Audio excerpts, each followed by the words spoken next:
Like this nice little round table kind of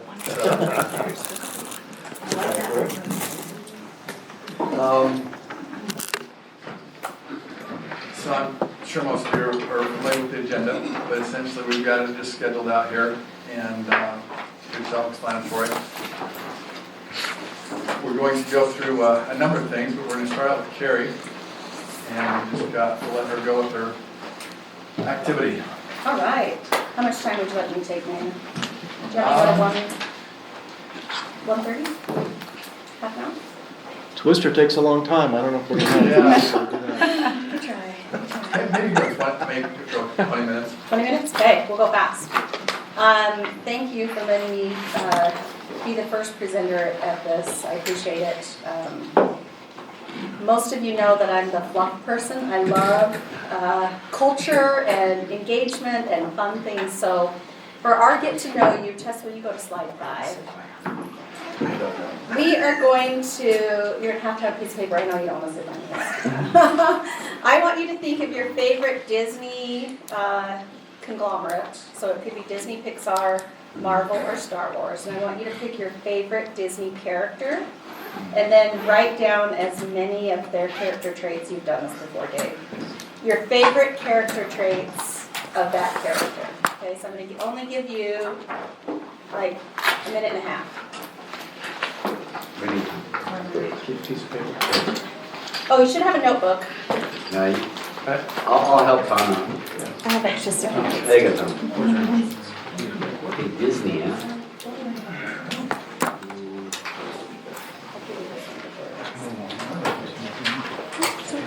And right, the first, the character, what else about him? Your favorite character and the traits of that character, why you like them.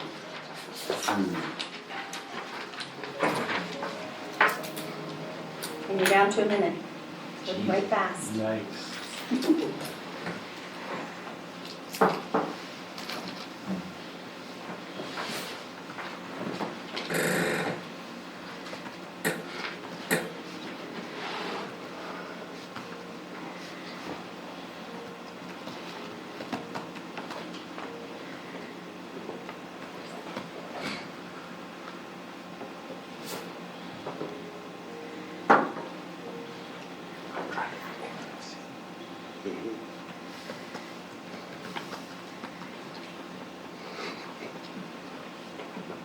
Okay, 30 seconds.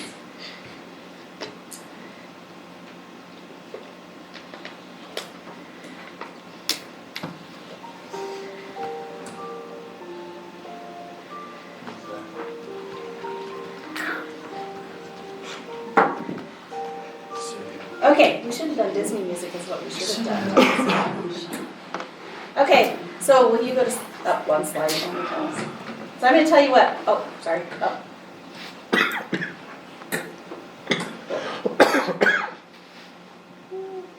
Did it stop? Interesting. Number 4. So this one's mine. I chose Elastigirl. And that's because I actually have a Jack type personality at my house. My 16-year-old son, from the minute he was born, was all over the house. But that's not the only reason. I think that she's very fiercely protective of her family. She's passionate and driven with what she does. She cares deeply about everyone around her. She's unwavering with her integrity and her honest, and she's stubborn, which that's, if you ask my husband, that's probably my best trait. And then my favorite quote that she says is, "Girls, come on, leave the saving of the world to men." I don't think so. So that's my favorite Disney character. Josh, you get to go next. Nope, we're going. Let's go to the restaurant. Carrie, did the shoes have anything to do with it? Oh, that was a good point. I should have put that in there. She does have great boots. They get Cinderella because the glass slipper. That's true. Great. So it took me a minute. I've been out of the Disney loop for a significant amount of time. Star Wars, I've always liked Han Solo. He was kind of a wise guy, smart alecky, but wisecracks, things like that. But he was also, he, as rough of a person was, he's pretty genuine. Duty, things like that. And he was was attentive to detail, wanting to know what was going on and influential in the right way. So, That's awesome. thanks. Thanks, Josh, that was really good to pull that out. Brandon? Well, that's why me and Josh get along, because that's who I chose as well. Wow. Kindred spirits. Yeah. And He's the money guy too. Yeah. I wrote rogue but honorable. So Oh. There you go. kind of has some rough edges to him, but in the end, he's a guy you can rely, you know. Even though he doesn't come off that way, you know. And I always loved him growing up because, you know, I'm not a terribly funny person, and so I thought he was that guy that was kind of, you know, rough around the edges, but pretty funny in his kind of sarcastic-y kind of way. And so I always admired that. Love it, Brandon, thanks. And he liked Princess Leia. I was gonna say, he did get to get the girl in the end, right? And had a really cool ship. That's good. All right, Ryan, you're up. I picked Yoda. He's green. He I talks should have really picked that cool. up. But he's a small stature and wields a big stick. But he's wise, positive, nurturing, caring. He's a mentor and he's experienced. Nice. So good are you? Yeah. Good job, Chris. All right, Jeff. So this was really tough because I was looking at Tigger and going, man, I love everything about that guy. You know, he's this bundle of energy and knocking people around and having fun through life. But then I looked at Belle and I thought, you know, I love the characteristic of Belle that she didn't care what anyone thought. She kind of marched to her own drum. She followed her own path. And when it was time to stand up to the beast, she did it. And anyway, I mean, there's so many great choices there, but for some reason I am focused on Belle. And the fact that she honored her father, believed in her father, no one else did, and she stuck with him, stuck with his family through thick and thin. Those are great traits. Thanks, Jeff. All right, and This then- was easy because Mulan is my little thing on Roku, on my little Disney Plus thing. That's my, what do you call it, my avatar? I don't know what you Yeah, call it. yeah. I like Mulan, and it's because in our house we get down to business, you know, we gotta get things done, and I like, she's hardworking, kind, persuasive, respectfully non-traditional, innovative, brave, athletic, courageous, and driven. And I don't know that necessarily describes me, but those are traits that I admire. Thanks, Ryan. Come here. I'm afraid I'm gonna fail this because I'm not even sure if this is a Disney character. We don't care. But going back in time, this was my childhood, and so Superman, is he a Disney character? He is now. He is He used now. to be Marvel. Okay. But he is Okay, part I'm of okay. Yeah. Anyway, Superman, I always liked, Clark Kent. He was mild-mannered. He was kind of out of the spotlight. But then when he turned into Superman, he always stood up for right. And he had the ability to do anything with his powers, but he always chose to do the right thing for the right reason. And he had an ability to overcome evil, all the different ways it was thrown at him. So, Superman. That's cool. I liked it. And when he wore his glasses, you couldn't tell that it was Superman. Great disguise. Okay, Brad. I chose Iron Man. He was my nickname when I did wrestling in high school, and it was because I had to wear this like brace on my leg, and they didn't want to call me Iron Leg, so they called me Iron Man. I like him for some of the same reasons that Brandon and Josh like Han Solo, in terms of, he's real, genuine, doesn't take himself too seriously, kind of funny. So one of my favorite quotes from him is when someone tries to say, hey, you don't have any superpowers, and he's like, oh yeah, I should feel so sorry for myself, I'm a genius philanthropist billionaire. And so I think it's cool that he quickly identified, even though he didn't have something like biologically superpower, he knew that he could still do super things and hang with anyone. Thanks, Brad. Okay, Dave. Well, since I'm not really a Disney person, but I picked Yoda. And the reason I picked Yoda was he's wise, caring, helpful, very straightforward, small in stature but very big presence. Everybody liked Yoda, and he had a purpose. One thing is he's very knowledgeable, and nobody doubted Yoda. I think I'm just straightforward. So I like Yoda. Okay, Tom. I'm picking one that goes into public domain now. Okay. You know who that is? Yeah. He's friendly, he handles defeat with optimism, he smiles, he leads others with kindness, and he laughs. Those are great traits. Love it. Okay, Chris, you're up. I serve my mission in Disneyland area, right? So Mickey Mouse I was a Mickey Mouse missionary. So What mission? Anaheim. That's part of it. Yeah. And so Mickey Mouse, I mean, it was one of those things just since I was little. Friendly, inclusive, outgoing, positive, problem solver, energetic, willing to help others, a good friend, and he would lead kind of his team of buddies. So that's kind of why I chose those things. Yeah.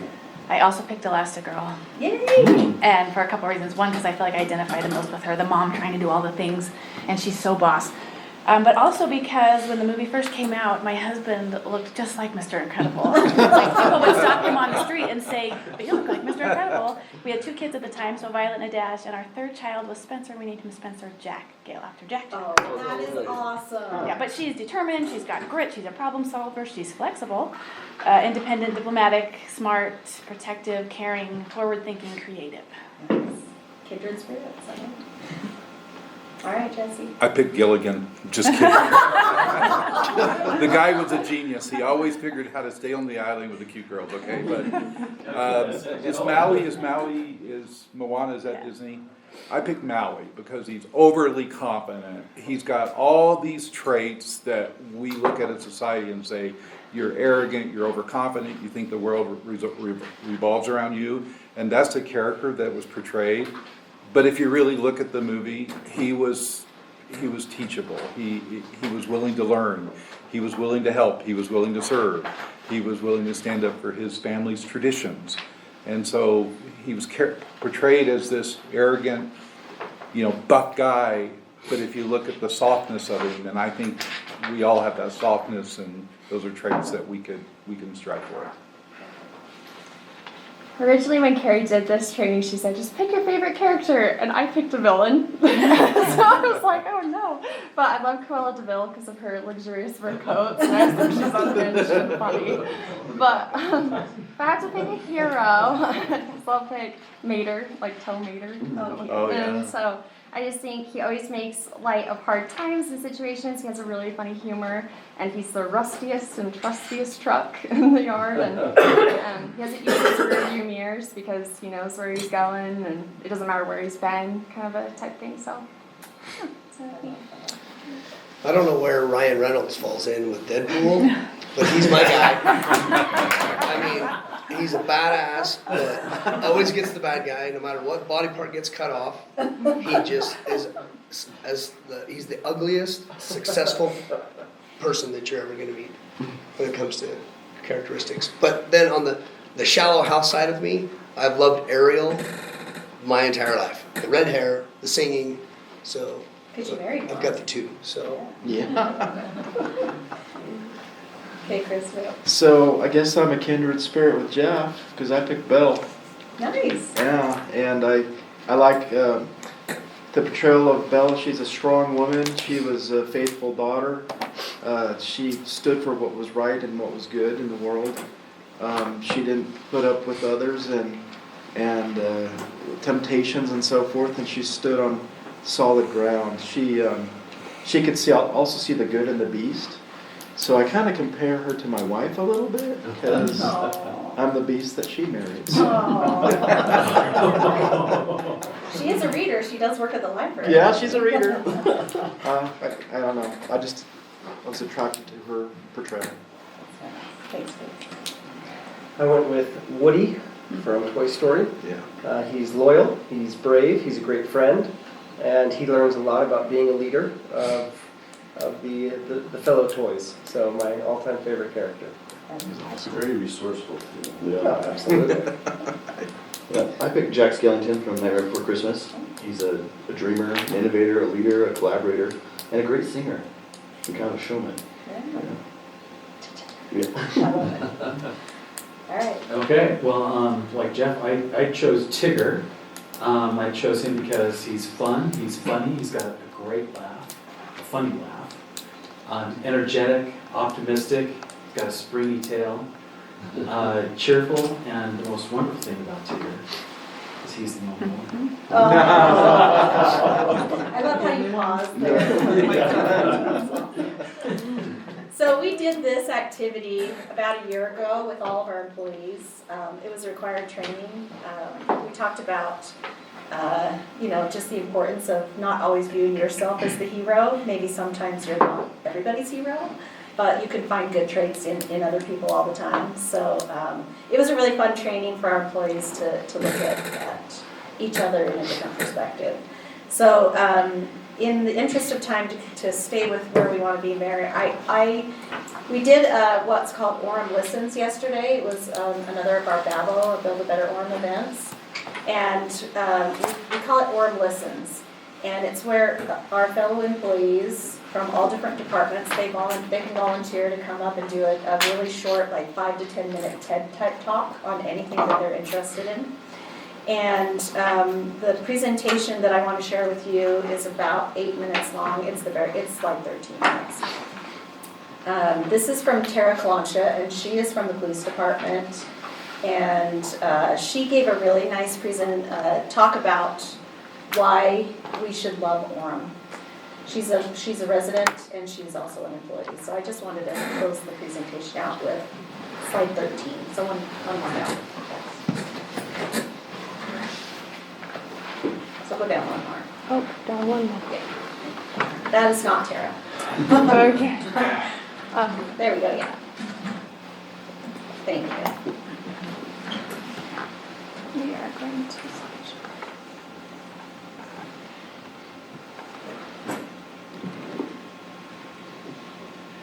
You guys probably don't know this about me, but I love Orem. Okay? Yeah, give it up for Orem. And I also love Babel Bucks. I don't know about the rest of you. I've been willing to even pay for some of them in order to get some of this cool swag that I have on today. You too could look like this. Just saying. And if you are lucky enough to get this backpack, by the way, this is not a paid advertisement. But they did say, I'm sorry about all the rest of you who just got emails, they told me I would get 25 Babel bucks for doing this speech, so that was worth it for me. The rest of you guys, too bad. You could have an Orem Stanley, all kinds of things. A Carhartt with Orem, a jacket with Orem. So next time, I think every last one of these people is going to volunteer to be in this Babel show. But I'm here today to tell you that investing in Orem is investing in yourself. A lot of people said to me, hey, you are doing the wrong speech. You're supposed to tell us how Orem invests in us and what our employer should do for us. If you want that kind of a conversation, go over to HR and they will tell you all the cool things that you can get for working for Orem. We've heard about our 401ks, that kind of thing. You probably didn't know this, but free checkouts from the library, that's a big deal. We have one of the best libraries in the state. All kinds of great things. But I'm here to tell you that if you can learn to love your employer and love Orem the way that I do, you are going to have a really successful career and you're going to be really happy. So we're going to start. Oh, I got to find a clicker. Okay. Here's some of the reasons why I love Orem. Oh, most importantly, by the way, this is how you say my last name. Kalancha. Okay, I was impressed with Amy. She got it right today, I think, for the first time in 15 years. I have been here. Not just her, though. I've been here 15 years, and very few people can say it right. So after today, you will all speak a little Romanian, okay? Kalancha. That was worth spending a minute on. Next. I was born at Utah Valley Hospital. Did not look like that, but that's what it looks like now. I went to Bonneville Elementary School, go Broncos, back in the 70s. I went to Orem Junior High, go Jaguars, better than Lake Ridge. I also went to, oh, I know, there's some Lake Ridge people out there. I'll take you on. Out by the bleachers, 3 o'clock. I also went to Mountain View High School. Go Bruins, I can still sing the fight song. Ask Chief Adams if he can do that, because he was the same graduating year as me. Anyway, these are some of the reasons why I love Orem. It is a fantastic place to raise your family. It really is, and I'm doing it. I'm raising my family right here in Orem. My first job, 12 years old at ZCMI, that's at University Mall. Some of you have never seen it or heard of it. Back then you could work when you were 12, stocking shelves. I love Orem so much that I literally have my cemetery plot in the Orem City Cemetery. That's my mother-in-law's. That empty space right there is going to be me. Right over there is my mom and where my dad will be. That's how much I love Orem. You guys, I don't think there's anybody out there. But I want each of you as employees of Orem to love them almost as much as I do. Because you work here, then you matter to my family. As the residents here, we're grateful for each and every one of you. And if you have a bad attitude and you don't love Orem, go work for Provo. Okay. Thank you. One of the best days of my life was when I got hired 15 years ago, almost 16 now, for Orem City. I was hired as a dispatcher, and right after I got hired, found out I had a hearing problem. Orem did not say too bad, so sad. They found another place for me, and I went to work in records. As I worked in records for a while, then they needed some help in evidence, and I got to start spending some of my day there, and that turned into an actual career I love. And I'm sorry to tell you this, but I have the best job in the whole entire city. There used to only be one of us, now there's two, but it's big competition if you want to get in. People are dying to get in. Okay? Little joke there, right? Because I work for the police department. Anyway, but here's one of the things really and truly that Orem did for me that helped me learn, and I'm going to get emotional too, how to invest in myself. Because I got to a place in my life, I'd been here for more than 10 years. My kids were growing up. At 45, my husband decided he needed to go back to school. He'd been an electrician his whole life and suddenly wanted to become an engineer. I don't know why anyone would want to do that. So he decides to go back to school, and it takes 8 long years for him to get his 4-year degree. And meanwhile, I'm supporting the family so he can work full-time. He is from Romania. English is his second language, so it's a lot harder for him. Plus, math is hard for everybody, right? Anyway, along comes this idea from Orem that there's a Women in Leadership Scholarship. I had started my degree in 1995 at Snow College, ended up leaving school, never got my degree, raised my family, all that kind of thing, and then taking care of my husband. We know how much that takes, right? All of the women here that are married can attest to it. And I know you guys are helping out your wives and stuff too, so thank you for that. Anyway, the Women in Leadership Scholarship, when they announced that the first year, I thought to myself, you should go back to school. And I was like, what? You are crazy. Really, I thought that. But they kept sending out those emails, and I kept thinking, you should go back to school, you should go back to school. I finally decided, okay, here's the deal. I will apply for the scholarship. If I get it, I'll go back to school. And if I don't, then I am not meant to go back to school, and I never have to think about it again. And you know what? I think it was the socks, but I got the scholarship. Women Scholarship. So the first year, I just took like 1 credit a semester, and I realized I'm going to graduate from college right about the same time that I retire from Orem. What happens though is that you start doing these kinds of things, and then you realize, hey, maybe I want to do this a little faster, or maybe I don't want to be in school forever, or maybe, just maybe, I am capable of more than I thought I was capable of. This is what I look like in 2020. I was morbidly obese, and I was worried about the fact that I didn't know if I was going to live to see my kids grow. This is the worst picture I have of myself. So there's my vulnerability, because I'm showing it to all of you on the big screen, okay? But a year after I started with the scholarship, and I was going to school, and I was starting to feel like I can do something, I realized, you know what? I can change myself physically, I can change my habits, I can do all that kind of stuff as well. A lot of people have asked me if I had gastric bypass. I did not, although I tried, and I wouldn't have been ashamed to tell you that. But I went to a doctor, and I hired a nutritionist, and I did all those kind of things. I still have a long way to go. But as you can see, when I celebrated my 15-year mark this summer, I was also down over 100 pounds. That's like an entire Ashley. Thank you. And I still have some of that cake that they gave me. Mount Tim, right there. My entire life I have stared out the window at Mount Timpanogos. That's the view from the police department, as you can see the parking lot over there. I never thought there would come a day when I could climb that mountain. But after I started losing weight, and after I started getting closer to my scholarship, and after I started improving my relationships, went to a therapist to learn how to be a better mother and better spouse, I decided I could climb Mount Tim too. So not this past summer, but in 2022, I climbed to the top of Mount Timpanogos. Okay? Yeah, give it up. I know a lot of you have done that too, but these are some major challenges that I really do credit Orem City for. I know people think, oh, I hate the job, I have to turn in a blue slip to Shirley, or I have to call Thane in Fleet and I'm gonna complain about the cars, or whatever it might be, but the truth is we are really lucky and really blessed. And again, this is not a paid advertisement. I have this excitement about the city. I love the city I work for because the city really is just people that care about other people, whether it's the residents, whether it's each other. So when you have a grumpy chief like maybe we do sometimes, and you feel like, hey, nobody likes me, I want you to remember some of these and think, no, we are what makes Orem Orem.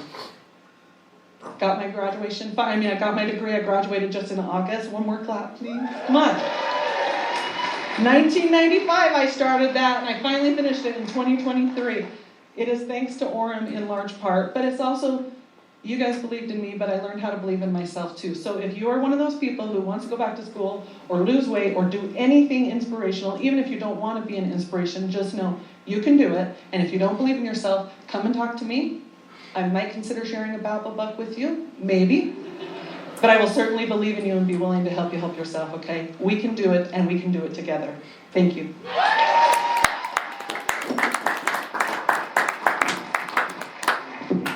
So I just want to close by saying the decisions that are made this weekend. Can we get another round of applause for all of our presenters today? They did a fabulous job.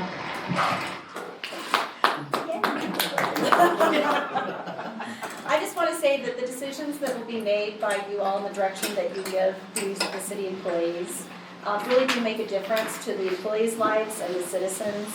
And so we're really excited for the excitement for this weekend. We as staff, I'll speak for us.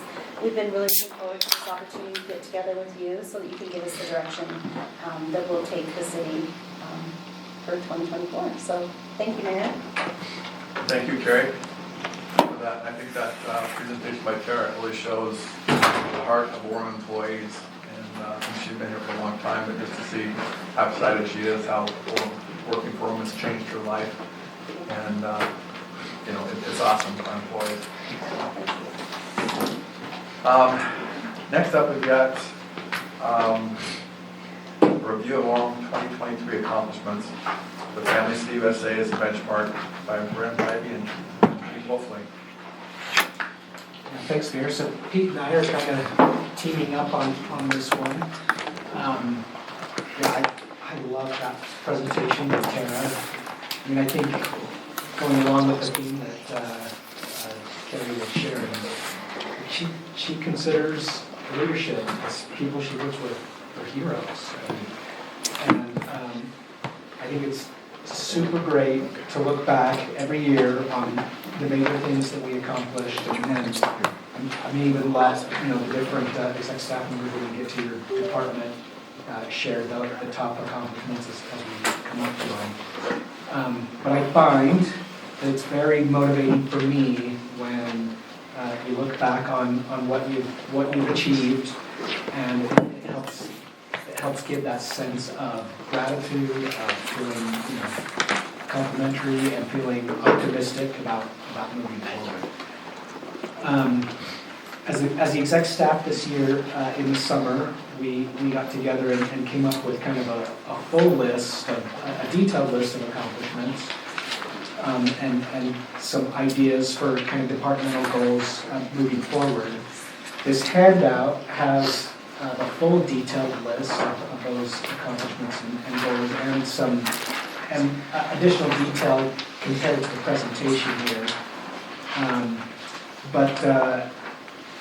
So yeah, we'll leave that with you.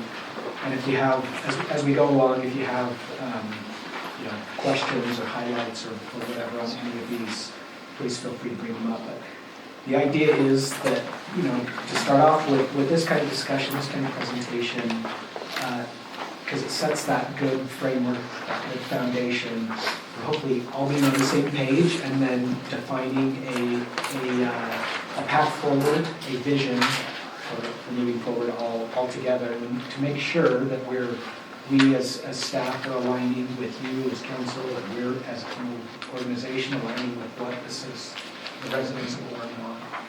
and making sure that we were promoting Family City USA. This year, we tried to take in then, I guess, 4 different perspectives on what we've accomplished, what we've achieved. So we have done it from the perspective of what we feel is, what we've heard has been important to you as mayor and council. And then, like I said, we have stuff from us as exec staff. And then Pete will focus on some of the awards, so he calls it the outsiders, but basically other organizations, other entities, what they've said about us, which is, pretty fun. And then, of course, how the residents have graded us, primarily through the level of interaction on social media. So this is reminder, and again, it's in your packet as well, that these are the areas of focus that were identified this time last year. That we wanted to emphasize Family City USA, make that kind of the benchmark, the foundation, the reminder that we kept in mind on everything we do. And then, although there are always tweaks on the areas of focus, they pretty much always covered these general areas. So safe and livable neighborhoods, dependable infrastructure, community-focused and effective government, thriving business environment, and talented workforce. So something that's been neat is both working on qualitative things and quantitative things. So there's a nod to working together to achieve grants or to find savings, operational savings, but also promoting and proliferating the Family City USA brand, finding a peaceful, legal, ethical way to be able to display the national motto. We've continued to improve our transparency portal online. We've been starting an operational evaluation and making a series of structural changes. The budget this year unanimously passed with no new taxes. And then we're in the middle of big construction projects like with City Hall and with the You've kindly given this to the mayor and the city council, but the vast majority of those we would not have done without significant support from staff.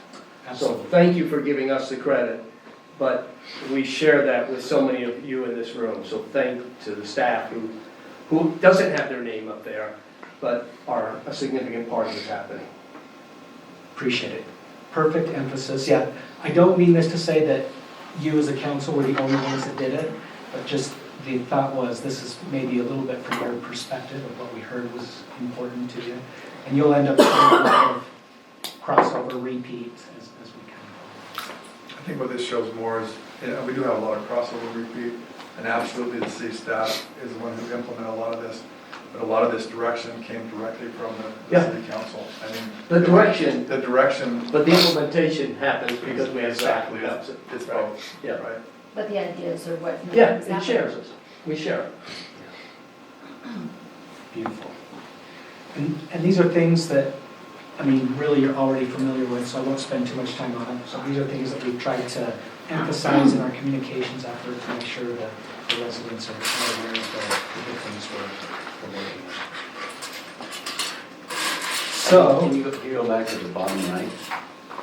I thought the Christmas lights this year were above and beyond. I think we need to increase that for next year. But a lot of comments, people are sitting there parking in the parking lot, looking at the lights and thinking, really? But it's amazing, and it was great job.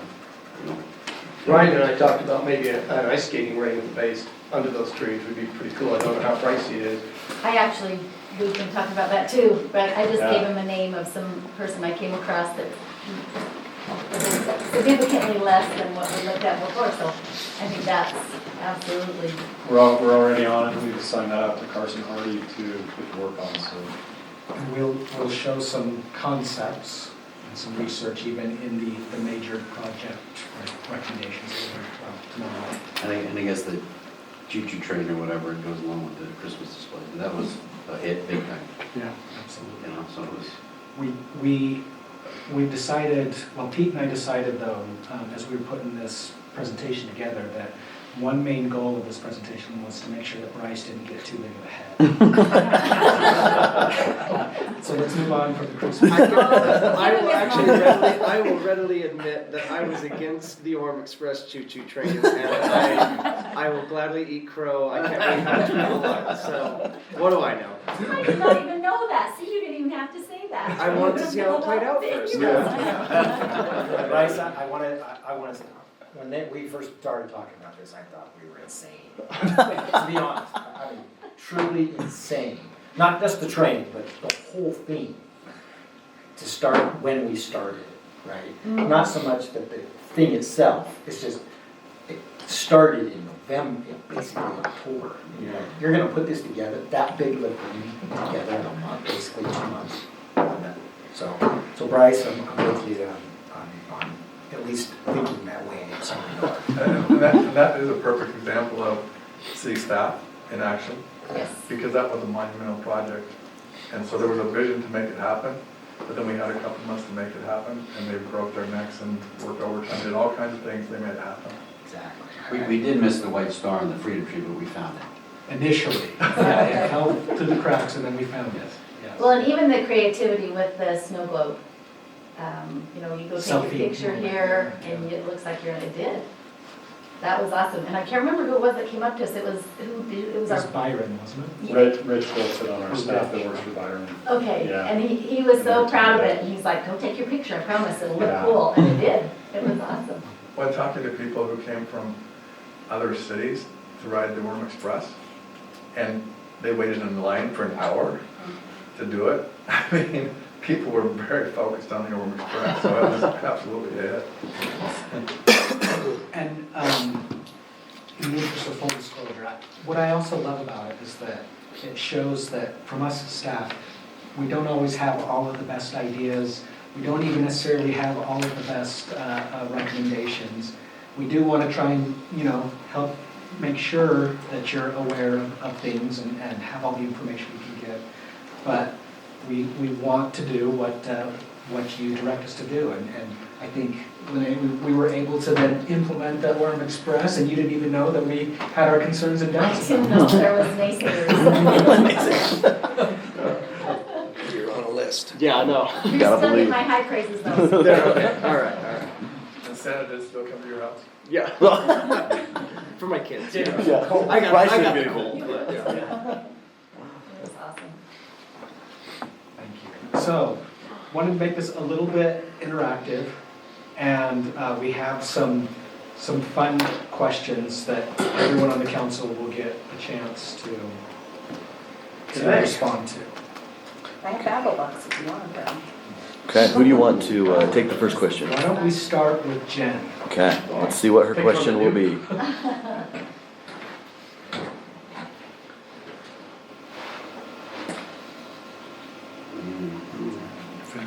Okay, so favorite ribbon cutting or grand opening? And since you weren't on the council before, you can just tell us maybe one of your favorite new ones. No, it's Well, I okay. can tell you what I'm excited about. Oh, there you go. I'm excited about Cheesecake Factory. Yeah. Way to go. Yet to be done. Yeah, yet to be done. Okay, that's awesome. They've been working on that for a long time. Yeah. Do we need to do two? We'll do 2 going forward now. Okay. Yeah.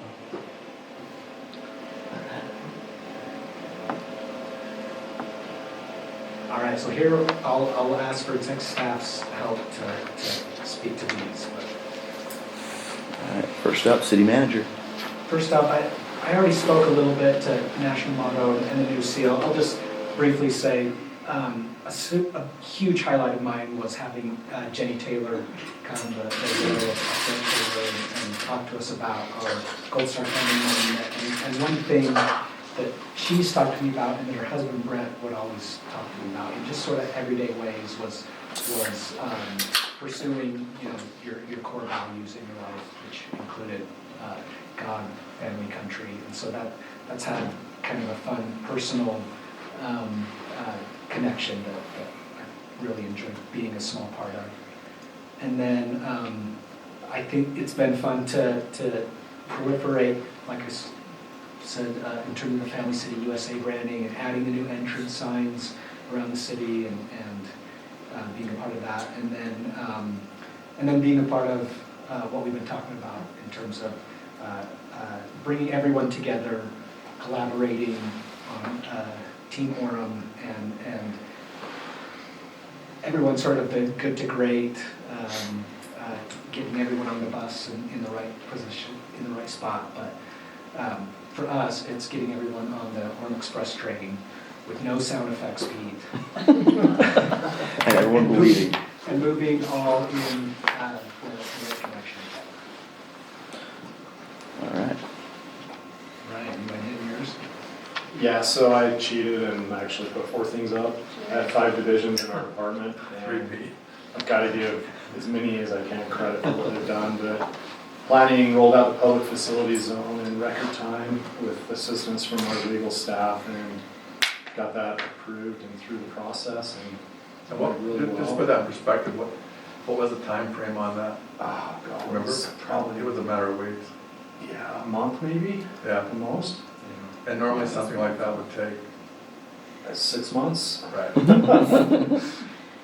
Number 2 was the traffic signal installation at 4 South 4th West after the young lady was in crossing guard were hit.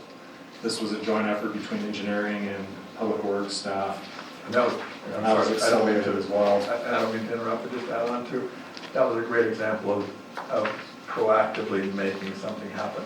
That's Yeah. another thing that was like maybe 3 or 4 years out, and you guys saw the need, you saw what it took, and you guys worked your tails off to make it happen. Yeah, Especially what the city does. The staff was awesome, and now it's a 3-lane intersection for the next year. Yeah. Now with 4 South closed, so that's going to be turned into a war zone down there. You know. Number 3, these are things that not a lot of people see, but our facilities team did a great job on the court remodel. They had to remove all of the furniture for staff out, do new carpet, new paint, coordinate all of that, and that's a lot of stuff that nobody really sees at times, is what our facilities staff does. Do we own that building now? We do not, but we lease. They wanted a higher price than we were willing to pay, was the last I remember, okay. Okay. But we still remodeled. We remodeled it. On our nickel or? Our nickel, yeah. Okay. And Byron did a great job keeping it within budget and coordinating, and it's hard to close a course down for very long, so it was a great process. And then the deluge recovery, this was the flooding of the fitness center. Byron and his team working with Jason Adamson as well with insurance, getting the recovery done. There's a couple things left to do, but the majority of it's been redone. The floors in the gym are refinished, the stairs going up were finished about last week, right before the holiday break. And the deluge, it's a long story, but the devices that caused the flood through human error have been removed now, thanks to Chief Sanderson and his team working with us on fire code. And then last of all, the Orem Temple Estate Center project. This was a joint effort across the entire department and also Public Works team with just plan review, coordination, building inspections, engineering coordination, site design, plan review, and then also helping the church with the open house, and they ended up leasing the Westside Park for overflow parking, and just a lot of behind the scenes stuff. Chief Adams' team as well with traffic coordination and a temporary signal putting down there, so those were kind of the big highlights. That was a lot of coordination, getting that many people through that whole process.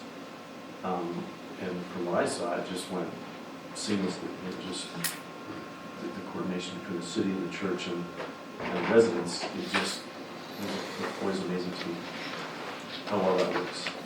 They've been very complimentary of our staff as well, and responsiveness, and how they're making it smooth. No, and I just keep making a point that just from what I've seen in the past from a lot of different government agencies, I mean, normally you go into the abyss and you ask for something to be done in like 6 months, 12 months, 18 months, and then add COVID in and now it's all double that. No, Orem City is not that. Orem City is on it. They make things happen. They're extremely well managed, so. It helps when your employees bureaucracy. That's good. That's how you make things happen. Brandon? So, as accountants are, mine will be pretty boring. Number 1 and number 3 would be on this list probably every single year. Number 1, our annual financial report, which we just presented in December. We obviously do that as part of the state law requirement, but we take our financial report a bit further than what's required. We have GFOA is the Government Finance Officers Association, a national organization in the United States and Canada. And they have some parameters with which things that you need to include within a financial report that qualify you to then submit your report for them to review and obtain an award for that, for excellence in financial reporting. My predecessor, Jeff Peterson, started that program some 35 years ago, and when I came on board, obviously continued to see the plus side of that. Whenever we go to bond ratings, that is one of the first things that they comment on, is that they see that we have that award. And so it's one of those things that's almost become now like, oh, I'm scared to be the one. Who's the one that's going to end that streak, right? It's kind of that kind of thing. But Pressure. yeah, but it does provide a lot of information in that financial report that I think is very helpful. Not only for me from a reference standpoint, but hopefully to the entities who look at our financial report for whatever reasons they may be looking at it. Obviously, number 2, the funding of the city center with no debt. We've worked tirelessly over the last few years. I didn't say the last few, probably the last 7 to 8 years, thinking down the road, this is something we need to do. How are we going to do it, knowing how citizens generally feel about debt, especially debt related to a city center? That a lot of the times citizens don't think of a city center as a necessary thing. And so when there's going to be no debt associated with that, it makes that a little easier to be able to get accomplished. And so with that target in mind, as we went through each year, especially as sales taxes over that time period continued to be very good, and we kind of had that target on it. We never kind of came out and said that that's what we were kind of targeting, but it was always there. And then luckily when we had the opportunity to bring that forward as a suggestion, the mayor and the council at the time said, you know what, I think it's time we do something about it, especially because we had some building issues. It was, if we were going to remodel versus build new, and we did an evaluation of that, and obviously we determined it was going to cost almost as much to remodel the buildings as it was to build a new one. And so that was awesome to be part of that over the years and to have that come to fruition. And as I mentioned, passing our budget every year is it's a long process every year. And my team and our committees that are involved in that, it's always quite a thing to sit down and talk with everybody, and then take all this information and put it all into this, boil it down to this one document, and that we operate on every year. And so every time we get that done, it's like, whew, all right, we get a couple days off. Anyway. So those are the things that we had this year. Thanks, Brandon. If I may say too, the finances and debt and city center, those are things, the budget, those are things that can often quickly become heated or emotionally charged or even divisive. And what I've loved is that Brandon and our finance team have helped us be able to, this is one of our clear Team Orem things where there's far more that unites us than divides us, because these have been all unanimously supported things by the entire council. And I will say, as far as the city center, from Mayor and City Council standpoint, that was really kind of a no-brainer, because one of our core values is we want our city employees to be the best they can be. And for that to happen, we have to provide them the best resources to make that happen. And that's the center just fit in there automatically. So that's why after, 10 years of talking about it, it became a reality. And it is much appreciated. Well, and I think that to credit the mayor and the people who, Tom, everybody who's been involved in the city issues, there was some lobbying. I did it with groups that I knew that would complain about it and why are you doing this or whatever. And when you sit down and you actually educate and inform and say, well, do you want your emergency response to be in a building that will collapse on top of them during an earthquake? No. We want them to be in the best position to help the public in time of emergency. Do you want, you just go through and educate and inform, and you get the support from the community. Yeah. Mark. Yeah, our number one thing we were able to accomplish this year was the administrative restructuring. With all of our positions, with Chief Earl retiring as a deputy fire chief, it gives us the opportunity to review the job description and the actual responsibilities that he had, and then taking into account the Citygate study that was done just as I started. This is the last component of us to check all the boxes of their recommendations that came out of that study. The city paid a couple $100,000 for us to review the fire and police side of things.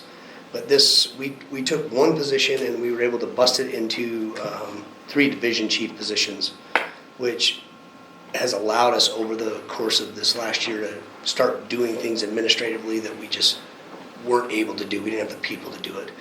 We're just putting out fires every day with 3 of us in the office. Now with 6, it's made a huge difference. And they've been split up into an administrative role and then an operations role, which would be your fire and EMS divisions. So that's been very successful. The fire engine, why it's on here is because if you look at all of our different fire apparatus, it's exactly that. They're all different. And depending on Chief Earl puts it together or who the administrator at the time is that builds the fire engine, there's significant costs that come along with simple changes, because working with Pierce, they take every piece of metal and bend that into this fire truck. They start from scratch. So what we did is we reduced the overall price of fire engines, even though they're currently escalating.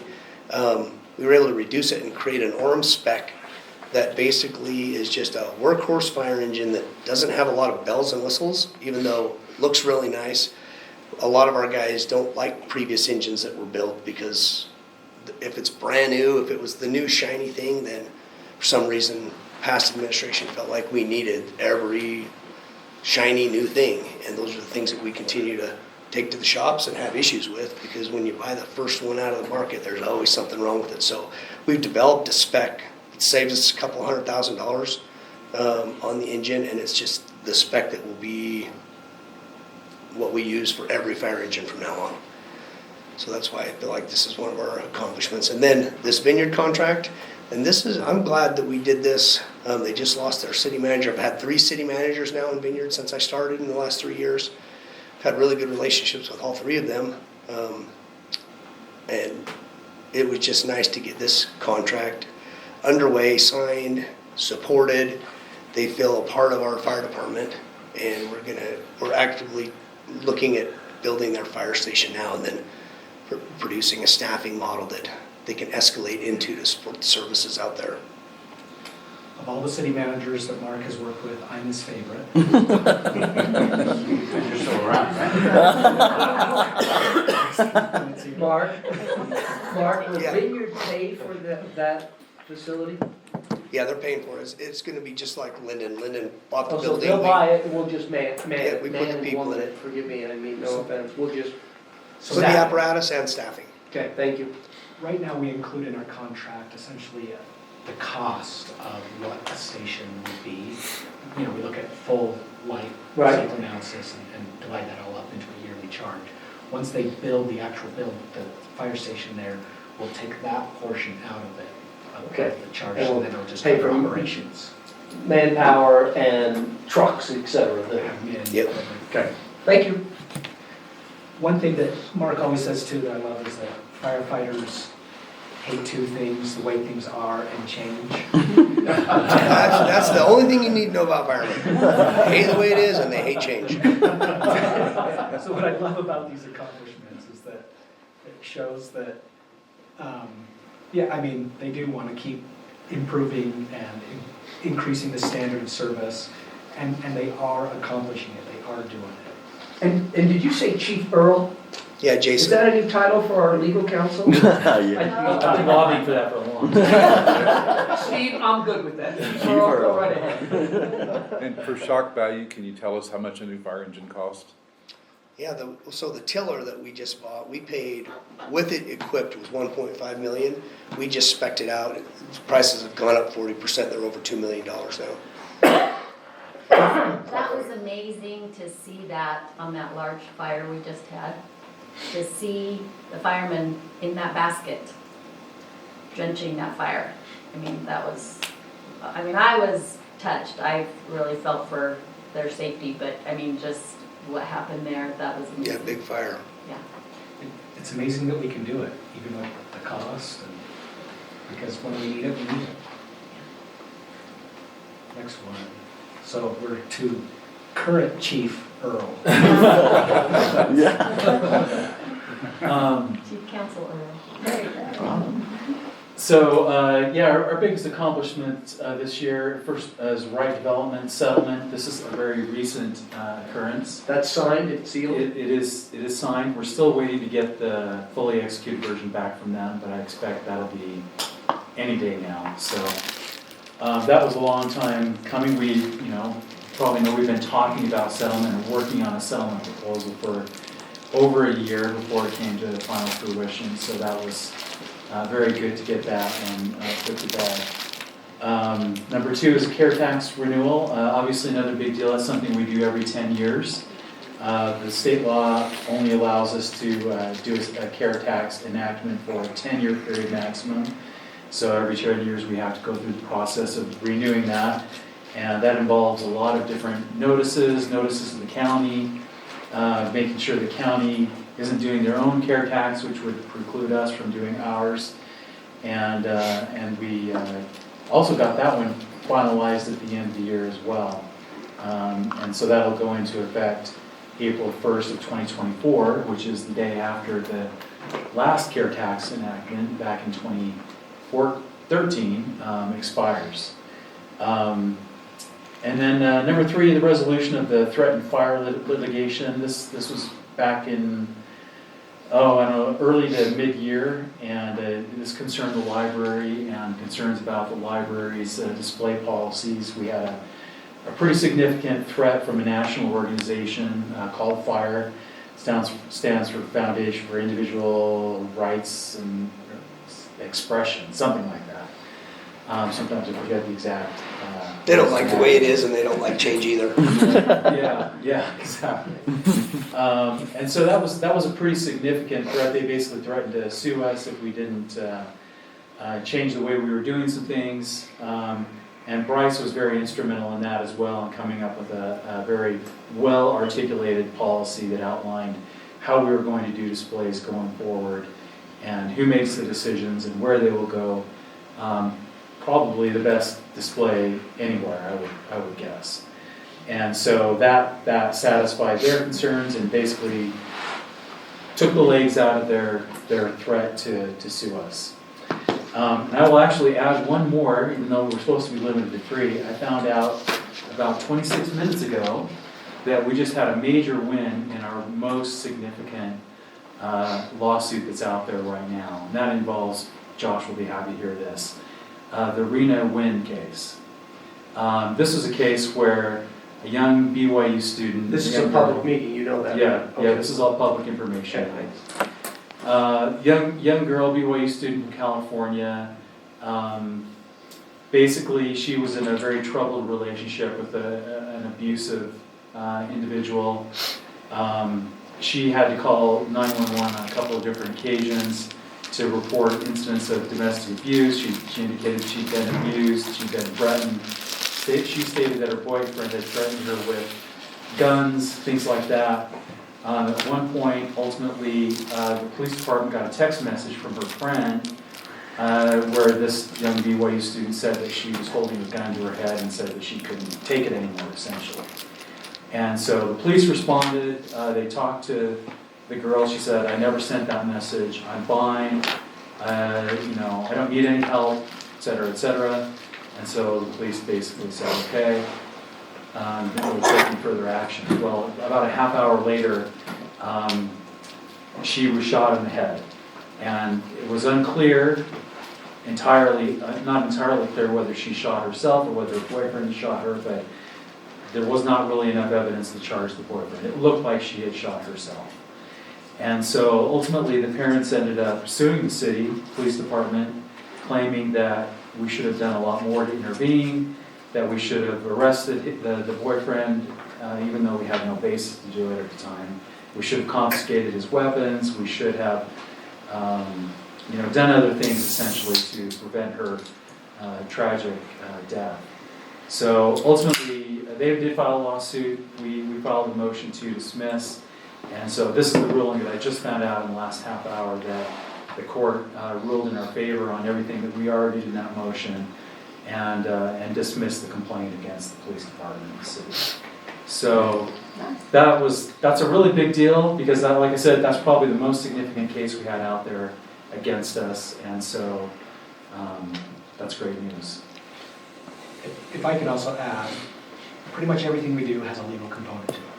So for our legal department, that is, a relatively lean department, for them to be so productive and in a quality way, and to do, these additional things that Steve has brought up, it really is impressive. And doing all of that, well, there was different people in different roles, new people that we've hired on and over the course of this last year as well. So it's been an incredibly productive year for you. And lest you get the wrong impression that we did this all ourselves, we actually have outside legal counsel that we work with on cases where we have lawsuits for tort claims or large damage claims, and so we work with them to talk about strategy and arguments and things like that, but they do most of the heavy lifting. Yeah, but we have really fantastic outside legal counsel defending us on this and other cases, and they just are continually producing outstanding results for us. So. And I just want to say, to Steve's credit, I mean, everyone knows that you go through a quite difficult health challenge this last year, but just over the time that I've known you this entire time, the thing that I've been really impressed with is that there's always a bias in every decision that anyone makes, but I see Steve be very even-keeled to not really bring a bias into it and to try and be fair and look at both sides, regardless of if it benefits him or not. And so I just think Steve is a great person to be in charge of the legal department. Thank you. I want to thank him personally, because the fire threat, that was attacked me personally. Unfounded accusations that were found to have been taken out of context by an organization in Utah to slander and malign me. And so I appreciate the deliberate nature in which you approached some of those accusations to help declare my name when I was misquoted and mischaracterized. So, nobody likes being called a bigot, and I appreciate your standing up for me in that particular instance where there was a lot of misinformation out there. So, thank you for doing that. Yeah, thank you. Well-deserved Chief Earl. Chief Earl, yeah. All right, next one, the libraries, Bryce. All right, I think we've talked about number one a lot. I thought that was number one would be leisure. No, the library, I really felt like nothing this last year could get started until we addressed the elephant in the room. And so a lot of work up front went into the display policy and into some of the internal mechanisms and forces at play in our library. And so as most of y'all know, I started with the library in February, and so it was a really big challenge to have to start with some really unfun work right off the bat. I think it would have been really cool to, you know, in recreation, I got to jump into a brand new rec center when I started there. It's like, oh, the energy was already in the building, everyone was so excited, and the library was the exact opposite problem. A lot of people were frustrated on every side of the issue, and so we had to sort of jump in and say, hey, what if we wrote a lot of bureaucratic policy together, you know, and it just didn't quite fill the space with a lot of fun. But I was really proud specifically of the division managers, Mike and Anthony, and it's now Mike and Linda, for jumping in and getting their teams to sort of understand what we were trying to accomplish and why this was the best, you know, possible path forward for our staff and for our residents. And they really just jumped right in and were really integral to our success there. So we have had a new display policy as of the second week of April, and what's great is you probably haven't heard about it since. And that for us is the best news to come out of it. Is the news of the library is again focusing on the incredible performers or authors or people coming through. It's on our summer reading program and some of those types of things. That's where we want the news to be, is those services and those opportunities for our residents. And that great work has been happening. That's what everyone is talking about again. So we feel really good about that. Number 2 was sort of the phase 2. Once we got, once we were able to work with Steve and the legal team and get some of those items addressed and out of the way, we knew we wanted to implement a sort of a strategic plan. And so that's what's been happening this late summer and fall. I've had a chance to meet with a lot of y'all on that, but really setting the stage for the next 3 years of what the library will be doing. We're sort of transforming from our current operating model into an experience library. We're going to have an emphasis on community space and programs and experiences.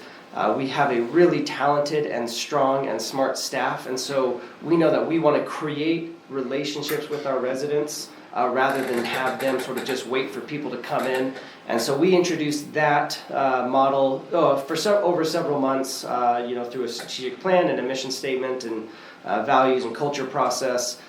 We introduced that to all of our staff just in December, and we'll sort of finalize it here in the next couple of weeks with those rollouts. But it's been really well received by the staff.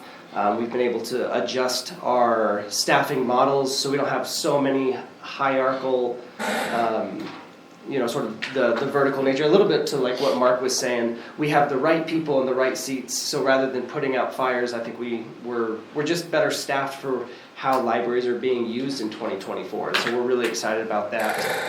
And then number 3 was the launch of our new ILS system. The library is run. We have 400,000 pieces of unique pieces. We have 785,000 titles and different things that you can check out.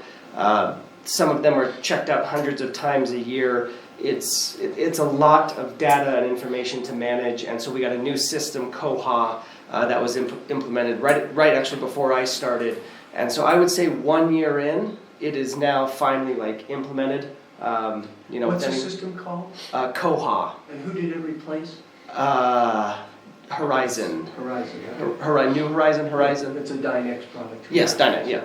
And so Koha is a brand new one, and again, this sets us up really well for the future of just how people check out. And so some of the things that we want to be doing, where we'll have a library locker over at the Hillcrest Park, and so you'll be able to check out books and check in books there that we can then, if you have a transportation barrier to getting over to the main branch, and a couple of these sort of forward-looking things, getting Koha in place is going to make all of that possible. So we're really excited about it. I'll just add that some things you don't want to be the example on, but some things you do. And fortunately, our library has been extremely productive this last year, and we are the example in these different major accomplishments that Bryce has. And Bryce, we've had lots of conversations, but he's understated the enjoyability of the position he was put in back in February. But he rose to the occasion, and he's taking something that, you talked about accounting for him, well, library operation, a lot of times it gets in a rut and it just stays there and it stays there for years and years and years and years. Well, Bryce's task was basically taking that library and bringing it into the future, and that's exactly what he's been doing. And he did that with our rec center. That's why he was chosen to do this for the library, because he proved with the rec center he had the capability to make this sort of thing happen. He's doing a phenomenal job with the library too. So we thank you for all your efforts and think you're doing a great job. Thank you, Brad. Can I add something to that too? I appreciate that, Mayor. Those are great comments. And the fact that, just to go along with that, the fact that your outreach to kind of that teenage, that age group that a lot of times children want to be seen in the library, and you've been doing some things there to make the library a place to go and to be. And I was really impressed the other day with the training that Nathan and Holly did on the art collection in the library. I had no idea that, I see the things in Library Hall, but it was just fascinating to learn of a little bit of that history and, local Orem artists and to be able to have that QR code that you can click on and go learn more about each of those pieces. I don't know how I've missed that gigantic mural, but I can't wait to go to the library and go find that and take that in. I thought that was, I was blown away. That element of our library and the height that is, it's first rate. So thank you. I know that's been a lot of work over a lot of years collecting all of that, but it's something that I wasn't aware of, and I'm just grateful to know that that's available too as part of our library experience. I'll pass that along to them, and that's exactly what we're betting on. It's the Hollies and Nathans, it's the connection with the librarians that people really love and cherish, and so we're going all in on that. So I love hearing that story, because that's exactly what we want our residents to get and to feel when they come to a library. And I made note to get some hats that say "Making the Library Fun Again." Unless anyone think that Bryce is just a rec guy. I've sat in meetings with him and heard him speak about authors and literature, and I'm thinking this man has it all. He's a Renaissance man. He's got it all. Take it till you make it. Take it till you make it. You're pretty convincing. We'll get an extra big hat for Bryce. Yeah. There you go. Next one, Dee. Okay, this one's mine, management services. It was hard to put it down into three, Brian. We cheated, so I'm gonna cheat. The first one was really driven by you as the council and the mayor. We really wanted to get the pulse of where employees were and how they were feeling about their happiness as employees and making sure that they felt that their voices were heard. So we did the employee survey.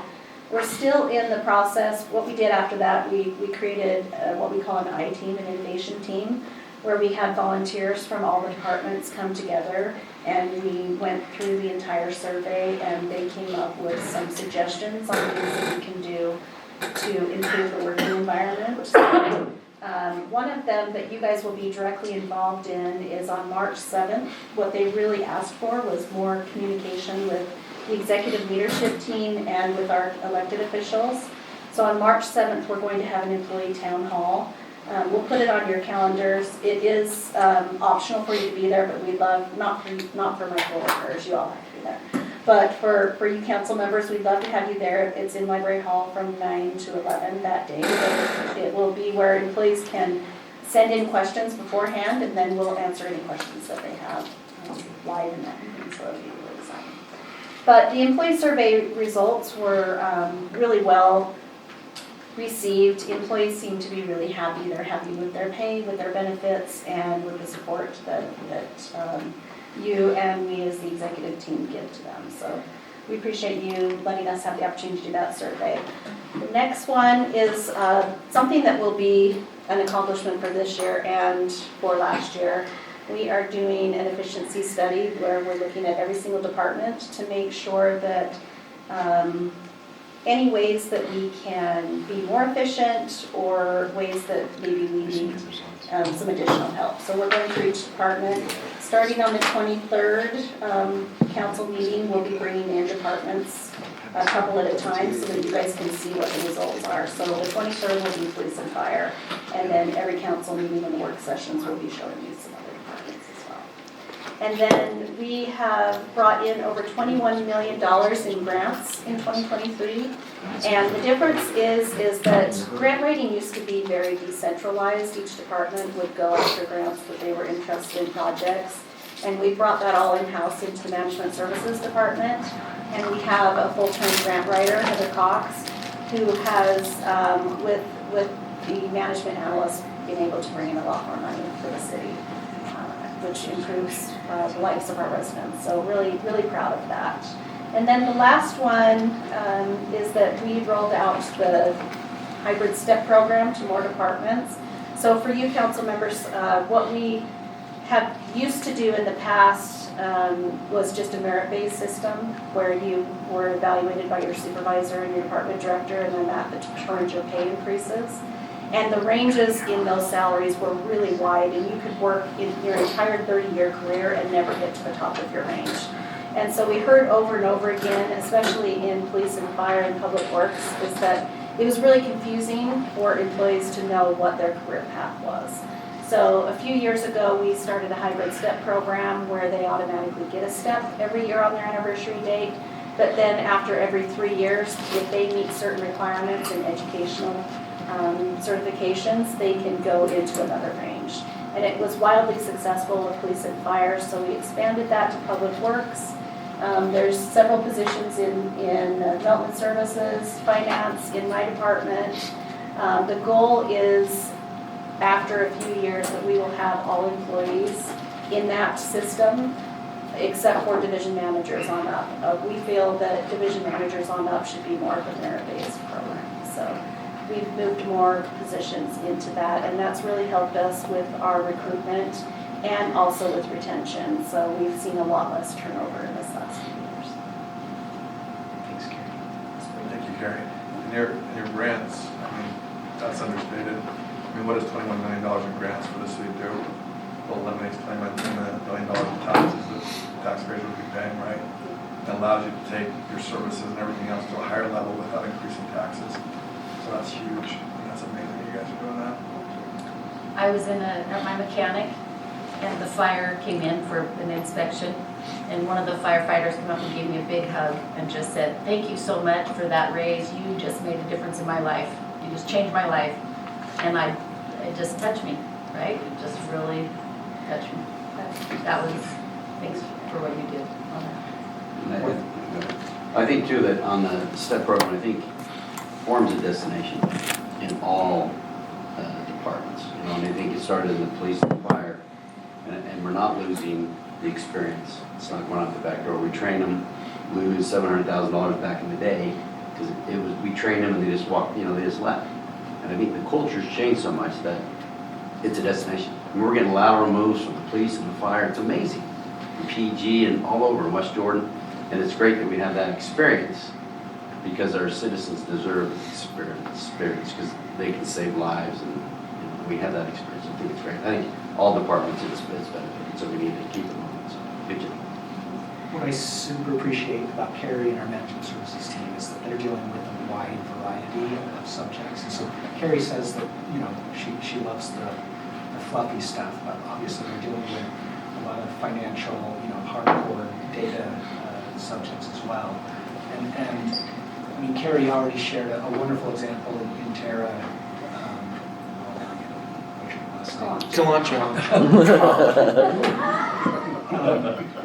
Formerly known as Calancia. I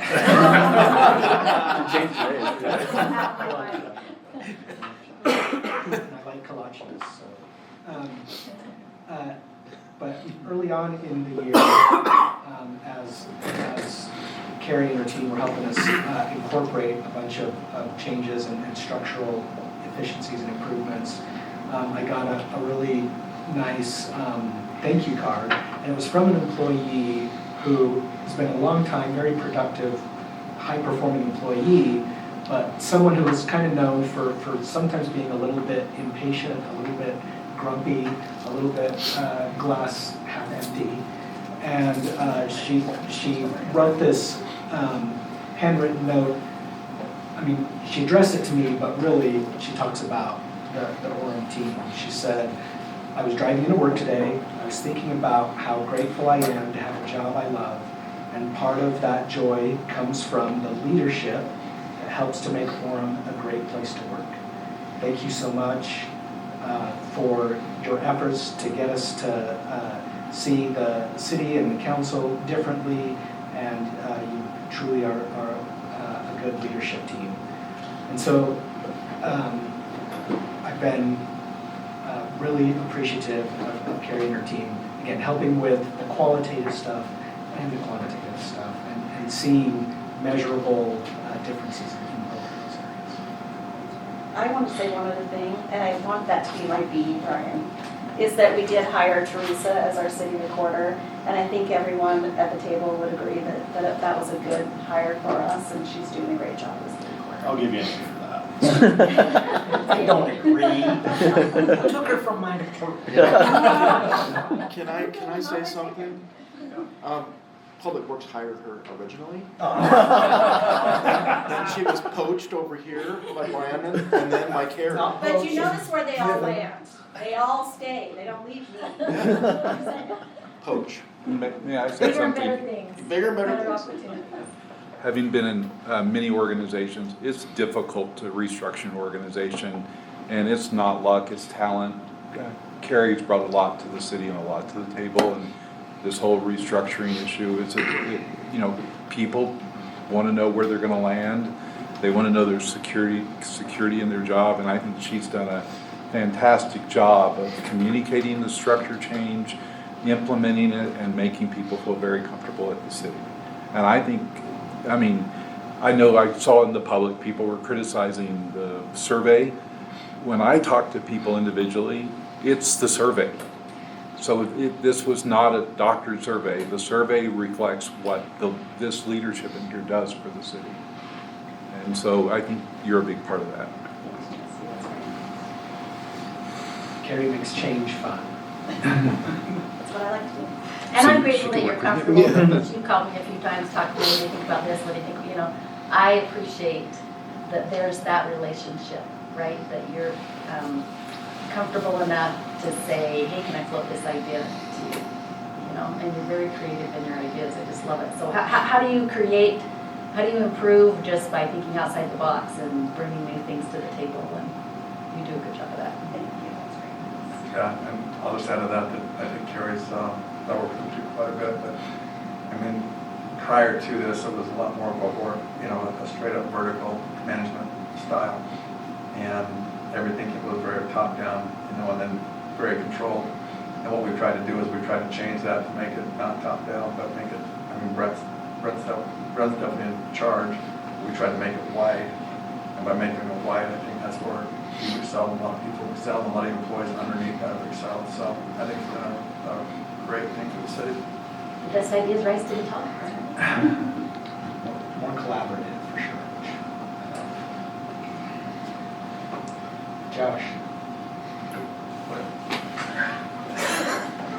It's hot. It is hot. Do you want me to describe the story?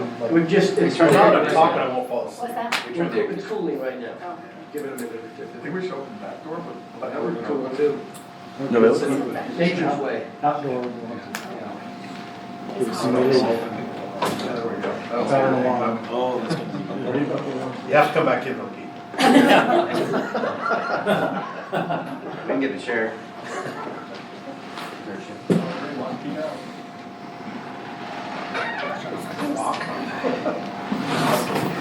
Yeah, Oh. you can fill that pretty quickly already. It's a refreshing.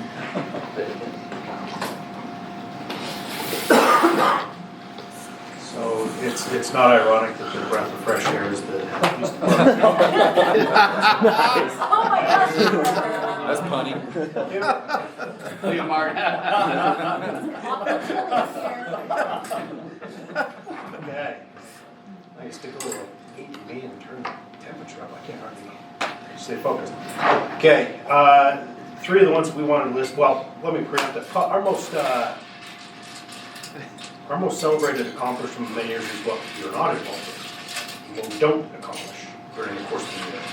And so we had a very successful year as far as being able to reduce a lot of things that we won't go into, and it's some of it's a little bit subjective as well. One of the major accomplishments we had is there's been an issue in Orem for years and years and years with our E911 system, our dispatching system, where we were staffed with some incredible people in a poorly functioning facility, hard hours, things like that. It was not the dispatch center of the future. It wasn't even the dispatch center of the present.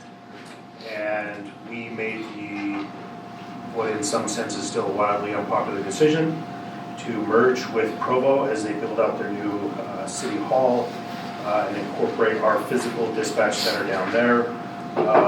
Again, it was, and I think pretty much it was wildly unpopular with our own staff, the ones we still have.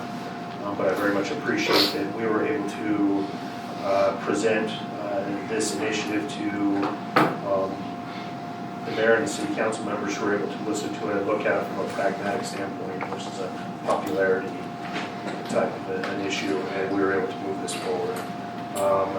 I am very satisfied to be able to report that the levels of service have not diminished in any way, and a lot of us, particularly on the fire side, have actually been able to be enhanced. So we're very, very happy with how that has functioned so far, and we have equal governance involved. We didn't kick the can of Provo. It's still very much ours as well. And Chief, just 6 months later, or however many months later, you're still very happy with the marriage? Okay, thank you. The stakeholders are very happy. We still have some people that we can't, again, change and lack of change are problems in life. So, it wasn't smooth in that there wasn't some issues, but we successfully navigated those. A lot of work with Carrie's office as well to make that stuff go through well. Community outreach is something we've really increased over the last couple of years. We have several branches within our department that focus on mental health, on disabled people, our schools. We have a number of Title I schools. We actually have one of the only Title I high schools in the district. We have an initiative with Alpine School District. We're working very closely with the feeder schools, so the Title I schools, elementaries, and all secondary schools, working to achieve higher retention and grades and so forth with these kids. It's very exciting to be part of that, and we've dedicated a lot of assets to that during school hours and after school hours. And one of the things that we found is in policing, our interaction with children is very limited unless we make it happen ourselves.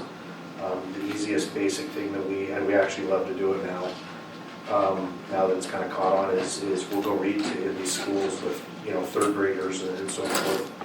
And as much as sometimes you have a big tough cop somewhere that's like, that's not part of my job, and then he goes and does it, and you remind him, well, he got paid the same as standing on the street, and then you were a hero to 30 kids for half an hour.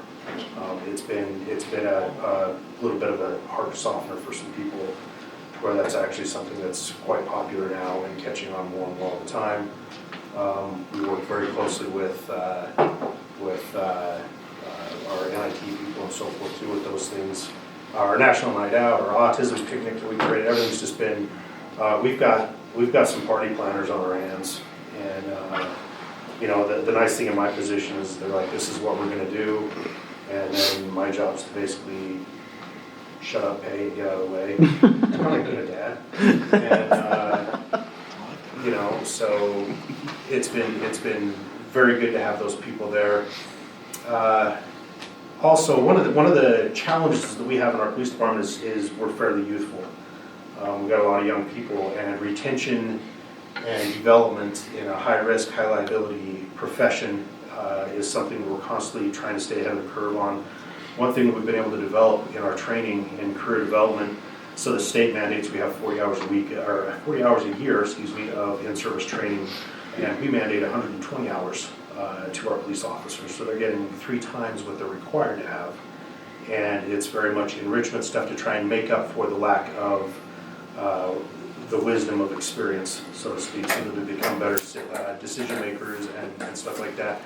And some of those things we've been able to implement with a lot of success is finding funding, be able to have a dedicated defensive tactics area. Bryce loaned us a big chunk of the rec center that people probably doesn't even know exists.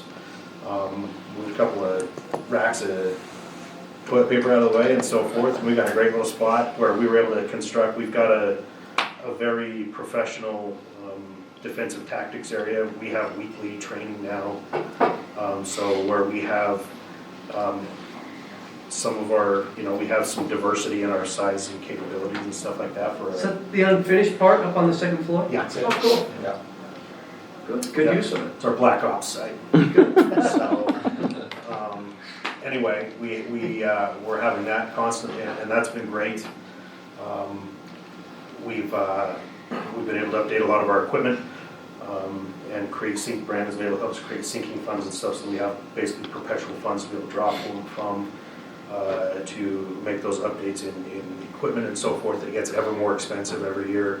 It's incredible how much the infusion of technology into our job has become expensive. And also, I think I'm supposed to just anyway, presentation upgrades. I think we're going to talk about that later. So I'll kind of fast forward that. But no, what we have been able to do is we've been able to upgrade our training room facilities and so forth. So ourselves, fire department, and frankly anyone else that needs to, we have the capability to web remote a lot of our training and stuff like that too. So instead of saying, hey, all of you come in here and sit in a classroom setting, our mothers and a dad that might be babysitting on his days off and stuff, they can actually attend their training from home and stay home and have that time that way, which has been, our people have really appreciated that. To get the training, it's been very well embraced culturally. I think that's directly impacted just as much as the compensation thing, the ability for people to feel like, hey, I'm a professional, I'm going to be treated like a professional, I'm going to be expected to perform as a professional, made a significant impact. So we do definitely appreciate the support we've had that way. It truly is unique to have a police department culture of putting training as such a high priority and also putting community outreach and being with the public as such a high priority and working with other jurisdictions successfully. I think historically, traditionally, police departments can maybe be a little bit more militaristic or rigid. And while there is absolutely a place for that, of course, in law enforcement, I've been super impressed with our police department's ability to accomplish these very things as part of our department culture. It is unique. It does set us apart. Thanks, Josh. Chris. Well, the fresh air's gone, but okay, I'm good. It smells like sewer. And Chris, we're out of time. I know. So, what would you like? You would like to come back to this later, Brian? Or? Okay, I'm Chris Cherokee, Public Works Director. I've not met with Jen or with Chris yet, and look forward to meeting with you as soon as we have a couple hours to give you some tours of some significant projects that we have underway. We have 3 areas that we would like to share with you and focus on at this moment.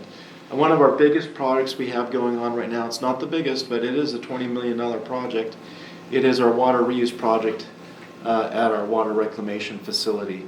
What this project is and it allows us to do is it'll allow us to treat our water to a 3rd degree or a tertiary level, to be able to land apply that at Lakeside Sports Park, at Springwater Park, at the treatment plant, at Sleepy Ridge Golf Course.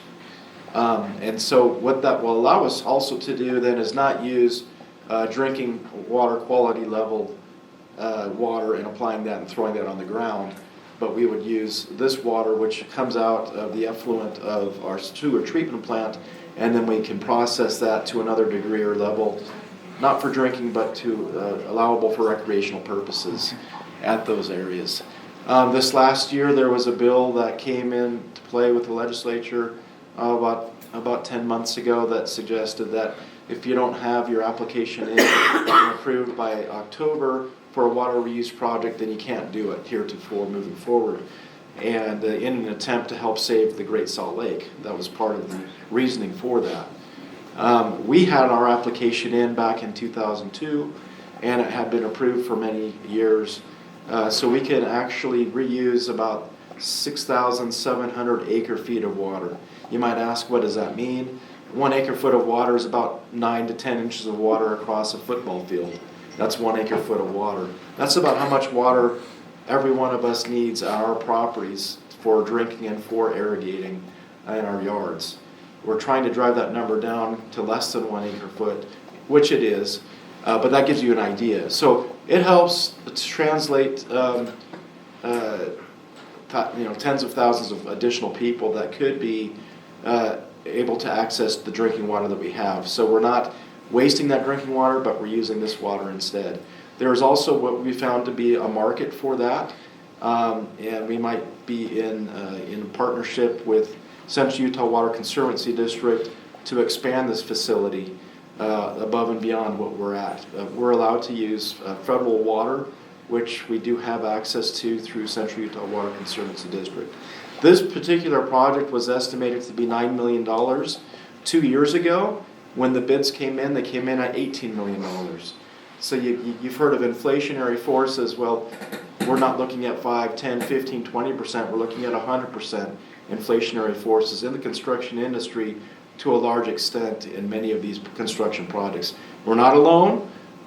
Everyone that's expanding their water reclamation facilities or larger projects, for example, the Central Utah Water Conservancy District, they're experiencing the same kind of pressures as well. Fortunately, we were able to tap into $13 million of grant and federal earmark dollars for this project. We can thank COVID in part for that, for the inflation, but also for creating the money tree that we were able to tap into. I know I'm being a little bit snarky on that, but it's the reality of what the game that we had to play to make this work. And we're thankful to Carrie and her staff that assisted us, and also the mayor that helped us, Mayor Young, with his relations with Utah County, because we got $7 million from the county for this project for water quality. So that is a huge project that's underway. We look forward to taking on a tour of that. Another project that we have that's very significant and a part of our results of our 2016 water master plan is our Heritage Park 10 million gallon water tank. This is a snapshot of that project that's underway. This is a little bit older picture because right now about half of the tank itself has a roof over the top. It's not completed yet in terms of that roof structure, but it's been amazing to watch this process underway. We've had to export about 70,000 cubic yards of material to be able to dig the hole. That is about 30 feet deep and about 320 feet in diameter. We look forward to taking you out there. The picture is amazing to look at, but really it's awe-inspiring when you go out there and you're standing underneath that and looking at these columns that are this big around 24 inches, and you have 188 of those columns throughout the tank supporting that structure. And this will help us well into the future for our water supply and demand, and being able to make water available for the central part and the west side of our community. We were deficient about 10 million gallons of water under the state rules and regulations. With this, we'll be able to come up above and beyond that requirement, and we'll be able to provide better flows and better pressure for this area. This, in conjunction with the Water Reuse Project, is a great boon for our community well into the future for generations to come. So we've appreciated your support on that. We did have to do a $30 million bond for this and other similar related projects, and it's a challenge, but these are projects, and the magnitude of these types of projects are what we deal with in our Public Works Department. What's the time frame on this one? Time frame on this, we started over a year ago, about January, December, I think it was January this time last year, where we started excavating. This will be completed in 2025. Nice. Yeah. And there's a lot of disruption with utilities in that area. Ryan mentioned that we're going to essentially shut down 4 South between 4th, and might be shut down now. Shut down now. Okay, between 4th West and 6th West, we're blowing up the whole area, just so you know. And we've had an amazing collaborative effort with our Sid Jakes and Associates, our PR firm, that's been out there. We're meeting with the school district, with the neighborhood, local leaders in the area. They understand the magnitude and the need for this project to occur, and we're going to give them some car wash tickets maybe or something like that. Some passes. We talked about giving them a fitness center pass or something to help. That's good. Significant project. Altogether playground refresh.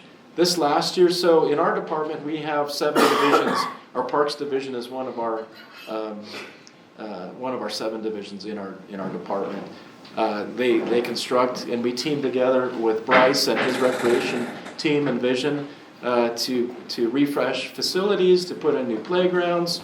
In the last 5 years, we've done more positive good and spending positive dollars through care tax and the support of the mayor and city council and our exec team towards a lot of really good recreational type projects and park facilities.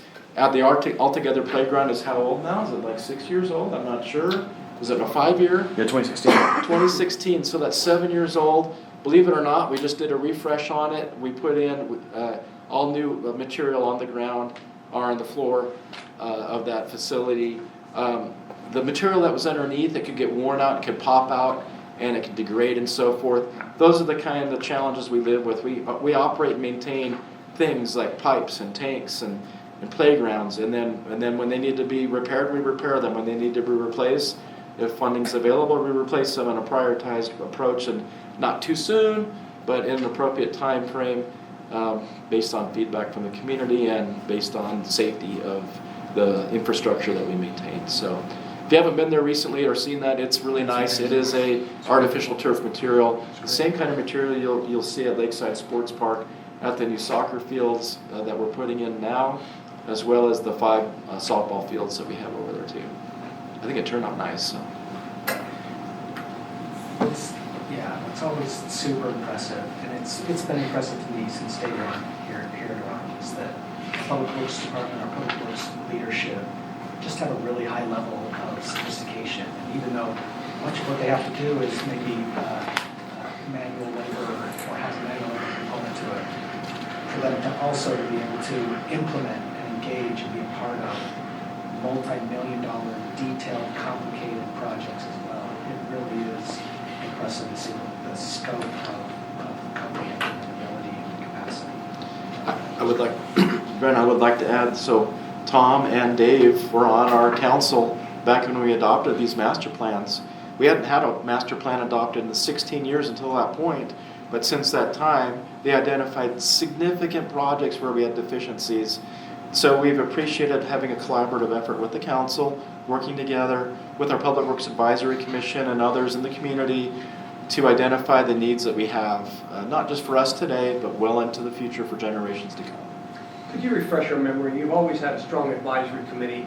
I may not know all the players. Could you refresh our memory? On who's on that commission today? Okay, so Robert Moore, who is a former Utah County attorney, is on there. He's now the legal counsel for Central Utah Water Conservancy District. Casey Shaw was on that for 7 years. I finally let him go because he was called on a mission, and so he's gone. Mike Wimpy is his replacement, a representative. He took Casey Shaw's place on that commission, on the commission. Jim's still on it? Jim Michaelis is on it. He's the chairman of that. He was the Utah Valley University facilities manager, I believe, for many years. He came and left, and now he's back again. And we tapped him again to help us out. He has a great he's a great resource, great background. We have others that have been involved with technology such as computer and IT that are involved with evaluating Utopia. Back when we were having some significant discussions with Utopia, we added 2 new commission members on that board to evaluate all kinds of a variety of solutions. So we interact with a variety of people with a variety of skill sets, lay people and so forth. We've had Carol Walker on that. She's been involved with several commissions and committees in the city. Todd Hadley, others. Brent Tobler. Morley. Morley. Gary Morley is our lay citizen that retired, lives on 2000 South. He gives us great feedback on things that he observes. He goes out and walks the streets and picks up litter and tells us about it and say, you need to get out here, so we get out there. Or the speed limit's too low, you need to raise it on 2000 South. That's a discussion, we'll have it another time. But Lene is our liaison on that commission. She's been great to work with, and we appreciate the support that you've given us. Very informative. Yeah. You guys do good work. Thank you. Chris, just one thing. As far as the water reuse project, I think Ryan and I were talking about this, but maybe just to clarify, I've got this right. So my understanding is that this water reuse project will reduce our water usage about 10% in Orem. Okay. But it's a sliding scale. It depends on how it phases in and that sort of thing. But is that Chris knows the details. Right, so what we're permitted to do and what it's designed to do are 2 different things, because it's expandable and scalable. We didn't want to do too much too soon with that. And it's a function of what we have water rights to, what we actually own water rights in, which is our groundwater. So we're limited by that. I mentioned that we are permitted to about 6,500 acre feet a year. Last year we used around 28,000 acre feet, so it's 25%. That we are permitted to go up to that. It'll be yet to be seen how much we're going to be producing from that facility. When we team up with Central Utah Water, we have 7,500 acre feet of water through them. We could reuse 100% of that as well. That would have to go through a federal permitting process through the state of Utah and Central Utah Water Conservancy District. We might be able to double our capacity of that facility and stretch that even more. So just to break that down a little bit more, so if we did reduce our water usage by 10%, I mean, that's a possibility, right? Yeah, it's about 20, yeah, it's 10% for sure, yeah. Yeah, 10% for Yeah, sure. yeah. So if we just reduce by 10%, you're saying potentially be a lot higher. That's effectively the same as the 100,000 people in Orem. So would that be like getting rid of the water use of 10,000 people on a big picture as far as overall? For winter use, or excuse me, for summer use water, that would be irrigable water. We couldn't do this in the wintertime because we don't produce enough sewage in the wintertime. So we treat 3 billion gallons of water at our reclamation facility, whereas we are producing about 9 billion gallons over the course of the year. So there's 6 billion gallons it's going to be thrown on the ground. People are using it that way. So we're going to benefit the summertime usage. It won't have an effect on wintertime reductions. But the summertime is the most significant portion of our water consumption.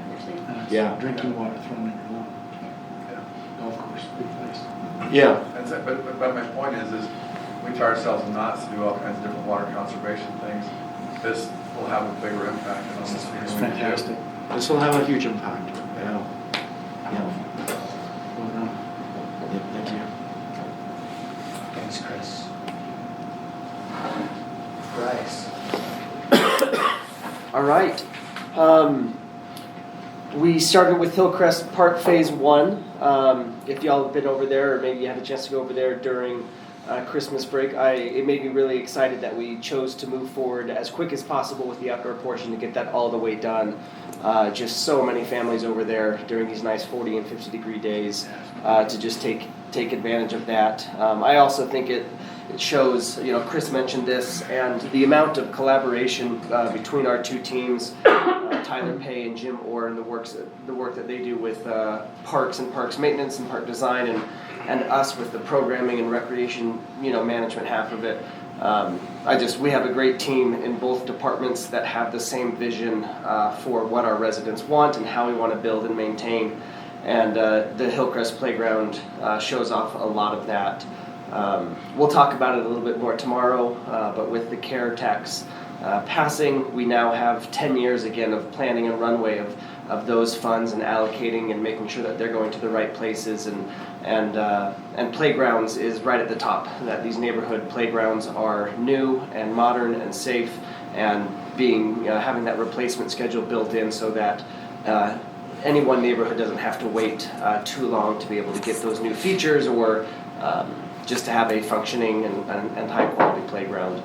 Bryce, if I could add to, Hillcrest was built based upon the neighborhood input, what the residents wanted, in the way the designs were implemented and the components of it.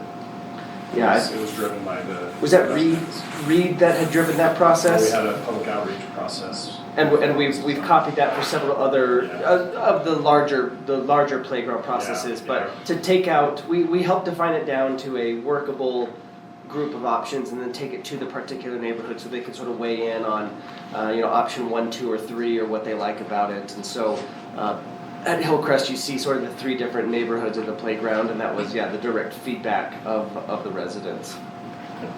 Number 2 was the Lakeside Sports Park enhancements. That started a year and a half ago. Again, Mayor Young lended his talents to helping us get those grants with Utah County. It was the first time in a decade we had gotten grants from the Utah County Tourism Tax Advisory Board. How much was that? $2 million. $2 million. And so I think people understand how huge that is. it has been a minute since Orem had gotten those dollars. It is huge. And I think what's important about that. That's why we pay you the big bucks. Thank you, brother.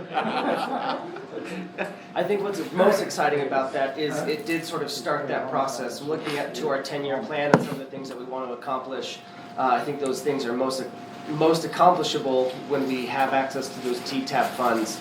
And so I think, now that we've grouped that process and we've delivered a really successful product to the county TTAP board, at Lakeside, I think it gives us a lot of confidence that when we go back to them, they'll say, just like we delivered last time, here's our next project. But Lakeside has had the 5 softball turf infields replaced. We added lights to 2 of the full fields, and if you've driven by there in the last month, they have worked at a insane pace to do 2 turf soccer field installs over there, and so we're ahead of schedule on those projects as well. Our rental numbers have skyrocketed as our pro forma required for these projects to make sense, but we're able to have really cool amenities for our residents. These are not just going out to tournaments. Our residents, our kids, are able to come and practice and play here, and that park is going 7 days a week right now. If you're over there on Sundays, specifically now out the turf, we have an adult Latino league, and the park's busiest on Sundays, which is really exciting for us to see that we're able to have a facility that can handle that and provide different resources and go from there. So really excited about Lakeside and where it's at right now. And then the third one, we've touched on this a little bit, but the Lights On experience, we added a dedicated event staff, Karina Ecker, this last year, to help with Orem Fest and some of these municipal city events. We're able to sort of take that and replicate that to some of our other marquee annual events, like the Touch a Truck and the Lights On experience. And so we're excited to have sort of a year-round deliverable on these major events, and then supplement it with dozens of other smaller events and the ribbon cuttings and neighborhood size events and everything like that. And so I think we've built some really good policies and best practices, and we'll be able to more readily deliver on the next big event idea that y'all have. Some of it, again, are events we run as a recreation department. Others is supplementing, like Police National Night Out, an event that they run. We can at least provide some behind-the-scene support. And then we've even talked about how we can better support residents that want to run an event. Jeff, you and I had a chance to, we were both gone on a day of a community-driven event, but now we have sort of the resources or infrastructure to say, hey, if you let us help y'all, it can still be your event, it can still be this wonderful event, but we can help it be a little bit more in compliance or a little bit safer, a little bit better, and so we're excited about that as well. I'll just emphasize, Bryce quickly mentioned pro forma, something that Bryce and our rec leadership have been a massive change that they continue to implement even in current projects, is the idea of looking at both sides of the ledger, revenue and expense side, and making sure that then additional revenues get used to reinvest into more residents. And since the mayor's not here, I can say that no good deed goes unpunished, so we're constantly leaning on him to be involved in helping us with that revenue or grant side of things. Thanks, Bryce. We have more ideas coming your way, by the way. We were excited about them. I was just talking with someone Wednesday night about some ideas, so. All right, excited to hear them. Why don't we skip the spin the wheel, because we're going a bit long. Okay. Well, I will make these second two portions quick. So the first thing I want to talk about is the outside accolades we've received. And these are not things that we apply for. They're not people we pay to say these nice things about us. But these are 9 things that outside agencies, publications, other organizations have said about us. So the biggest one this year was the #1 best performing city, and that was from the Millikan Institute, and that's 3 years in a row. So we share some of these awards with Provo, and that's one of them, but some of them are all our own. So this top 100 places to live from this livability organization, there's 33,000 cities and towns in the country, and we're in the top 100, which I think is just incredible. And one of the funny things about all these lists that we end up on is residents, they kind of get upset because they're like, we need to keep it secret. Don't let people know that Orem is such a great place, because they'll move here. But it's just, we can't help it. We're not out there like promoting this or anything. It's just, this is what they look at our city, and this is what they say. How many rest of those top 100 are in Utah, Peter, do you know? I think there's 3 others. So I think Sandy was on the list, and there may have been one other city. And I assume it's the Provo or Metro, isn't it? Not this one. Oh, This very one's good. just Orem, which is always nice when we get our own, because a lot of times we do have to share with them. But so you can just kind of look through there. It's a very diverse list. It's everything from like running the city really well to quality of life type things like playing and learning pickleball. The one I was really surprised about this year was first-time home buyers. They said it's the #2 place in the country for first-time home buyers, which we always think about home values here really expensive. Wow. But what they say is that the values hold, and so that's why you should invest here and live here in Orem, is because your home value will not go down. So get in early and stay. And then just the most recent one was #3 best place to live in Utah. So both on the national level and the state level, Orem is awesome. And then skip that. And then this is what the residents said was some of the best things they saw from us in 2023. And this is all based on our social media likes, loves, views, hugs, hearts. You can pretty much send any type of emotion, I guess, now. One Gold Train gets a lot of attaboys up there. Yeah, you'll see on the list that it shows up, I think, 3 times. The funny thing to me was the #1 video, which I just looked, it's been viewed 129,000 times, was this Red Line Racing video that we did. It's a new business down on Geneva Road. And we did a deep dive on why it's been viewed so much, and people just wanted to see the mayor whoop Dave Spencer. No! That's quite fine. I started 5th and he was 1st. Plus I had Putt Lorraine for a minute. And we expect David to whine, so absolutely. That would be great. That would make for a great event too. It's just, Trying to bring it on, man. yeah. Get training and we'll We schedule it. laughed at Debbie Lorraine and somebody up at, I call her Putt because she's driving a Ford. I laughed the entire group. You didn't laugh at me. Nope. You never laughed at me. Go back and watch the video. Well, that's the problem is we have the full video, so we can. You never laughed at me. I finished 3rd. We love giving Dave a hard time, but that was I ain't taking it, am I? that was a really fun thing, and surprisingly #1 video or #1 post of the year. I think we already have our #1 post for 2024, Cheesecake Factory. It's doing insane business online, and it's just fun to a lot of times social media can be really a negative place, but to give credit to Brent, his just outlook on life is so positive, and that's what he's encouraged us to do from the social media standpoint. And so the positivity that we've tried to do online has really won out, because this is the top 25. This is an unedited, unfiltered list. So the top 25 things are all extremely positive, extremely unifying from the stance of the community. And this is what people love. So if we can kind of keep this up, I think we're in a good place.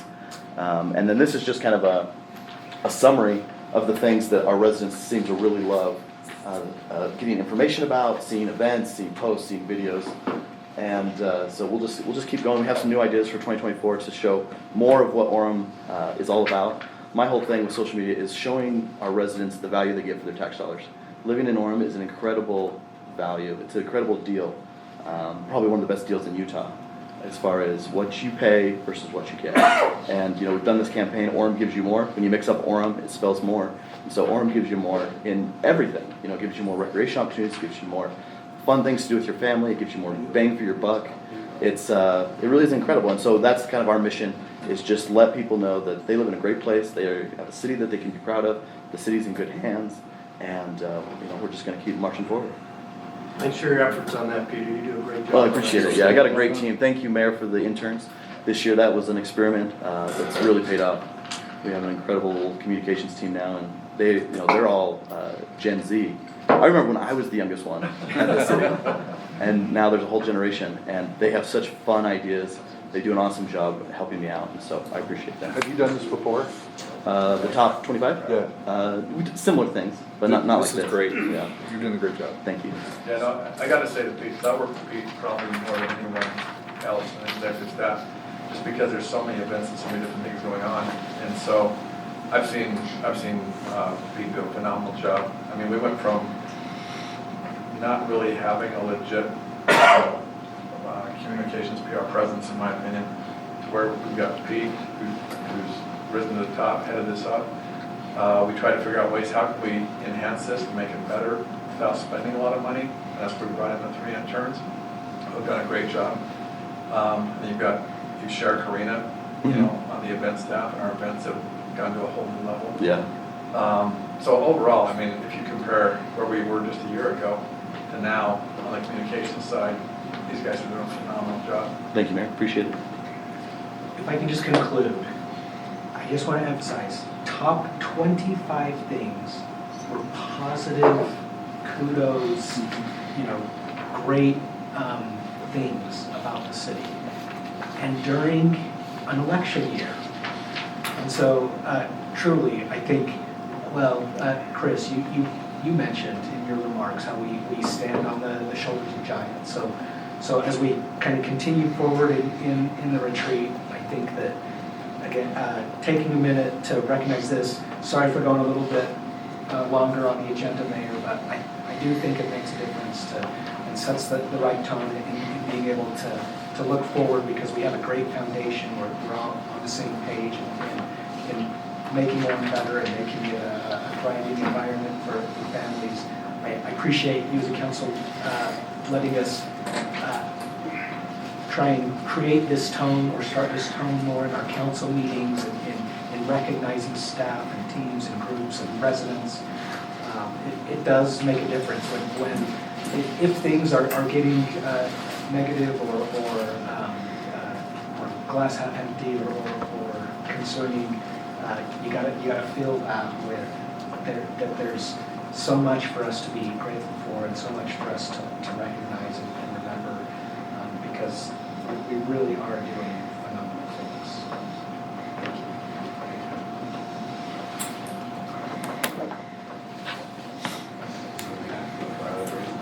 Yeah, sure. So yeah, we had on again, and Steve let us know yesterday. So the idea of a closed session is this is purely optional, and is only if a question or concern comes up that would fall under what is legally. I would like to have a discussion on those items. Okay. So then we put it early on here so that then you can address it whenever you want. So I guess at this point, maybe Steve, logistically, the council would just decide if they want to go into a closed session now, or if they want to delay it to later on in the meeting. Right, so yeah, if you want to do it now, we can have a vote. It takes 5 votes to go into a closed meeting. Or if you want to delay it, for example, after the roundtable or whenever, then probably just take a real quick motion to bump it to whatever point in the agenda or schedule that you'd like to move it to. Is there a problem with doing it now, Mayor or Brent? I think our idea We have to was, leave. that's the Oh, case. yeah, we have And to then come come back back. another room, right? Yeah, or we can go where we had lunch or something. You can go with Yeah. the boutique. Do some shopping. Who said anything about coming back, Robbie? Blew it. So when we set this up originally, when we talked to Steve, he said we should put it early so we can do it anytime during the Okay. meeting, right? And so I think the idea of when we put this on here, we don't know if we need it or not. I mean, it sounds like you've got something like to talk I do. about. I have some legal questions that I'd rather discuss with you and. And that's the whole reason we have it on here, in Yeah. case there were legal issues. that- Okay. And I think, so we've got that, but I think what I'd like to, what I'd recommend, we can go and see what anybody wants to do. But I think we should go through, some of the things we've got as far as on the existing agenda. So I think that will take us down the path of whether or not there's additional things we want to talk about in the closed meeting. I don't care For what it instance, is. we haven't talked about any of that yet. I think we'll talk about, I recommend we talk about that. And just strategically, as we're going through the conversations, if Steve feels like there's something that's being brought up that needs to go to closed door, then we can, what I would do is if different things come up, put those things on some list, and then at some point we can adjourn and we can go through that. Yeah. That sounds good. You okay with that, Tom? Yeah, sorry, I already said yes, sorry, I tuned out. I apologize. Yeah, fine. That'd be great. So Steve, we need a motion to, Yeah, if you know what you want to do, then we just have a quick motion to move it to wherever you want to move Mayor, it. can I move that we move to a closed door after the city council roundtable? Is that what we need to To say? move the agenda item to after the roundtable. Yes. Yes. Did I word that okay? To sometime after around that, Yeah. right? So the way I see that happening is we're trying to just defer it until it's deemed necessary. Yep. Okay, so does that work? Yep. So we have a motion. Okay. We have a Second. Okay, would you like to vote? Yes. Aye. Aye. Sorry. Aye. Aye. Aye. Aye. We'll do that. Thank you. Yeah, you'd like to take, okay, let's take an early break right now. Let's try and keep it no more than, as quickly as possible, no more than 10 minutes.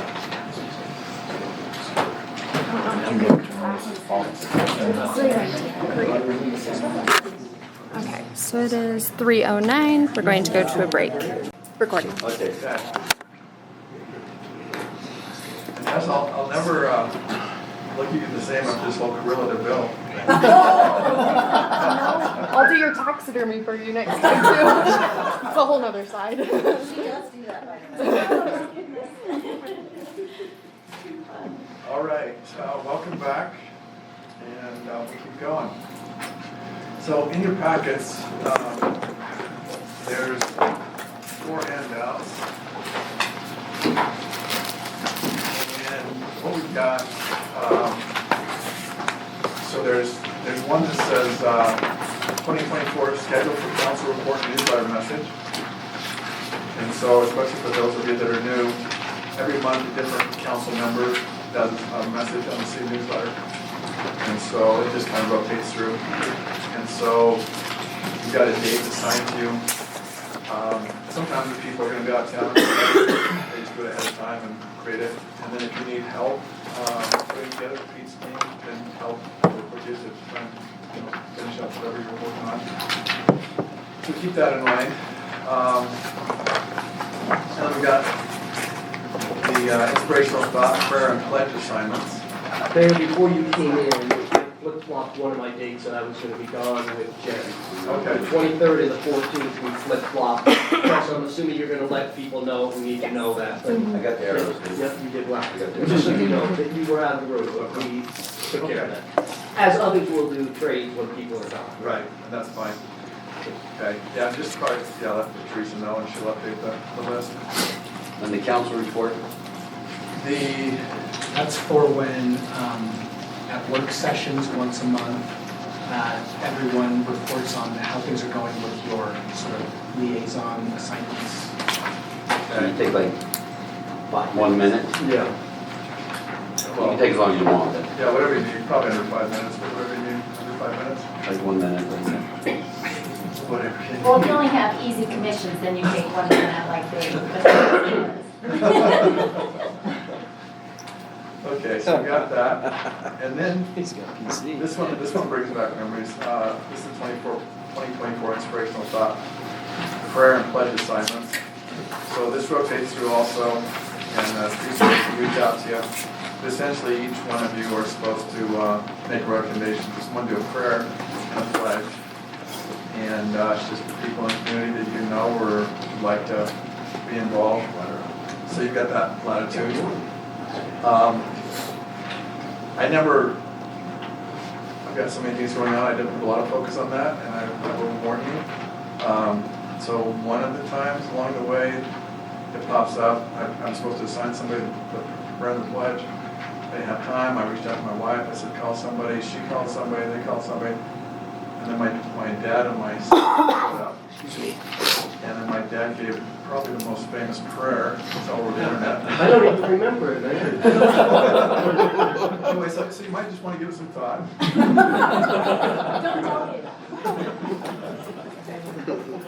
I know next week when a couple weeks later, I didn't have what you said. We can call my dad to come in. I was so grateful for that kind, offer of yours, Mayor. Well, just here to help.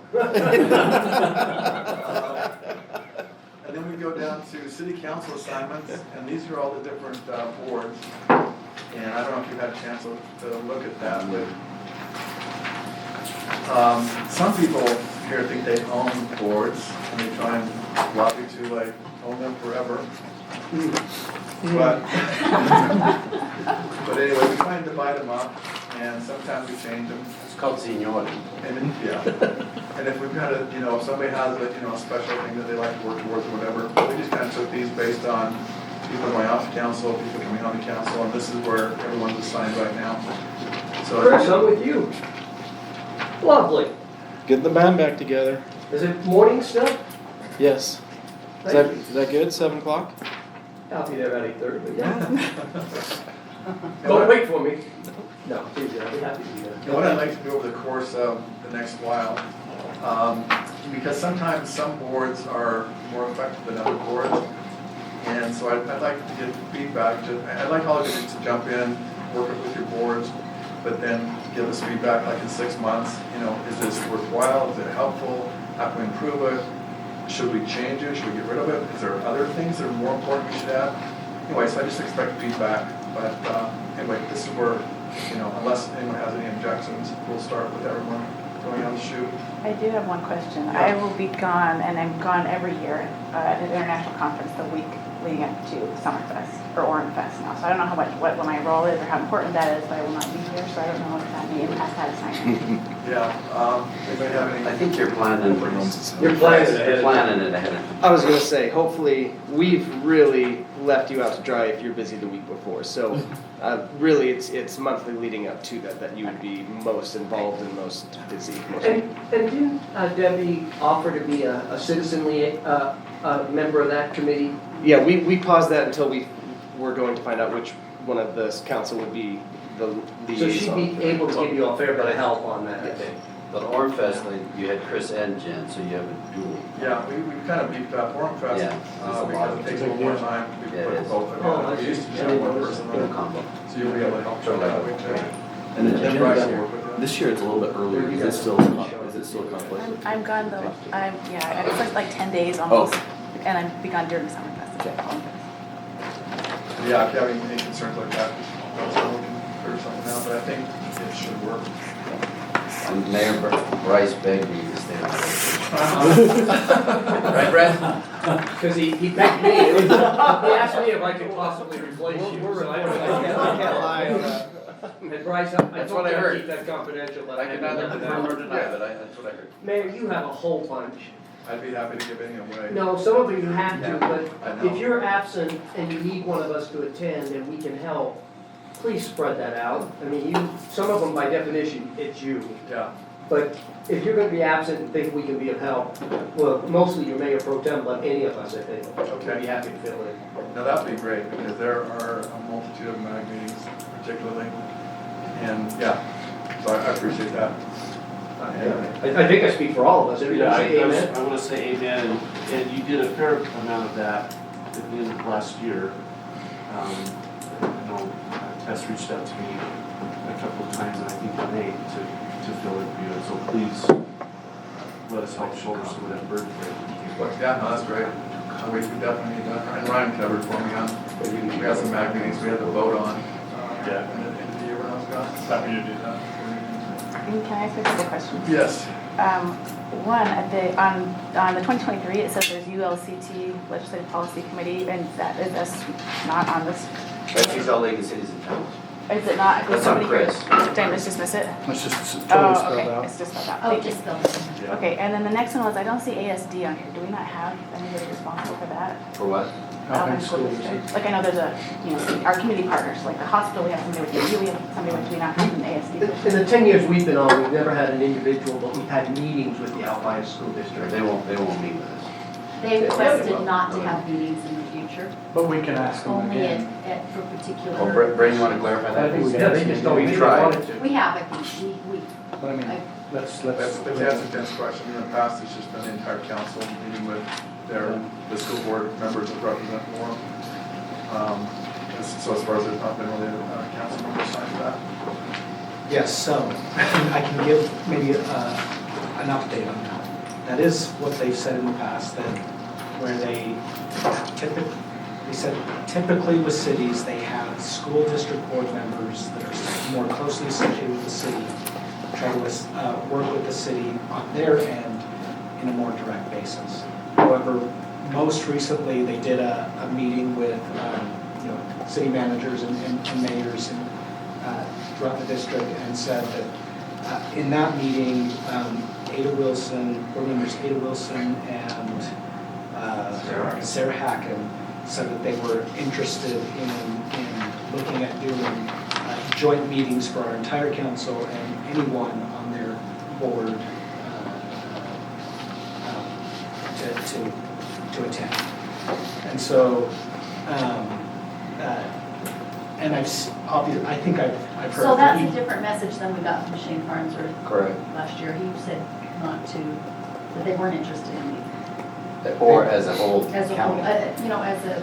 They didn't want a public Open meeting, yeah, public meeting. public joint meeting at the time. I think So they're that's willing to do that changed. now, 'cause that's what they told me Wednesday night.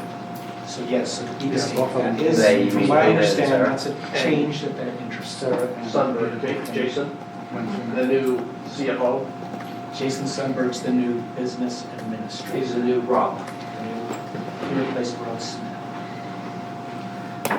So, and I think I've heard at different times, I think from everyone, interest in trying to meet with the school district.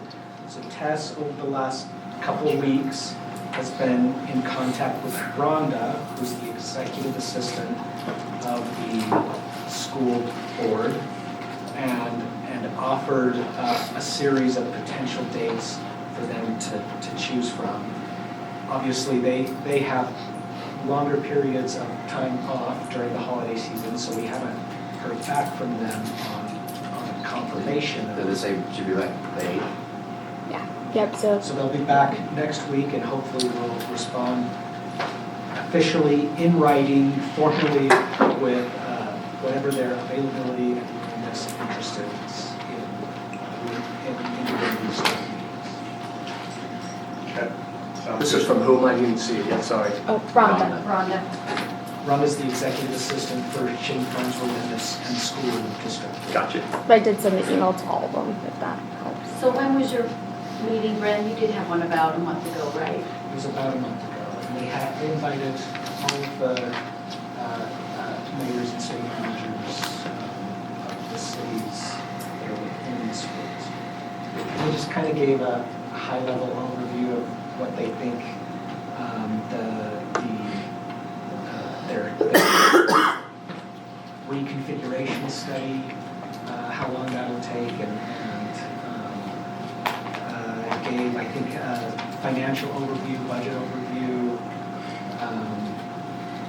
They solicited questions. No one really asked very many questions other than, I think there was a little bit of interest in like safe routes and busing. Wonderful, I welcome that.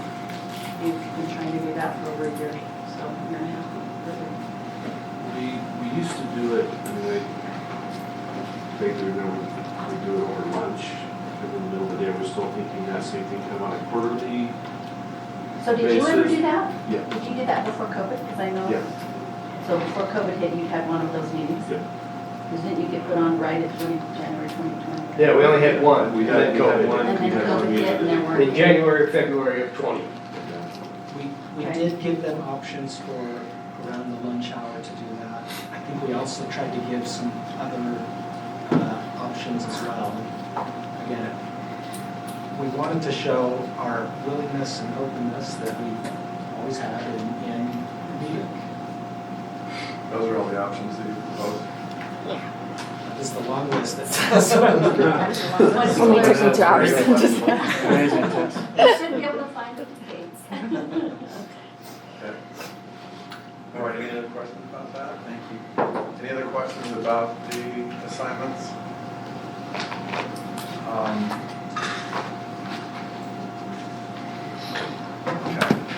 Okay. And if you have questions about your committees and your work with the all sort of thing, you can reach out to me or Brent. We can point in the right direction. So. And I would probably push you back to whoever was doing it before you, although, and even you could reach out to the city council member, although a lot of these are dynamic and we're trying to improve and change them all the time, so. But again, perhaps a refresher that we don't lead that meeting.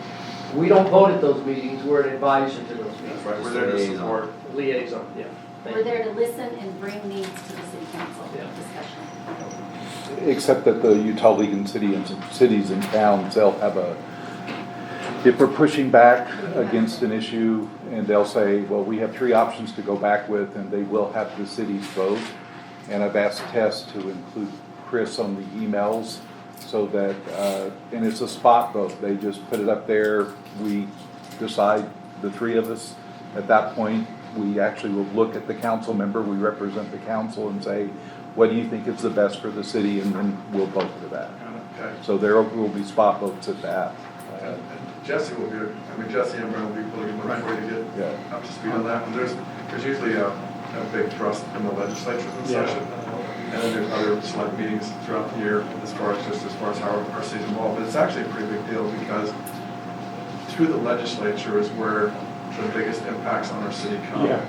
And if we don't have a big voice in that, then things just happen to us. And so we've got to be super aware and super involved with that. That's good. The library, we'll talk if that's okay. What's that? I'm on library, so we'll talk. Oh, She's done on there. I'm just looking on here, Mayor, so like Utopia, that one where Jeff saw that they have, they ask for, I think, votes for members of that. You're on the UAA. And I'm on UIA. Oh, that's not. Utah Lake Authority, I think you're technically a voting member of that group. That's a very involved, that's another thing that's very political and won't probably be heard, so we call the commissions kind of a big issue. Yeah, we already talked about those. CDBG is probably some extra involvement too as they get into the numbers of who they're providing grants. And who had that one before? I had that one, yeah, it's not on the list, but I had that one too, it was kind of, that one's really exciting and right up your alley, I think, based on your background. And we've had a man who's come to many of our city council meetings, as almost anyone else, who comes every time to report on this. What's his name? Ken Renz. Yeah. Oh, I know Ken. Ken Renz on it? Because there are certain benchmarks when funding happens and.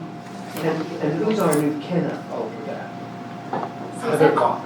That's in my department. Okay. And we've spread it out by a few people, but Heather's taking the lead. So I can work with you, Jim. Right. Okay, so we good? Okay. All right. Moving forward. So I'd like to, in this roundtable, I just kind of like to get an idea where everyone's at and talk about some different things that I think are important to talk about. And where I want to wind up with this, and where I'd like to go with this is, let's say we have our conversations, we go different directions, we have different concerns. I think the guideline that I've tried to make for this conversation is, I think we've all agreed that we need to unify. And so it's unity built on a foundation of truth and honesty. I remember in both your inauguration parts, that was an important thing for you. So it's unity built on a foundation of truth and honesty, and I think that's the benchmark against anything that we talk about should be measured. I'd like to go around and just have each of the city council members just tell the group why you ran for office and what's important, what's your priorities, why did you do this, what do you hope to accomplish by being on this, and do we have a volunteer to go first? Well, Jen did it already. You guys have been You guys ate campaigning, fresh so. with She did it Wednesday night. Yeah. She did the family show, it wasn't convenient, I need to do this. Summarize for anyone who wasn't here, if you don't mind me throwing you first. Yeah, or if you have other Yeah, or if you have other, specific. and I would be thinking, I think that's great, but I'd be thinking in terms of, are there any, like when I ran, there was 10,000 farmers they were trying to put on State Street. I was completely against that. So there's a lot of specific things. Specific issues. But we can make those from a list. Yeah, because we're trying to basically boil it down, and these are things that we can basically look at why everyone ran, and then put these all into a hopper kind of thing. Yes, you also. Sure. And can I guess this is recorded, but I would like to have, so that we can make meaningful use out of these comments somewhere, so get recorded and broken down so we can bring these all together. Go ahead, Jen. That's a great question. It's a big question. So if you weren't there Wednesday night, why did I run? I ran because I feel like it's my duty and responsibility, both to my ancestors and as a citizen of this great country, to use my skills and talents in ways that benefit our city. That's my education, that's my background. So that's the pie in the sky, the vision of why I do this. As far as the practical things, I think, like you said, my whole campaign was built on trust, collaboration, working together. And so I think I want to see some more of that. We've had a really fractious couple of years with the Alpine School District thing. I think now is the time to build the relationships there again and with other organizations. So stronger relationships with our entities. Like I talked to UVU during the course of the campaign. We haven't met with them in a while. I'd like to revitalize some of those things. And some of that's a product of COVID. COVID happened and the world shut down and nobody was meeting with anyone. So I think let's spring up from the ground again and let's still connect and rebuild those relationships. So that's a big thing for me. I think I heard a lot on the campaign trail, affordable housing. What are we doing with affordable housing? How are we going to address that? I think that's something I'd like to see us really focus on, because on the one hand, we don't want 10,000 apartments on State Street. We don't want a lot of high density, but on the other hand, we have people saying, I need affordable housing. I can't even live in Orem because there's no place for me to live. So I'd like to see us address that. What else do I have on my list?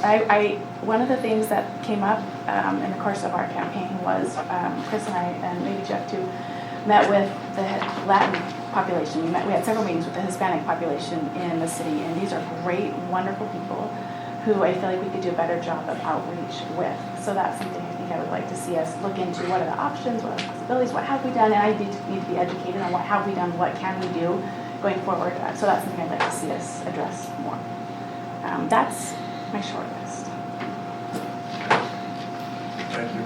Chris? Let's see. Part of the reasons why I ran was just to provide, again, that continuity of ideas, and as we've all been talking about, the best ideas rise to the top. Several of us have had those discussions. With that said, the same kind of the positive feeling, I know that as a city in general, and just any kind of a public meeting, I personally feel, and I think I've noticed that the public should be welcome, but there also should be a decorum in a public meeting setting. So part of my desire would be for us to look at ways that we can, in an open setting, whenever we have an open public forum, to kind of remind everybody of the guidelines of we don't bring any individual's name out, we don't cause them to either clap or boo, and we all have opinions and we need to respect each other in a positive way. And then So that would be one of those ideas, along with, I've been to a lot of those same meetings that, and several of us have been to with the Latin community. And I even love the idea of, having the city staff help create a successful event that's safe and organized well. For example, the ones in the park and other things that we can do. It would just benefit all of Orem. And seeing some of the neighborhoods in Orem and just driving around as a concerned citizen and other roles that I've had throughout the city in my lifetime. There are some neighborhoods that would be nice, and I know we're working on that because we have some new neighborhood enforcement officers that are doing such a nice soft touch kind of approach. We have some neighborhoods that are scary because they're owned by landlords, and it's mostly, and it's a really dirty neighborhood, I mean, it's scary neighborhood. You drive in and you go, I wouldn't want my children living here or anyone else. So those are just some of the concerns that I think I have just as a citizen coming in. No other agenda items other than wanting to contribute my background and skill sets and look forward to ways that I can contribute and just help. And all of us talk and bring the best ideas and then get behind them together as a team. And let's do it. That's my ideas. Okay, awesome, thank you. I was given an opportunity to serve a year or so before I ran by Mayor Evans and the Finance Committee, none of whom are still here, I don't think, but he had a half a dozen people in the community who had business and or finance background. His partner from Squire was there and 2 or 3 other people going over their budgets because they were going through a drastic reduction, right? That's in the 8, 9, and 10 year, they were just coming out of that. And so 11 or 12, I guess I got involved in working on the budget. And got invited to consider running for city council by some of them on there and also by Karen McCandless, who had decided at that point not to run again. And I didn't have a detailed agenda other than they need decent management and financial focus on some of the things. And so that's what got me. And then the comment of if not you, who, and if not now, when, which is to your earlier comment on Wednesday night. It's never particularly convenient to do that, and Mayor, I don't think anyone knows that more than you do, as far as the inconvenience of service. On the flip side, if you're getting more from your serving than you're giving, it's no longer service. It's called a job or some other opportunity.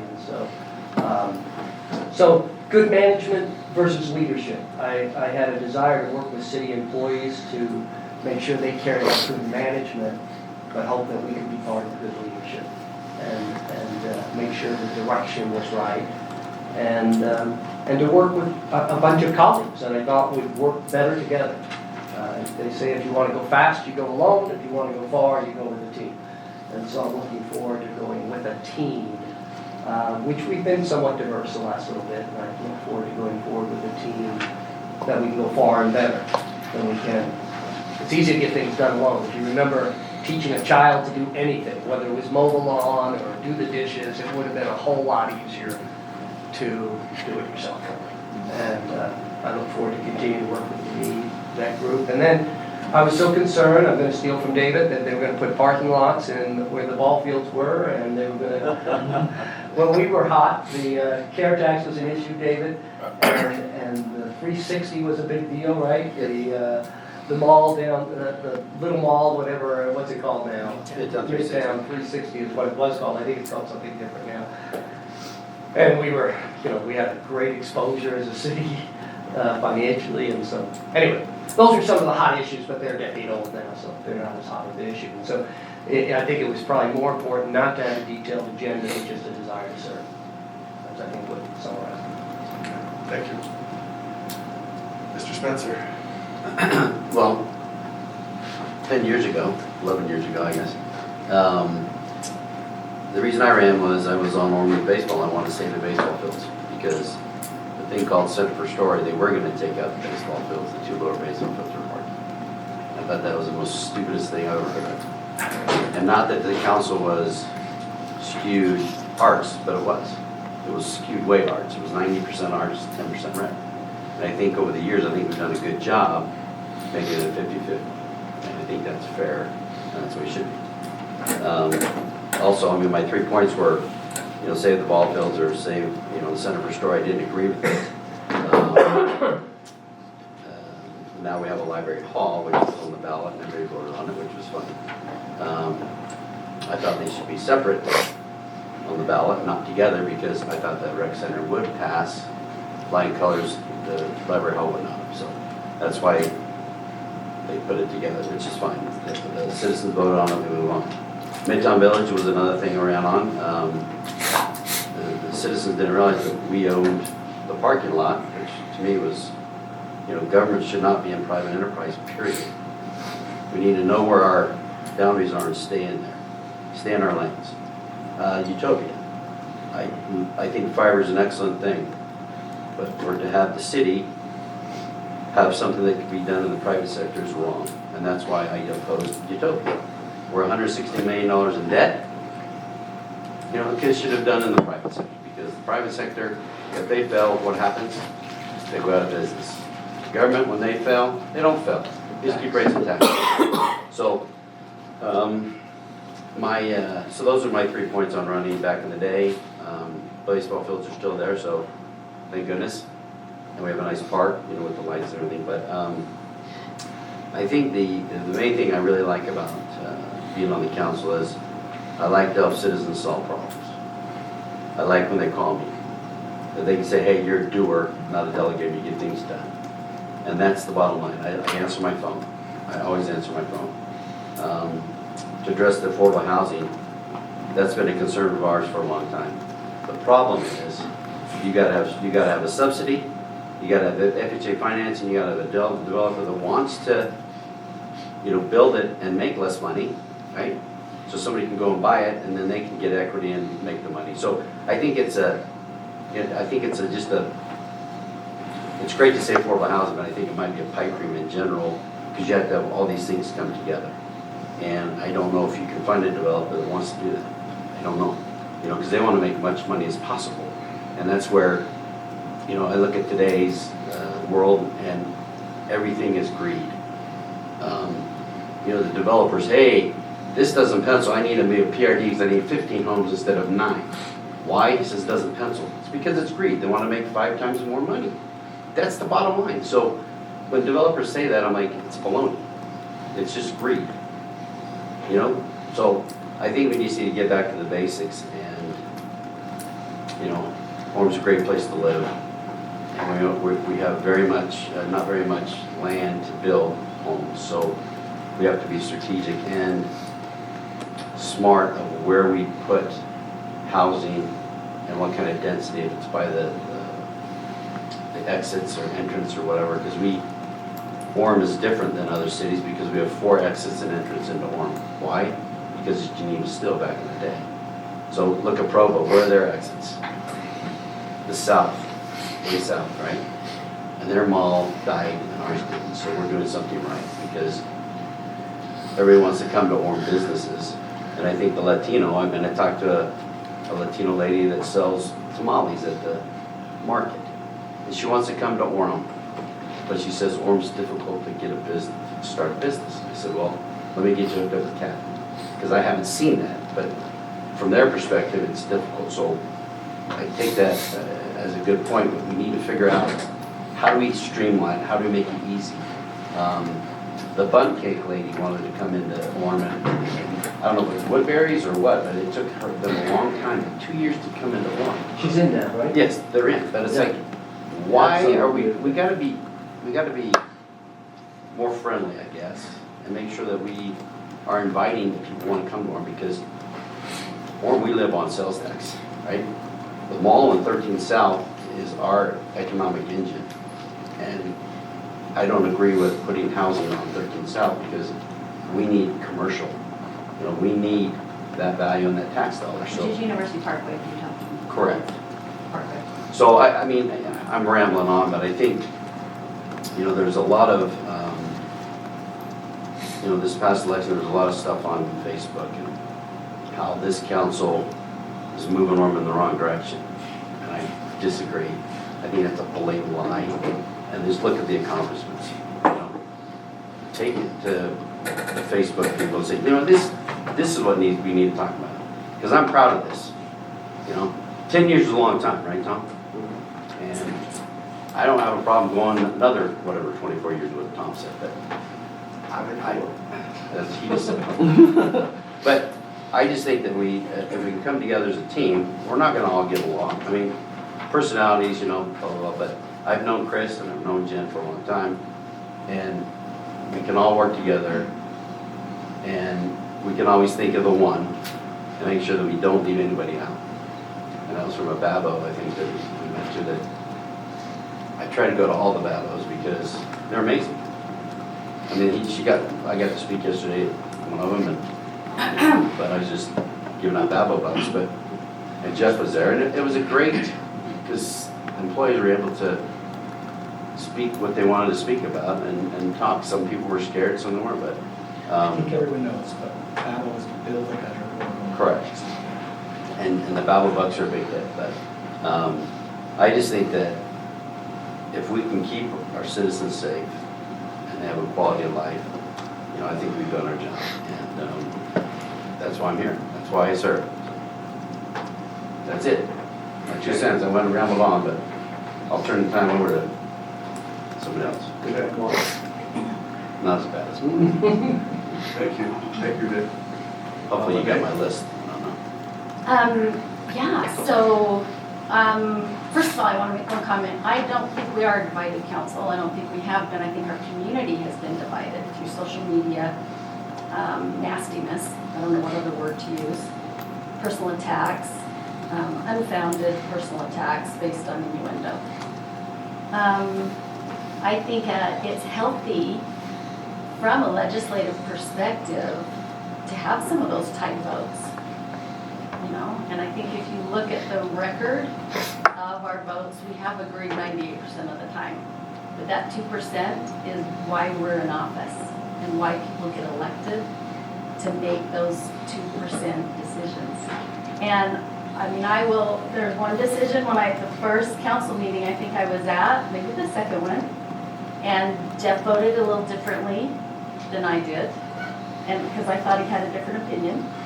But then the vote happened, and afterwards there were some questions about that, right? And when we walked out in the hall, I was like, "No, Jeff, you're good. You know, we vote however we vote when we're up there on the dais, and then we're friends when we step down." That's a healthy legislative process. So anybody who calls that divided and divisive, in my opinion, doesn't understand the making of the sausage, you know, and how it's supposed to work. That's how the cream rises to the top. So you got to be able to set that aside when you leave. But anyway, why did I run? Well, 3 things were my platform, right? To strengthen families, to protect neighborhoods, and to prepare Orem's future.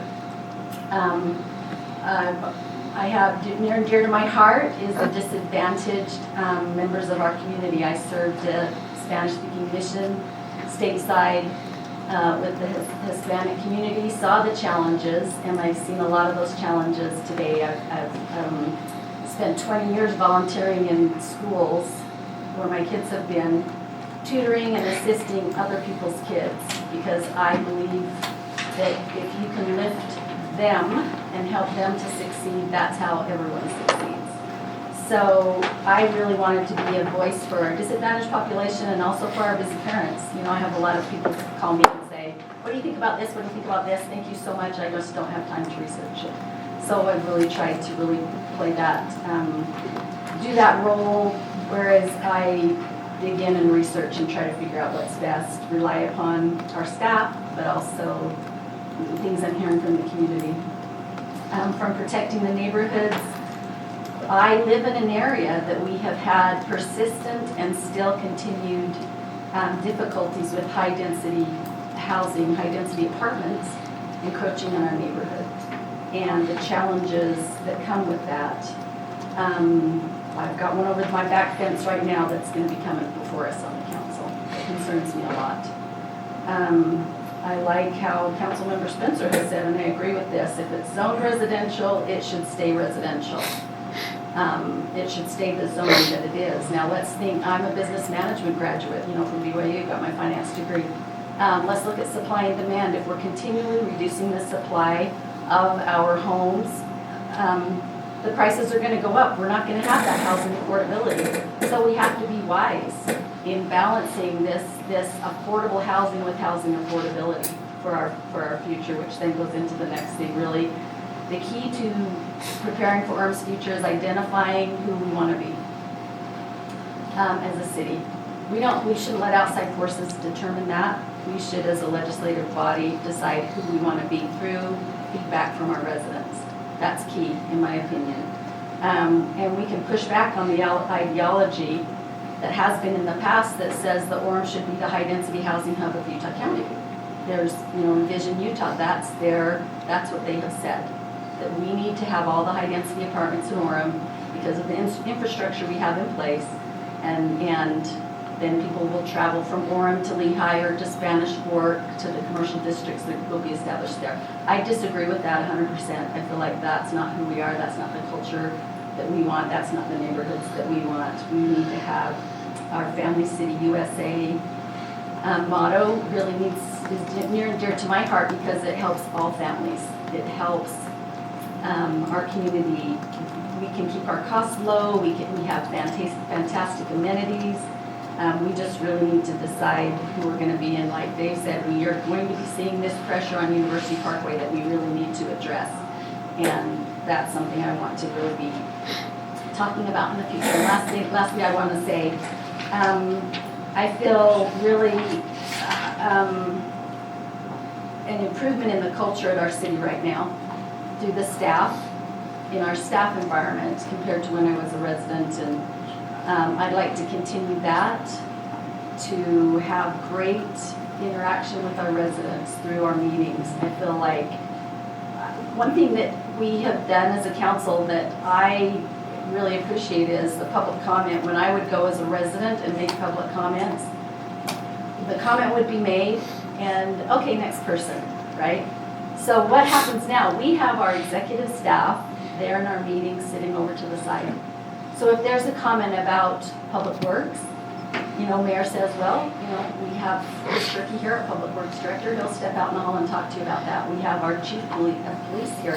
He'll step out and talk to you about that. Those residents are feeling heard. Their issues are being addressed.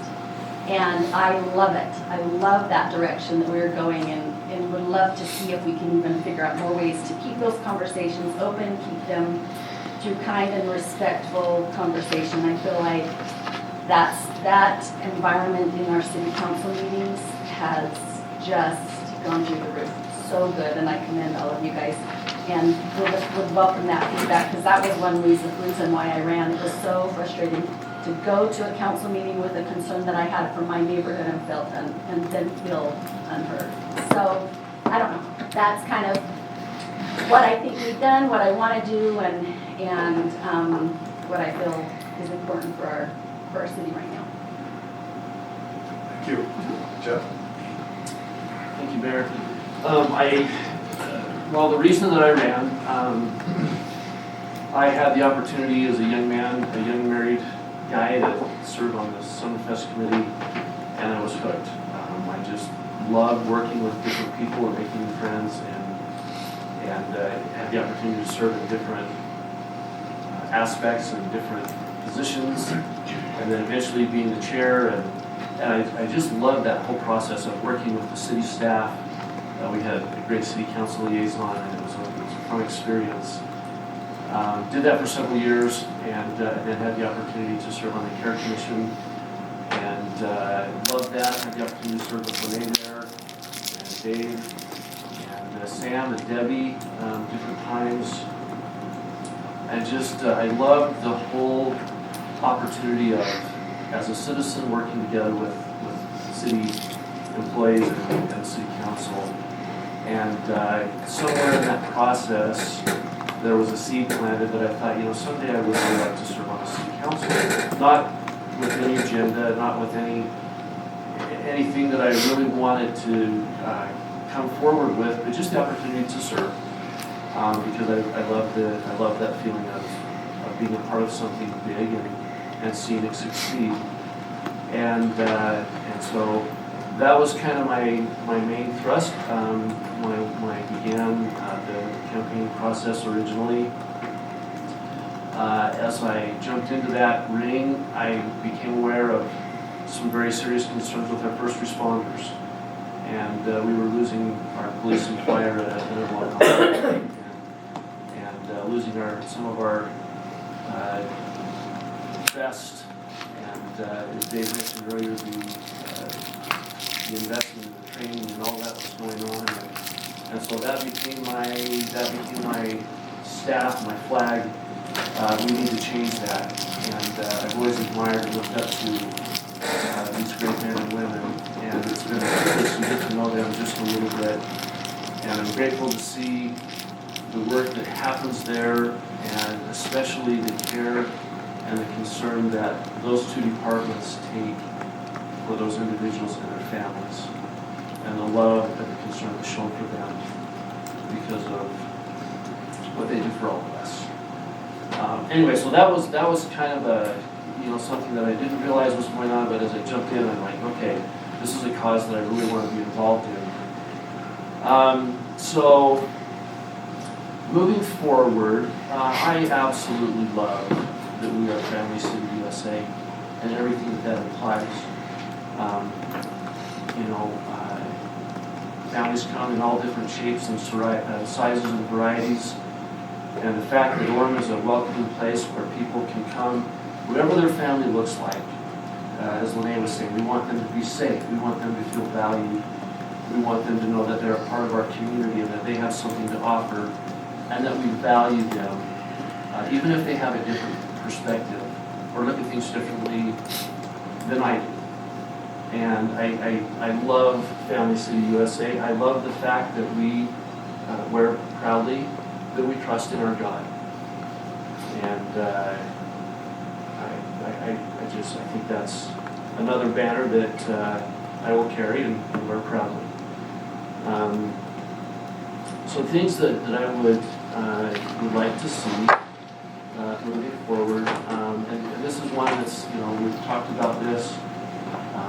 Renee and I went and met with the realtors, and I'm concerned about some of our neighborhoods and the way that they're just kind of falling into disrepair.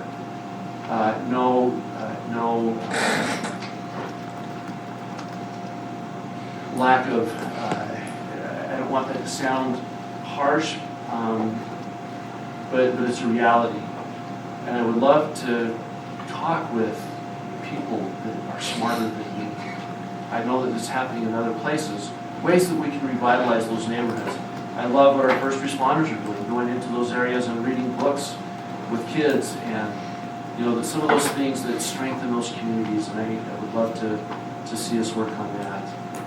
I was talking with Mayor Lundberg recently from Linden, and I had heard somewhere once upon a time that we met occasionally. I didn't have the opportunity, I haven't had the opportunity of doing this because of COVID, but I think it would be great to meet with Provo and Linden and Vineyard, and we have some overlapping concerns. We have fire stations, we have police, and our public works, that we just overlap. Our schools, so many ways that we overlap, and so maybe on an occasional basis to kind of come together and share concerns and ideas, and how we can not only strengthen Orem, but how we can strengthen each other as a community.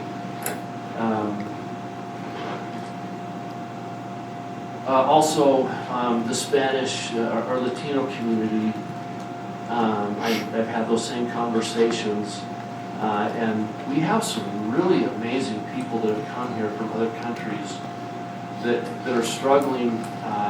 They're entrepreneurial, they're very sharp, but sometimes they have a hard time understanding, and the whole communication process can be a challenge when they come in to get a business license, seeking guidance on how to handle a certain thing with the city. So I don't know what kind of communication Spanish speakers we have on staff, but maybe that's something that we can look at, or having someone that's available to step in as an interpreter in some of those kind of higher level situations where we've got somebody that has a great idea and they've had a business that's been successful somewhere else. They want to come and implement it here, but they don't know how to jump through the hoops here in Orem. and in the United States. And they have so much to offer. And then the other thing with that is maybe, some things on the website that are in their languages, so that they can go and learn how to get a business license in Espanol. That's the only Spanish that I speak. But, some things like that I think would help kind of give them a helping hand in that process. And again, anything that we can do to celebrate our culture, their culture, the diversity, and bringing those cultures and that diversity together in a celebration, I think is a wonderful thing. And then just one last thing, I can't read my note here very well. Two things. So first of all, consensus as a council. It feels like there have been some times in the past, and I know we're all short on time, and sometimes it's felt like the process has been, let's get to a vote of 4 and then we'll carry it forward. I would love to see us come to consensus where we're coming together as a group of 7, working together as a group of 7. I think that's the whole point of this matter. That we're a council, that we're a team, that we're in this together, and so that might require a little more time in communication and getting together as a group of 7, working together a little more, but to get to that point so where we're not just, it's easier to get, let's get 4 of us and then we'll move it together, but let's bring consensus, let's get to a group of 7 and work together. Anyway, so that's in a nutshell. So the one last thing that I want to say is I would love to work for any one of you at the City of Orem. I have to tell you, I look at the way that you run your departments and the way that you interact with your employees and your staff, and I think, man, this would be such a great place to work. And it's just, so I just want to say thank you for your examples. And the work that you do in your departments and the way that you work together as departments working together to move things forward. It's inspiring, and I really look up to each of you for that. So. Chris, you need help on the grounds, don't you? Put them on. Sign me up, brother. I'm not applying for a job. I'm just saying I appreciate your leadership and the way that you lead your departments. We'll give you $18 an hour. Park rest with the stone. Oh, maybe. We need help with the anti-graffiti probably as well, and security. Brandon will hire you first line. You'll introduce So if I hire Jeff, you'll take him? I'm not applying for the job. I'm just making an observation of how great you all are. Thank you, Jeff. I've just got some things I put on here last night at midnight. So why did I run for office? I've told some of you this before, but I lived in Orem for 30 years, and I tried to move several times, and my wife will not move. So we came to the conclusion that we're going to die in Orem. I thought if I'm going to die in Orem, then I'm going to do whatever I can to make it better.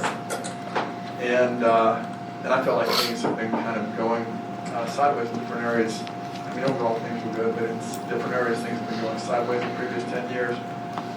And so one of the things I really believed when I ran was that we need to define who Orem is, and we need to basically define that now, or it's going to be changed by people around us or other people. And so that's where I pushed for taking Family City USA to the next level. It had always been a thing out there, but I really wanted to push and make it something serious. And that's where we evolved into creating a city motto, which is create an environment where families can thrive. Because I think that gives us a mission, it gives us a motto, it gives us a benchmark, which we can measure our success or failure against. Another big thing I ran on was to return representation to the people of Orem. Like Lene said, it used to feel like you had some issue in your neighborhood, whatever, you went to city council meetings, whatever you said didn't matter, it was just going to happen regardless. And I just, it just felt like wasn't, the representation wasn't there.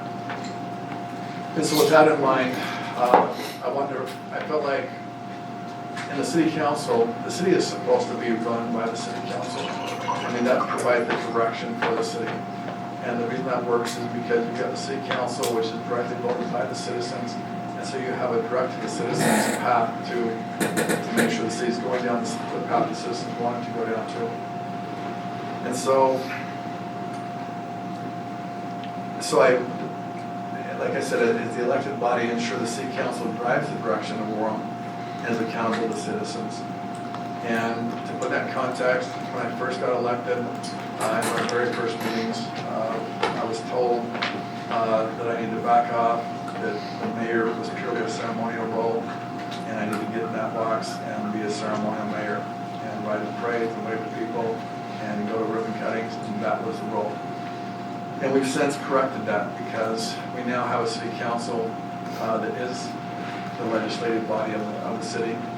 And I think things have changed a lot between the staff and the city and just where we're at right now. So I just want to bring that representation back to the citizens. And I feel like where we're at right now, we've aligned the city council and the city management so that they can both fulfill their individual roles and work together. And ensure that serving citizens is both of our first priority.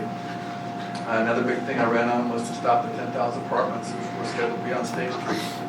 In the previous 10 years, out of nowhere, there was about 3,500 apartments that had been built in Orem. And that was pushing back against the basics of the neighborhoods and how Orem, what kind of the whole value system of Orem. And so essentially I just came out hard, and that's what I campaigned on, was to stop those 10,000 apartments. And we did that.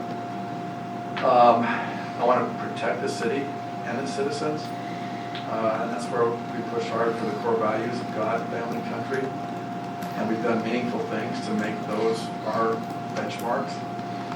I work to ensure that Orem has strong representation throughout the county. Before I was ever the mayor, I knew a lot of people throughout the county in different positions, and so that was my job. I want to protect the citizens from unfair and unnecessary taxation. There's the classic thing that, how much your taxes be, and they'll be as much as you let them go. At some point, somebody has to push back. I always believe that, that is a check, and I've worked hard to make that happen. I've worked hard to promote development that benefits our residents and maintains the integrity of the community. I've always believed that we needed to, like Dave Spencer always says, we got the roads, protection, the basics that a city's supposed to provide. Police, fire, water, roads, and sewer. Thank you. Exactly. And I believe that's, in order for that to happen, as a city council, we've got to provide the necessary support for our first responders. And I honestly believe and have been working towards not just being okay, or not just being whatever, but actually creating the best fire department and police department in the state, if not the nation. And I think, we've had a lot of conversations about that, and I think our first responders are doing a phenomenal job. And then to that, provide every department in the city with adequate resources to be able to provide outstanding public service to our residents. I always had kind of a vision of operating our city with the same level of accountability as private industry has. Because, as you know, government, if you don't do things right, people are disappointed, whatever, but there's always a tax, there's always a tax base to fall back on. And so a lot of times they're not in private industry, private company, they don't do things right, well, they go out of business. And so if you don't focus on it and make it happen, a lot of government type entities go down the path of they don't have to try. Now I think, like I mentioned it a half dozen times, in Orem City, we've developed a culture that's phenomenal. We're almost running Orem like private enterprise as far as the amount of accountability and responsibility. I want to create an employee structure that encourages every employee to excel. And I've really seen that over the last year as far as within the ranks of the employees and just talking to different employees. People are excited and people feel like they're rising to the top.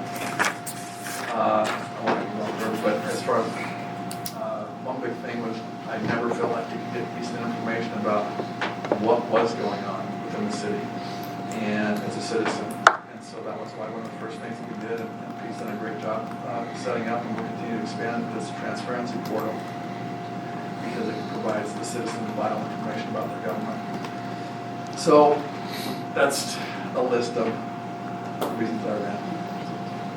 Yeah, and what's amazing about the transparency portal is other cities have reached out to us and they're imitating our transparency portal because it Most is. sincere form of flattery. So, as far as, I think we've got a lot of common goals. I think we'll need to take and break this down and take it apart a little bit to kind of prioritize things and work things up. I'd be curious just quickly if there's anything that comes to mind in terms of collaboration or common goals. One thing a couple of you mentioned is affordable housing. And affordable housing is, from a practical standpoint, a very difficult thing to do. I think it can be wrapped into revitalization of neighborhoods. I think there's a possibility it can be wrapped into Spencer Cox's 35,000 homes they want to build. But essentially, what you have to do is you have to figure out what you're trying to do, but then you also have to figure out how you fund it, because that's the big missing gap, right? So anyway, I think I think we're at a point, you talk about neighborhoods around Orem that are, not in that great a shape.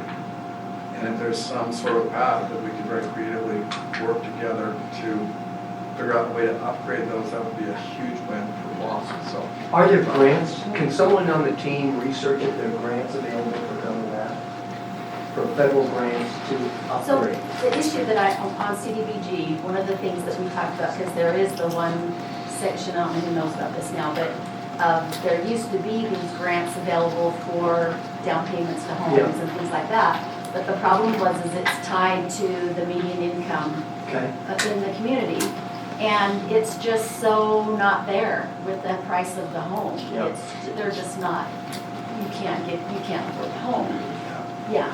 So I think we need to push to bring recognition to that and kind of see if we can work with Governor Cox. Because you're working on that. I'm on the governor's committee, Yes. that, right, Mayor, I think.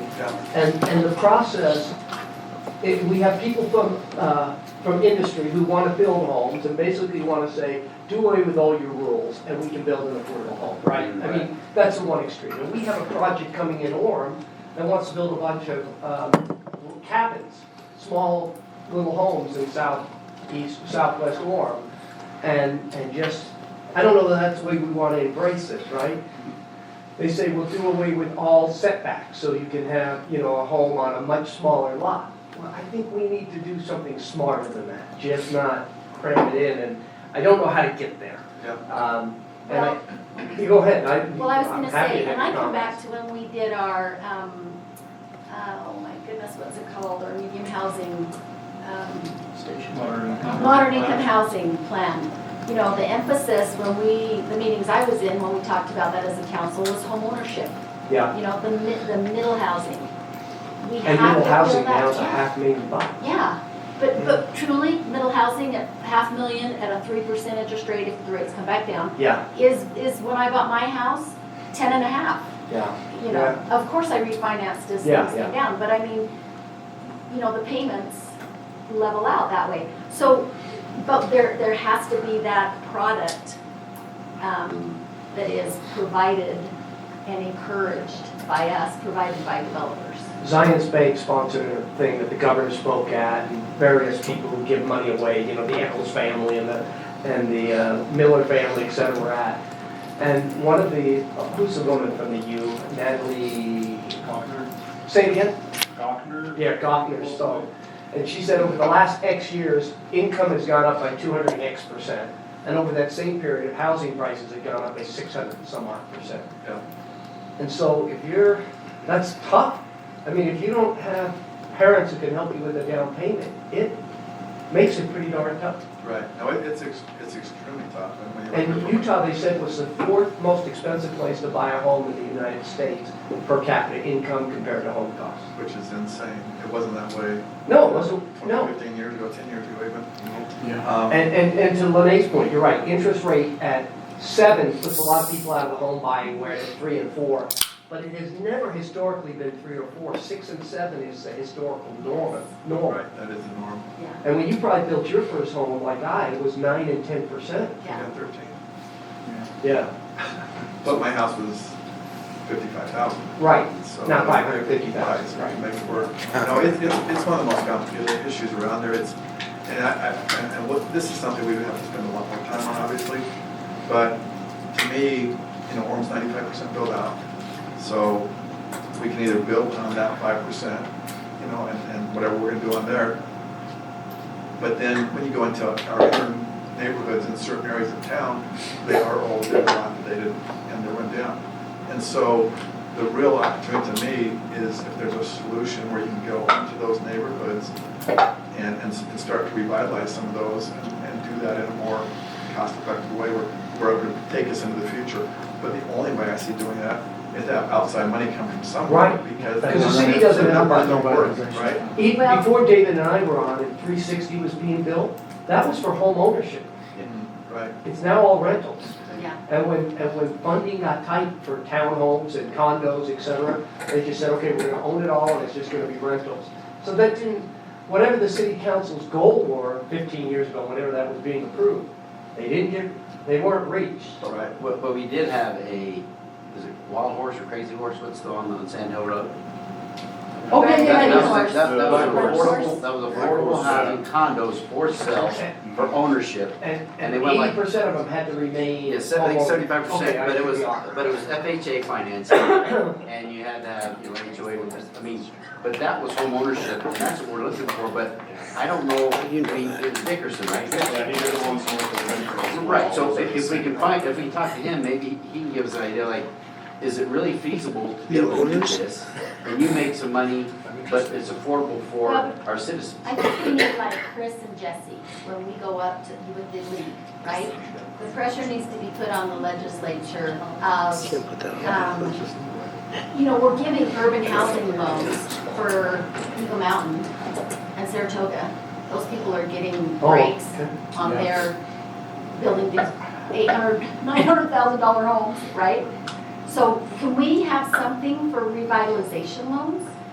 Where's our older communities, where's the help for those? We have some smart people in our community. Maybe we form a new citizen commission to say, how do we do this? That might be a good thing to have someone research how we do this and have one of us act as a liaison to that and just get some great ideas. Sorry. I mean, this is several months ago, I was talking with someone from Provo, and they were telling me that Provo's doing some things, and they've got the same situation, older neighborhoods, and they were working with, I think they said the Church of Jesus Christ of Latter-day Saints was being very helpful in that revitalization process.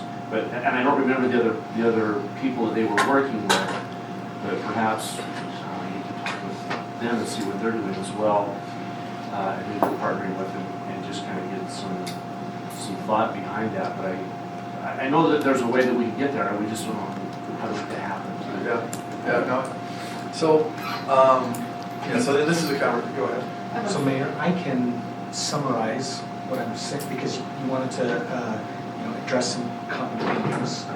I've been taking notes here and adding in a little bit of thoughts that are coming to me that we either do and could look to expand or add to.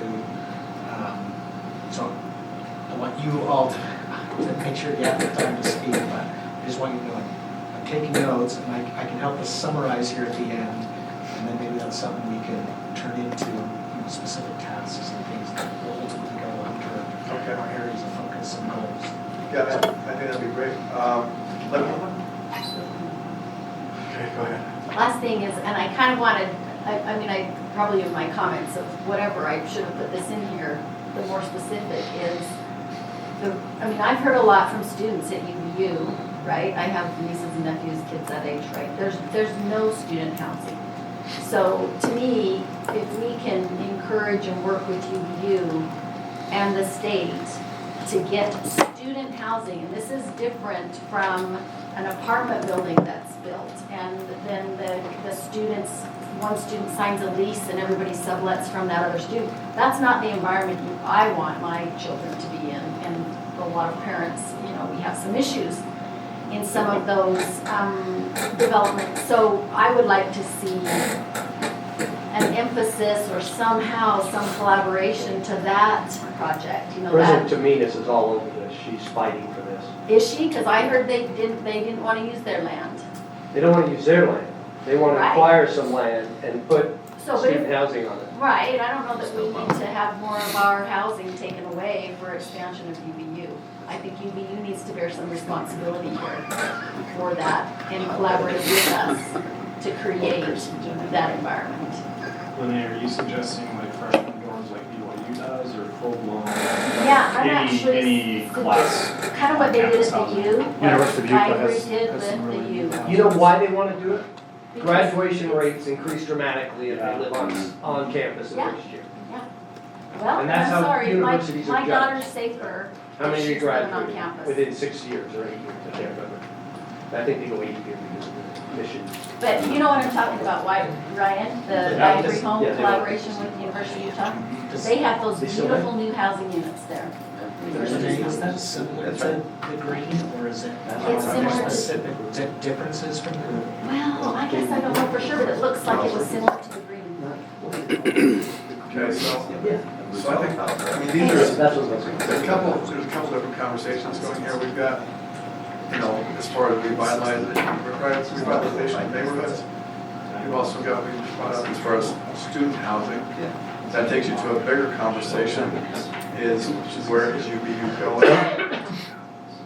Which we won't go into right now, but that bigger conversation is where are they going, what is their goal? Well, you're on that board now, right? Didn't I see you assigned yourself to UVU? Jeff is. You're on there, brother. I serve on that one too, I mean, you. Oh, is it two mayor? I've got to know. Says Mayor Young, UVU Community Outreach.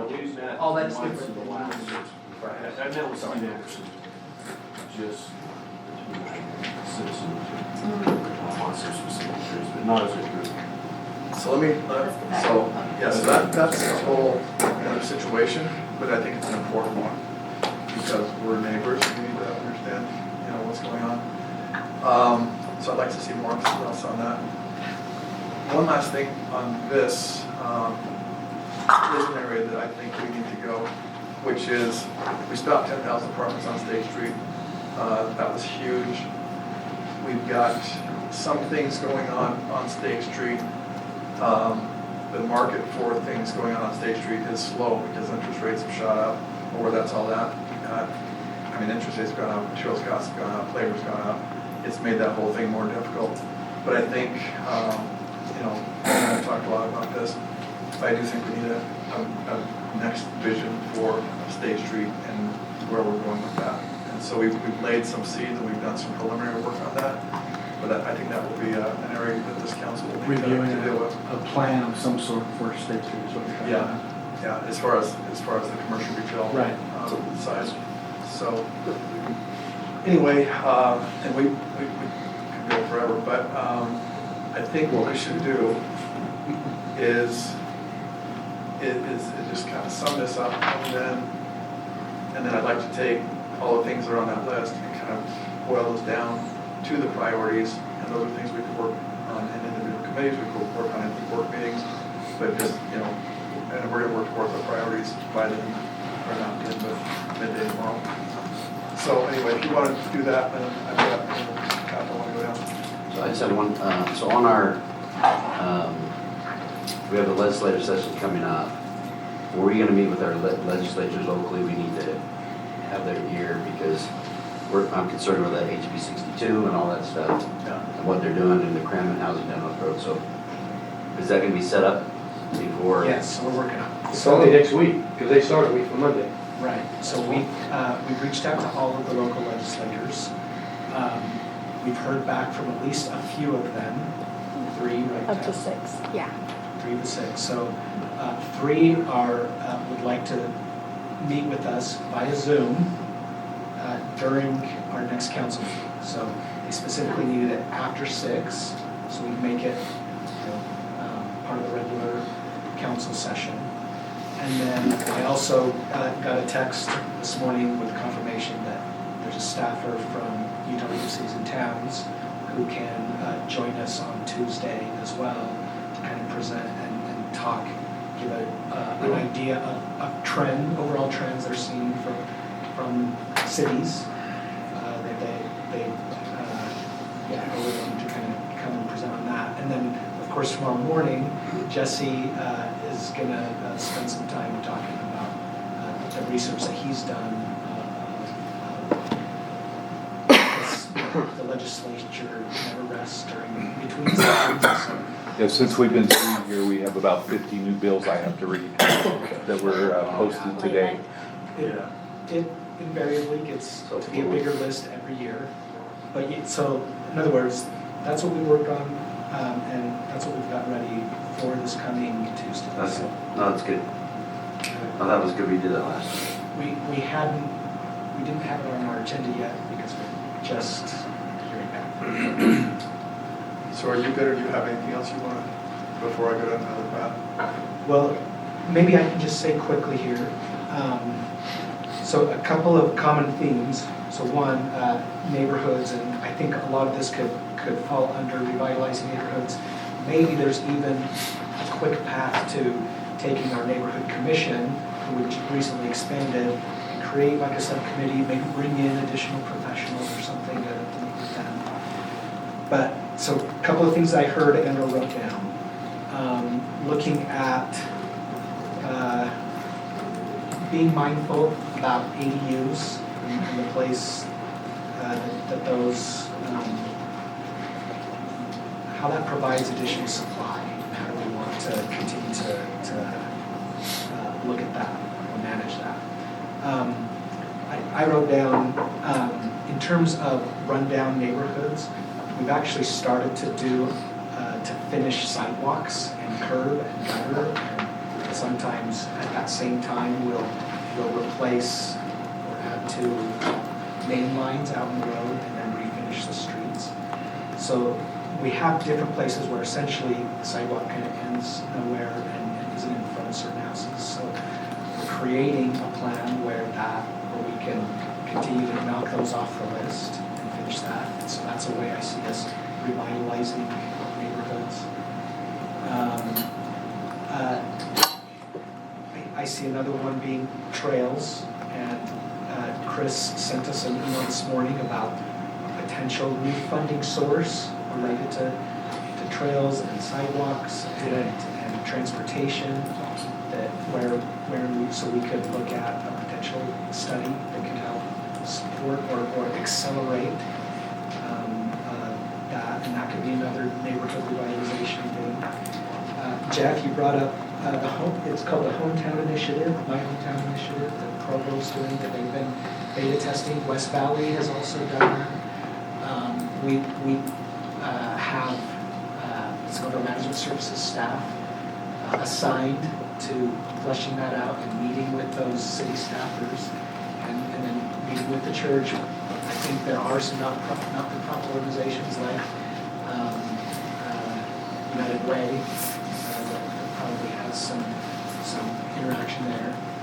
And then I think under Captain Mark Sorensen, he's in charge of our NIT, and I think he does some of the stuff in principle that my hometown initiative does, but I think we can essentially add to it and get more people involved. And essentially add to, I think he's got a great customer service oriented approach, solutions oriented approach, but and he'll even solicit, I think, Josh, right, other people in the police department to help sometimes, but I think we can add to it by having more contacts with neighbors, churches, and school staff. I'll add something to that. We have some other great friends of other faiths that I think would love to be a part of that. You know, we have ecclesiastical leaders in every neighborhood that would be behind this 1,000%. And I had a brief conversation with the Provo administration, I guess, former Provo administration, and they said that they it started with the predominant religion, but they said that they had added to additional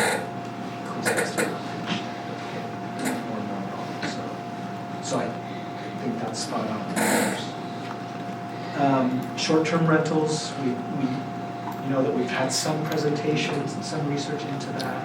And so I think we will need to continue to try and flesh out and research what is the right kind of short-term rental legislation for Orem specifically. CDBG is kind of our primary way where we get formula-funded federal dollars that are supposed to go towards neighborhood revitalization. But yes, we can look at additional grant opportunities and or partnerships. Bryce spoke to revitalizing our parks and our playgrounds and continuing that effort now that CARE has been readopted. We've already been working on essentially the idea of if or when CARE is readopted, what are the projects that we think are kind of next on the list chronologically. And with the idea in mind that CARE isn't the only funding source, we would go after federal dollars with the Land and Water Conservation Fund that helps us pay for about half the cost of our park improvements. And then there's other trail grants and things too. In fact, one of those grants is what we've done to continue to expand the bike park at Orem. It's called the Utah Outdoor Recreation Park. I think I mentioned briefly that we've had a very preliminary conversation with Bill Holderstrom, with Noah and Shane Farnsworth, the school district, about Sharon Elementary, and if there's a way to partner with us and our library and our recreation and our parks to get use out of that facility. That's the school going on. And they seem very interested in teaming up together to essentially provide additional, essentially after-school programming or extracurricular programming. That was one thing that the Latino community had mentioned, that they would love to have some things in that area, yeah. That's great. Bill Holderstrom has a lot of experience in working with Provo to do some of those at that point. If it's possible, should we just take that? We do some of it in around And expand the park and and then of course the I heard a lot about when we're looking at housing and even where it's zoned for it, more higher density housing, that we want to emphasize ownership. That's what I have in neighborhood. It's kind of related to the subject of affordable housing as well. I think we're right at the point now where we've updated some of our associated master plans so that we're ready to update our impact fee rates and then the impact fee plans that go along with those. Be aware that every year that's always under attack by the state legislature because they'll say that it's the city's impact fees, development connection fees that is the reason why housing is not So expensive. So we're going to have some education and kind of lay out a timeline related to that.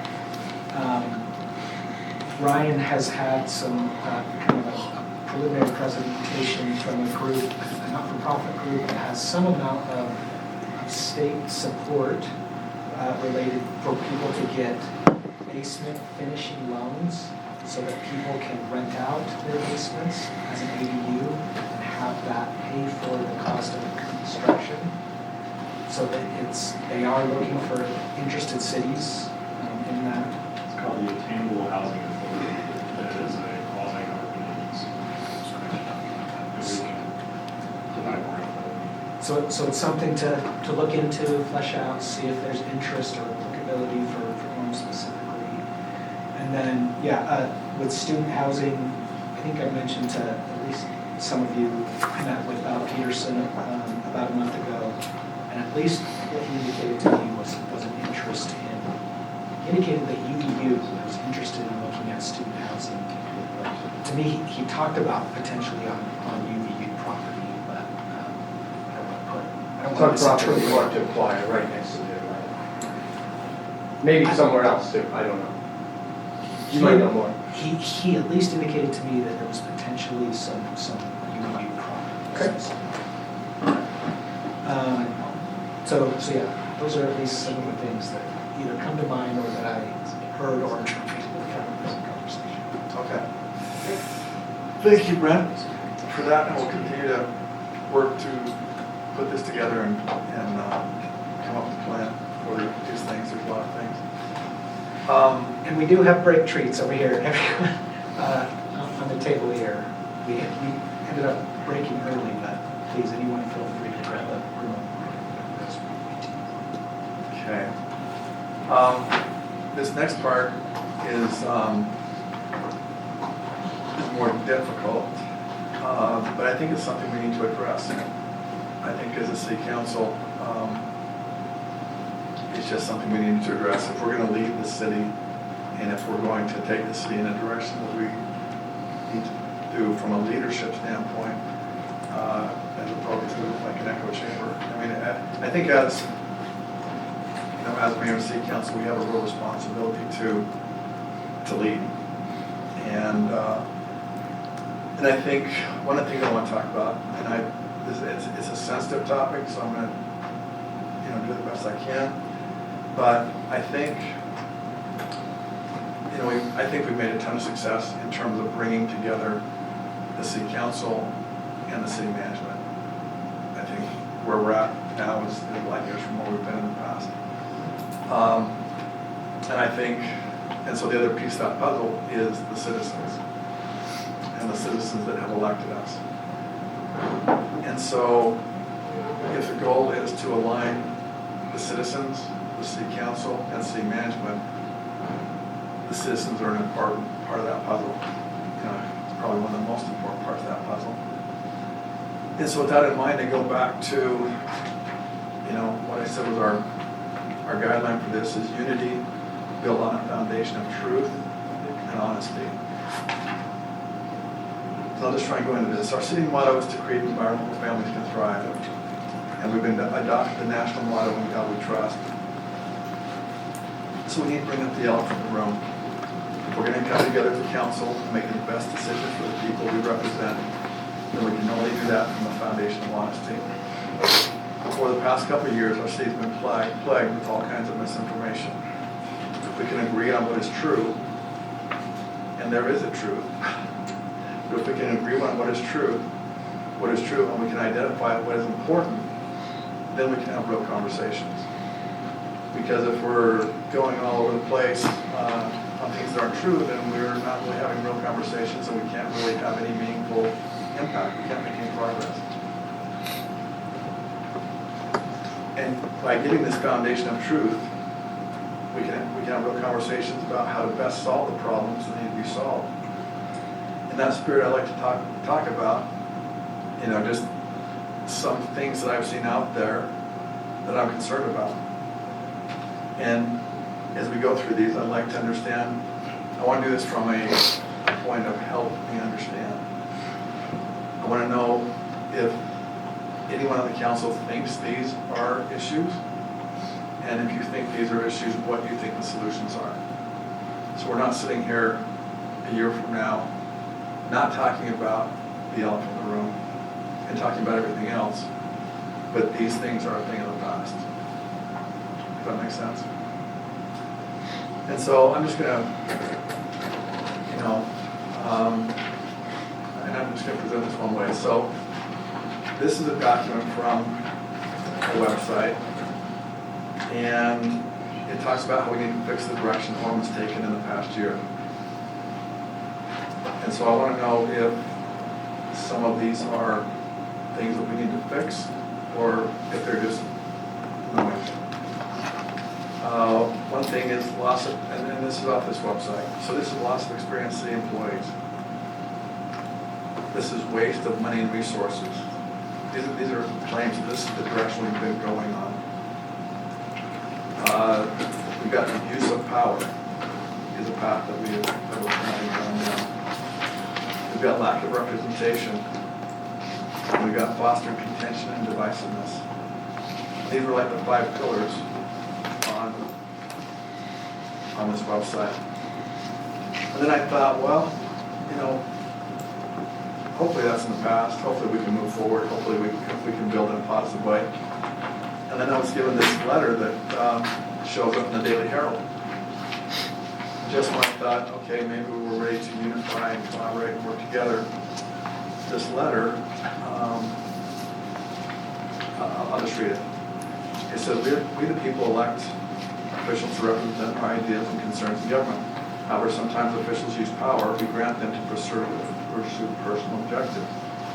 So that's another question, are there personal objectives that have been pursued? James Madison suggested that it is human nature for people to form alliances with those who are like themselves, it's pretty normal, and sometimes work against the public interest and infringe upon the rights of others. This is what happened in Orem. An alliance was formed, personal agendas pursued, and the public interest neglected. So I just want to know if the public interest was neglected. Agendas foster groupthink, obscure reality, and eliminate flexibility and common sense. I just want to know if reality was obscured, if we're less flexible because of this, or if we didn't even have any common sense. But the bigger thing was, officials often feel justified in using unethical methods. If there were unethical methods used, I'd like to know what they are so we can solve them. And, because that's a pretty severe accusation that there's unethical methods. And it goes so far as that eventually these people lose the ability to distinguish between ethical and unethical because they're so confused apparently. But then these people use intimidation, manipulation, contention, confusion, promotion of false information, and deception, and make those acceptable. So in January, we'll have a new majority of council members who will use honesty and common sense in making decisions that serve community interests.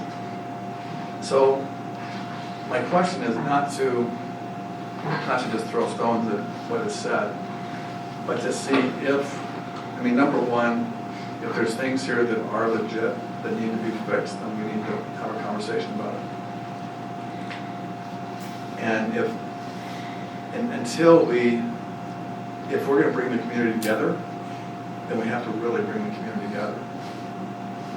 And anyway, that's, as we look at different things, we're doing all these great things, infrastructure, finance, all the rest.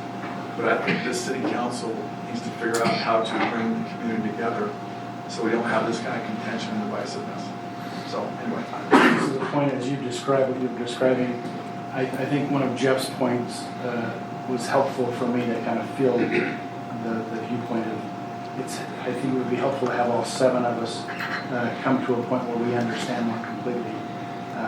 He was mentioning we, in the past, possibly were waiting until we got 4 and then move. Mm-hmm. But I think it would be helpful to bring along others that all of us should be able to understand the whys of the decisions that are made. Yeah. We may not agree with them, but it would be nice to know the whys, and sometimes it might take us, each of us, in our own particular, whatever the circumstances of the vote would be, to understand that. So it might take just a little bit more, like working with children to help them walk, a little bit more time to train or work with. Yeah. And so I think that's more, to build the unity you just described, I think that might be part of that process that was referred to.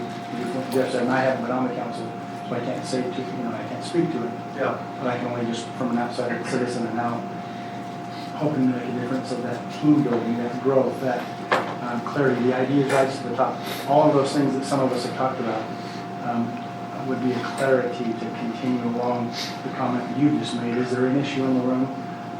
I would just say that it'd be that team building, it would be that understanding the why, so that there aren't some left wondering, was there something shady? And I think it was more than anything, it was just not clarifying it or causing everyone to be aware of it before it occurred. So in that, when there's doubt, there's always a concern that was not correct because they tried to get it too quick, so it was shady. Yeah. And I can see, so I think that might help all of the community to feel that we're all heard, we're all listened to. It would be a blessing, I think. Okay. Because as I have learned more and more of the processes that happen over the time as a citizen, that I didn't know, the results of them, and I just had an opinion based on outside viewing. As I've studied them more and more, it's helped create a clarity and a more unity that I think we can continue to build on outside for the whole community to feel that awareness and that understanding. I'm heard, and hey, all ideas matter kind of a thought, rather than just a select few for and hey, we're on our way. Right. And I think that was a perceived challenge, in the newspaper and everywhere else as you're reading. Some citizens took that the wrong way with emotions of the past few years. Yeah, no, I think that's great. I think what you're drilling into is the why. Yeah. Why, if there's questions about what was done, then why was it done that way? Yeah. And I don't know what the best format is to, I think, we could have those conversations ourselves. But then I think the question is, how do we get that out to the community? So the community understands the why behind, what's going on or what has gone on. Yeah. And I would actually push back on the narrative of that having happened in the way that it has been portrayed, right? I mean, if you want to give me specific I'm not examples, sure I I'll understand what you're explain. saying. I don't get what you're saying. I'm telling you right now. If you want to give me specific examples of when this occurred, then we can talk about that. But this narrative of this happened, I just have a hard time when you don't speak with specifics. When I've talked to people and explained what has happened, then they're like, oh, okay, that sounds great. So I guess what I'm saying is, let's speak from a position of facts, from the people who were involved, instead of what you're reading in the newspaper, what you're seeing on social So media. let me just try and bring that together. So I see what you're both saying, and I think understanding the why would connect the dots there, because truth can be a different reality to different people based on their set of facts. Yeah. But if both sides understand the why, Yeah. then that can bring that together, right? Because right now we're in a situation where we have two different sets of facts, and people like to fight to the bitter end to be right. But when people really understand the why, I think that's how you bring it together. Anyway. And really circumstances are different, because quite frankly, I agree with you. When I first came on the council, I thought that would be happening too, but then when you get in some of these decision-making situations, I mean, I've had times I've called, 4, 5, 6 people, and I'm like, oh, okay, seems like we have a consensus, maybe I didn't get a hold of everyone. So I'm not quite sure if you're saying, we can't have, we need to have these communications. I mean, I've talked to people and they've disagreed with me and said, oh, I don't like that, I'm not going to support that. But I've reached out. Now, have I received phone calls for things? Not so much. So the point I was just bringing is the discussion about clarity, honesty, and moving forward to help create a unity, not looking to the past of any specific individual past issue. That bring me a detail and you can discuss it.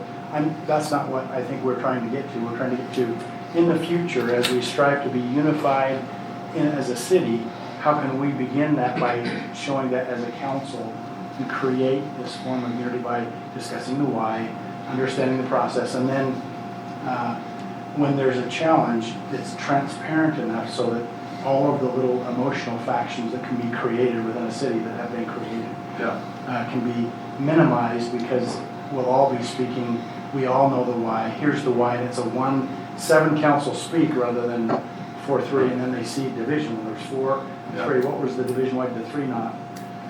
And it will help us all come to more consensus through dialogue and discussion. And not that we all have to agree on everything. No. That's not what but it it's is. understanding why. Yeah, that's not what It's just being involved in the process of. And I agree completely that we do not have to agree with everything. And I think we should be afraid if we all agree on everything. And to my fault, I think Jeff will say, or any of you will say, I've never gone and lobbied any council member and said, you need to vote this way because of da-da-da-da-da, and you've got to do this and blah, blah, blah.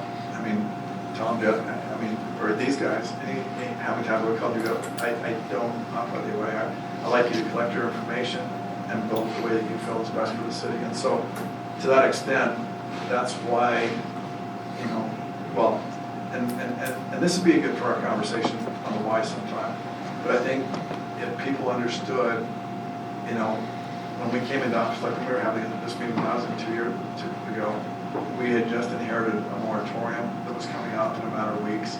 If we didn't deal with that, we're going to have the whole State Street. We had like developers lined up to do projects. You know,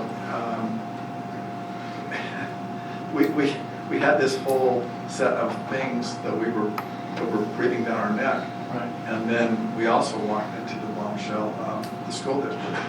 We simply 7-0 voted, let's do a feasibility study because we want to check out and say, okay, apparently that was the largest sin on the face of the earth.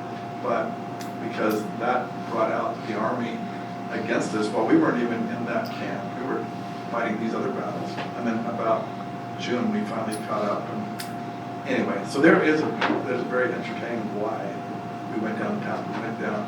But I think, to your point, well, I think a difference of opinion is a great thing, and that's why we elected.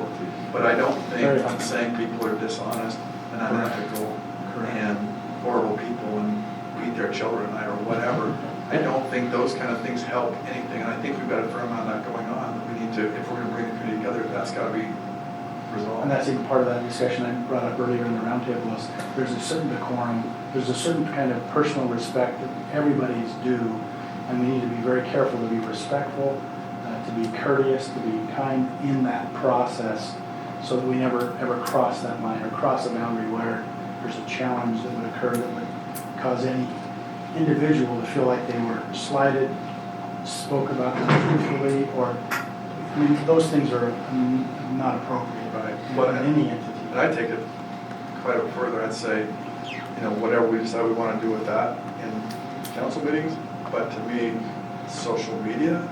Oh, it all applies. And so until we're unified as a council, right, so that we're all, you know, basically putting out similar messaging because we trust each other and we have confidence in each other, until we can make that happen.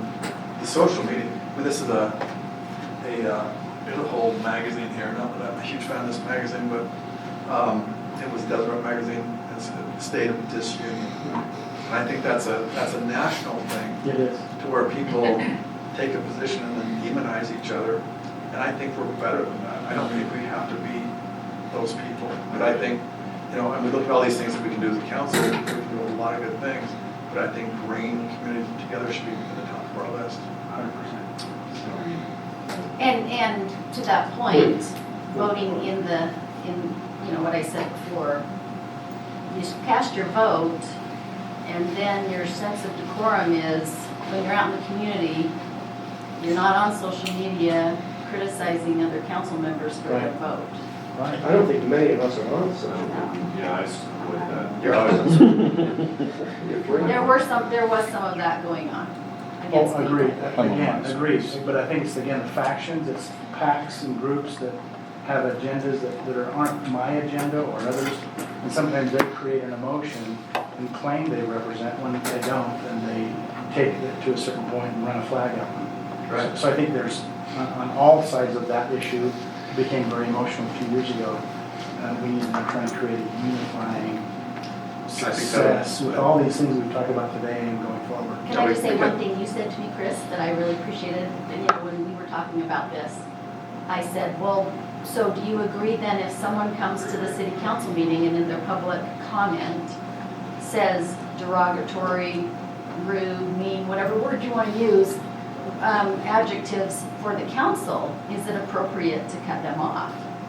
You know, or to identify to them that's not the decorum we want in this chamber? And your response was? Yeah, it's a point of order, and everyone needs to have respect on all sides. We don't disparage, it should be a respectful discussion. You read that statement, but I don't know that we're active enough in saying point of order and stopping them mid-sentence and saying, thank you, your time's up.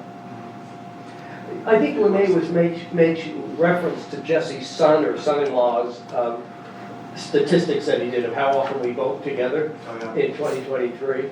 And, you know, the surprising thing is the one who agreed the most, the three who only, 92% of the time we were 100%, 92.1. And the ones who only casted one no vote against the group were Jeff, Debbie, and David. The one who only cast 2 was me. 3 was Mayor Young and Lene Millett, and 4 was Terry. I don't think anyone would have guessed that. I think they would have guessed I was the 4 no and Terry was a never no, just because of the way the community perceived it, right? Right. And the real elephant in the room is the only thing we've had a major disagreement on was the school district split. Yeah. And how the study got done, was it a good quality study? And, you know, should we have done a study? Yes. Not everyone agreed it was a good quality study, not everyone agreed it went through the right process. I think that's history now. Yeah. The voters said no. And now why I want to make sure we're without Pine is they're talking about splitting some other way, and I want to be at the table. Yeah. And for a while, we were pretty vocal from the dais of being at least could be perceived as being anti-Alpine School District. And I think now we want to say, hey, we want to join with you in studying how this is done and not disparage any of the other elected officials. We don't expect them to disparage us in their meetings. I'm going to disagree with that vehemently. I think we were pro-Orem children. We were not I heard people speak anti-Alpine School We District were from the not dais. anti-Alpine No. School I District. didn't. There were people who spoke against the Alpine School District from the dais. Then don't classify me with those people. I didn't. I just said there were people Well, I'm speaking just from the correcting what dais. you said so we have the other side. What? It was mostly town, sure. Mayor, I think I have to speak up just because I feel like it. There were multiple times in multiple meetings where I felt the council didn't treat each other the way I would have expected the council to treat each other. But disrespectful, there was name calling, there were eyes rolled, there was body language that I just felt was inappropriate. And I felt like they were the heated topics that there's no question that this council now can do better, and it all boils down to communication. And I think that by slowing down a decision when there's confrontation or there's disagreements and pushing it off, however we do it legally to push it to the next agenda item so that there could be more discussion, I think could solve the problems. But I feel like the comments of decisiveness, I think you earned them, and I think that they can easily be fixed moving forward. Yeah, no, I appreciate that and I respect that. And I never approve, people talking down to other councilmen or rolling eyes or whatever. I think, there should be that respect amongst the council. I will tell you, as far as the idea of pushing things off, if I were to go through all the different issues that we had, and that every single issue had to be dealt with within the next 2 weeks because of this deadline or that deadline, it was seriously, you relate this drinking from a fire hose. Yeah. Because there were so many different things, and this had to happen before that could happen, before this happened, before that happened. And a lot of things that we accomplished on that list are because we had to jump in and make it happen. So that's my defense of why someone I went that way, but anyway. And I'm going to push back again because it really bothers me when it's the council. Say who did it, right? Well, someone needs to I'll share right now. Every one of you at a certain time made a comment that I didn't feel was the most respectful towards each other. And whether it's tone, language, the octane in your voice, there were just times where sitting in the audience as an exec staff member, I was embarrassed that we're having to listen to these conversations. Yeah, well, not at the same time, but over the course of the last 2 years, there's been at least one point with each one of you that I felt, maybe I wouldn't have said it that way. Yeah, and I don't think it's wrong to call it out. I just feel like it's emotion. I think it's fine to call it out, and we like I say, we were on a very quick timeline. There were a lot of things that had to happen. Yeah. You can go through that list of a lot of different things that happened, and most of those, we had to get this done before this could be noticed, before this, before that, blah, blah, blah, or it wasn't going to happen. Even simple things like with the planning commission, early on. Yeah. I mean, when the planning commission, when we got word that the planning commission was planning on not meeting, that would have not forced us to not be able to vote on the State Street Master Plan. So we had to take decisive action, or we wouldn't have been able to change the State Street Master Plan. 3 independent threats. And so there was all this, I mean, for me, we just signed up to help the city, and then all of a sudden, we've got this incredible amount of stuff going on. But I agree, I totally agree that there should be decorum and there should be the best communication possible. There's no question in my mind, Mayor, with the 2 new council members, we have a completely different council. And we're only changing 2 members, but it changes the whole dynamic. And I think that we'll see that in our very first meeting, and it's going to be refreshing. And I think it's nowhere but up from here. Thank you. Mayor, I think this, first of all, for a staff member to be willing to talk to the board and be honest is a wonderful thing. Yeah. I saw Josh, you rattling your head in Well, a just my little quick takeaway that I'd add to that is if I treated people the way you guys were treating each other sometimes, I'd be in trouble. And so, that was my only takeaway, is like, man, if my people on the street were talking to community members the way these community members were talking to each other, there'd be some accountability. But then it was just kind of like, and I get that it's a different dynamic with police department versus, but it's like, you're the example. If you're the board, you're the example. And I'm shocked at how many of our staff members actually watch our city council meetings. Yeah. Well, and we trust the leadership. That's why I feel comfortable in speaking up, because I know that you know where my perspective is coming from, and it's to make us all better and to be much more professional and to do the right things all the time for the citizens. That's our whole goal. Well, and I just would like to add, I think, and I speak for myself, but I assume I speak for you, I'm coming to this council to presume the best intent of all of us and to work together going forward. I'm not going to address whatever happened in the past. I don't think it does us any good. I think we can point fingers and point blame, whatever. I am here to presume the best intent, and I think that our unity will be picked up on by the community. So as you talk about getting the message, they will see it because they will see how we interact with each other without us even saying anything. They will see how we're reacting to each other. So I think our example, like you're saying, is watched and people see it. And as they see that and see us interact, that will speak for itself. I agree. There's no words we can say. There's actions we can take over the next few months that will convince the city, the community that we're different. Yeah.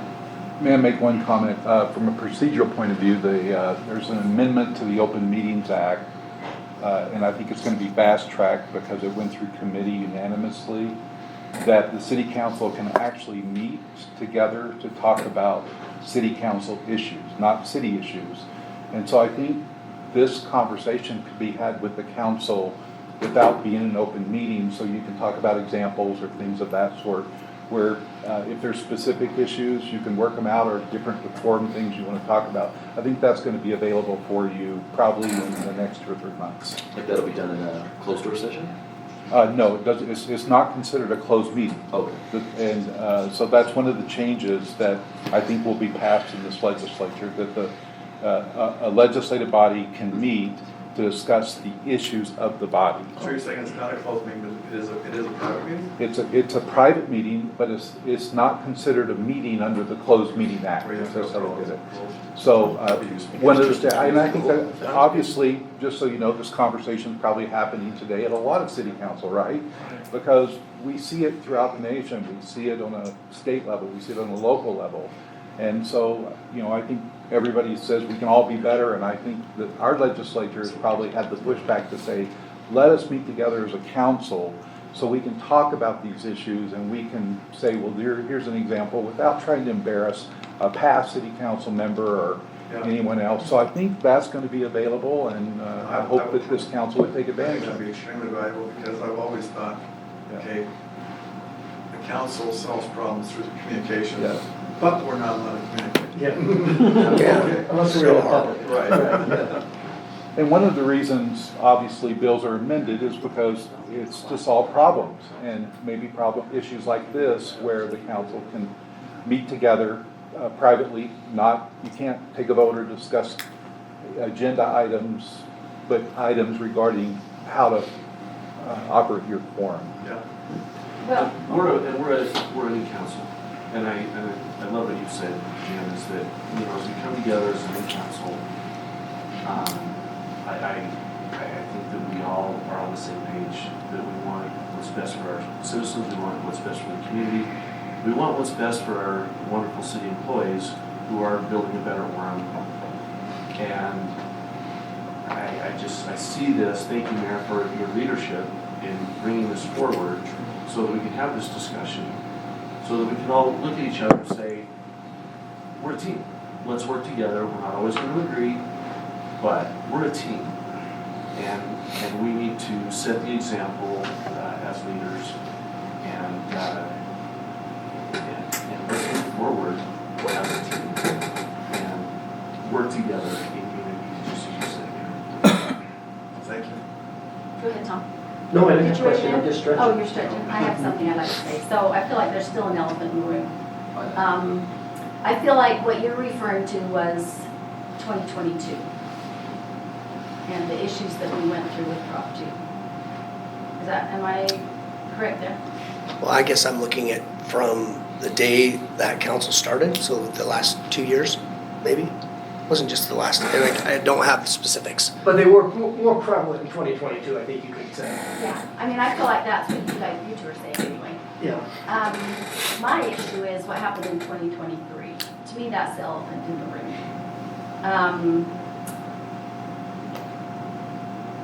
I was looking forward to 2023 because I was not running for city council. But the campaign was led against me. The rhetoric was against me. But I wasn't up on the debate stage. I felt the same thing about me, by the way, when they on the other side. I didn't have a microphone that you could relate, right? Yeah. And I don't know that it was necessarily the candidates. I believe firmly that it was a group that was supporting the candidates. I felt their attacks were brutal, personal, dishonest. I mean, I could use these words, right? How many times have we seen that op-ed rearranged by that same individual, right? And it just shocked me that that was the narrative stating that their purpose was to unify Orem. And I'm thinking, how do you start from a position of slander and maligning someone who doesn't even have a voice in the debate? And I mean, I was called unwilling to work with others, that I was a secret combination, that I was unethical, dishonest, a liar, you know, with no response, no ability to respond. So I guess one of the things that shocked me is, I mean, the same thing that I think Jeff called for in one of the debates, is that that rhetoric was not disavowed by people in this room. So I would hope moving forward that they would disavow that rhetoric and that group in particular, because if you've noticed lately, it's still there and it will continue. And if we want to unify as a council, we can't have supporters putting that narrative out and creating that type of division in our community. We need to have a call to unity in the community and truth and fact-based information in the community. But that's where you are, yeah. So I don't know, I guess I had hoped that with the election that stuff was over. This thing that the mayor read was after the election, right? A couple weeks ago. So we can say we don't control it, but we do. You know, we can do what we can do in this room, but we can also do a lot of good outside this room. I mean, just like I did when I talked to Brandon about when we made that comment up about getting the city center. You know, I had a lot of people, my supporters, that didn't want to have that money. We didn't need a new city center, all the things. Took the time to meet with them and to say, let me tell you what's going on in the city. Let me give you the facts here. I mean, I think allowing that to continue in our community is not going to help our community. And it's going to hurt would divide the council. And I think that goes to what Chris and the mayor were both saying. I'm sorry, I've not heard that said about you. All of those things that you just said. All over social media. I don't go to social media. Social media is A a lot problem. of people do. Well, So that's what I'm saying is if Yeah. that's the group that's supporting you, you need to I don't think visit there's with a them. group supporting us. I think there's people that say they support us and then trying to tear on others.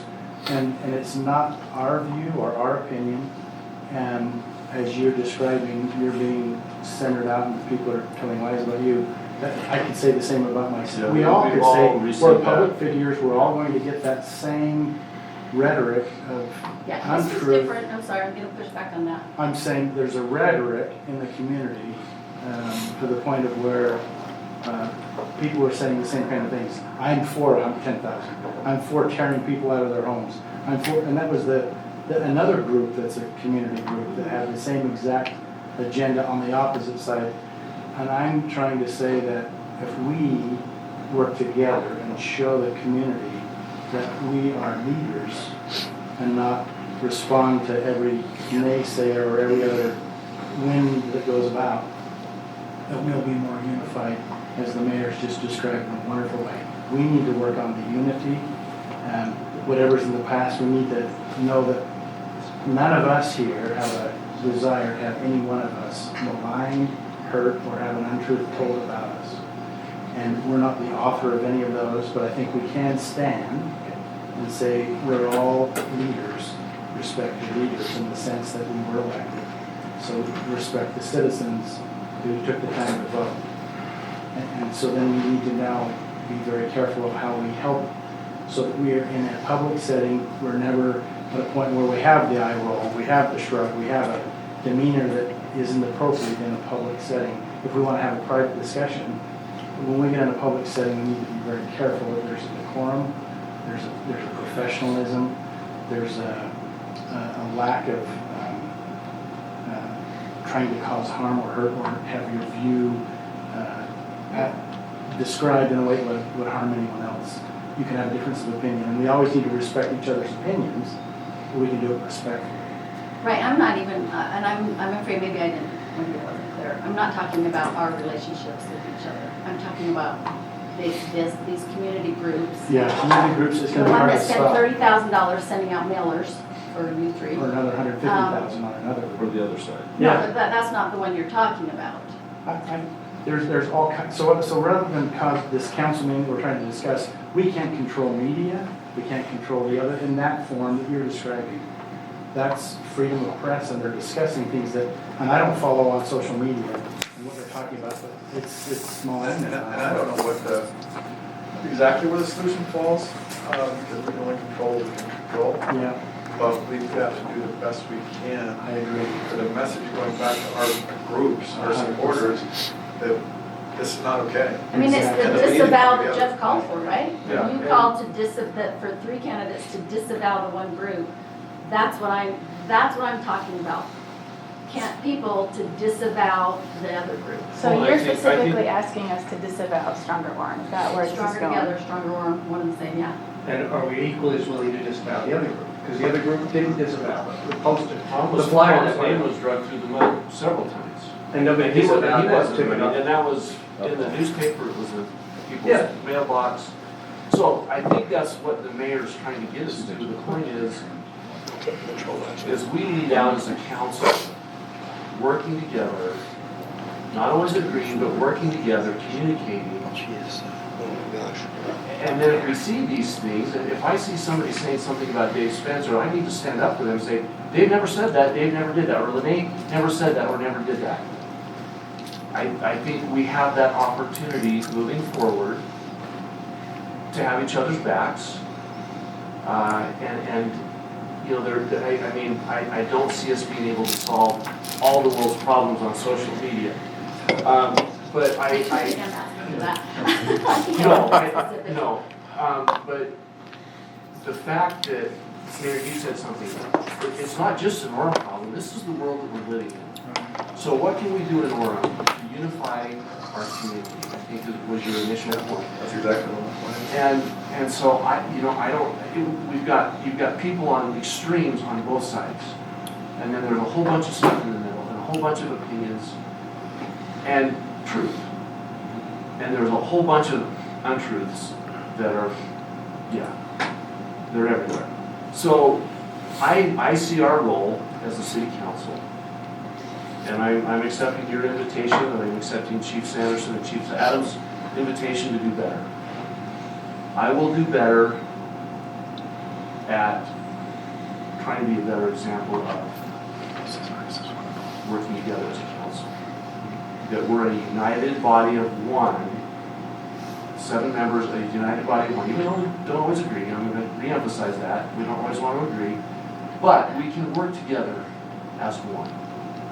So, and I think that's all great. I agree completely. And I think if there is a place for us to push back on the social media or on the community part, the issues can be debated at any time. Sure, that's fair. But just say people are unethical or dishonest or these descriptions that just are not true. Exactly. That's where we need to have each other's back, right? 100%. And it's kind of like what Jen's, somebody else's conversation, but your husband came up and talked to me after the inauguration. He said Jen's coming into this totally open. She doesn't want to take all these different things she's been told. She wants to get to know you personally, and she wants to form her own opinion. And I think that's what exactly. So, hope he doesn't get ticked at me. But May I something, maybe a practical suggestion that you all might consider? Practical is always good. That's maybe something action-oriented that you could do as a Orem governing body. And I'll even share a little bit of a former elephant in the room. So when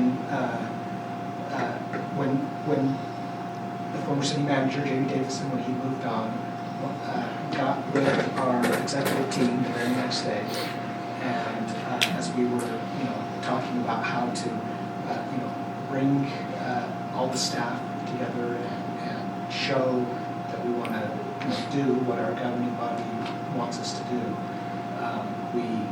we got together and we came up together with essentially a statement that we sent out to all of the employees that said, hey, look, we're here for Orem, we support our mayor and council, we want to continue to be a part of providing, city services and stuff, and we wanted to just show that we trusted each other, we supported you, and there was I don't think there was any sort of, wasn't any like denial or of any problems or issues. It was, no, we want to come together and move forward. And I don't know if, speak freely, everyone was like staff, I don't know if you got questions or concerns from staff, but I felt like it was by and large net positive and helpful to show kind of some amount of unity and at least the intent and desire to come together and move forward. And I had staff report to me that going out gave them a sense of peace, of certainty. They got something done fast. Yeah. It was really effective. Because otherwise, it seemed to assuage fear, doubt, speculation, accusations. So perhaps there's an opportunity in this retreat where, by coming out, emphasizing, your goals, your areas of focus, maybe some sort of statement to go along with that. Maybe that's at least an aspect, a tool of practically, moving towards a solution. That's a great idea. What if we passed a resolution, sent it to the press and encourage them to publish it, to say that there's been heat in Orem the last little bit. We encourage all social media to give us a break for a few months. Let us show you how we're going to work together as a team. Let us show you that we're gonna work together in harmony, that we're gonna be respectful from each other, and just give us a social media break. Do a social media fast, somebody else said. Do a social media break for a few months. Let us show you we can work together. And then if you have concerns, our meetings are gonna be held a little bit different. We're not gonna have clapping and cheering and booing. We're gonna have a spirit of decorum, and just give us a report card in 3 months. Don't give us a report card this week. Let's show it, just show you how Mayor Young and Jeff Lamson and Lene and David and Tom and Chris and Jen can work together. Yeah. Please go easy on us for a few months. Now, they may or may not, but I think the fact that we make that statement will be positive. So I agree with all that, except we need to talk further about the clapping, booing, whatever. Because before I got elected, I went to some city council meetings, and I don't know how many times Mayor Bruns was pounding with his gavel. No, yeah. You know, people were shouting. I mean, you think we had issues? No, it was a circus. Yeah. And that was and so when I came in, I thought, okay, these people taking the trouble to come out, whoever they are, whichever side, we have people on both sides. I think it's a no-brainer to say no booing, though. No booing, absolutely. But what my original direction was you can clap as long as you don't get carried away. Yeah. Just so you can basically have your voice be heard, you have the freedom of speech, you can be clapped in a congenial way for whichever side, wherever you're at. But no booing, no getting carried away. I'm not going to argue with you. I wouldn't do it that way, but you're right. Mayor Bruns was this hard-fisted, stop the clapping. I don't know where the proper medium is, but I think we can kind of limit it if we feel it gets out of hand. Yeah. No, But again, But I think the citizen's voice needs to be heard, because that was a thing that went on for a long time, where people would come out to meetings, they wouldn't feel heard. Yeah. This gave them a way to be heard, but not in a crazy way.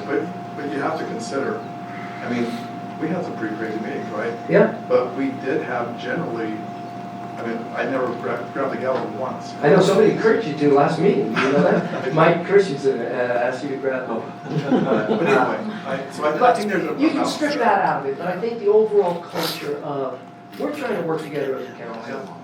And we had hopefully by the end of tomorrow, we still feel that way. We've had a productive retreat.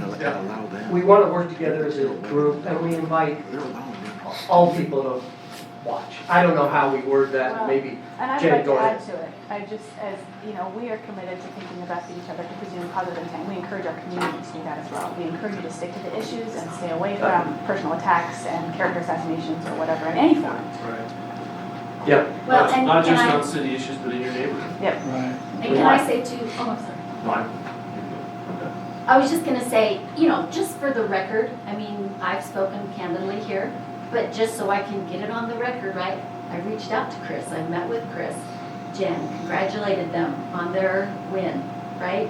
We're going to lunch, we've had lunch. I mean, you know, I am approaching this with a spirit of collaboration, a spirit of getting things done for the residents of Orem. I'm not in this for me, I'm not in this for, you know, any one individual, but for The money. the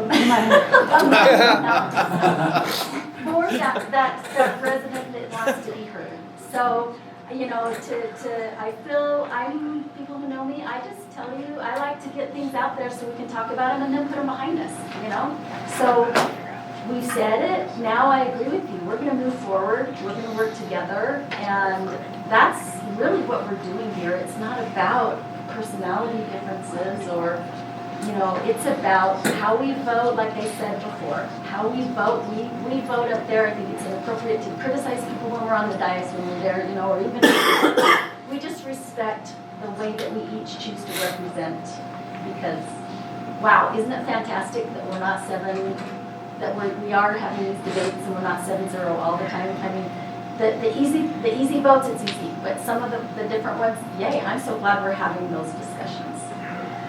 Part of the challenge that I also was trying to describe when I was talking about decorum and the council meetings that I attended or watched, when we have either clapping and also the booing, was that a citizen with a difference of opinion would be snarked at.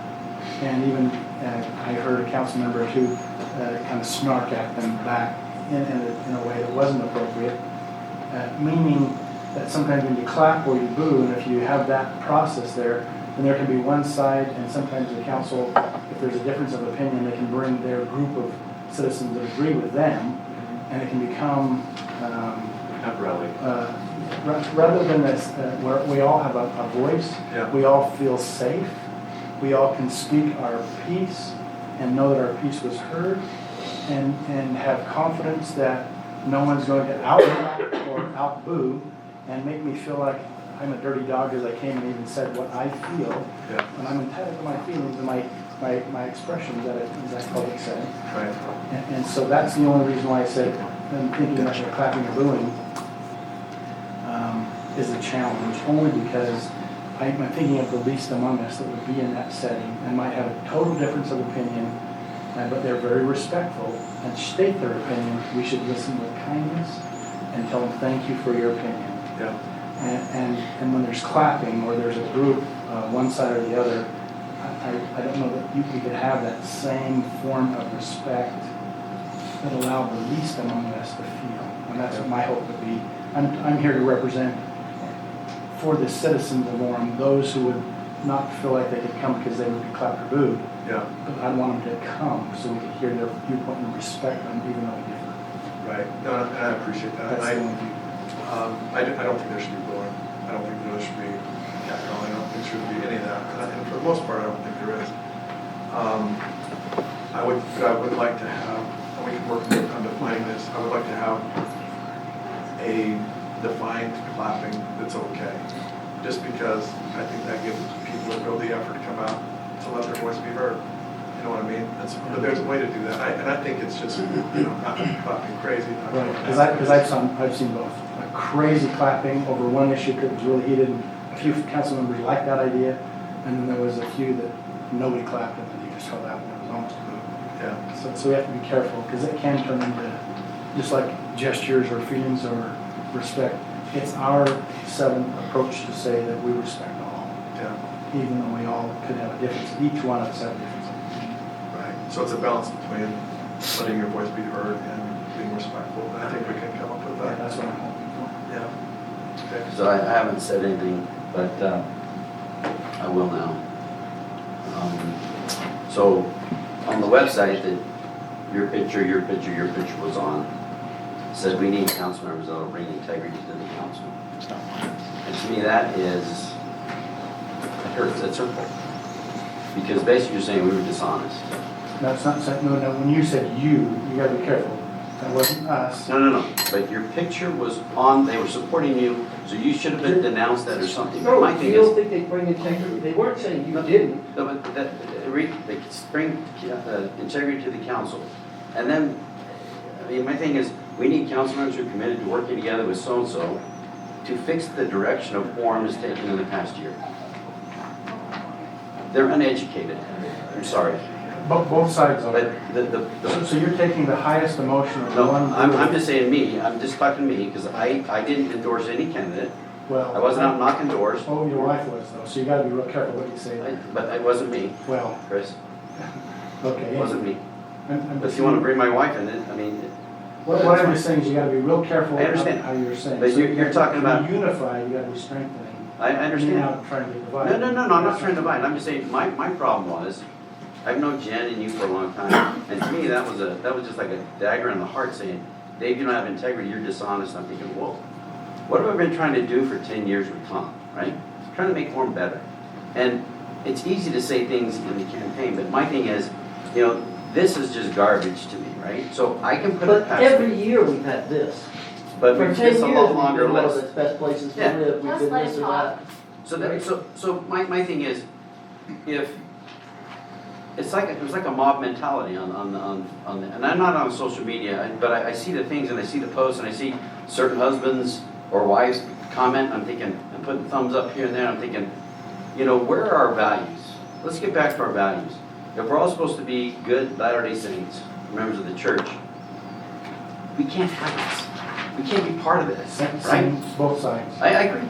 But I didn't have any part of the other side. But Well, the I thing didn't is, have any but part if of you this see, side. if you have Same something, thing. if I didn't have any part of that you side. see something wrong, and your face is on, you need to speak up. Same thing. Defend the little guy, right? Same thing. Right. Well, and we, I think individually, I'm just gonna speak for myself, but I did talk to these people and said, you know, we're running on a platform of civility, and some of the things that you're doing, saying are not very civil, we need to dial back. But you could have gone on Facebook and said, I don't agree with this. I try to avoid Facebook. So what? But I'm just saying, you know, moving together, I mean, Jen, I've worked with you for a long time, with OTAC and everything, right? And same with you, Chris, you're my state president. So my thing is, I think what the mayor was alluding to, if you don't think we're honest or we don't have integrity, why? And that's sort of what he was talking about with these, you know, loss of experienced employees. We lost those experienced employees, they resigned. And you know what, I think the city is 100%, 200% better this year than it was last year. What's the common denominator? Figure it out, right? I think ask the employees. It's a totally different vibe. You know, Teresa gets to be the city recorder, why? Because we gave her an opportunity to spread her wings. You know, so that's what we're talking about, right? You know, the firemen and the police, all the employees, it's a totally different work environment. It's like a breath of fresh air. And I like it. You know, the first year was very rough. This last year, I thought it was great. I thought the employees, I mean, people are friendly, the babos, I mean, it's great. So I think we need to put this behind us, and then let's just move forward and work as a team. But, you know, I go back to the, you know, you pride yourself on integrity, right? If you don't have integrity, what do you have? Well, that's all of us. Nothing. Right, that's all of us. So, you know, that hurt me. And I'm like, I'm a big boy, but we will move on, right? Agreed, on And I the same think- side as well, same thing. Yeah, that goes both ways. And I mean, we were the recipients. But of my face wasn't on their website saying, Chris, Well, we're you're not, this. but You weren't running for but election. we're not saying you, and I don't think that's what the mayor's saying either. I think what he's saying is, let's lead out in unifying. I agree. By setting the example of unity. I agree, but if we see And something working wrong, we together. need to be vocal and say that's wrong. That's all I'm saying. Because if you can't watch out, if you don't have your back, then so be it. I mean, people said I said a lot of things, and you and I had a discussion. We Jim. did. And I never said it. And we had this. Yes, and I met with Jen. I think I've said the most things on social media, actually. I don't keep track of counts. I don't have the count. So I mean, I get it, Jeff, and there has to be a trust and a friendship, because we're not all gonna agree, Right. but we need to work together, because what is the common goal? To make Orem the best place. Nobody said their goal for running for office was to stick it to the other guy, right? No. And Everyone I wants put mention money, I get that, but other than that, Everyone wants to make Orem the best it can be. right, we all have different views on how to do that. Right. But I think we can agree on civility, et cetera. Exactly. Sorry. The very, Kudos to Brandon's exec staff for what you've done this last year. I Amen. mean, you guys, that was tough. That was a tough situation, and you guys rallied in an amazing way. I was just gonna say the very best way, from my perspective, for you all to move forward is because it's out. We've had these kind of conversations. You've had them in the past. If there's something that pops up, address it in real time and get it fixed, and don't let it fester, because 1,000 paper cuts, you finally bleed to death. Yeah. So I think we've got a lot of good ideas here, and I like what Brent said, I like what you guys have said. Yeah, I like what everyone said, so if we can consolidate this down to some actionable items, and because I think, you know, that's why I want to go through why you ran, because I think we are all on the same page. Right. We want what's best for Orem, and we've got talented, competent people on this council, so let's work together to make Orem the best it can be. So then if I can say a few takeaways. In exec staff and in this, you know, city managers and management services departments, we turn a name into a verb. It's called pedify. Oh, Yes. So, You gotta pronounce it. Someone else is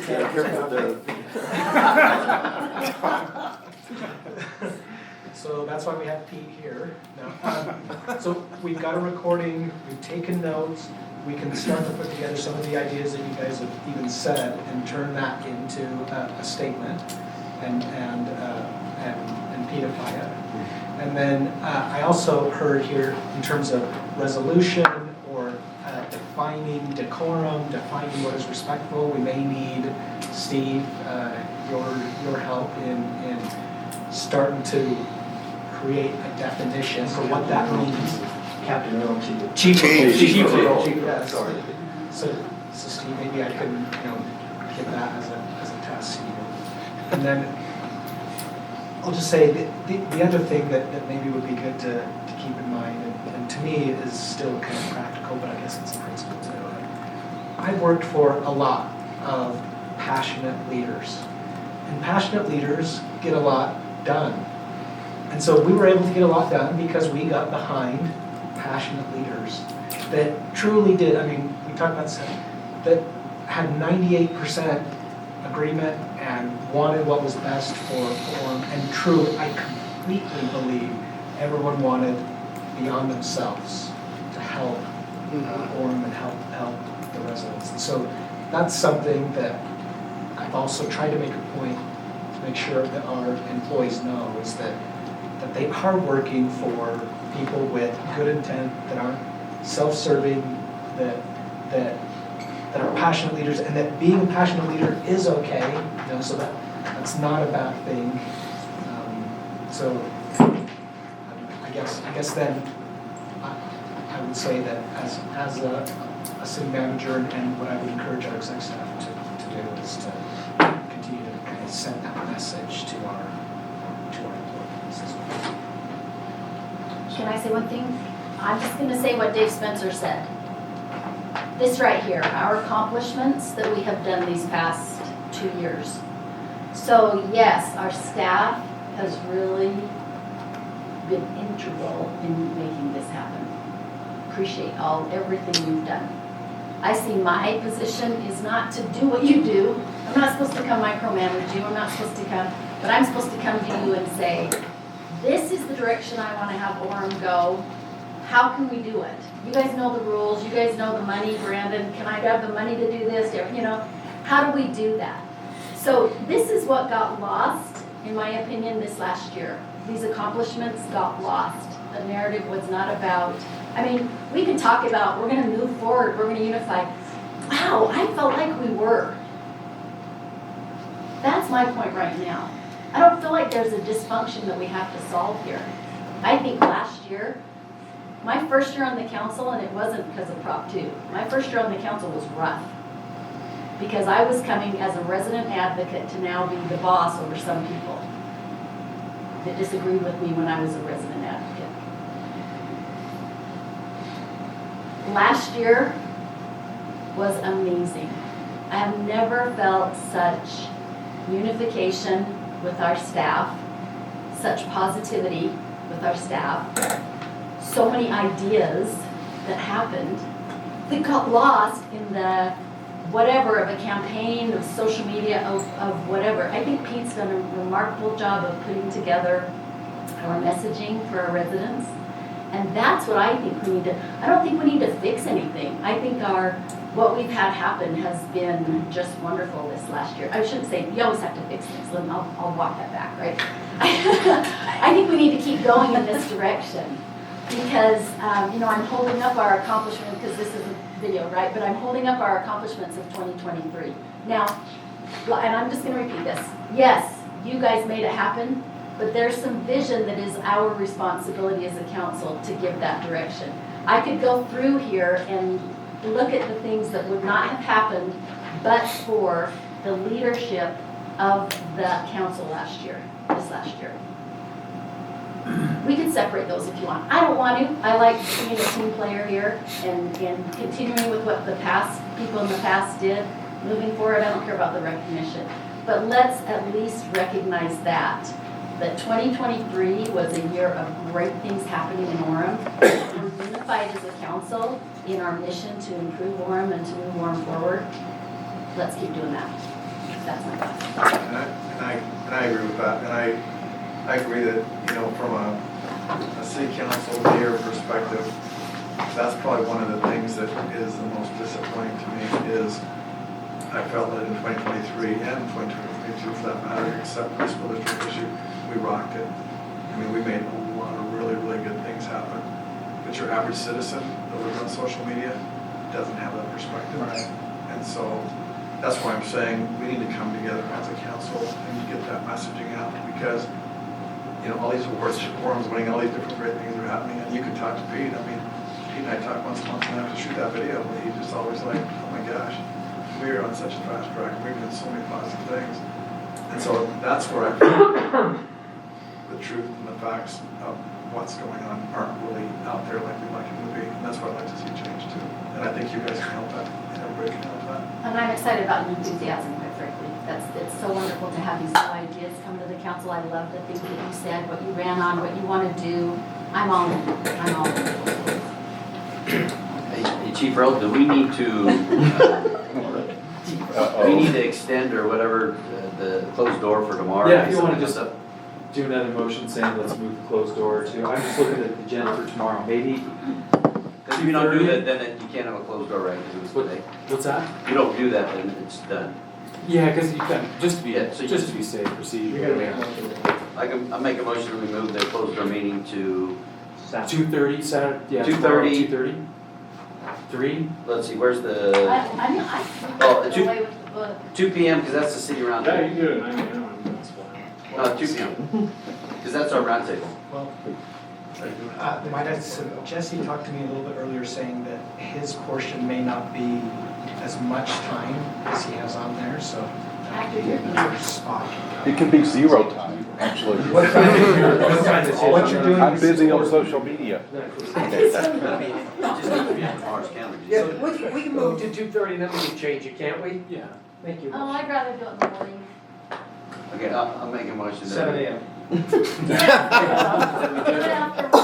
2:30 at our roundtable. No, he wants 9:45 I want to do it. Yes, We can make more time in the morning. You can Ryan do will it. cut his You short. could do it at 9:30 and I can come. Jess is cutting his short. We're gonna. 9:30. Doesn't matter. 9:40. 5:55. We'll have a closed door session 9:40 tomorrow, Saturday. Second. Wait a second. Wait, I'm not voting. We can shift it again tomorrow. We shift it tomorrow. I'm open to whatever, if you want to do it. Well, that's just our roundtable. Okay, let's go with the 9:45. Decide where to go from there, but that leaves what gives us the time to think. Okay, so 9:45, is that good? Okay, we can move it again if you want to. That's Two seconds, Tom? I second it. Everybody in favor? Okay. Aye. Aye. Okay, we move to the fourth meeting. All right, well, we're running behind, but that's kind of a good sign, because I think we have a lot of stuff to talk about. I think Do we need to move to adjourn this one? Yeah. I think- Move to we adjourn until tomorrow. Second, hang on. Oh, I'm sorry, man, I'm a little speech here. So, anyway, I do think we made a ton of progress today, we talked about a lot of really good things. And, let's keep it going tomorrow, and we can do an adjournment motion. So moved, Mr. Mayor, that we adjourn for the day. I'll second that. We need more stuff in there. So I just took a bunch of points out of the book and threw them on slides. I'm not gonna read everything that's up here. If you haven't read the book and you wanna read these as you go along, you'll pick up, you won't need to read the book pretty much. I've summarized most of it, but takeaway from the introduction was number one factor in job satisfaction is whether or not we feel appreciated and valued for the work we do. This became very apparent to me when one of my employees came to me a couple of years ago and said, I just don't feel like my boss appreciates me. And the reason that stuck out is because I knew darn well his boss appreciated him, but the boss wasn't good at showing it. And that's another reason I wanted to go through this book, and I'm going through it with my management team right now. But appreciation is why people leave their jobs, because they don't feel appreciated. That's the number one factor. These are things employees want to know most, and Stephen Covey's quote is in the book. Next, physical survival, the greatest need of a human being is psychological survival, to be understood, to be affirmed, to be validated, to be appreciated. And they want to know that their managers are genuinely interested in their well-being. Why is this a good investment? I never really thought about it in this way, but it's directly related to employee engagement. If you have an employee that at work doesn't seem to be engaged, they're distant, they're complaining, they're not getting involved, the main reason maybe is they're not appreciated. And I myself had never really thought about that, so if you're seeing employees that are not engaged, possibly they they need to be recognized a little bit more for what they're doing. One thing I wanted to say as I go through this, please jump in at any time with any points you've come across that you want to add or talk about, and I'm just here to more facilitate the discussion. So if we go back to the introduction, I thought it was interesting that, you know, everybody being in business and having employees and, you know, in the introduction it said, but the number one factor in job satisfaction is not the amount of pay you receive. And I thought that was interesting because a lot of people say, I can make more money, I'm leaving. But maybe it's the result of not feeling appreciated, and then maybe the money factor is maybe that's the added nail on the coffin, maybe, I don't know. But I thought that was interesting. Yeah, it is interesting. Money's everything, and it most likely is, but the appreciation as a human being, I think that's the key factor. Every leadership book I've ever read, money seems to fall like 6th, 7th in the list of employees or desired needs and wants.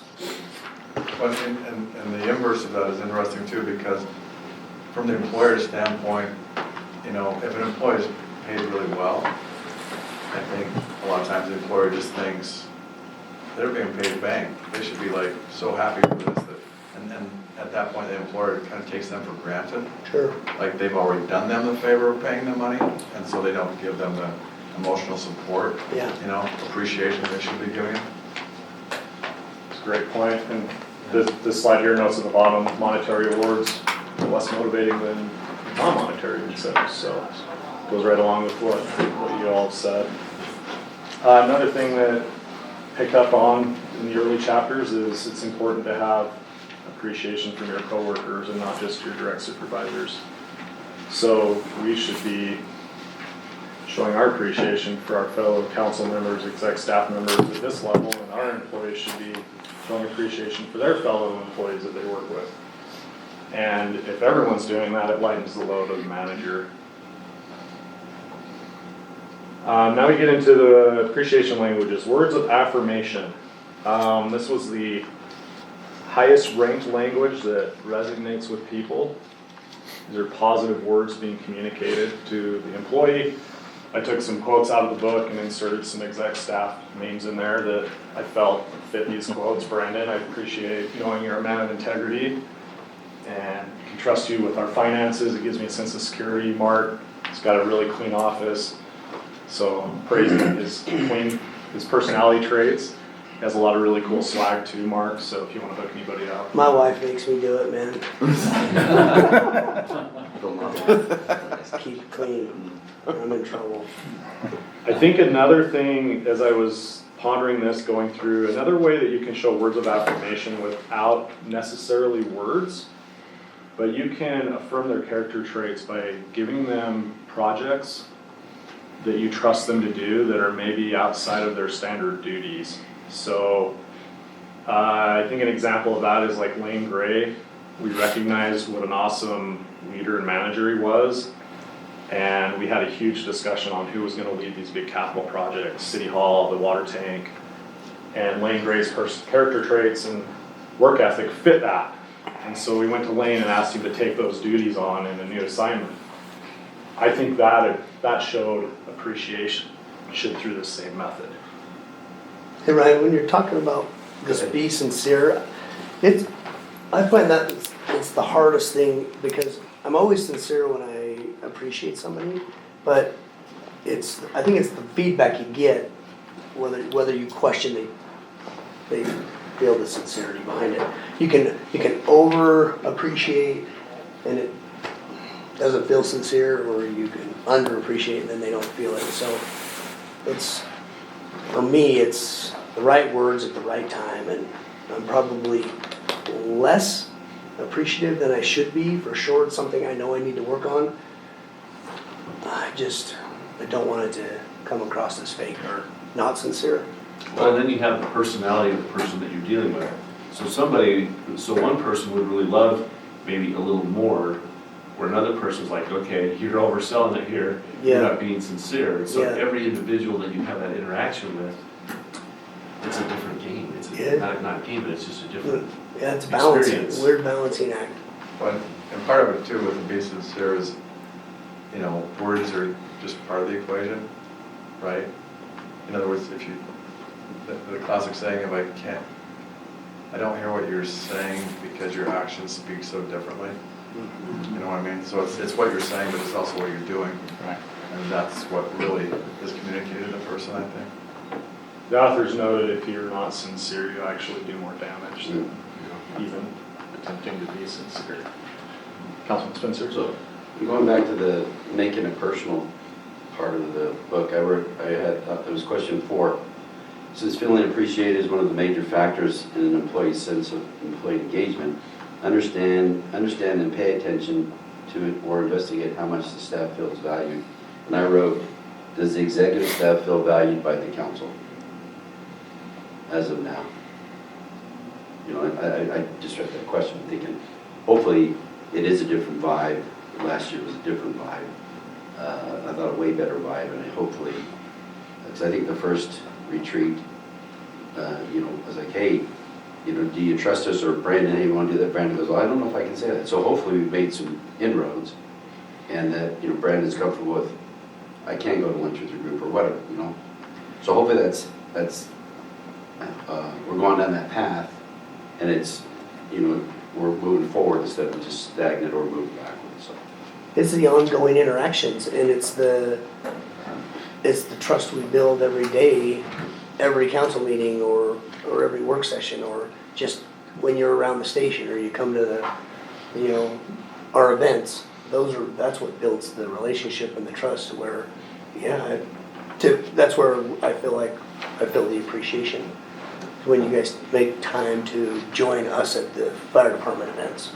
I mean, I was just thinking, I was on the plane, so I'm thinking, you know, does the executive council feel appreciated or valued by the council? And hopefully that has changed the last year from the first year, maybe the second year. So, and I think, like Carrie and I, we've had a better relationship.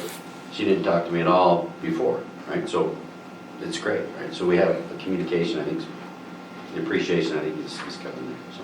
And I think these are, so when we think of words of affirmation, we think of, thank you, you're great, you did this awesome, you know, just the fluff is what I call it. And I went to lunch with Mark the other day, and I brought up to him, and I said, I need an answer to this complaint that I'm hearing.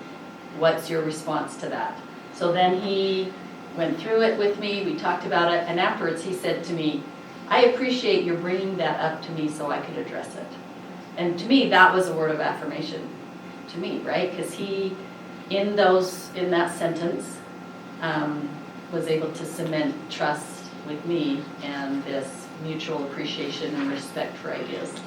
And I think that's when you get to the sincerity of the words of affirmation, is when you get past the, that looks so great, and or people understand that when you do, there's nothing wrong with saying that. I don't want to mean that in any way, but it's to that relationship indicates, I think what you're saying, the powerfulness of those words. Yeah. Thank you for your comments. And Dave, I want to kind of come back to that, what you just said in a little bit. Okay. Chris, you wanted to add something? Well, I was just going to say the author brought to my mind that it depending on the person and the individual and maybe the even generation, how you do it in the media in which you share that can be more powerful or effective than others. If I were to text somebody, maybe a millennial or a Gen X, whatever, I don't even know, Gen Z, you know, hey, I appreciate you, keep up your good work, you were noticed. I think it would go a long way for them, for a younger employee than maybe for someone else. Maybe not, I don't know. But he brings that up, that maybe we need to pay attention to the kind of media that we use. Maybe a handwritten note goes a long way more than an email or a text for some people. So. Well, and interesting to that point, as we get a little further in, we'll learn that the older generation loves handwritten notes and finds that very respectful, and the young kids don't care for handwritten notes and they want immediate feedback. So it kind of plays into the generations as well. So, you know, it's got here the affirmation of character. And it says positive character traits in those with whom we work. Traits such as self-discipline, perseverance, honesty, integrity, patience, humility, kindness, and unselfishness. are like jewels that should be highly valued. And that's huge. I mean, that's a lot of traits that we're trying to encompass, but hopefully we all, you know, can look at that and use that in our daily lives and make sure that we are nicer and more kinder and, you know, we're appreciative. And the words of affirmation, I'm not sure what kind of affirmation my language is at the moment, but we'll see. Thank you for that, and that is a great point about those qualities. Number 2, most popular, is quality of time, and these latest statistics I pulled off of their website. This is based on the feedback that they've had on the people that take their, what do they call it, Inventory? yeah, but they're MBA, the MBA, which I kept thinking was the degree from school, so right, it's kind of a little confusing, but quality time, some takeaways from this that in my career I've really enjoyed is our old director, Stansbury, would do a leadership training where he would do a book similar to this, and we would meet once a week for about 2 months and go through it. And that was awesome quality time you got to spend with a mentor and a leader in the organization. Also one-on-ones with for me, when I've had one-on-ones with my managers, that shows me that they care about my quality, or care about me by spending quality time with me. So with a lot of my employees, I'm finding I need to continue to do that, but I also need to just stop in and chat with employees that I don't necessarily manage directly, but they are within my department. And just chat with them for 15 minutes and see how they're doing. But you got to make sure you're engaged, you're not rushing it, you're sincere again, that you actually are showing you care about them and what's going on in their lives with their challenges. And I think Brent does that on the council. I mean, we go to lunch once a month or Month and a half. month and a half, but it's only for an hour, but I need more than that, but. Duly noted, 2.5 hours test. Got you. We got you. I'm lucky I schedule it 1 hour on your calendar, but 2 hours on Brand because I know it'll usually go to. I think in fact, I think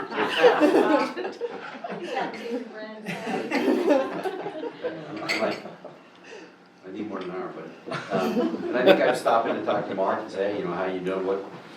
What's going on? And I talked to the guys and the gals of the team, also the police, and to see how things are going. I mean, I met a guy in the library, and I'm like, so how's it going? He's like, you know, got some concerns here and there, but you know, I think if we talk to people, and as a council, we're not so standoffish. Like, we're the board of directors. You know, we can't talk to the, you know, it's like we're all the same team, and everybody's worthwhile, and even people at the library that, you know, are checking out books. I can't say I've been in the library a lot, but those guys are appreciated too. We appreciate because they do a job and they service the citizens more. So I think the time, quality time will be good.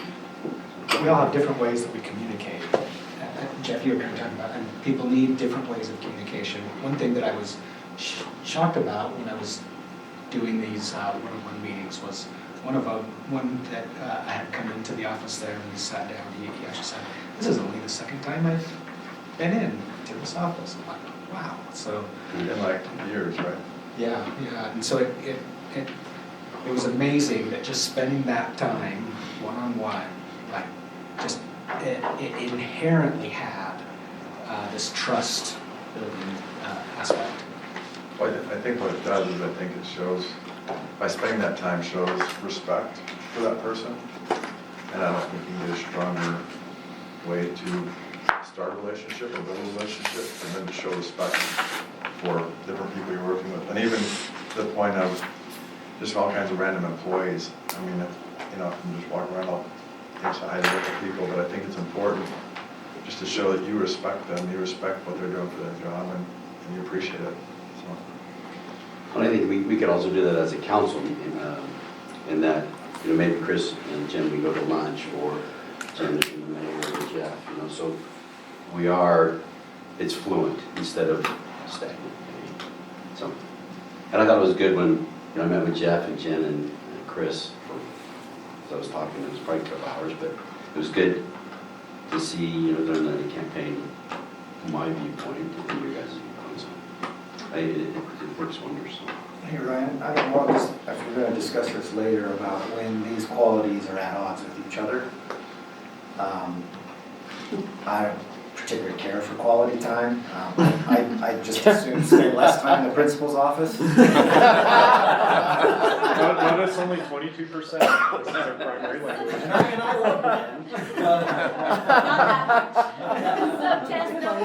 Yeah, I was gonna say, I think that's why you declined my one-on-one. All you need to do is schedule that time at Topgolf and Brandon's in. So fair assessment. So I don't know, sometimes I think that, can be an issue, right? And I don't know which one, if Bren loves quality time and he wants to spend quality time with me, but I want to spend quality time with him, how does we bridge that gap? And I'm just using Bren as an example. Because we know it's all fault. Yeah, We need that's that. not right. But, so, I don't know if that's gonna come up later, because I think the book did touch on it. I will get to that in a little bit. Okay. But to your point, Brandon, back when I was doing economic development, you invited me to golf with you once. And that was cool. To be invited by Brandon to hang out with the cool finance director, that meant a lot. So you never know when something you do might make a difference like that. But you're absolutely right, Brandon. Some people absolutely dread this is not their language. And you'll notice only 1 out of 5 people roughly. I did some quick math there for you. Number 3 is acts of service. Actually, acts of service is higher than quality time, but the way it is in the book is the number 3 item. And this is one that, before I read the book, I never would have really thought of this as something that shows appreciation to others. But then I look back at 2019 when we did our Centennial project, and Pete was part of that committee, and a number of you were involved as well. The amount of employees that volunteered to help us with events and show up to events and run things showed, I think, to our committee the appreciation that they all had.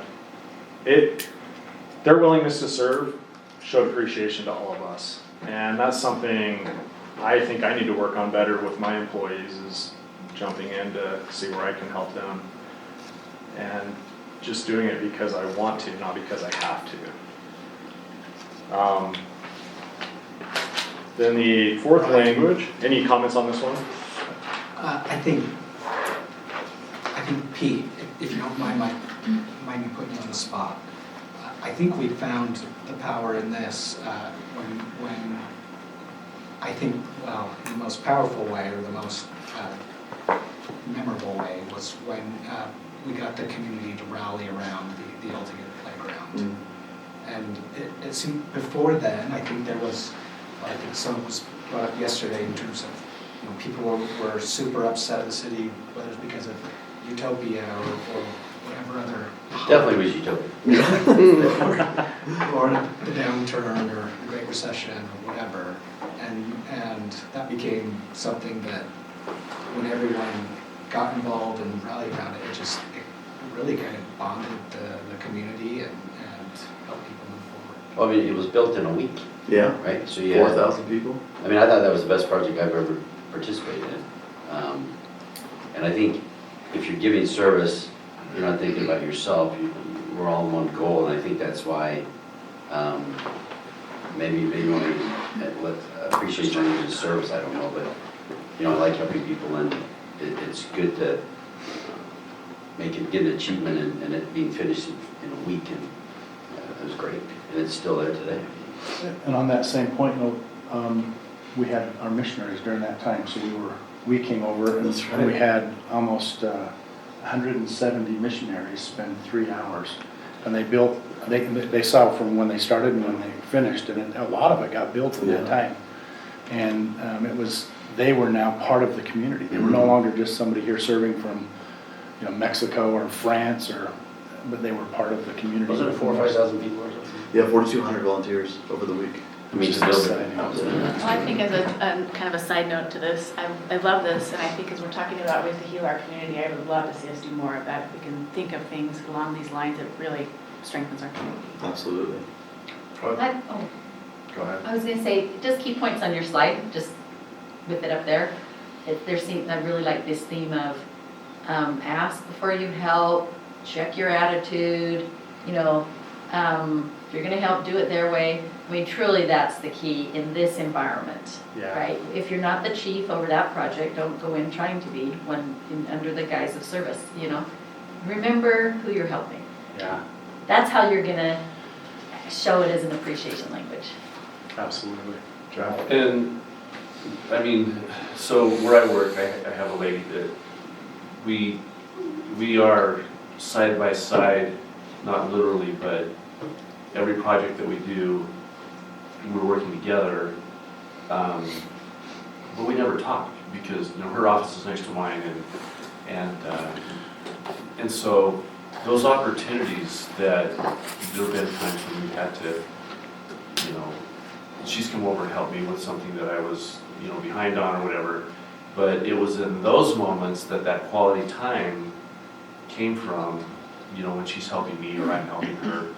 And we're, you know, it's then when we're real and talking and, you know, we don't have the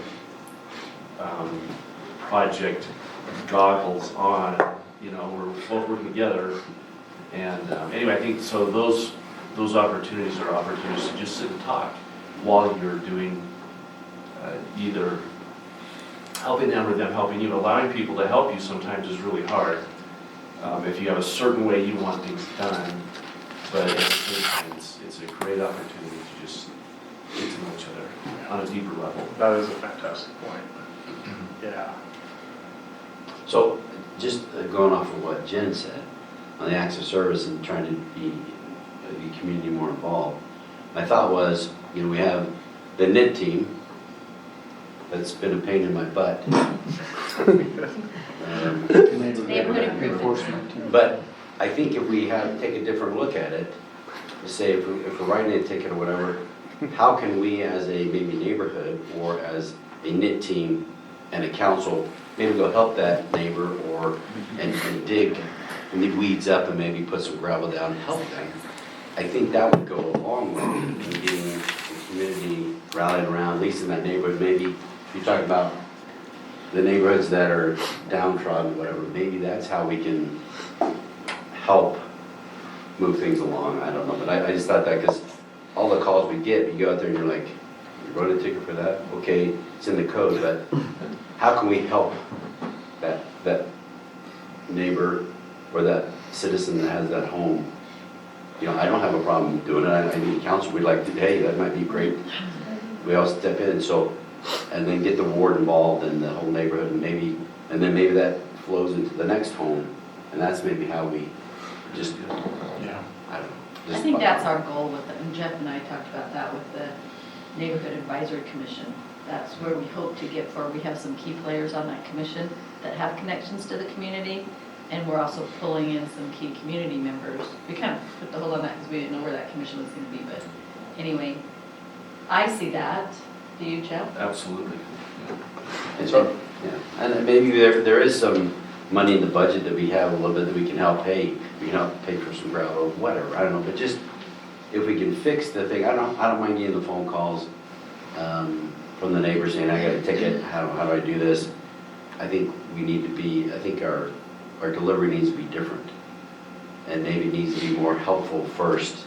Let's talk, and then maybe we can. And then if it doesn't happen, then maybe it has to be a ticket and a fine or whatever. But I think we can solve the problem if we do it together, and we all want to give acts of service. I think that would help. So, and even the knit team would dive in and help too. So I think it showed the neighbors. Every time the city's for us. Every time you mention gravel, it takes me back to 2 inches or 4 inches. Should have been 2 inches. 4 is good. Anyway, that was painful. But what I was going to say. I'm going to start. Okay, the buzzword. Okay, we're done. Wait. But what I was going to say is, on this whole conversation, in terms of service. Driveway on the side of the house. Yeah. In terms of service, I mean, service is magic. We get, like what happened with the All Together Playground. That was amazing, right? I've had people ask me, they were involved in some big rolling out turf over at the cemeteries or something. Yeah, there's been a lot of sod projects. Yeah, it was a big sod project. Yeah. And I've gotten different calls from, you know, different, what do you call them, the single wards and Oh, single yeah. stakes and all that sort of thing, and they're always looking for service projects they can do. But it might be worth exploring, you know, within the city to have somebody over service, right? And because then it would, maybe you already do. But just to make it more of a thing, because we know there's a ton of value in it. We know it's a way to bring people together.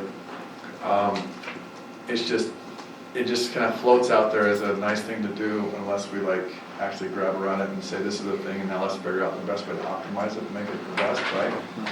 This one way, there's probably something there in terms of just as a, yeah, I mean, where our community's at right now and all the good people and all the people want to help and serve, it would be a great way to bring people together. So, but that's going to require us not just being a by the way thing, but actually, okay, if we make it a thing, then it will, I think it will get alive. Yeah, so you heard me talk about a little bit about My Hometown initiative, and as we've begun to look at it, I think we have the pieces. It's just a matter of logistically bringing them together, maybe either having a team, internal communication, adding in more communication with the public. But you know, Laura Bascom is our volunteer coordinator in Public Works, and she's always working with volunteer groups on all sorts of projects around the city. We have you know, HR that often coordinates things for employees to do. Mark Sorensen is often coordinating things for the police department officers to go help with some of these NIT complaints. We've got interns now that are helping us get the word out more and doing more with events. We do our falls cleanup, our spring cleanup, our day of caring. So we do some interaction with the different faiths and things and communities. So we have some of the networks, we have some of the process, we have the people. It's just, I think it's just bringing the pieces together and then emphasizing it more. Well, yeah, we did have, back in the day, we had Neighborhood in Action. And it was set up that the neighborhoods were small and that's how we got things done, and then it was disbanded. And I think maybe we need to go look at that and maybe intertwine that with, you know. We've recently increased our neighborhood Correct, commission. so we need to look at maybe what they did in the past and maybe take some of those things and maybe build on it, because it worked. Neighborhood in Action worked and it was cut off, which I didn't agree with, but that's what happened. But I think if we look at that, you know, because Joyce Johnson was the hero of that, and she ran it and she did a good job, and I think it worked. But now we're sort of trying to get back in to make sure the cogs are aligning. Carrie, Josh, Chris, anything else you guys want to add to? I'll add, so Laura her title is volunteer coordinator. That's her position. And she can leverage a lot of people, whether it's with youth programs, young men, young women, Eagle Scouts, prisoners. She organizes groups like that. They were out there cleaning some stuff at Public Works for like a whole day. Just like a couple of weeks ago, and trimming, and they did a fantastic job. And I thanked all of the guys that were doing service hours that were going to go back to jail after that. So, I mean, we can leverage a lot, and if we want to get hyper focused on a certain home or project or neighborhood or area, we can kind of organize and do something like that. It's hard to do something like this on a daily, regular basis, but on a planned, organized event basis where you get a lot of energy and synergy with others and excitement, you can do a lot of good. Yeah, like the project with the missionaries when they came, had the all together playground. So And maybe we need to recognize more, right, and get these things communicated out. Sorry, Tiff. So I was going to say, I've been working with Laura to get these on your guys' calendars, as well as Hillary and Katie and all the different departments, so that way you'd be able to attend these events, because I think that'd be super cool for the residents in the community to see your faces there, and it just, not everyone, but just that one or two or something a year. I think it'd be fun for you guys, so I think that'd be cool to work with Laura, and we've been trying, but we'll get there. Yeah. Josh, I'm thinking like maybe we need to create a database for when someone is on like the warning level, you know, we take a look at those and see if there's a way to connect in with, you know, Lower Bascom and or Neighborhood group, neighborhood commission and. I know Kenneth did that through CDBG. He'll get into that, you know, try to coordinate, because there were some funds there, but coordinate the funds with the service. Heather Cox as well, Carrie or Jessica. I think that could be something really great. Do we have any sense as far as the NIT, who is in need versus who's just not doing it? Like they're capable. Well, it's an interesting dynamic because, so with the NIT cases, like I understand what you're saying, but so somebody, you know, we're writing somebody a ticket, well, the neighbor that called us isn't complaining, it's the person that got the ticket that's complaining. So when we talk about that balance inside of a neighborhood. I mean, if it's complaint-based, that's fine. If it's not complaint-based. What do you want us to do? Well, that's what I'm saying. So if let's talk, a trailer's parked and it needs to have gravel, we reach out to the board and maybe we combine and we can get together and say, okay, let's fix it. What do we need? You know, can you? But I guess part of it is also, are we talking about Band-Aids or are we talking about solutions? Because the Band-Aids. Solution, it would be. Let me finish, please. Let me finish, please. Because what we do the United Day of Caring, we do things like that where we pour tons of our own resources into it, and it looks like an eyesore 60 days later. Okay, so it's like, are we putting a Band-Aid on a problem or are we fixing a problem? And that would be my only counter is, yeah, a lot of our cases like that, the reason NIT's involved is because it's a continual problem. It wasn't something that got resolved the first time. We don't just show up with a ticket book. Well, all the calls that I've received. Well, first time. and those don't get referred, you never call me to find out what our site is. So. Well, I just go out and look at it, I'm like, that's why we need to look at the code. So you have no idea how many times we've talked to them? You don't know how diplomatic we've tried to be? You have no idea? Yes, I do. You've never called me? I've talked to them. To the person, yes. Yes. What about the enforcement? They showed me people? the ticket. What about the enforcement people? I'm saying, yeah, we might have wrote a ticket on the third time, but what about the first 2 times we were there? I talked to Brendan, and Brendan talks to Mark, or I talked to Mark. I've asked you to call me.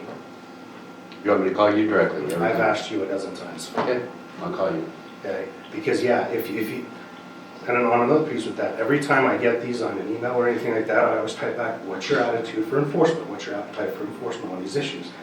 And it's ghosts. None of you ever respond back, what is our actual appetite for enforcement? We need to look at the on codes, and if there's a problem, then change the rules. Code. Correct. Yeah, that's not my job. Right. That's not the NIT's job. Correct. But I think. So if you don't like the law, change the law, you're the legislator. I understand, but one thing, Josh, is if it's complaint based, I'm fine. But if they're driving around trying to justify the job, I don't agree with that. Is that what you think they're doing? Yes. Well, you're wrong. No. That's your opinion, that's not fact. No, I've asked for the complaints and they haven't been able to give me the complaint. So The don't tell me complaint is the law. Change the law, you're the legislator. I mean, we've talked about this a dozen times. And it's a big city. No, the It is. definition is, no, your definitions are different. I'm hearing you and you're not communicating with the same definition. Well, I'm just saying, change the law. You're talking about the law, he's talking about complaints of neighbors. So what is it that we don't enforce, excuse me, I'm talking. We don't enforce every single law on the books. We should, I guess, right? But sometimes you enforce a law because it comes up as an issue. And that's good. I'm not being critical of that. That's just how it ebbs and flows, right? So what I'm hearing, and I think this is a discussion for a different time, frankly, is I'm hearing you feel unsupported because you're trying to do your job. I'm hearing he feels unsupported because he's trying to represent the residents of his job. So let's just come together. It's a fluid decision. So let's just figure out where we are. I think you both have great points here, but I think this is a discussion for another time. This has been come up several times. So we need to solve this, obviously. Well, that's just it, is, okay, if we're talking about improving neighborhoods, we're the ones that are actually boots on the ground trying to improve the neighborhood. Correct, but we talk Just about because they don't want to improve their part of the neighborhood, that's not our problem. Well, we're trying to improve access service and how do we get the citizens involved and the neighborhood involved. So maybe they will take ownership and it won't look bad 60 days later, because there's a buy-in of the neighborhood. So that's all I'm trying to say. The codes, we need to look at the codes. Yeah, I completely, if the neighborhood will do it, but we can't just haul gravel all day. No, I'm not saying that. It's just like the the playground. It was 4,200 people. So how do we mobilize the neighborhood? Maybe we need to look at things differently and say, it shouldn't be on the police, but it should be on the neighbors. And let's see if we can't coordinate them, and then they can take ownership. And hey, if it's looking a little different after 60 days, let's come back and see what we can do. If not, then it has to be. And that's what I'm saying, it's systemically right now, it's the neighbors calling us about it. It's not the neighbors going, can I help you with your ugly yard? Right, but we need to change It's that the call of mindset, police. right? Well, yeah, and I don't, so. So that's the direction we're trying to do with this active service. I mean, it's just, you know, some of the people that call me, I go in there, I'm like, you know, this could be a good board project, that he needs to put some gravel so he can park his trailer there instead of parking on the street, or whatever. That's a solution to me, and the neighborhood would come together.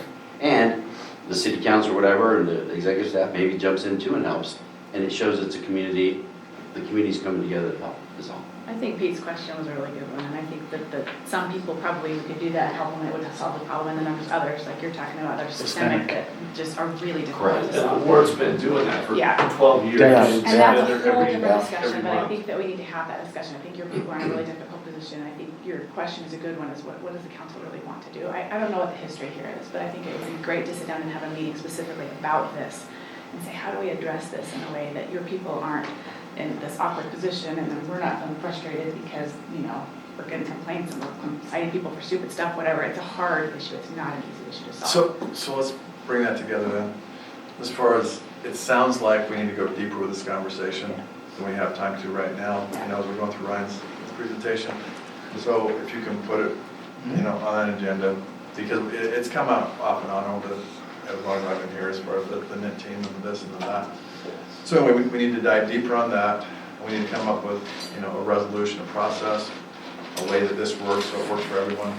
And then in addition, we're moving to this presentation on access service and how effective they are and how in the big picture. So that this is kind of the macro presentation that Ryan's doing, and then let's work our way back down to this single issue point. So helping bring examples, so we need to be grateful for the MIT employees. We really engage on this subject. So tangible gifts, right here, next one, pass the board. Good job. I love the PD, just so y'all know. Yeah. We'll come check your lawn. Yeah.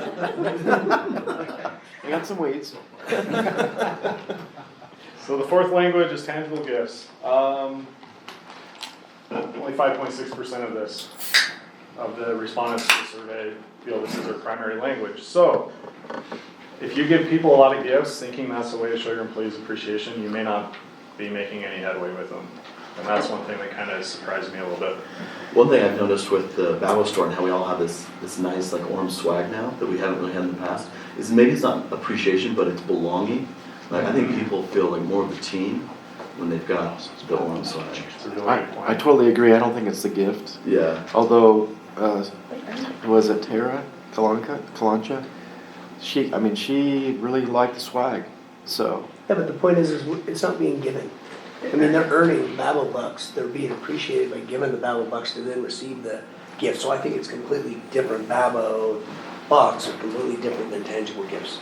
Because usually when you give a Babel buck, you're also giving them verbal affirmation. Right. Yeah. It's combined. Choose the gift they want. Yeah, and then it reminds them of the verbal affirmation as well. There was a great marketing story when Adidas and Nike first started. They would give their swag away so they could get their logo out. They don't do that anymore. We're Right, still because in that people phase. wanted to have, people wanted to have that swag. They couldn't. The free software, right? Yeah. So the fifth language is physical touch. When I read this, I was like, no. HR bells went I'm a off. touchy. I love it. Finally, we get to my category. So my only takeaway from this, handshakes, knuckles, and high fives. That's all you should be doing. If someone really wants a hug and they ask for it, that's up to you, but I'm not, It's interesting in the book, though, that even the high fives and knucklings could be inappropriate in certain settings. I mean, if the person's just not receiving it, it's make them feel uncomfortable. And I never really thought of that until I read that you could be making somebody feel uncomfortable. I do want to say though, there are some people that really do appreciate that in the workplace. There's someone in your department in particular that really appreciates hugs. But she will always ask first, is it okay if I get a hug from you? Is it okay if we have a hug? And so if you do have someone that does appreciate that, ask first, then make sure it's okay. Don't ask, because then I'm uncomfortable. Do not in my office. I interview my people Right. once again, and I'm shocked at how many people. Do you have a percentage on this one? Oh, really? It's like, and I don't like hugs. It's like, they're hugging me, and it's I like, don't, I've never you know, guessed right? that. You know, but it's like, they hug me, and I'm I do like, not like hugs. you know, like, but it's same, it's like, I touch you. I don't want to hurt Josh. Well, it's like, seriously, I can't. I don't want to hurt Josh because he might crush me. Okay, so everybody go up to Josh and say, Josh, now that we know. So the whole good game, pat on the butt, Carrie, that's out. You know what? As long as you follow a good game. That's not. Fire department. Right now. Brian, did you want to? I would say that this may relate, again, to the service aspect in terms of like being willing to get stability, not just, at least for me, not just doing stuff from my office, but getting out and about. I think this is something where I think Chris is really good at. And again, I kind of spoke to this, high level of sophistication, very good at, I guess the white collar aspects of the job, but also gets out with the different groups in public works, and he and his leadership team aren't afraid to kind of get their hands dirty and roll up the sleeves and stuff too. And Chris asked if there was a percentage on this one. It was not identified on their website as a one that anyone voted for. Less than one. It depends on who's it. I would like to see Dave and Josh give a hug before we leave today, though.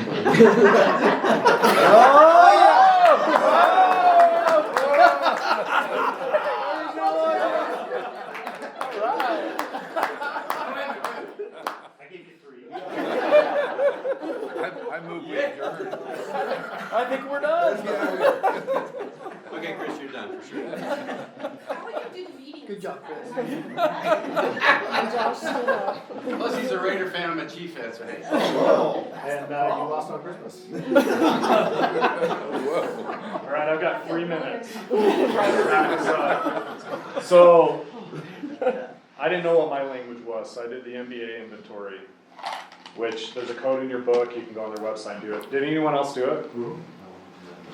I'm curious to hear. These are my top 2 words of affirmation and quality time, which kind of surprised me. I knew it wasn't tangible gifts because I'm not a swag person.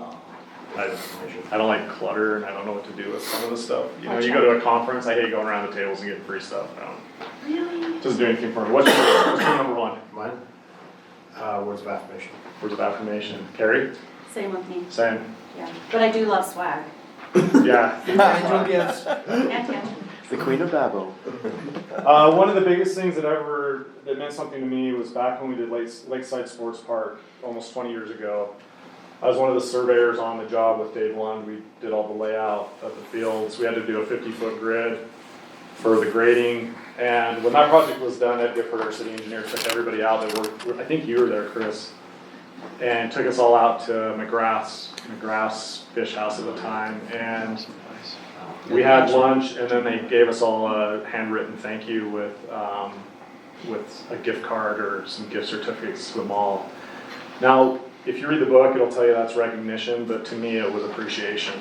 And I think they go hand in hand, even though the book kind of suggests they're a little bit different. And I'll get to that really quick, but it talks about discovering your coworkers' language in here and paying attention to what your coworkers do to try to figure out what their language is. So in Carrie's bringing up she likes swag, I know I have an employee that if I gave them swag, that'd be the coolest thing in the entire world. And I've just had to pay attention to know that that's what they like. And I'll send this out to all of you if you want a copy of this. But this is where they talk about the difference between recognition and appreciation. Recognition focuses primarily on performance or the achievement of a certain goal, while appreciation focuses on the value of the employee. Recognition focuses on what the person does, appreciation focuses on who the person is. And a real important note is that some people really do not like public attention and recognition, so if you're going to recognize. 311. Yeah, 311. And the other thing too, another key point is not all employees are high achievers, and that's true. A lot of employees in our organization are the cogs in the machine that keep us going, but you know you're not gonna get above and beyond out of them, but you're gonna get that steady workflow out of them, and that's okay. That's one thing I've come to realize, that's okay. We need those types of employees that just come and they do their job and they do it well and they get it done. There's some other key points throughout this you can look through. Talk about the older generation values handwritten notes. There was one in here I think I wanted to kind of point out really quick was.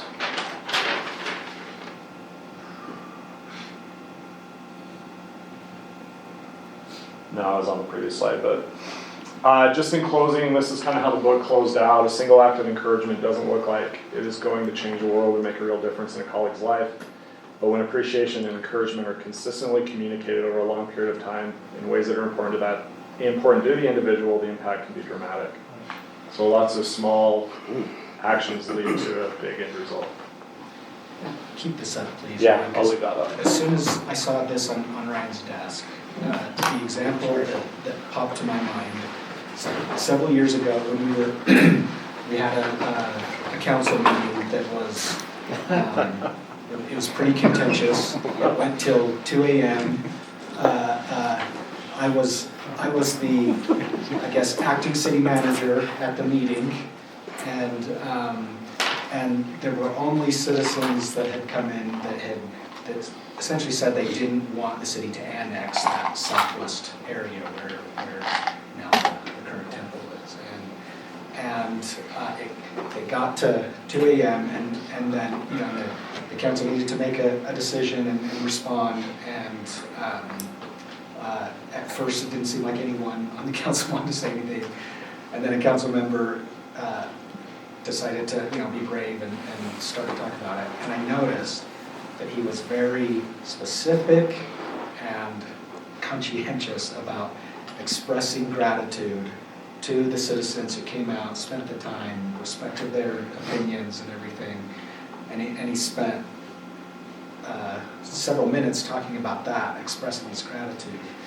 And then he proceeded to give his take on it.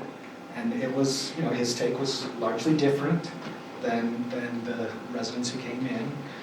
And then I think he, gave the motion to, accept the annexation.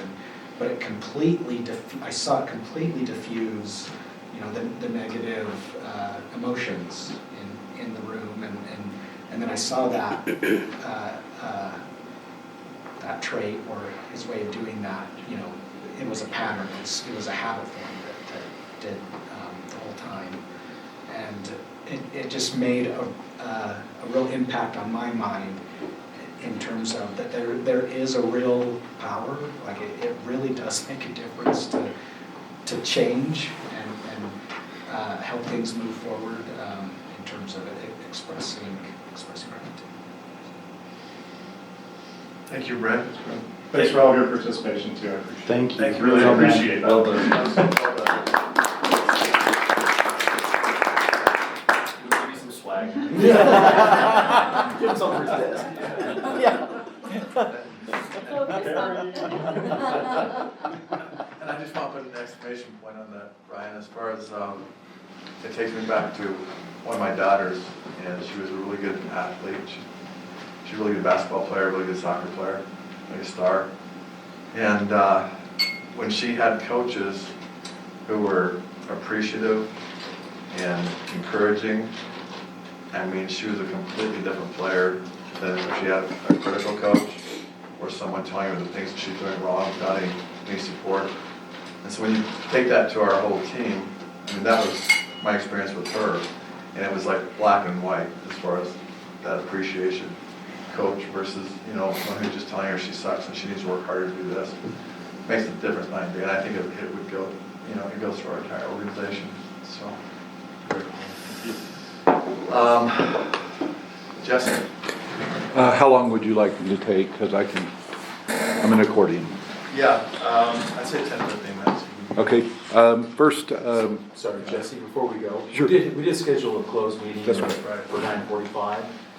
So, do you want to make a motion to continue that to later today? Or if you want, we can just do a closed door after the next meeting, regular meeting, which would be this Tuesday. Yeah, I think that's. Because Tom's not here. Yeah, it might be better to Tom's when not here, everybody's so I here. think I don't think we'll do it today. Okay. And Should we we just could- make a motion to move it to Tuesday? If you just want to skip it on, you don't even make the motion, just go ahead.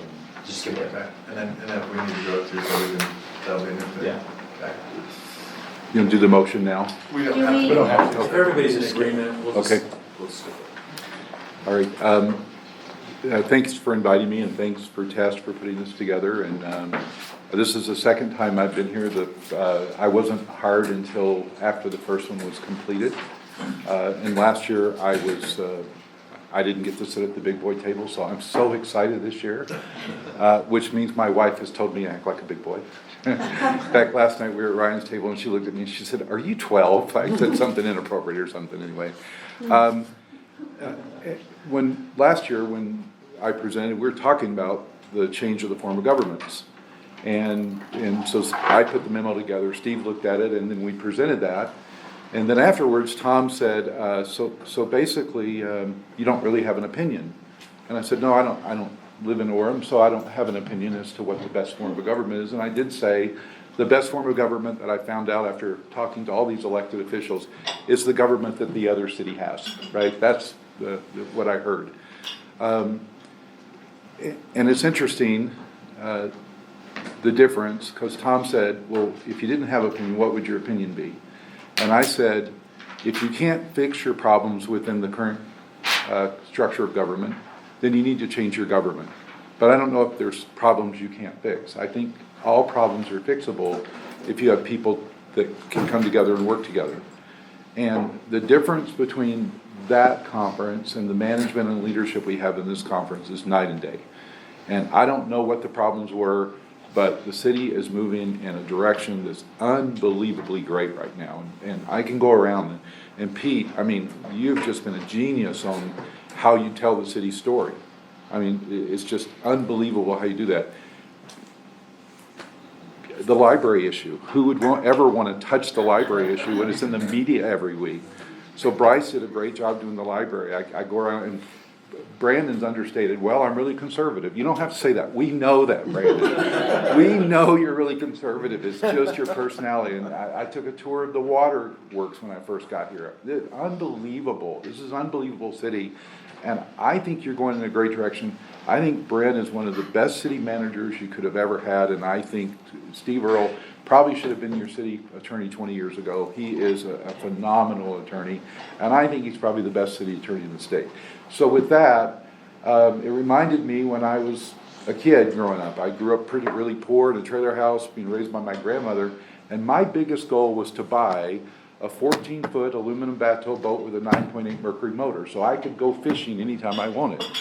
And I took that boat and I pulled it up to Natchez, Mississippi, across the river, and then I went across so I could camp out and fish at night at a tributary coming into the Mississippi.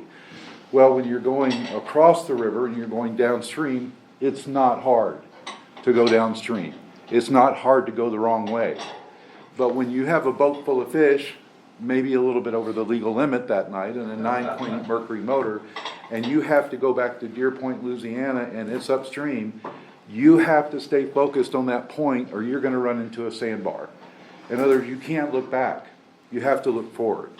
And I got stuck on a sandbar because I didn't focus on where I had to go. And I spent 2 hours in the middle of the river on a sandbar and I didn't have the charts. So I had no idea how to get off the sandbar. But if you focus on going forward, and that's why we don't talk about the past. And I've never heard anybody talk about the past management. It's not relevant anymore. We're talking about things that we should do. And I'm really proud of the city for doing that. I'm really proud of the leadership that Brent has put in. So with that, I'll just tell you a little bit about the legislative process. Last year, there were 867 bills that were introduced. That was a record for Utah. We need to be regulated, obviously. There's a message that we need the government intervention in our life. I'm being facetious, obviously, as a somewhat a libertarian. I think less government is better government. They passed 575 bills last year. That was a record also. Yesterday I came in, there were 190 bills. Today I just looked, there's 240 bills that have been introduced. So this is a formidable task. So what I do is I process these bills, I look at the titles, I actually try to read every bill, but some of them are so technical in nature. They will be changing the name of an organization, so you'll have 15 statutes in one bill that just has the name of an organization changed. So they're not substantive bills. The reason bills are passed is first, is they're trying to cure a problem. So if you listen to the state leaders, DEI has a problem, the diversity, equity, and inclusion. The governor's mentioned he wants some attention to that. So right now they're going back and forth. The legislature has written the bill, the executive has it, and so they'll work that out and that will be introduced. So there's a problem that somebody perceives, so they're going to create a new bill. That's generally not what we see. What we see is technical changes of the bill. And an example was yesterday, the technical change in the Open Meetings Act. In fact, last year they changed it where a city council member that resigns, not removed, but it resigns from the council, gets to come back and interview the applicants and vote on the applicant to take the position of that city council member. Steve and I laughed because these things only happen are only changed when it actually happens. And we were wondering, what city had this happen, right? Because somebody complained to the legislature, hey, I had to resign because of family issue, or I was leaving, and I felt like I was my city, and I felt like this was my position, and I'd done so much work, and I wanted to have a voice. And so the legislature heard that, and they changed the bill. So what I do is I read the bills, those that involve impact the city in some type of way through zoning. There's an issue that came out regarding some water conservation for new construction that the city's doing. I send those on to the city and ask, you like the language? If you don't like the language, let me know. I can go back. The other bills we follow, we'll be giving you updates regarding probably hopefully twice weekly. This is the bill, this is the language. If you have a problem with the language, let me know. These bills move pretty fast, so if you have a problem with the language, we generally can go back to the sponsor and say, can you change these words, or you can delete that, or can you add that, clarify this issue. We can do a lot of that early on. And so that's we have to have quick and early intervention. So when you get an email from Brent or myself, our Chris is going to be involved in the League of City and Towns, be responsive to it if you have a concern, because if you take a week to read it, that bill may have already gone to the floor and in advance to the, gone through committee in advance to the floor. So, Jesse, do some of our other councils, do you guys get the ULCT Friday facts already? Yeah. Because that's another one to keep an eye on that we'll try to refer to. Right. And as far as zoning, at this late in my life, I don't want to learn it, and so I'm not going to pretend I know it. I'm going to tell you I don't, and so I defer those bills over to Steve, and then he sends them to wherever Steve would like to send them. And we're trying to be in collaboration, because there may be bills that affect you that the city council, when I say you, the city, that the city council may not know that would have an impact on you. So I'm trying to keep the city in the loop too. There are bills that affect the legislative council. I'm looking at those bills I like some of the changes. If I don't, I'll go back to the sponsor. So again, these bills move fast. This is an exciting time of the year. We get to see what the legislature is doing. It's kind of like I read all the bills, and it's kind of like a Christmas present when you open the bill and say, what's in it? And so there's some fun little bills. For example, I know we're in an open meeting, but okay, I'm the first to admit I don't have a front license plate on my car. Right? Is that a crime, Josh? It's a secondary offense. See, there you go. So in other words, I get pulled over for speeding, you can give me a ticket for that. So there's a bill that says it's not going to be required, and they're not going to print a second plate, which I think is great. Right? Just little bills like that go in and clarify the law. There's a new bill for Carrie, because she drives in Sarasota Springs. It's what bill was that, Carrie? Don't drive too fast. No. Good, 'cause I did. The road rage bill with a weapon. So I guess we've had a problem in the state. And I remember I went on a cruise and I took the messages of the first presidency. It was 1918. I was reading Heber J. Grant saying, these automobiles are terrible. People are going to go up the canyons on Sunday and not be with their family. I'm thinking, now we have a road rage bill that people are pointing guns at each other. We've really advanced as a society, have we not? Anyway, so I read every bill. Some of them I think, oh, that's a very, very practical change. So along the way, if you have questions, generally I'll be down there or I'll be on the internet reading the bills. A lot of times you never know what happens because there may be 3 or 4 committee meetings going. There may be amendments in those meetings. You can't be at the Senate and the House and all the committees at one time. I talk to other lobbyists and say what's happened on the floor. Last year, I met with Keith Grover about every other day and just say what's happening in the Senate that would impact the city of Orem. And he was very helpful to say there's a bill that came up and I would go immediately read the bill. If there were concerns about it, I would let the city know about that. So anyway, I'm here to serve. I'm here to help try to get through this process. It begins January 16th and ends March the 1st. So, but thank you, Mr. Mayor. I yield the time back to you. Thank you, Jesse. Appreciate that. And it's important to understand that the legislature and the bills are a bigger deal than they used to be. I mean, you go back 20 years, this wasn't a thing. You go back 15 years, it wasn't a thing. And then about 10 years ago, our legislature, if you look at who's in the legislature and who the heaviest lobbyists are in the legislature, it's all around development and developers. And so because there is such a big voice for that up there, I mean, in our city, normally, you've got the developers come in, you've got the city council, we work out things, we negotiate things. And in this case, we've got all these things coming down from the legislature because they've got such a big impact there. So because they've got such a big impact there, that's why we've got to be on that. We've got to know what's going on. We've got to work with other cities to basically protect our rights. So it's more important than it used to be as far as from a city standpoint. So I appreciate that. I think we've got a break. Yeah, we were right on time. Did you say we're right on? Yeah, I mean 10:32 and it's 10:30 break.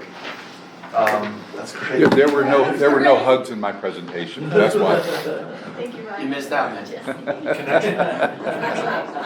So we'll take a 15-minute break, and if you'll all be 45, we'll carry on. Thank you. We're going to have a presentation on potential major projects for fire, police, parks, recreation, library, and utilities, facilitated by the executive staff. We'll turn the time over to executive staff. Thanks, Mayor. So kind of like our conversation with, in regards to accomplishments, we're kind of constantly in a mode of both looking at, where we're at, where we've been, where we're at, and trying to look forward. And we want to make sure that we're doing a good, hard, comprehensive look at all of the assets and facilities of the city. So as you know, from year to year, always a big percentage of the budgeting process is our one-time expenses in capital projects. So true to form, we've been looking at that kind of all across the city.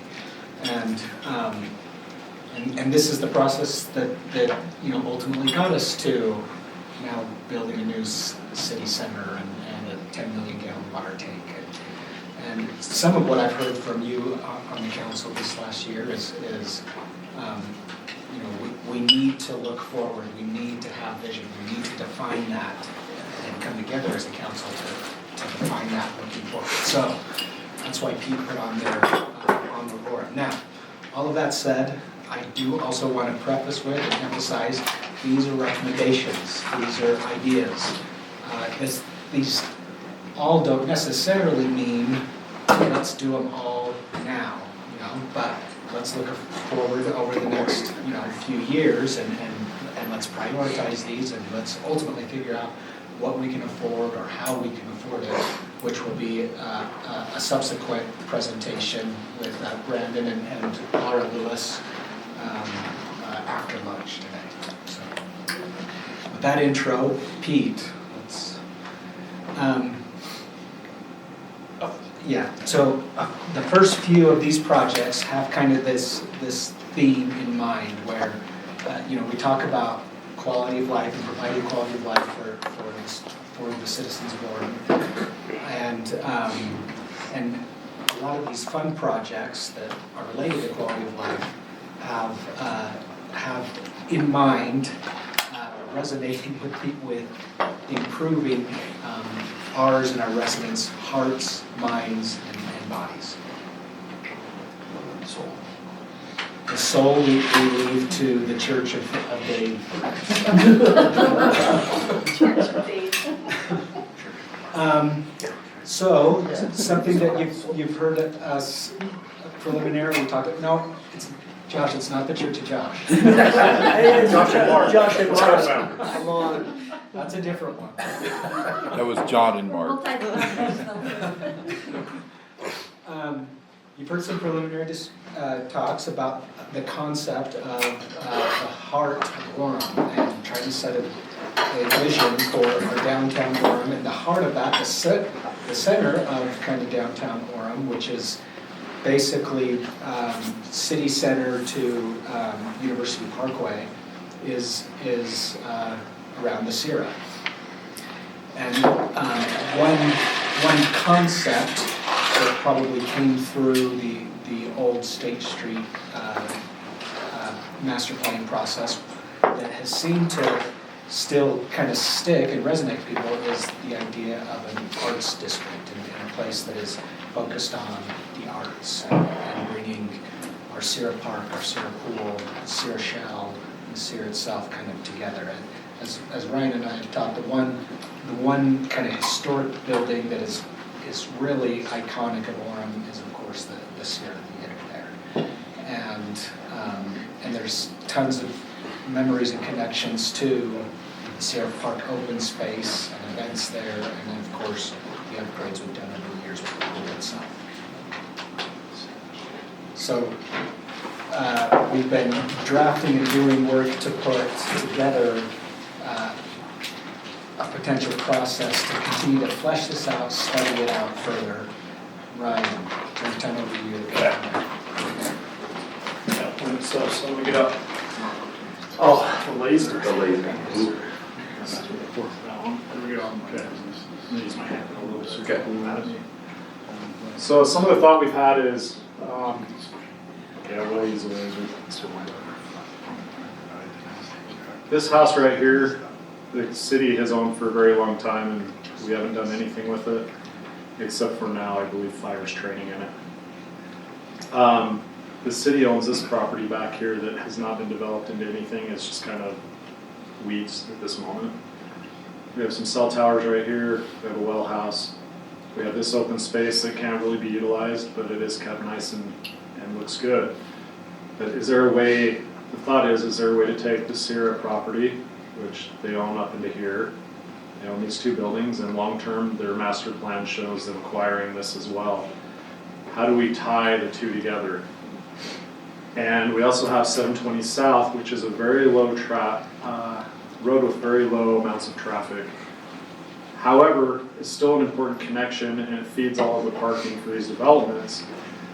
But how do we utilize that road and make it an asset that can be maybe closed at periods or turned into more of a pedestrian walkway or a combination of the both?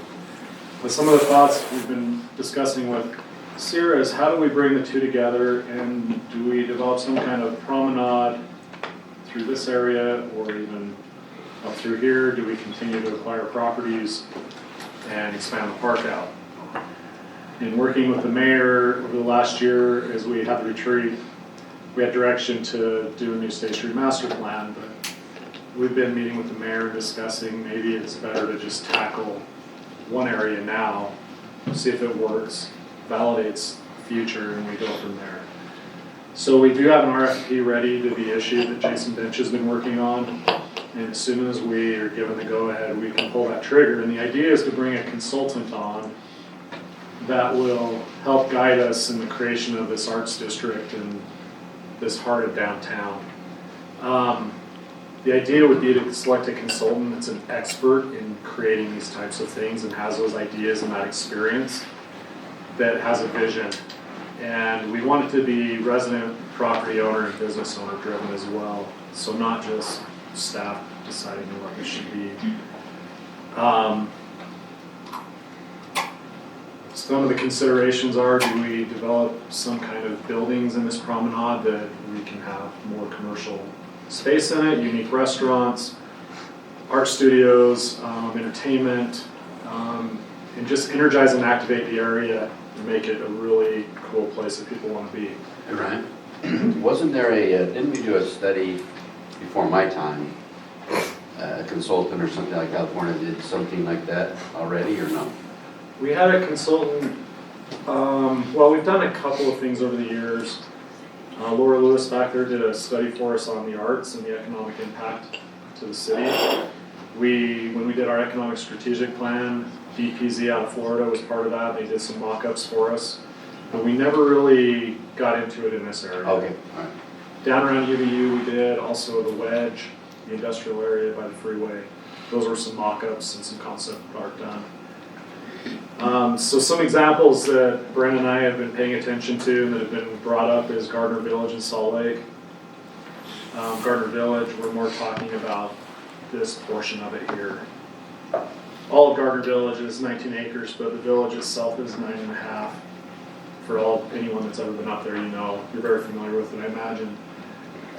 This is kind of that area here that would likely fit into the space that we're presenting today. Just some images of Gardner Village and how they've made it unique. Different vendors are in here, different commercial shops. The other one we ran across was last year I was in Fort Collins with Councilman McDonald at the Towns and Gowns Council conference with UVU representation. And we went and visited downtown so we could kind of see what they're doing. And they have a promenade right here. It's a little bit of a different situation because these are historic buildings, but they took this diagonal street. They developed a promenade that's only 400 feet long, but I was actually shocked that it was that small because when I was there it felt much bigger. And this is a picture I took when I was there that day. They have a stage here, they do concerts, performances. I think this one was on Thursday nights. If I remember right, it's right there, but I can't read it very well. And they have fountains, they have beautiful street, trees and furniture, and people just come and hang out. They go to the shops. This is I'm in the middle, each picture's in a different direction down the promenade. You can just see the activity there. This was in June, first week in June. And we could develop some type of promenade lined with some really cool architecture that we have shops in. And these are just some of the street. This is a back alley leading to that promenade and how attractive they've made it. Just the types of things they've done to clean up the area and make it really look nice. So that's kind of summarizes the heart of downtown. Burton, you want to add anything to that? Yeah, so something over the last year, Mayor and I have had a meeting or two with Alan Robertson, with Basira, just talking idea, conceptual brainstorming, and he has seemed very interested in working with the city. Even in our early drafts of an RFP, we've had Adam look at it, give input, express an interest to be on the selection process and the steering committee that would be built for this type of effort. So we've tried to be really conscientious of communicating with and partnering with proactively with the CIRA in a potential city of this nature. So that's the idea, that's the recommendation. Any feedback, questions, clarifications on that particular? So I love this, the vision and the idea of this. Who would actually own the property where those commercial ventures would be placed? Would the city own that? Would they own that as private? And who would develop it? Would that be a city development? Would that be a private developer that would come in? Yes. So to some extent, that's to be decided. But like Ryan said, on the south side of 720 South, the Sierra has talked about acquiring or leasing or coordinating with, I guess, what was Liberty Square. Lincoln Square. Lincoln Square, sorry. With the Lincoln. Junior high school. Was it? But exactly who ends up owning it, I mean, that's kind of the details, I guess. Brett, if I could add one thing I left out is this is a long-range plan. This is probably a 10-year plan. Yes. So, Well, and I almost think there are trends towards maintaining ownership of land and allowing development on top of it. and that's absolutely. To me, that would be the way we would do it. Yeah. I'm in the study process trying to gauge interest from It's been a little while. residents, the businesses, and what we're talking about. And the study would determine, when we talk about 10-year process, this study would drive that, and we would drive that. I mean, it could be a very short-term process. It could take 10 years, 15 years, we don't know. Right now, this is all exploring options and ideas of a possible path to go down.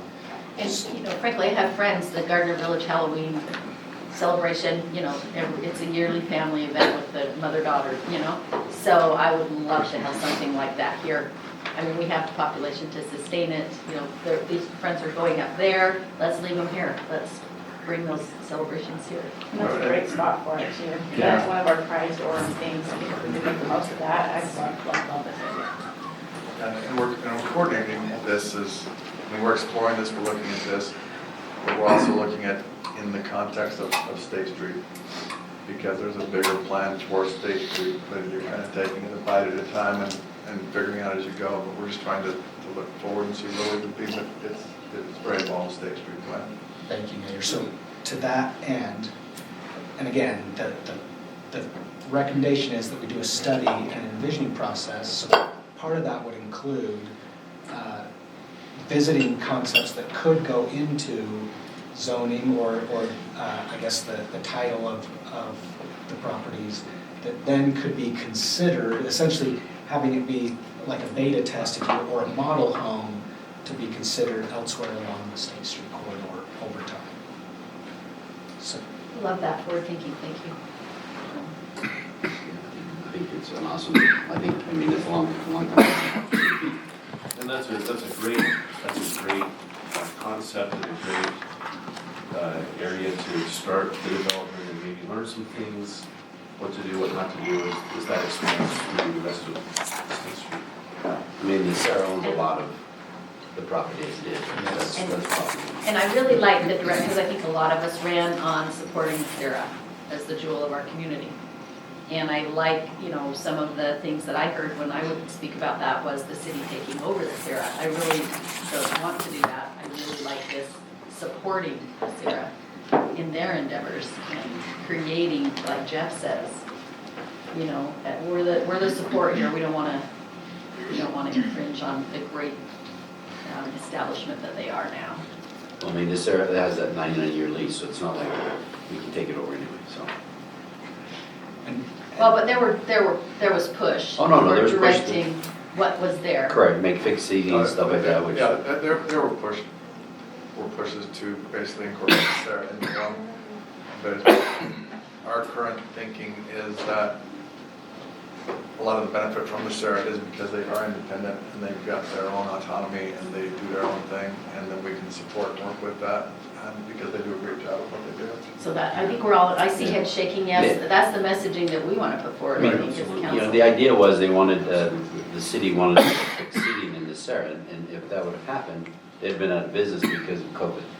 Yeah. Because you could expand and contract the chairs, and with fixed seating, you should. So it's a blessing that we didn't do that, and we needed to stay out of their business really, but. Well, there's a lot of I think things it's a you good can do idea. as a nonprofit you can't do as a city too, Right. so you get the best of both worlds. That's a good idea. So this is an opportunity to, on equal footing, to partner, to communicate, to define, who does what, who would own what's the vision, but do it in a collaborative way, much like we're doing this weekend. Well, and I think you've met with Adam, and I think he's great to work with, and I think he gives you great ideas, and I think we need to move forward with this study and see what it looks like. In fact, it gives kind of already thinking in that direction anyway. Good time to do it. Yeah, I'd love to say that this was completely, my concept. Amazing. Well done. This has been a concept that Adam has talked with previous councils and mayors and stuff. He's had fun with it. So let's support it, right? I think that's what we're saying. Yeah. Wonderful. Okay, so this relates to now, so that was heart. We're keeping Adam in charge of heart. Now we're on to bodybuilding with you. The bodybuilder. Classic Bryce, the bodybuilder. The dad bodybuilder. I think as I've heard more about the concepts that have been talked about at the Sierra, I get fired up too. I just get so excited about the long range idea. And so Adam and I have had a chance to meet several times too, to look at what the recreation side of Sierra Park looks like and how we can do our side of investment to support the environment and the ambiance that we want from something like a Sierra Park promenade. And so there's a lot of great, y'all are familiar with some of the more athletics-driven investments of recreation that we've been involved with the last couple of years. And so I think we have a really fun opportunity here at the park to recognize and support the idea of an art district that is focused on events or passive programming where people can come and be and celebrate some of those other things. And so 2 ideas I wanted to talk to you all about today that we've worked through are improvements to the existing pool and the incorporation of something like an ice ribbon on the site that would support the mingling and food and music of a Sierra Park. So we worked with Method Studio to do some work on our existing pool. If you're familiar with the idea of trail nodes, when you're on a trail system, when you get to you can't theme an entire trail obviously, but you go heavy on the investment of the entrance or the on and off point so you know where you're at. And we really like that idea for our recreation buildings. And so you'll see as the Hillcrest building is wrapping up, it will look and feel a lot like the fitness center. And we would like to bring that to the Sierra pool as well. And so it's a warm, modern, lots of woods and concretes and grays that would help you feel like you are at one of our other recreation facilities. Method did a great job of designing some features that would help break up some of the large concrete swaths that are there. On the amenity side, if you've driven by, we have a new splash pad that was due to be finished in July of 23, but we have commitments from our contractors that it will be done and completed before we open this summer. They'll use the off-season for that. But really here, we're looking to modernize the locker room experience, the parent drop-off experience, some of the concessions, and bring those buildings with a lot of sort of unfun work up to a more modern design. Here they have, again, the water flow motif. Pete and has the Art Commission been involved, Pete? Yeah. With the sculpture? We would have a Miro woolly mammoth sculpture that would be incorporated into the front plaza over here, and again, just a lot of treatments to the different roofs around the building so that as we use our different recreation funds to update the splash pads and the toys in the shallow end, and we're saving up towards a water slide replacement, the rest of the building would feel like a natural extension of our recreation system and would match in a lot of ways the new design and idea of the Sierra pool and go from there. So we worked really close with Adam on a number of things to make sure that their summer events and our summer offerings work together. I think it extends further into some of the other areas of the park that naturally we would look as this master plan comes to. Our pavilions, the inclusion of disc golf versus something else, we'd really make the rest of the green space focus on the passive recreation and being there for a concert and coming and being with your family and enjoying food afterwards and walking around and go from there. The second half of this is an ice ribbon.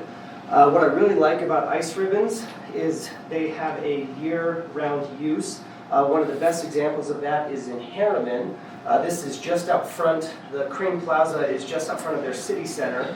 And 9 months a year, it is a walking path with picnic tables and plazas, and again, a place to be outside. And then for 3 months a year, it's engineered in a way that it can be an ice ribbon. And so I think about the idea of a Gardner Village in the winter, and you're able to come and skate and eat and shop and all that. And then in the summer, I think this could be designed in a way that you're able to add amenities that function as a welcoming plaza or entrance and exit points for the Sierra Shell. They get improvements to lighting and pathways and parking, and we're able to have that be a part of the recreation system, but with a huge benefit to our users. Well, I was just gonna say, you know, I love could we add some benefits for our food truck small business owners, you know, have something, because that, you know, when you go to the farmer's market and they're there, it just adds to that. So I think this would be supporting those small business owners. I love this idea, maybe like pulling all these other things. And exactly, you know, when we designed Hillcrest, with a simple change to the depth of the concrete and the width of the sidewalk around, it's able to accommodate food trucks. Lovely. And so I think when you plan something like this, which is why the master plan is so important, we don't want to just throw an ice ribbon in the middle of a park. We want to use an amenity like this to support the overall vision of the block. So I appreciate your saying that, because like, I mean, I didn't know that you added more to the concrete so you could support the food truck. So to me, that truly is forward thinking. I appreciate your knowing that and adding that. And does it get cold enough in the winter to have ice? Underneath or something. Yeah. So okay. You have to engineer it. Yeah, we can't just pull out the garden hose. It would have to be engineered in a way. You know, I think to that point, you know, if we were to just say, hey, we want an outdoor ice rink, does that work? You know, I don't know if we have the climate to say guaranteed it works. I think if you look at an investment in capital projects that support the totality of this, that's what gets me closer to saying yes, because we can use it for 12 months, even if we have a bad winter. Right. One thing, to add to this, the ice ribbon turned into basically a bicycle skate pathway and scooter pathway for the kids up there at Harriman. When I've been up there, they have a lot of fun in the summer doing that. So are they turning on the ice for 3 months, or are you waiting for it to happen and supplementing? I mean, when you talk about the weather being a factor, how does this work? Go ahead. Well, I've been on a tour of the Bountiful One, the Bountiful City. That building right there that's at the bottom corner, that is that's the refrigeration plant for the system. There's a big chiller next to it, to the bottom. Even more, there's a pipe system underneath the whole thing that circulates refrigerated water through and freezes it. So to your point, Mayor, So if you want ice, you've got ice. you've got to make ice, but the higher temperatures will Make it slush, harder. make it a little slushy. Okay. Yeah. I get to drive the Zamboni. They do have a Zamboni. Yes. So in other words, there is an ideal environmental temperature, but it doesn't have to be below freezing, as long as you engineer in the proper piping flow and refrigerant and chilling for the overall project. Okay, that makes sense. There have been discussions about, could we just turn the Sierra deep end pool into an ice sheet? But the engineering really makes a standalone facility designed for ice temperatures the ideal solution. Ryan had mentioned this, the Bountiful Ice Ribbon, the Milky Creek Ice Ribbon. Again, this is a step away from athletics. This does not benefit our ice hockey community. They would still need to travel out to Vernal and Park City and Provo. But this would be for the purpose and intent and environment that we're looking at the Sierra Park. This is that non-athletic, the passive recreation, the community building events, city hosting food trucks, which I think is really appropriate to the block. And, you know, like has been mentioned, such a unique and central part of our city, something that I think recreation would be so proud of to have as a central outdoor event and recreation space. Any questions on that? They said we could get the train going around it as well. Oh, yeah. That's a great idea. And we've talked to Adam about continuing to team up with the train club that meets there at the Sierra, and even adding a path where it could go over to the Orem Heritage Museum and stuff. So So yes, absolutely, we want to incorporate that. So we'll talk about it again, how do you pay for all of it? But what gets me what gets me excited about these as we consider the passing of the care tax is you're able to satisfy arts and recreation requirements in these joint projects together. And rather than that feeling of dividing up the pie and sort of, arguing over who gets what share, I think as we've put together a 10-year plan, I think we're really excited to say how much can we get towards a joint something, because I feel like we're gonna get 2 for 1 on the return on these dollars. Rather than just us or just them, we're able to say, this is great for everybody. Y'all are getting a new plaza or new walkways or new parking. We're getting this new rec center amenity that seems really exciting to us. Can I just, add a kudos here? So truly, I feel very confident in your leadership there, because, sure, you had a new rec center building, but we were in the red with our old rec center for years and years and years. Yeah. And yeah, the new building helped with that, but I really feel your management, your excitement, your leadership has brought us to where we are, where we're making money now, so thanks for all you're doing. I just, these new projects, you always think, can we make it work? But I feel like with this team here, Ryan, Bryce, I'm really excited about what you're presenting here. We are too. Any other questions before we sort of jump to the next one, the brains? Any other feedback, questions? Maybe one thing to bring up, both Lemay and Tom have brought up doing an ice rink, a portable one at the city center. That still could be an option next year, and I personally think that's a good thing to do, because then we could test and see what the participation is and the revenue, and how many people have space. You rent them. Right, but yeah, so yeah, it's a good, that was a thought coming out of my mouth. Yeah, so this would be a great test, because then we say, okay, well, how many pairs of skates do we need to get, and what sizes? Yeah. Children's sizes, women's sizes, men's sizes, yada, yada, yada.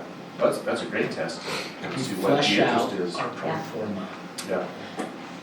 Maybe those future hockey players are gonna put on their first pair of skates. And have many been to community rinks like this around the country or other places to see? Because we've been to several with our family and we love them. It's just a really fun gathering spot. So. Yes, but and you see them in those urban environments or those outdoor, they attract people and gathering and being, which I think is what's really fun about them. And as a mom, that's another adventure you want to expose your kids to, right? You take them roller skating, you take them to the pool, you take them, so let's take, you want your children to learn how to ice skate. So maybe in the future, if they ever want to go on a date, they know how to ice skate. Anyway, yes, I like providing those amenities. So where were you thinking of putting the ice rink at the city center? At the Sierra? The ball diamond. Look it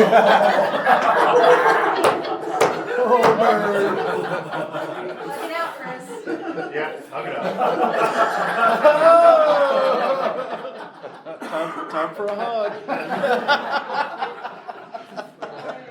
Okay, so to be clear, ice ribbon at Sierra Park. Right. Okay, and using probably even some of the building or adding on to some of the buildings that are at and support the Sierra Pool. But the concept of an ice rink and these portable mobile ones, the thought is we could do that where we're doing lights on, so in that open space there at City Center Park, potentially during kind of the lights on period to test it out, flesh it out, build out our pro forma. Cold anyway. Yeah. That's the thought. Is how big would they be? How big would it be? NHL rink is I think 100 by 200, and these usually are 30 by 60 or 40 by 80. Yeah, pretty cozy. And you just leave lights on, so. Yeah. February, end of February. Yep. How long are those gonna be on? I know we just. End of the month. End of January. It's so nice to drive by that. That I drove is. by there and I thought, this is so cool. Even it's after Christmas, I'm like, man, you can leave those up all year long. So then the next, well, I hate to, or hesitate to bring this up, but so then when we have the ice ribbon, we're gonna want lights around, Christmas lights around that. If you give him us a cookie.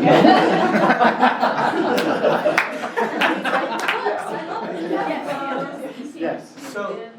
So Jeff, to that point, I mean, I think we have, and I mean, and please give us affirmations, I suppose, but every year we've expanded a little bit more the lights and the amount of trees that we light up and even the amount of lights we put on the trees. And part of the way that we're able to do that, I mean, we incrementally increase the budget. However, we're also buying the lights, and part of the budget is buying the lights. And so we're able to take, since we don't have to buy those, rebuy or rent them every year, we take some of those funds to then add to. But you're planning on expanding the lights next year, maybe going up Center and First North or something?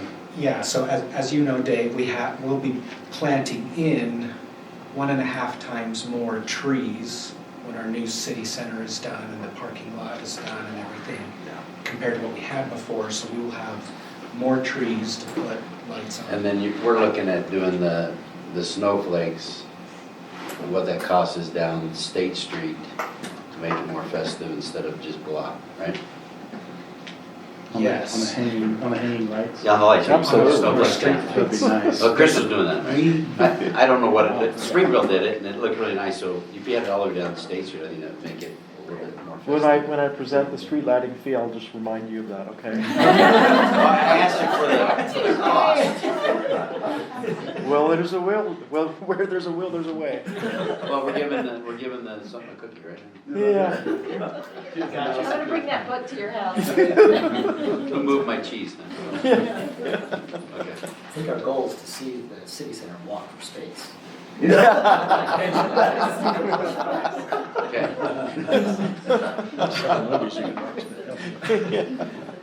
Okay, so that's heart, body, and Bryce has a beautiful mind as well. Classic Bryce mind builder. Minecraft, I guess. One of my other favorite, in fact, my favorite thing of the last year of getting the chance to work with both the library and recreation departments is again to see that multiplication of our efforts or our monies or our investments or our staff. We do so much of serving the same members of the community just in different ways. And so it's been really fun to go through and work with our library and to see where we can, again, multiply or get creative with funding sources or project ideas and help each department further its own mission, but really working together, we'll just get there a lot quicker. I think I've met with each of y'all, council members, about the library's strategic plan that we implemented in December, and that we're going through the different phases to support them in modernizing some of our practices, putting our staff into much more high-profile positions. You know, they are the relationship builders in our community, and so making sure that their time and their efforts are spent building relationships with our residents and adjusting their work days to reflect that they're able to be out front, that they're expected to have experience programming online or in person with our residents, and it's been very well received. They're very excited about that. The second half of that is the facility master plan to support them in doing that. The facility, as y'all know, has been built in phases. It is 2 separate buildings, now 3 separate buildings with library hall. It's 3 stories or 2 stories or 1 story. It has some unique challenges, but with that has a number of opportunities. And so we've, again, we're working with Method Studios to design our facility master plan that will support our staff in what they're doing and help them build some of these efficient processes so we don't have staff redundancies where we don't need it. We can take those dollars and use that to invest in our residents and in programming and relationships. So phase 1 is a focus on our entrances. The first entrance you can see right here. This is the vestibule that connects to current City Hall. That will not exist, and so we need to design an entrance from the plaza into the building. The second one is, if you've been in the storyteller wing trying to get to Library Hall, you go through a fire escape door and you feel like you cannot be in the right spot. And so to add some provenance to that, so you feel like you are entering one of the crown jewels of the city, the Library Hall, the brand new facility. And then the third one is to look at the entrance, you can sort of see up in the corner, that currently leads to the north side of the building. And so again, that idea of nodes, we want you to feel like you are entering the library from all 3 places. And so we've worked with them to design in a way that is cost effective, but really to add some simplicity to how you get in and out of the library. This supports the idea that we want to feel like a community center. We don't want you to feel like you're cutting through the library to get to the city center. We want you to enter on purpose. We want you to be and stay, not just check out a book and leave as quick as you can. We're not a Blockbuster. We want you to come and be here and talk to people and build relationships and have experiences. And so we've been really excited to work with Method Studio on all of those. We feel like we'll be able to accomplish this, again, without major significant construction. We're not ripping down walls and building new buildings. We're able to do some design. We're adding some glass. We're shifting some stacks around to create these types of spaces. But we are finishing the design process for phase 1 right now and hope to implement this as soon as possible. Phase 2 will focus on some updated staff spaces. Specifically, right when you walk into the north entrance, sort of by the children's area, we have our large circulation desk in the old Circ-In area of the facility. What we've seen with the more modern libraries, or those that have been built more recently, is they have a shared space for our tech services division, the life of the book, from acquisition to cataloging, collection maintenance, circulating it in or out. Those are currently spread across 5 different areas of our library. So those books are moved on carts, the staff teams are separate, people are trained only on one task. We plan to bring them into a bullpen like we've seen at the Granite Library, the brand new Spanish Fork Library, so we'll have much more of a team feel. It's way more efficient, it's way simpler, and it's better customer service. And so we'll look to retool that entire circulation desk and staff area to better support our tech services staff. A second one is the idea of our makerspace. The makerspace is a lot of our, is everyone familiar with makerspace?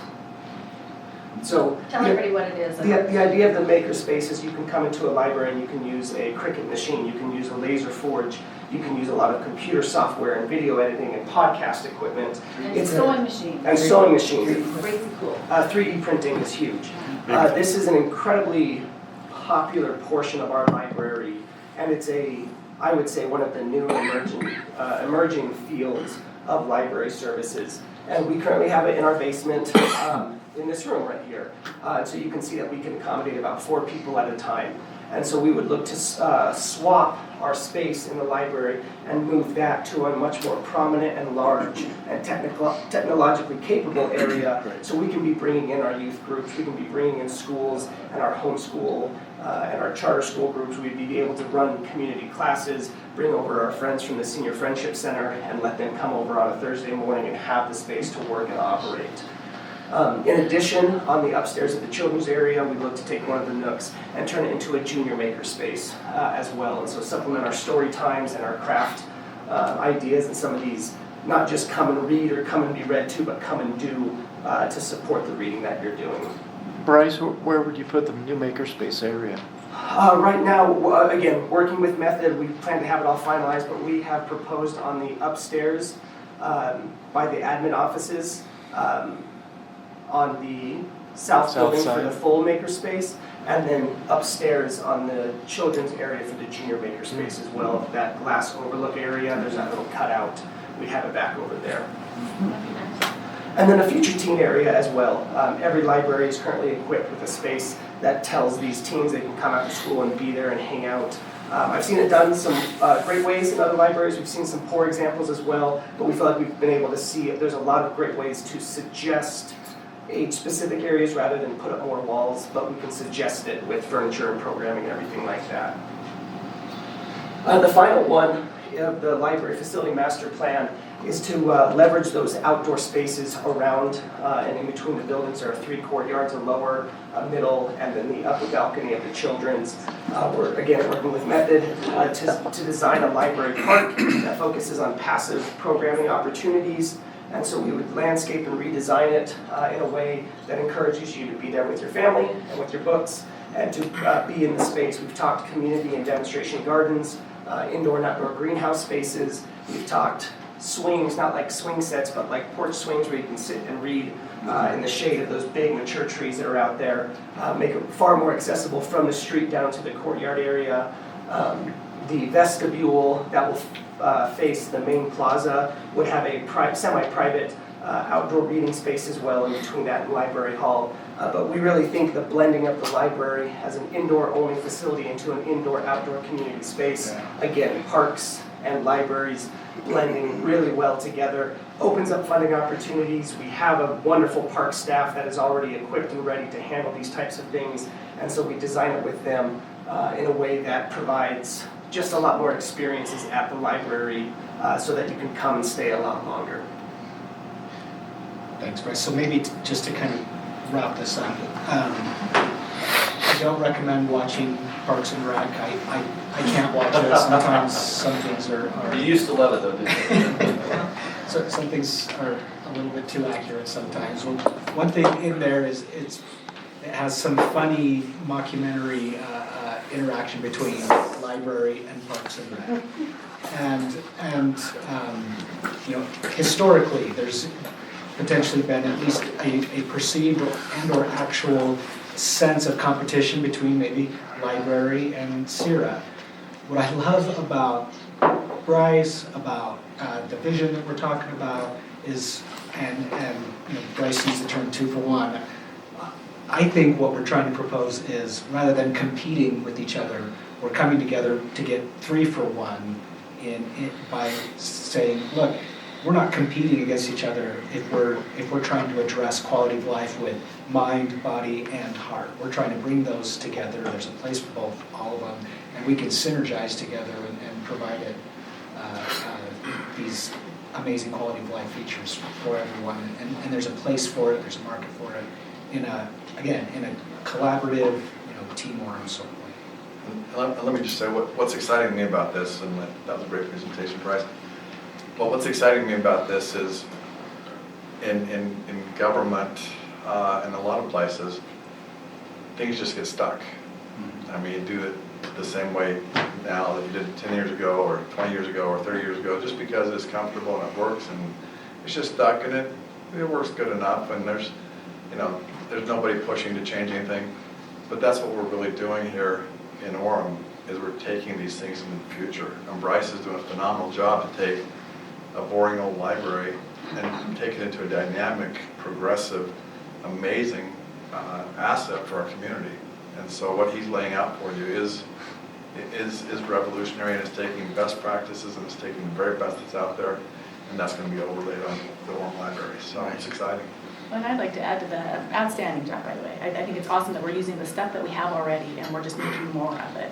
But both of you, I think that what you're doing is bringing our community together, and that strengthens our community in ways that we can't even put a price tag on. So I really love both of those ideas. Well, I guess all three of them: mind, body, heart. And you're being respectfully non-traditional. I mean, I said that in my little Mulan thing, and to me what that means is, we're not disrespecting the core of a library, which is to educate and live through education, right? Through experiences and knowledge, really knowledge. We are expanding that to different areas of life and with our facilities that we have. So I think emerging into the future. Perfect. Very exciting. Truly, thank you. Any other questions, feedback on this before we move on? Okay, Mark is going to take us through the concept of a new training facility for our fire department. And I'll say that the why behind this is really compelling, and is one that's been kind of eye-opening for me. And so I guess with that brief introduction, Mark, take it away. Thanks. This is a picture of our fire camp. These are new recruits and lateral employees that we pulled out of different departments that want to work for us because it's a destination department. You can see the training tower in the back. This is down at UPRA. It's a training tower that resembles nothing like we ever fight a fire in. But unfortunately, that's what we currently have to deal with. We're the 5th largest fire department in the state. We're absolutely the most progressive fire department in the state. We're the only department that has an operational manual for our truck and engine fire suppression operations that really dictate how we do our job. And You would think Salt Lake City, UFA, Ogden, West Valley, the bigger departments than us would have similar things, but they have the same firefighters that we do, that we're all trained through the Utah Fire Rescue Academy in Provo. And they're just 20 years behind the times. Luckily for us, we have a core group of employees that have gone out and researched different training processes and brought them back, East Coast, West Coast, Seattle, different areas in which we've implemented into our design. And we're at a point now that we cannot progress any further without a training facility that lets us practice what we do, and realistically. And so that's this proving grounds. And this is a project that's been underway since last March. I returned from a fire station building conference with some literature on just one of the vendors. And I dumped it in Chief Seth Swenson's lap, as he's division chief over our fire training, to come up with a plan and a process so that we could present a training facility. Like Brent said, the why is to properly prepare our firefighters to enter burning buildings and save lives.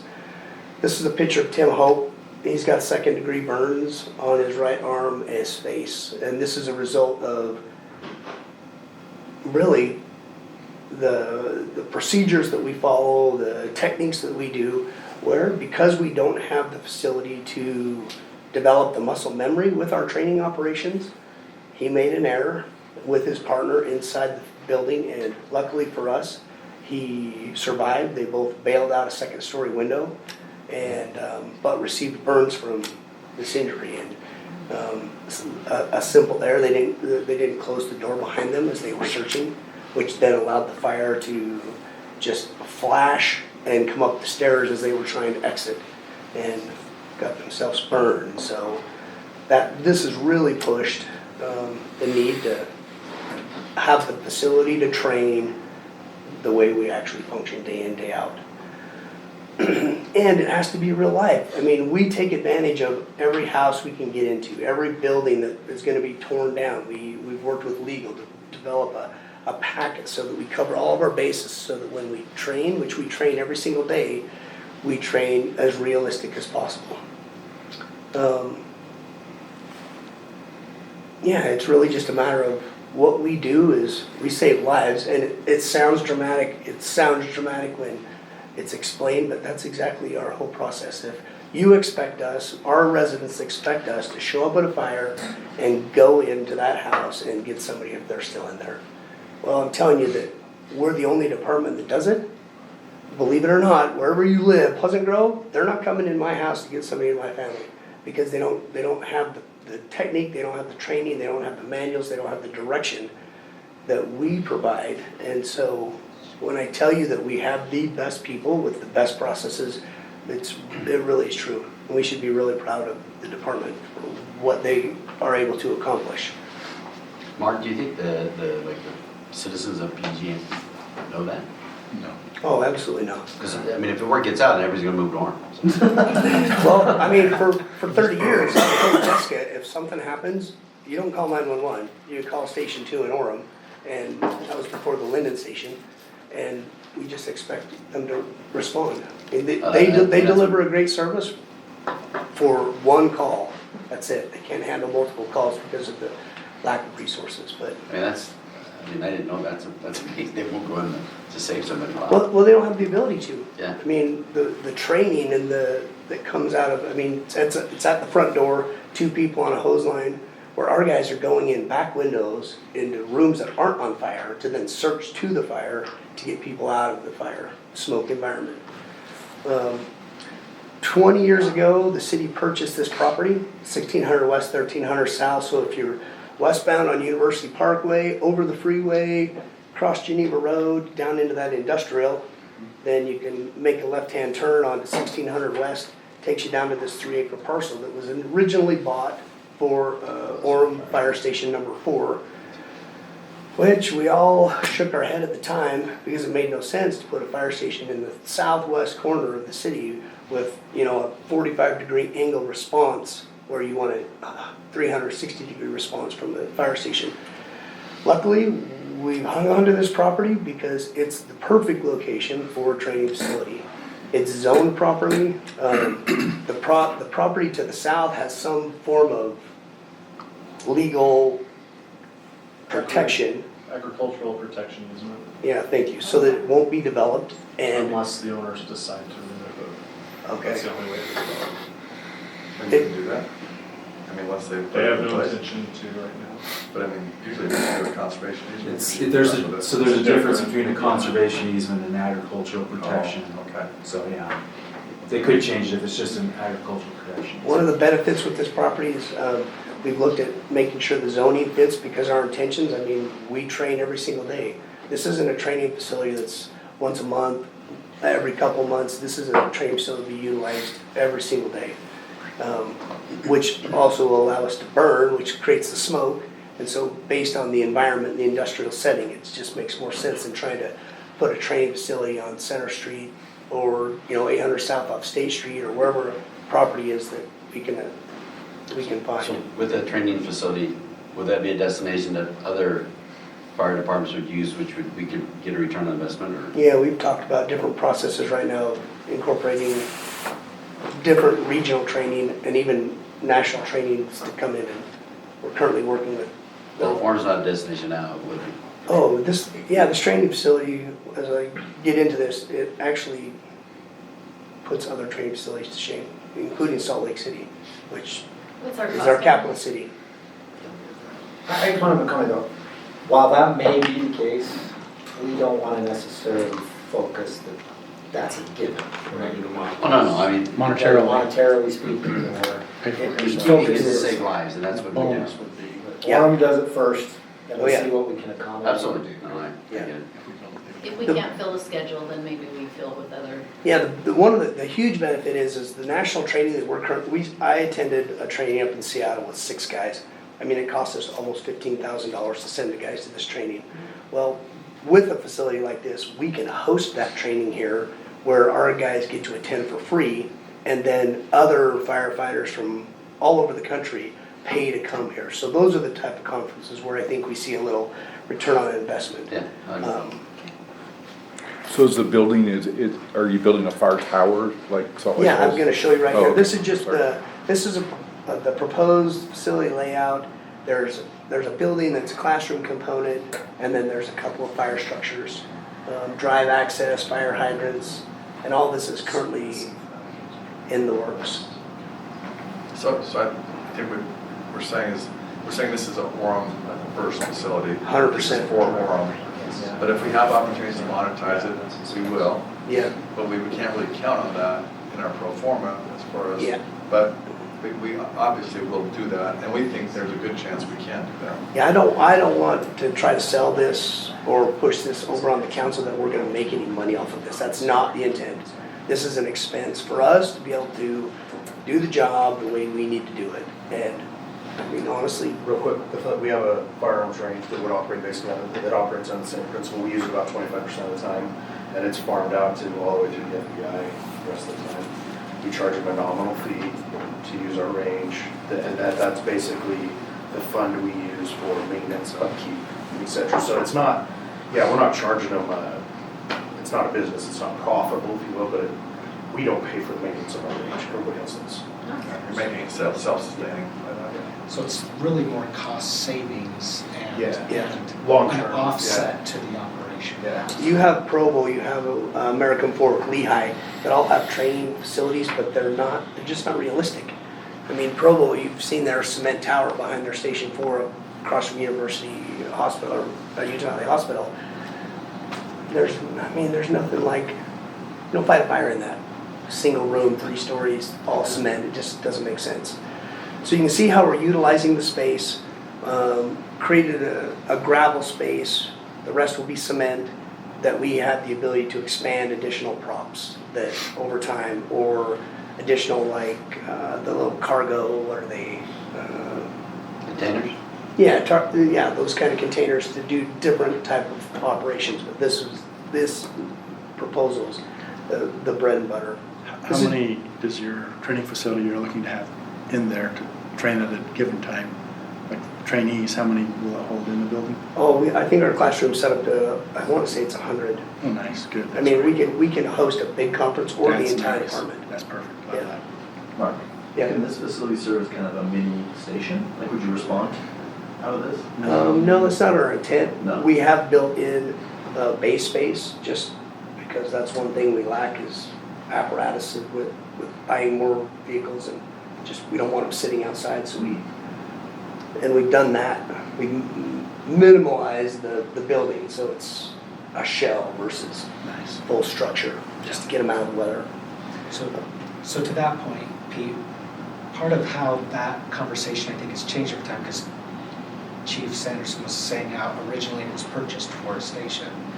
And since then, you know, obviously we've annexed in that southwest annexation, but also since then, Vineyard has grown a lot. And Yeah. so we've been in ongoing talks for, I guess, more intensely over the last year or last several months with Vineyard to try and figure out what's the best location for the station that they would build and pay for in Vineyard, but making sure it would have a 360 response, which could include then going into South Atlanta from there as well. This training facility covers all of our training, not only just our fire, but also our EMS.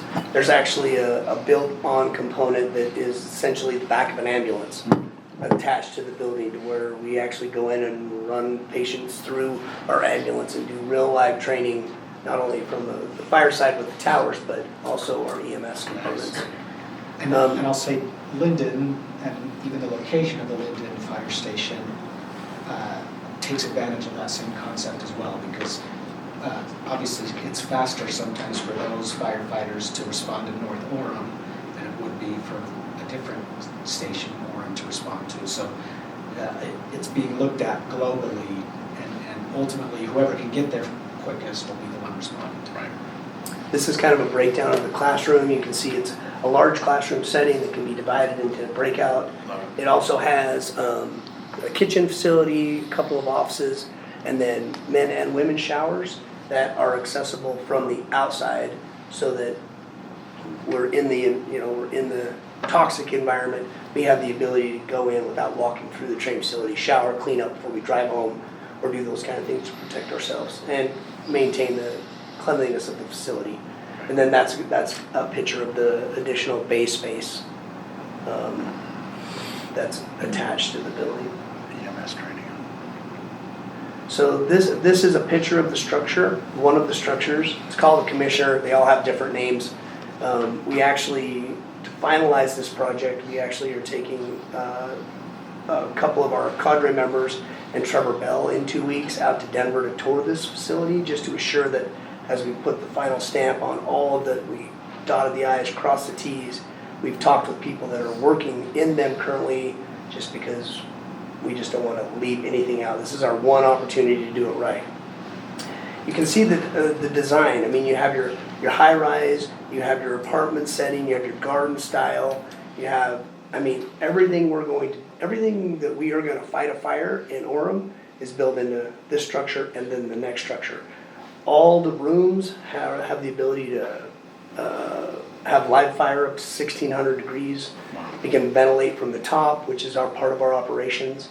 And it's just, I mean, this is a 50-year structure. I can't remember, I think Seth told me there's over 200 of these types of structures nationally that are in current use, and it's just the right direction for us to go. This battalion chief, obviously, it looks more like your Mark said it quickly, but it's actually important what he says about ventilating. That isn't always every fire department's, that isn't how they always operate. And being able to go and ventilate a building directs a fire in a certain direction, so that then our firefighters can go in and save lives or As soon as we cut a hole in the roof above the fire, it actually gets smoke lift, which then actually protects the person in that environment. So if we can alleviate the smoke, the whole intention is we provide a longer time for that person to survive in that environment for us to go get them. And there are not very many departments that do vertical ventilation. It's just, it's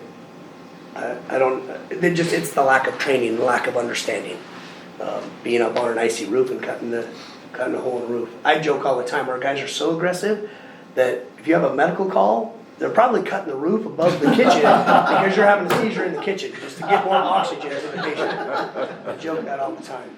But you can see the benefit of this building, which is the second building of the structure, it's more your residential structure, upstairs rooms, downstairs rooms, and the benefit is the inside walls are reconfigurable, so we're not just set with, because once you train in it, to develop that muscle memory, we want to change the structure within, and it's something we do on our own, readjust the walls and change the environment so that once you've been through it, you're not just accustomed and focused on, exactly where you're going. We want it to be different every time.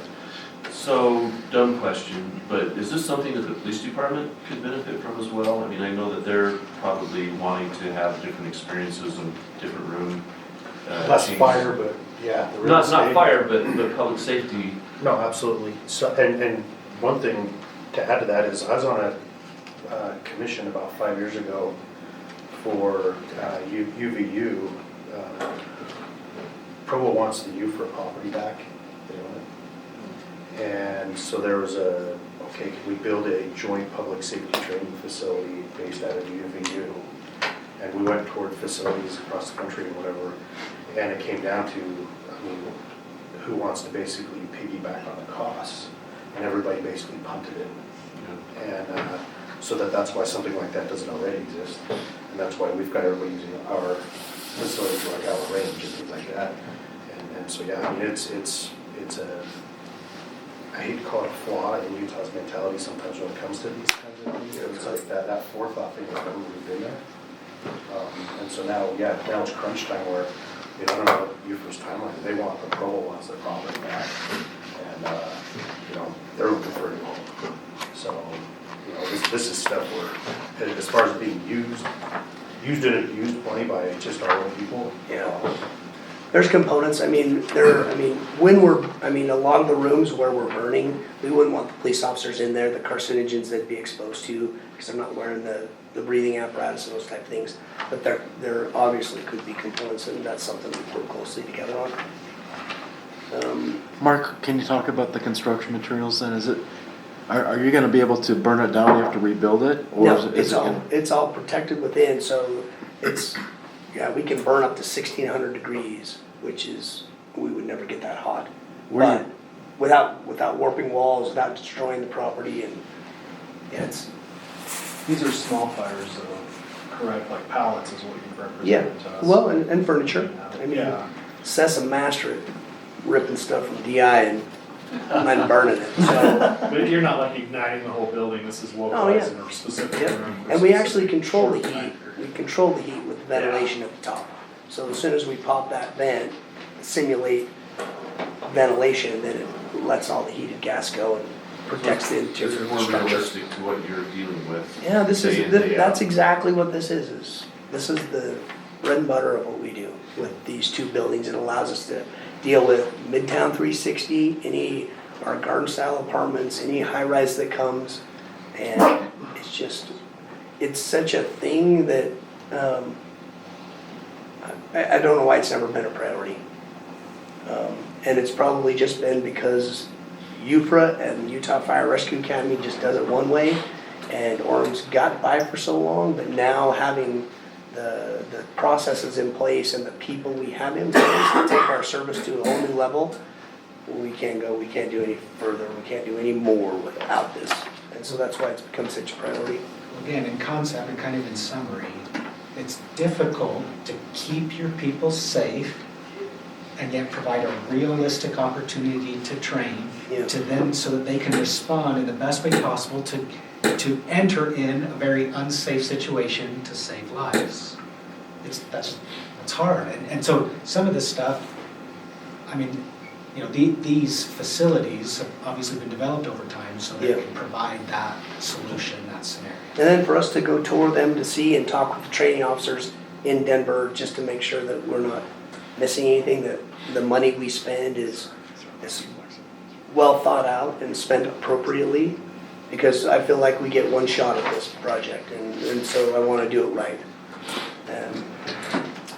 The one thing you should all be aware of too is, I mean, for the last 2 years, Fire Station 1, the rebuild has been, of course, our #1 priority with door issues and water issues. And we've done some things working with facilities to mitigate the water.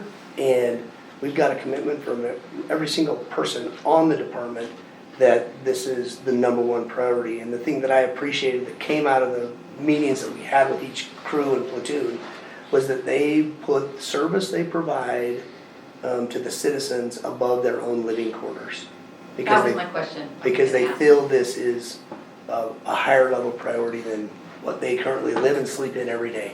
And that, I mean, that says a lot about our people. So have you written the RFP for this? For this? It's all in the works right now. Okay. I was involved in representing a federal contractor that bid on the Hill Tower probably 3 or 4 years ago. So there's special type of materials Yeah. to build this facility. So I can pull some of the technical documents and I'll share those with Steve. Yeah, and Chief Swanson's been in contact with this company from the get-go, and with all of his research, he's found that this is by far our best option for that 50-year training building. So if I'm hearing you, you're saying that, of course, our goal is to have the best of the best in our employment, right, for our firefighters. So you're saying this is a priority for firefighters as from a recruitment standpoint. You see that this would help that? Oh, yeah. I mean, this would just one more feather in our cap, besides of our pay and our processes and our critical care paramedic response and our engine and truck manuals, which nobody has. I mean, at a glance, you know what your responsibilities are every single day based on the seat you sit in the engine. You know what your responsibilities are. And that's the detail our guys have gone to assure that we provide the safest and most efficient level of service to save lives as we can. This is kind of personal for me because that Tim Tim Hope. He was at our fire and he saved our turtle in our house. And he made it so that our house didn't burn all the way to the ground. So I see him injured and I think, oh, we have to help him. So thanks for doing that. So Jen, I appreciate that because Josh says sometimes our mentality is that like training is a want and not a need, but I think this is more on the side of need because we've done a great job of fire stations and equipment and engines and ambulances and getting great people that are bought into the highest standards of life saving. And now the thing we need to make sure that they have is the ability to train. Our current training consists of guys buying wood at Home Depot and creating hallways with a door, and we put it out in the middle of a parking lot, and it's just not realistic. But those are the things, and it's funny coming back to Orem because 20 years ago we didn't want to train because our training consisted of taking the hose off of the truck and we'd flake it off, walking around cones to a cone, and then spray this cone like it was the fire. Well, that's not realistic. We're just wasting all of our time. And then when the call comes out, we got to hurry and load it all back on the truck and respond on the call. To where I was shocked when I started as the chief and realized the level of training that our guys are currently doing and want to do, because it's just a mentality that's changed with the actual personnel, not the leadership. It's the guys wanting to be better at the job they do every day. And we just need to provide them the ability to do it.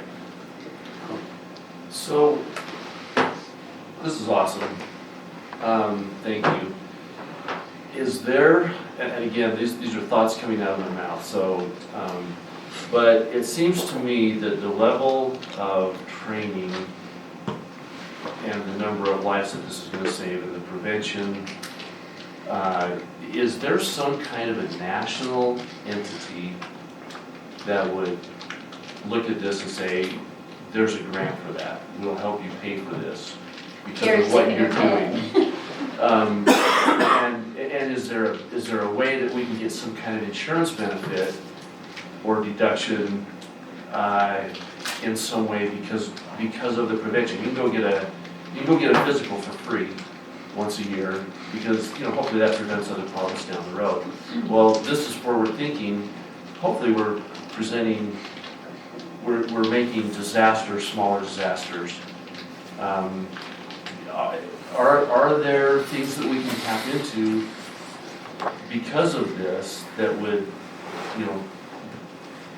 get money and preventative money to help us in other preventative ways down the road? So Jeff, I love that question. I think. I was gonna mention the ISO. Yes. Yeah, so we just went through our insurance rating for the city, and we can do much better. We have an amazing water system. So the ISO rating for the city takes into account our water system, our dispatch system, and then our fire services. Well, our water is like off the charts. We can't do any better with water. So, I mean, it's an A+. Dispatch, great. When it comes to the fire department, we score a big fat 0 on the training facility because we don't have any. So it's a reduction in points. Fire prevention, which is something we've increased with our outreach to the community and community risk reduction, that's changing. And so our intention is to get this underway and then have the evaluator come back and see the difference it would make. Because what we need to determine is if we can spend the money on this and we can translate that to a reduction in homeowners and business owners' fire insurance, then it's like a no-brainer if it's a wash. Now, I don't know what that number, what that cost savings is going to be, but so if we take our ISO from a 3 to a 2 or a 4 to a 1, what's that cost savings? And it could be significant to where it's, I mean, that alone covers itself from a taxpayer perspective. And Jeff, Yes. I would also mention too, from an employee standpoint, since risk management standpoint, right? When we're training our employees better to be prepared for the fire that Tim went into, we're lowering our risk of workers' comp claims too as well. And we're making sure that our first responders are going home safe. So there's a soft cost there as well that we have to keep in mind. And we don't have necessarily particular grants that are significant in mind, but it is something that is on the list to see if we can find. And one of those could potentially be like a federal earmark process, for example. And so we have started to talk about getting recommendations from surrounding jurisdictions who might be interested, and then we can use that to then go to Congressman John Curtis and others of the Utah delegation to see if would be support from them to pursue a federal grant, for example. Yeah, employee job satisfaction. This would be the #1 thing that would make a difference for our organization, which we have a high level of satisfaction right now, but this would take it off the charts. Because I think in the back of all their minds, it's never happened. Because it's never been a priority, it's never been a focus until now, and so. Well, I think this speaks volumes to the families, to the wives and husbands and families of these firefighters that we're doing everything that we can to make sure that they get home after their shift. To carry some. I spoke with the fire during December, and everyone was so excited about just the talk of this. Oh, I know, it's crazy. And you talk about muscle memory, so the key thing is, you go into a fire, you don't even have to think, you're done, and you're saving lives. It's just like with the police too. You need to have experience, because a split second you've got to figure out if you're going to shoot the guy or not, right? So I think it's priceless, so we need to definitely move forward. So. Any other comments, feedback, input? Can I say one more thing to that list that you made of what we've supplied for our fire? You went through that great thing. Can you do this, and we need to do this. I want to add just a little kudos to Carrie, because her innovation, in our hybrids, in our STEP program. I mean, if you don't have huge difference for the fire guys. Yeah. Huge difference. And that's you. I mean, you did awesome on that, so thank you. She's always been supportive of the fire department for sure. Well, I don't think it's just compensation. I think it's the direction of the chiefs, that they're innovative and willing to support their staff and show appreciation. That's what I'll do. When you think about those languages we just talked about, this would like be a tangible gift. It doesn't fall in that same way we think about it, but it's something that is tangible that you're providing to them that shows how much. I think it makes a destination for sure. Yeah, they're supported in the job they do, for sure. So thank you for your time. So we have some other things to go over, but it's our lunch hour, so I think we want to put a button in this presentation, have lunch, and then come back to it. Mayor, if you and council are okay with that. Yeah, just what do you want to do as far as time-wise? Because it's 12:10 right now. We've got lunch scheduled for. Tess, the hotel doesn't mind if we, however much time we take in the lunch area. No, I would just need to let the servers know, and then I think we'd be good. I'll call them right now or text. So I think we could still take a half hour to 45 minutes for lunch. So we back at 1? So I guess the question is when we want to come back. Yeah, because it's 12:30, right? It's 12:15. Does that work as far as, I've got too much out on the other side? Come back for one. I would say the one area that we can cut down on is the last council roundtable, because what we're talking about will feed into that anyway, right? Because these are recommendations. We've got to go through all our goals and focus, and that can fit into the roundtable. So, okay, so it's 1 o'clock. Does that give us enough time? If we come back at 1? 12:50. 12:50. I can eat half. That's, can you eat? Name that one. Let's just say let's just say 1. But let's just really start at 1. Okay.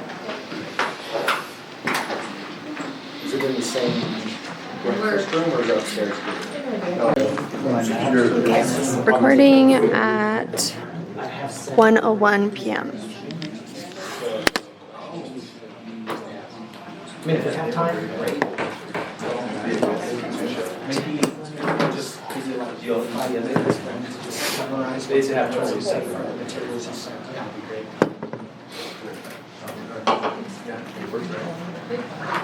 Welcome back.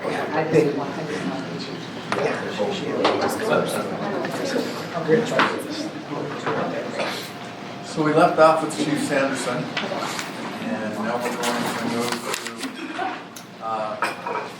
to another item, potential infrastructure type of things. And then after that, we'll move into more of the financing options and that sort of thing. So we'd like to.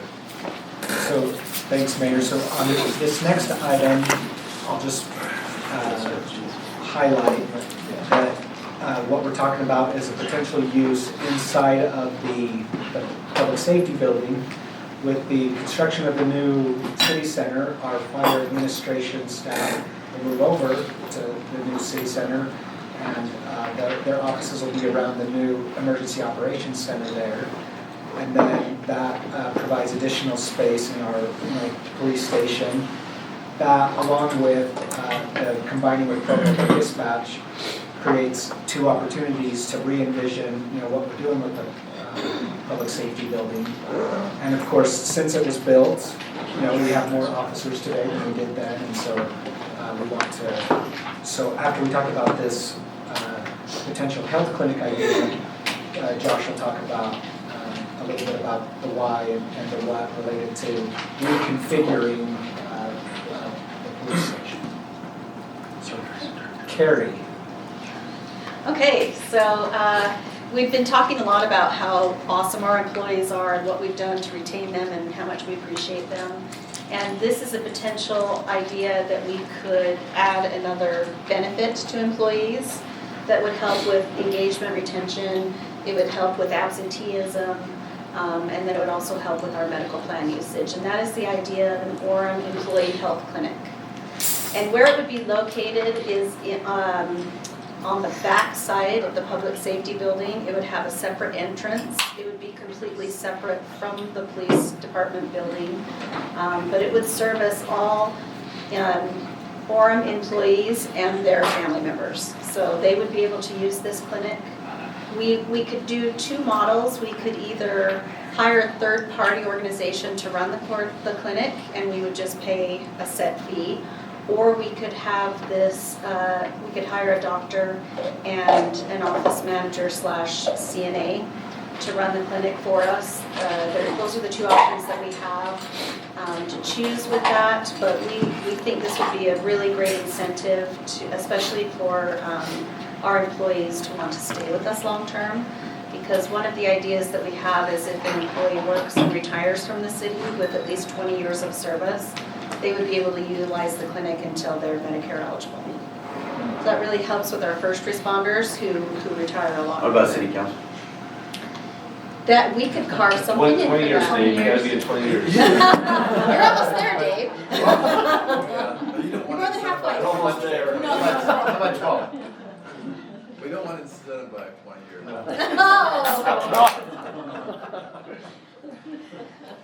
So thumbs out. We wouldn't be taking anything away from our first responder space for Josh's employees. Like Bren mentioned, we have some extra space right now that isn't being utilized. Well, and I'd say, quite frankly, that, it would be, having it close to our first responders means that it would be extra convenient for them in terms of using it. Absolutely. And another thing to mention too, right now we partner with IHC WorkMed for our random drug testings, our pre-employment screenings. We also do annual every other year physicals. Every other year we switch off between police and fire that they do their annual physicals. We could also do that at this clinic. So it takes away a lot of the burden from the human resources staff and from the police and fire department as well, because we could just send them directly to the clinic. One of the ways that we're thinking about how we can fund this remodel and the startup costs is the savings that we have been able to negotiate with our broker GBS with our medical insurance for this year. So that could fund the startup costs for this home. So where we're at right now is if you guys approve this idea, we would finalize the architectural designs of the clinic at the same time that we're finalizing the remodel in the police department. And then we would need to choose which model of service, whether we want to do it in-house or third party. We would recruit the medical provider or put out an RFP for the third party. We've already looked at some of the third party medical clinic options.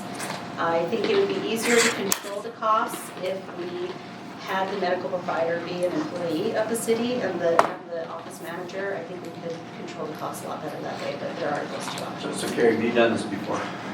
I have not started the clinic, but I have run a clinic before. Yeah, that's insane. And it's very successful. I do want to be really clear though that this is not a cost savings, this is an additional benefit to employees. It will not make money for the city. It should help us lower our health insurance claims though, because if you come to the clinic, we will not be charging the health insurance company for these visits. It would just be a flat $30 copay or whatever we decide on, and then we would not charge our health insurance for it. What types of things are you talking about doing in this clinic? So it could be your physicals, it could be minor injuries. So for an example of where I used to previously work, my son was on a job site and cut his knee open, and he was at the clinic within 10 minutes and stitched up 10 minutes later, So it can do all of our injuries on the job when the clinic is open. So let's say someone in public works gets I don't know, Chris, what do you think? Well, it could be another example of like cutting yourself open. Laceration. Stitches. There you go, laceration or something. You could go into the clinic and we wouldn't have to send him down to work med. Yeah. So that would help us with those costs as well. We are also. So you're talking about like broken arms, broken legs, stitches? I don't think we would have an x-ray machine. We would work with Mark and his It'd be really easy to coordinate with either Timpanogos and or Orem Community that have the resources to outsource with the provider's order. We got a broken arm, we've slinged it up, we've secured it, send them to OCH for an outpatient x-ray, get sent back to the doctor to read and treat it.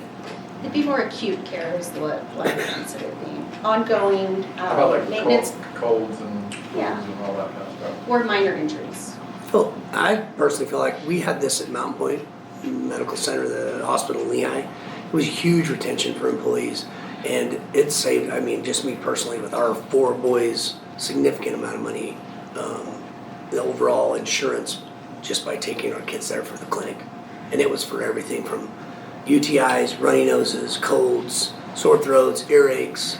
I mean, it's your Instacare, but it's provided to the employees, and it's a huge benefit. So it was personal savings in that regard, right? Right. Yep. But doesn't that translate into lower insurance costs?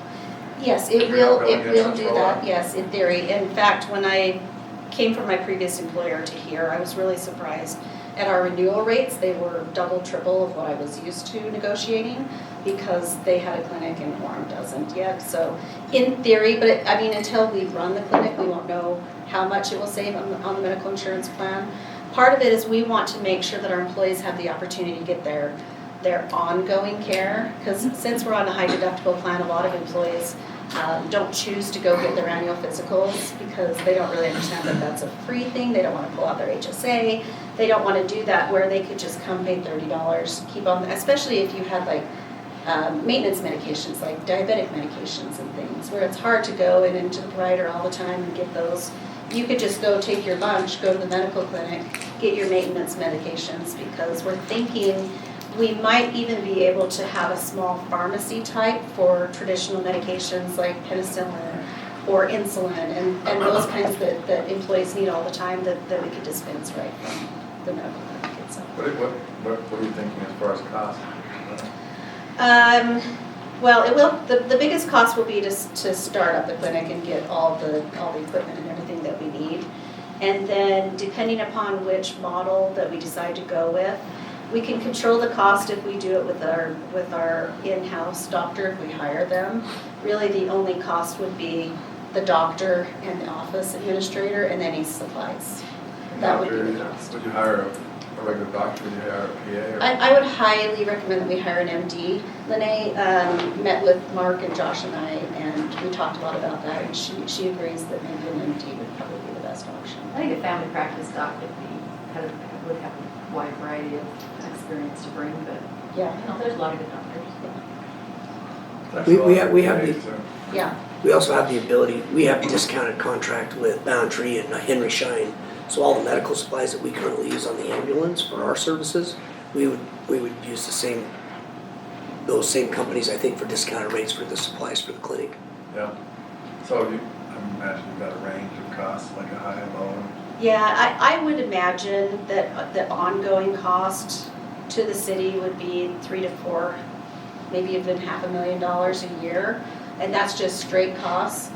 The savings we've talked about too is negotiating supplies, the reduction in our insurance premiums. With having an in-house pharmacy, that's going to help with our pharmacy rates as well. And then the soft costs that we can't put a value to is employee satisfaction and the lack of absenteeism if they can use the clinic, as well as keeping employees longer because they have access to it. What are the downsides, or what makes you nervous about it? My only concern is that last bullet point, and that is getting buy-in from employees. Sometimes employees are a little slow to step into something new that they're not comfortable with. So I think it's going to have to be a really positive, big marketing push to get employees engaged with the clinic. But once and we have to have a provider that employees can connect with. Those two things are the most important thing that make me a little bit nervous. I mean, optimally, you get it to a point where it's cash flowing itself, right? I mean, it seems That would like- be the ideal situation. But again, like I said, some of it you can't put a price on, right? No, what would be optimal though is if the cash flows itself, but then you pick up that benefit for the employers, right? Yeah, and that would be the ideal situation, but I don't want anyone thinking that I think day one, this is gonna be cost neutral. Right. Now, it's a little bit of a jumping off, diving board, just kind of figuring out as you go. Yeah. What's your pull-out plan? I mean, like, would you do a 5-year contract with the doctor, and then reassess? What would you think? How would you approach that? I love that idea. What I like about this is that I'm thinking that we would consider this doctor similar to the executive staff members where we could appoint them. so that anytime if it's not working out, we could reevaluate. So you'll have that flexibility the whole time. Because that's another potential con of employee versus contract, right? It's maybe a little bit quicker and easier to pivot away from a contract than an employee hire. I mean, if you go to an employee, you're just basically cutting out the next level of profit margin, right? So in theory, you're costing less, Correct, yeah. but then you're taking on the risk. Just running a place, but you should be able to run the place. To me, it really just comes down to if you can make, it just makes financial sense. Once the employees use it and see the significant savings and then the service they get based off of the provider and the office manager, it will be a no-brainer. Mrs. Full-time. And Yes. And realistically speaking, that takes more than like a budget year. It usually takes a few years to get sort of full adoption. Right. And that's where then you can really assess, is it getting to, how close to like a break-even type point is it getting to? What I'd hope we could do if we decide to do this is go all in for 5 years. That way, we've got a starting point, and at the 5-year mark, then we reevaluate whether or not it's a good option for employees and for the city. Yeah.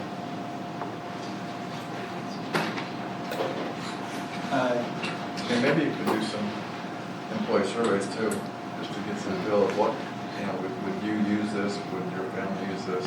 Yes, absolutely. So we'll get some more data to give us information. To make that Absolutely. kind of I definitely want to do a survey from employees. I did not want to do that and then tie your hands by having employees be excited about something like this until we had your soft buy-in on a project like this. Then we can go see if employees are interested. And Brandon's thought process? So obviously the financing part of it is similar to this. There's a bit of a jump into taking the risk. Obviously, we know what our reduction, and as she mentions here, with health insurance savings. So it's committing those health insurance savings for that period of time. And then obviously it doesn't work out, you've wasted those funds. As far as the construction element, going through. But it doesn't sound like you have major heartache or heartburn over it, even though, okay. That's all. But the savings too, a lot of times health insurance companies will induce you by giving you a lower rate, and then once they've got you in, then they're going to put the rates back. It's to us every time. Yes. Right. So it's hard to tell on that for sure. So I'd say this has become a proposal because of the savings that we've been able to garner. And so then when we got those savings and we sort of announced those savings, part of the idea was, okay, now how do we reinvest that back into employee benefits? And so then this is an option that has some promise that yes, you probably need to do some additional vetting out and fleshing out, but wanted to make sure that at least in concept, you all as our leaders, governing body, thought you saw enough promise in this to continue to flesh out. I also like the idea that there are other cities doing it now and are doing it well. We have models to look to and not just say, we're going to try this and hope it works. Yeah. There's others that it's working, and we can utilize that same type of model applied to our city. Absolutely. In fact, when I was... How common is it, Eric? I know Salt Lake City has 2 clinics and Sandy has 1. I don't think there's anything south of us. I know that West They have a Jordan's different looking at it. West Jordan's looking at that because their employees there from Sandy that are pushing for it. And when I was considering coming here and leaving where I previously was, that was a major factor. The biggest benefit that I left behind, that I was really struggling with whether or not I would move to Orem or not and work here, was leaving that clinic option. Yeah, nurses choosing to leave Mountain Point. I was in a leadership group over there. That was a big sticking point that kept them there. Even when IEC was offering more money or the university was offering more money, the clinic kept people with Holy Cross now. IEC's healthcare back then. I mean, Josh, where this would go into the police station. Any additional thoughts, concerns, ideas? No, we have those. I mean, that's the thing, it's inside, inside our existing footprint. We're talking about basically making a new, potential new entrance, moving a couple walls around. It's not, so, it's not a major construction concept. One of the things, when it comes to an efficiency that it creates, my group, and I know Mark's group, we're constantly getting random drug testing of our people to maintain the integrity that we need to have in our job. And for us to currently, I mean, it takes somebody offline for at least an hour to go get a simple UA. And I mean, for Mark, if that's somebody that's on a rescue, well, that's a ambulance out of service. Yeah, that's an ambulance that's out of service for an hour.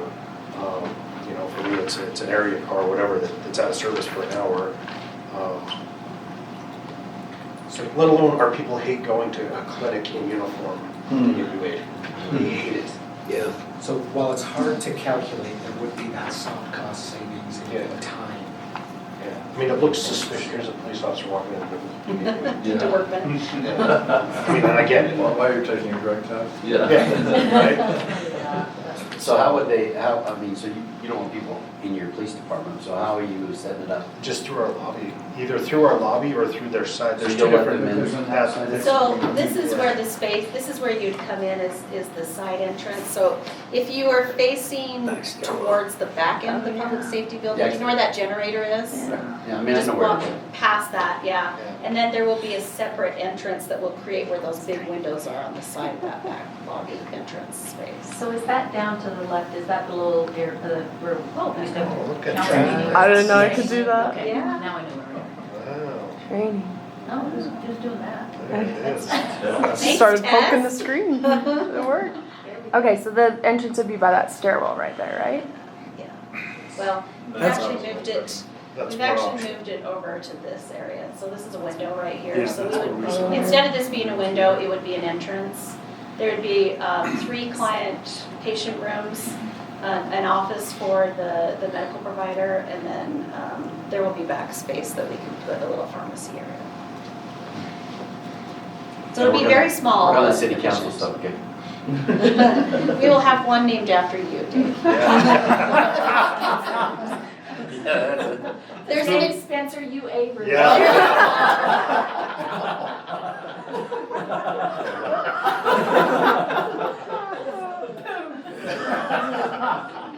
You know, I wanted to mention one last thing too. This is for the medical clinic, but we have also had mobile dental clinics come into the city before, and we could utilize that space and let employees come to the dentist there as well. That's been popular in the past. And then if we see that we don't need one of those spaces and we might have a need for maybe a mental health provider or something, we might be able to pull something like that as well. I'm just trying to help. I've got the room, I got him in, so.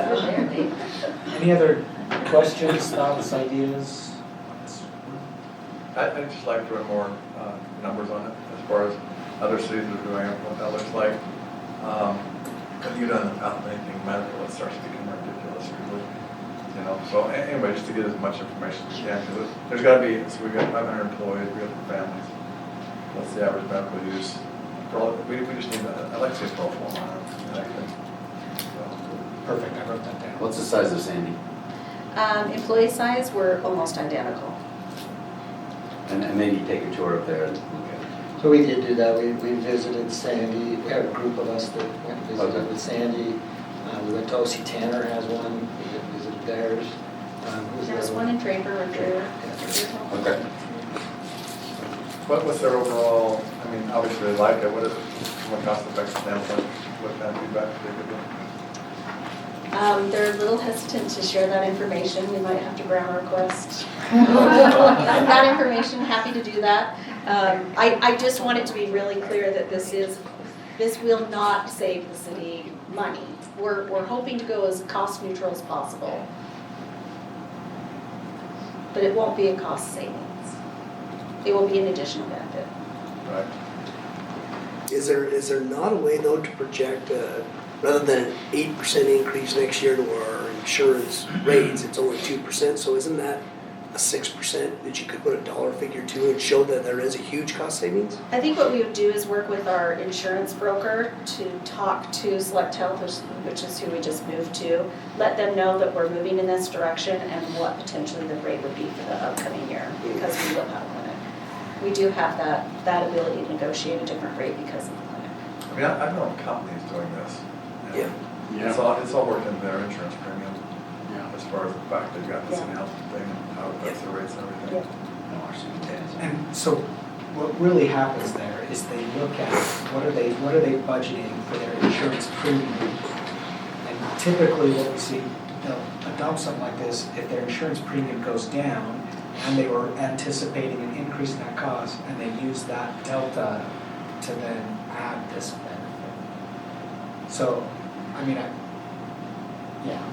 I think we'll have to essentially do what we used to say in my master's program, do some fuzzy math to show some ranges on, best and worst case scenario on what that would look like, and project that out when we do a pro forma, bring that back, and see if it still makes sense. And you can see what the cities are doing for sure. I mean, that's number one, but I bet there's corporate data out there. Oh, yeah, for sure.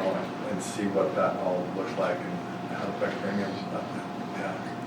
Because I know that companies I've been involved with, they were doing purely from they wanted to create the benefit, but they also wanted to break even, so they were really drilling down, and they were able to make it cover itself. I just don't want us going into this thinking that I'm representing that we're going to save money or anything like that. In the long run, I think if you look at long-term care, employees with diabetes or things that we've bought the employee for 30 years that have significant medical health costs, I think the clinic is a significant way to reduce that individual's overall health care out of pocket, but also the total cost to the city in premiums. And I'm sure we have a number of employees that would fall into the category. Yeah. So. Okay. All right, so moving on. No one. Sorry, guys. Police station, So our public safety building right now that hosts the police and fire department is about 25 years old. It was built at the time for a police department that was the 1998 version of Orem Police Department, and a much smaller fire administration too. To walk through it, we're busting out of the seams. I mean, it's not unsustainable, but it was built for smaller than we are, and there's certainly no room to grow. There's a lot of space in our vision. We don't need a bigger building, we don't need a new building, we need to turn a 25-year-old building into one that's now repurposed for the next 25 years. Taking some of the space that's corridors and insufficient and moving some walls around essentially to make different things. The people that designed and built that building, the leadership at that time was very, I'm not going to talk about that. Mark and I are much more collaborative. Okay, and so we have to run both departments, we have 2 conference rooms, and we're literally kicking each other out to try and collaborate with things. And you shouldn't have to have a meeting in the hallway the same way, when we're waiting for it.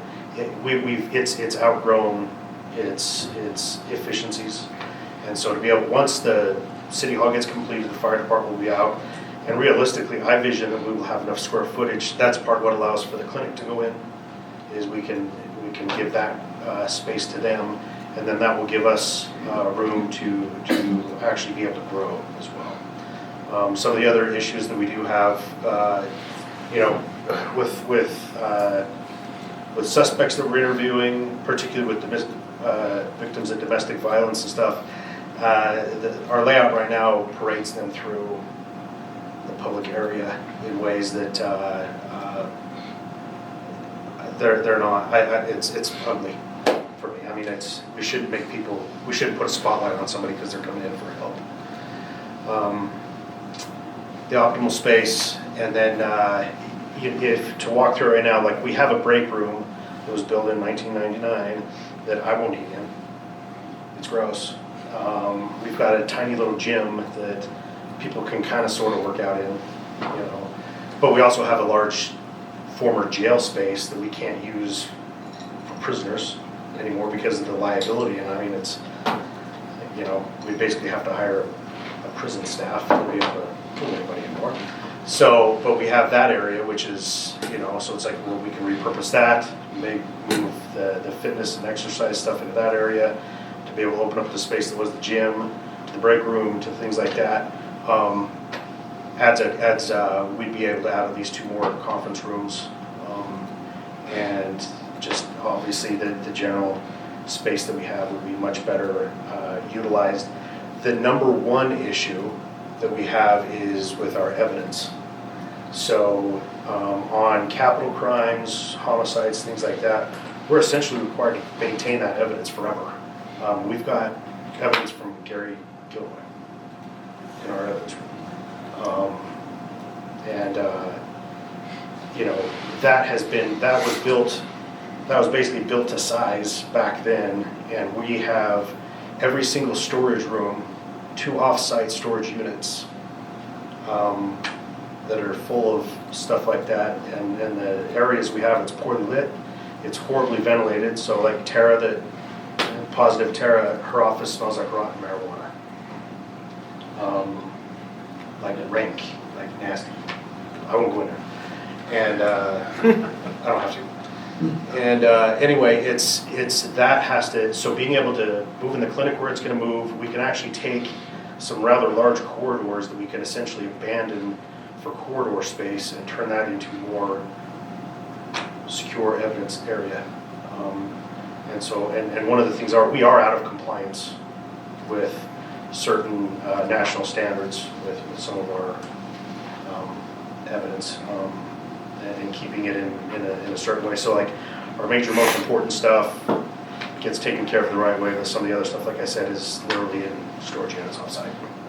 So, Chief, it's the perfect example that it was poor planning initially, because the day we moved into the building, we were outgrown already. There was no 25, 50-year plan with this building, and that was unfortunate back then. And so our vision is basically to take that footprint and open it up so that there's less corridor and just more usage of each square foot, more open spaces and stuff like that. You know, and that our officers don't have to go to multiple points to begin their shift to start and things like that. Well, your body cameras are cleared out in this hall because that's the only place where we find space to install the, I don't know what they call that, anyways, where they all see and charge and all that good stuff. And then walk over here and get your this, and anyway, it takes about 10 minutes to get ready to go outside at the beginning of the shift and stuff. But yeah, anyway, we don't think it's particularly expensive. Like I said, mostly it's moving around some walls, wire a couple of new outlets sort of thing, change a couple of light fixtures hopefully, and that should be about it. Other than one thing that we're excited to do too is completely rip out every ounce of carpet on the main level. It's disgusting. 5 minutes after we get it cleaned, that environment just does not, you know. And so we'll make it so that it's a more sanitary, clean environment. So kind of like we did with our fitness center and our city center, although both of those facilities are a little bit bigger than they were in the past, they became much more efficient and optimized and natural light and more storage, more ability to, more conducive for collaboration. So the thought is we can do that without tearing down load-bearing walls within the existing footprint of our police station. Again, because our dispatch can go and because our fire administration's And I walked through that building right before Christmas, and I don't think we were super inspired by it, so I would like to see. We love the ideas that were shared, what it could be, all in, you know. And those hallways were just wasted space. Yeah, I mean, big hallways. Tons of it. Half the size of this room, just a corridor of nothing, and you have to walk in. Can you help me understand a little bit about this evidence? Part of me thinks we're gonna build extra room to store stuff, maybe is there like a place we could store it not there, use the building for people things? One of the things is, I mean, we have to show a chain of custody on things as they get adjudicated. And so it's, okay, we took possession of this, and we maintained possession of this through, I mean, we can digitally, we have a digital footprint, so to speak, fingerprint of this article as it goes through that whole process versus, so like stuff that we have in storage units doesn't have any forensic value anymore to us. They're not climate controlled and all that. Yeah, and so there's climate, but there's also the need to process them, be it our own crime technician people or taken to the crime lab. They're going back and forth and storing it, and then for our officers to be able to access it, to be able to go to court and things like that. Yeah, pie in the sky. There's been talks before. Okay, well, we could have a county-wide thing, and that always runs into everything like that is always done per capita, and so our price tag would be significantly higher than Salem. And my argument against that was, well, if I'm already self-sufficient, why do I need to pay for Salem? Exactly. So, yeah. Well, okay, not Salem. Nothing happens. Any other questions, feedback, input, direction? That, I mean, that would be one of the issues, would be just anything you can do with the evidence part to optimize and minimize it, you know what I mean? So you can use the rest of it for people. Yeah, realistically, just being able to, what will, with the clinic going in, what will otherwise become abandoned corridor space, we're just gonna wall it in, add it on, and yeah, I mean, I don't think we can, it's gonna, I think we calculated it's almost doubling the evidence area we'll have if we can do it with what we already have, so. And the goal being to start just as soon as possible, as soon as fire moves out. No, we'll start before that. Before that, okay. We would start the. He's gonna push this out quicker. Oh, that's okay, I see what's going on. I got this tent, the EOC tent thing. Yeah, that CERT trailer, we're moving into that next week. So Jeff, Move or else. so good question. So again, we're here at our retreat. This helps give some framework to our budgeting process. So then we'll be budgeting for FY '25. We'll be moving into our new city center. Essentially, we'll be in our new city center this same time next year. So in our next fiscal year, the idea would be to start moving walls. So are they on track for this fall, for this season? Right. December 30th is substantial completion. That's the schedule. Does that mean we're moving in? No, we will move in the first couple weeks of January. That got bumped back to 2 months recently. No, it's always been that time. That was the. Really? It's always been December for about the last 6 months. It's always been December for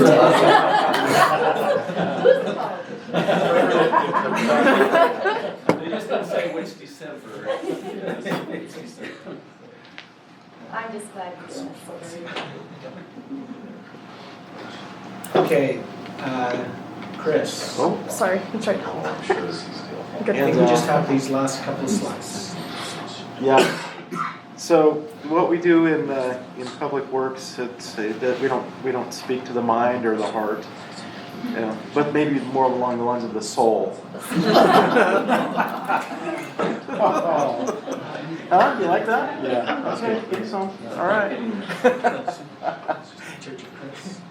So we talk about things like muffin monsters and screens and ditches and oxidation and struvite and biogas, which you all have actually in this room today. Keep it that yourself. didn't go over very well, I guess. So. You've been hanging out with Jesse Riddle too. Yeah. He's been hanging out near You Jesse. said that was going to go over better than that. No, but seriously, we have odor control. We produce a lot of different types of gases, air quality, water quality, a variety of aspects that are heavily regulated by the division of, the Department of Environmental Quality with the state, and Division of Water Quality, also Division of water resources. So, but they're all managed under the US EPA, and so we have the state of Utah has primacy to regulate the corresponding cities and state agencies in the state of Utah. This facility was constructed, we first turned ground out here in 1957. Prior to that, raw sewage was not treated. It went into large septic systems or directly into Utah Lake. So you think about it, from 57 to today, that's not been that long ago. Less than 70 years ago. Life expectancies have expanded as a result of water quality, water treatments, and so forth as well. With that said, so at a tour recently, during the tour with the City Council, I said that the facility's functioning quite well for what it is today, and it is a 70-year-old or 65-year-old facility. But there are many things that are very substandard. Much like what Chief just mentioned, their facility is 25 years old. Well, this has been expanded and added and duct taped and hay baled together for the last 65 years. We have increasing standards and regulations that we must comply with. Statewide, the entire state is going to be spending billions of dollars in the next 5 years to handle some of the new regulations that have come forward for water quality. Our portion of that we estimate to be about $160 million worth of costs. In comparison, the city of Provo is looking at just over $200 million, whereas in Salt Lake City they're looking at just under $1 billion of improvements as a result of recent water quality standard changes. We have to meet these standards or we come in violation with the state and the EPA. So what we're looking at here in the next 5 years have to do with first and foremost disinfection expansion. We used to use chlorine, now we use UV disinfection. Our UV disinfection needs to double in capacity based on our growth and the demands that are upon our facility at this point.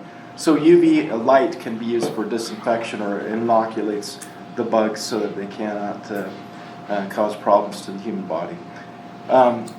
We have a series of byproducts that occur in our pipe networks in the form of struvite. Struvite is it's ferric, magnesium, and other elements that basically it's like cholesterol in your bloodstream where it'll cause a blockage. And then you might have to go in and then extract that or put in a stent or whatever. We have stuff like that in our pipe networks in the facility, just to put it in layman's terms. The side stream phosphorus treatment is not an inexpensive solution, but it will help with that, and it will help to extend the life of a lot of the pipes and so forth there. Dewatering, so what dewatering has to do with is our sludge and biosolids. It's the byproduct of this process. After the sludge is digested, it turns into a biosolid material that can then be used and implemented as fertilizer, which is what we do today. So we feel very good about that. The dewatering process needs to expand. It's deficient right now today, and we need to make improvements on that. It's technology it's older and not efficient, and we're at the point now where we have to throw a lot of money at it just to repair it, or we have to go ahead and replace it. And so we're at that point in the decision process. Electrical systems, believe it or not, and SCADA systems, which have to do with remote telemetry and being able to access and process information and make on-the-fly decisions in the facility to be able to ensure that we can meet our requirements for water quality. Those are all being upgraded as we speak.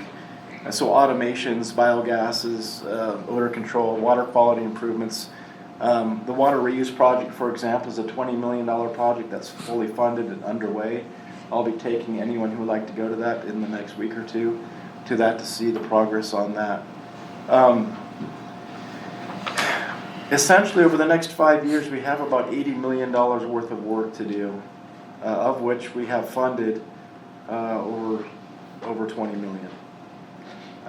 So there's a lot that is happening and going on at that facility.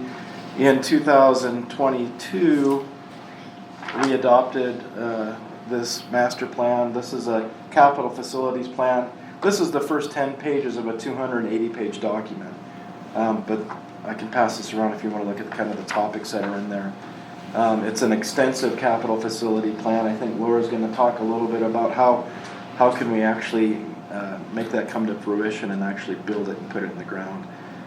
But these are things that aren't on a wish list, I would say, but they are on a needs list, and they will help us to comply with a variety of standards and regulations, including water quality, seismic issues, and increasing our capacity for treatment.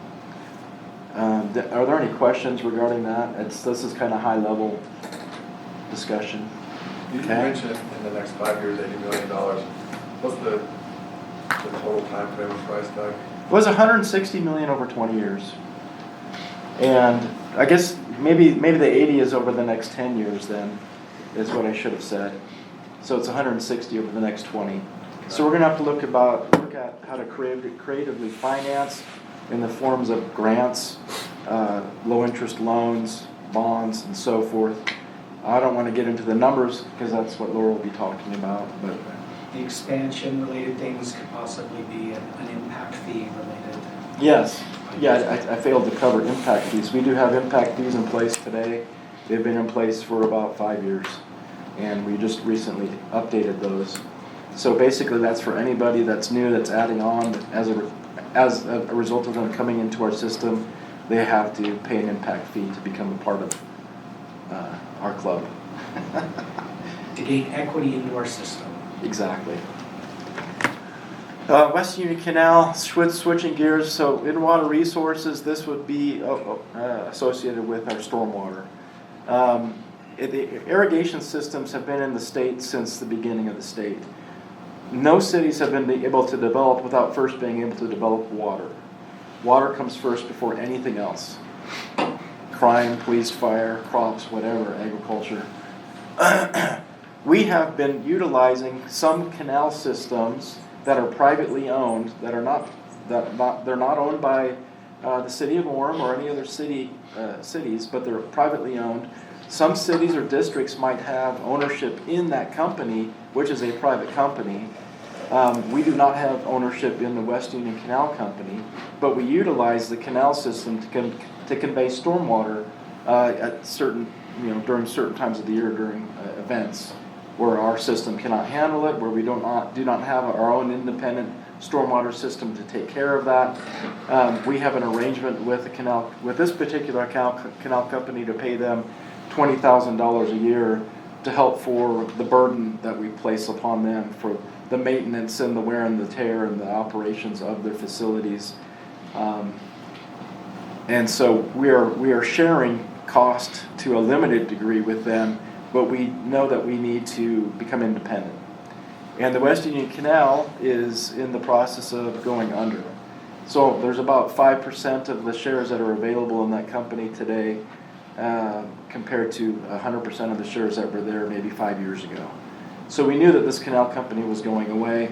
Typically the canal companies do not own the right-of-way where they exist. They're on a prescriptive right where they've put physical improvements on land that they do not own, but that others have allowed them to build upon, and therefore there's a prescriptive right to be there. That right is given to the canal company, not necessarily the city, although we could have a discussion with legal on how to dissect that. In any case, the canal's going away. We have to come up with other solutions to care for our stormwater to help minimize damages that could result with storm events. So that's a discussion I'd like to have because I know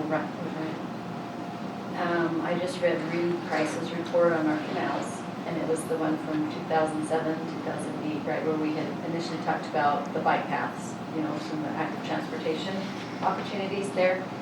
And I understand as I went through that report, I understand the problem with the northern part. But I guess I looked at it, it looked like a great idea to me. So I don't know if I'd like to have discussion, not now, but maybe in the future about that further explore that, especially since it seems like this is now an issue in the forefront. Where does the West Union Canal start and the north? The West Union Canal diversion is off the Provo, they're all diverted off the Provo River. And that's about 700 north is our latitude, let's say. If you take 7th North in Orem and intersect it with the Provo River, that's about where the diversion is. It starts there, it's in Provo. It's just east of the Ryan Smith development that's gonna be coming along. It's just east of that, and it's diverted, it comes south, and it comes over close to the Carterville Road. It hugs along Carterville Road for a ways, and then it turns around and it goes back to the north along 2000 South, and then northwesterly up to about 16th North and Geneva Road. So that's kind of how it wraps around the city. That's West Union. Okay, so that whole thing is West Union. That whole thing is West Union. There's a Provo Bench Canal, it has a different point of diversion. It's at 8th North and the tail race from the Central Utah Water Conservancy District hydroelectric plant, and that starts there, and then it hugs the bench just below exact where. It's up along the bench, and then it turns at about 400 south, and it comes back to the north. It turns into North Union Canal then at 800 north is where that goes. So there are different segments of the canal system that if they are abandoned, we could certainly enter into discussions with them. Odds are that they don't own any of that land, and so that we wouldn't have a right to do anything on that unless we were to purchase it. The Provo River Canal, or Provo Reservoir Canal, the Murdoch Canal Trail System, that was all owned, it was all owned by the federal government up till about 8 years ago. There was a title transfer to the Provo River Water Users Association. It's 100-foot width that they got, and that's a private association, a private company, which we are shareholders and a part of that. But since it was privately owned and they owned the property, we negotiated with them to put a trail system on it. So that's a big difference between that and other privately owned systems. That was the thing. It sounded like a great idea, but this was a little different because people have actually taken land right up to the banks of the canal. So if you put a trail through that, there's concern of security issues. There's a variety of issues, right? No lighting and things going on at night in the dark right next to people's private property. Speaking to Lene's interest, though, I think there are some segments of some of the systems that would be really nice to incorporate into a canal, into a trail system. It's actually really good, because we're looking for a country more. Yeah, 8th North and going south. Going south, because, we can talk about it. I don't want to take your time. Yeah. So just in summary, suffice to say that areas where we see potential big capital projects is at the wastewater treatment plant, and then in storm drain as it relates to the areas around the West Union. That's everything we had to present on in terms of potential proposed major projects. Any last questions on that? I think we're good. That was a lot of projects, a lot to look forward to in the future. Now we get to figure out how we can pay for it. For basic stuff. I'd like to introduce Laura Lewis to tell us about that. Are you going to go? Actually, here, And Brad. have the counting. we're going to put it at the back end, and if we get to it, we get to it. So Okay. otherwise, there's enough discussion with you, and Okay. we're going to, you're a bit more of a priority. So, Got it. so we work very heavily with now Lewis Robertson in Birmingham. Used to be Lewis Young Robertson in Birmingham, and they are our financial advisors. Not only we're going to talk kind of specifically about debt today, as far as projects, how might we fund those, and just a general knowledge of what different types of financing we have available to us in relation to bonding. But they also help us with, we talked about, I mentioned impact fees. They work with us as far as developing those. And there's a lot of other financial studies and whatnot that obviously myself and my staff don't necessarily have the expertise in to do those. And so we turn a lot of that over to LRB to be able to do for us and on our behalf. And so with that said, I'll turn the time over to Laura. Thank you. So as I was sitting here, I noticed your game of the Orem Trivia Challenge. I think I ought to play because I've been working with Orem for a long, long time. When your police chief was talking about the age of your public safety building, I'm like, really? It was that long ago? Because I remember doing a financing to help with lights, that we used the public safety building as security. And anyway, so my roots in terms of time run very deep with Orem, and it makes my kids crazy because I'm very passionate about my job and protecting my clients. And as we're driving, I'm like, oh, I financed that. I financed that. And in Orem, I can do that a lot because we've done a lot of projects together. So a few of you don't know me. I have been in this industry for more years than I really want to say, but my gray hair kind of gives me away. I've been doing this for 35-ish years. Hey, you're lucky you got some. And well, that's true. That's true. I've done the no hair thing. I had cancer years ago, so I'm happy to have it. Anyway, so I started out in the underwriting world and moved to the municipal advisor side because I really have this passion for sitting on my client's side of the table and looking out for you. Legally, I have a fiduciary responsibility to you, and I can give you all kinds of war stories where I've pulled out the mother bear to make sure I'm protecting my clients. So there's a little brief introduction about me.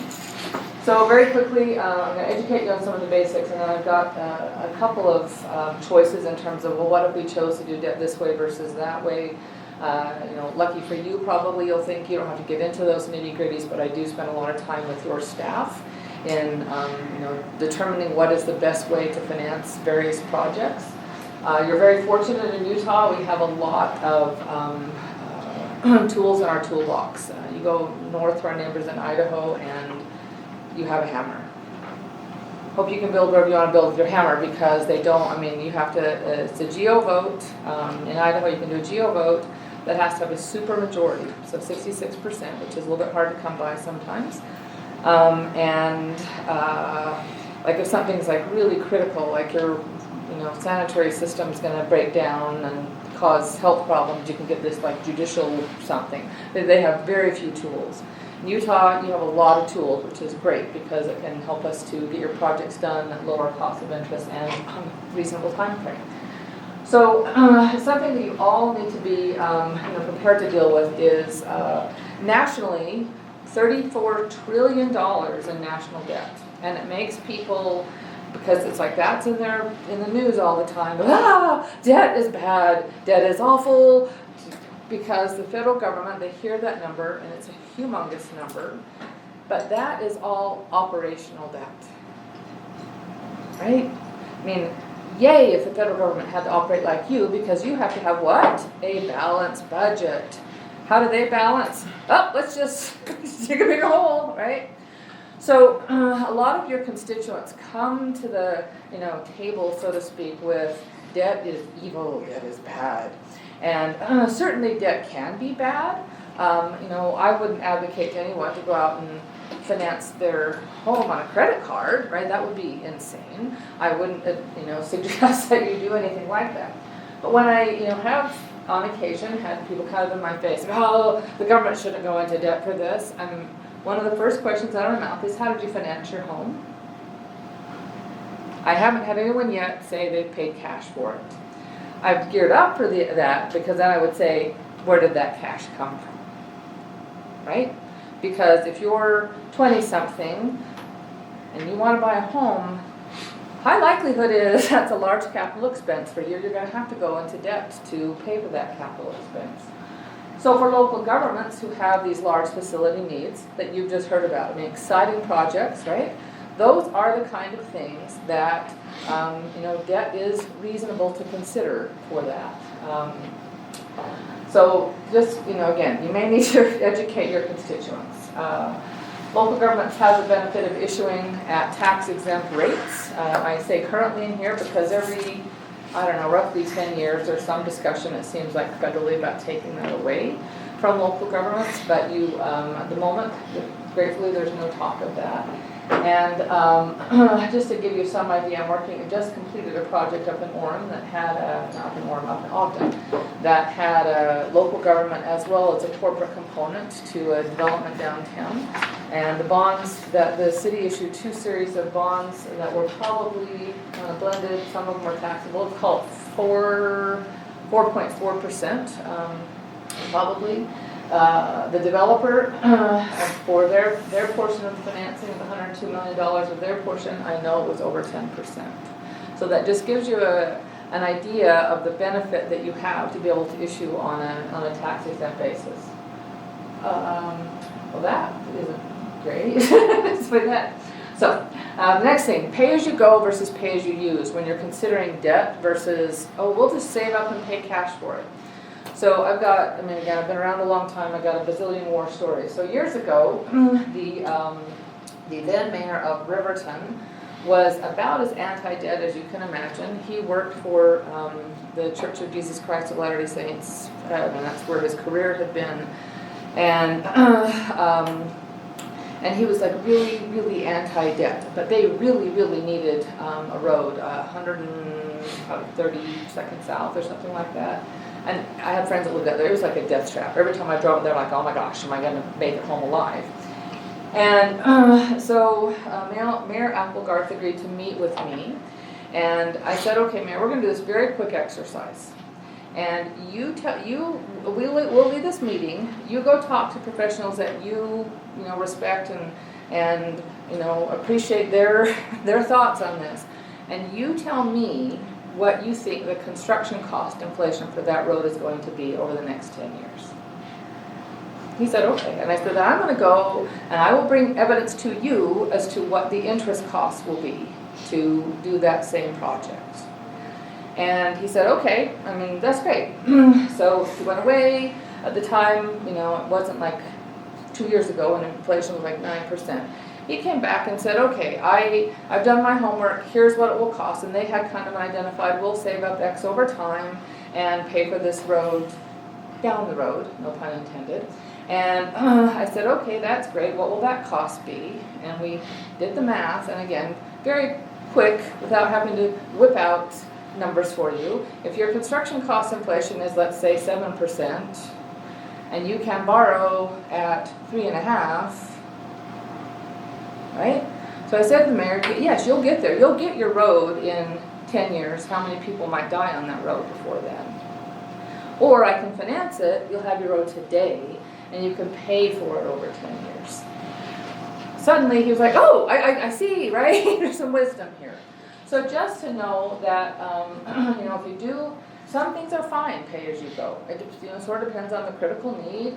But if the pay as you use is, okay, we need this now, our current ratepayers, our current payers of storm sewer fees will be paying for that because they'll be using that system.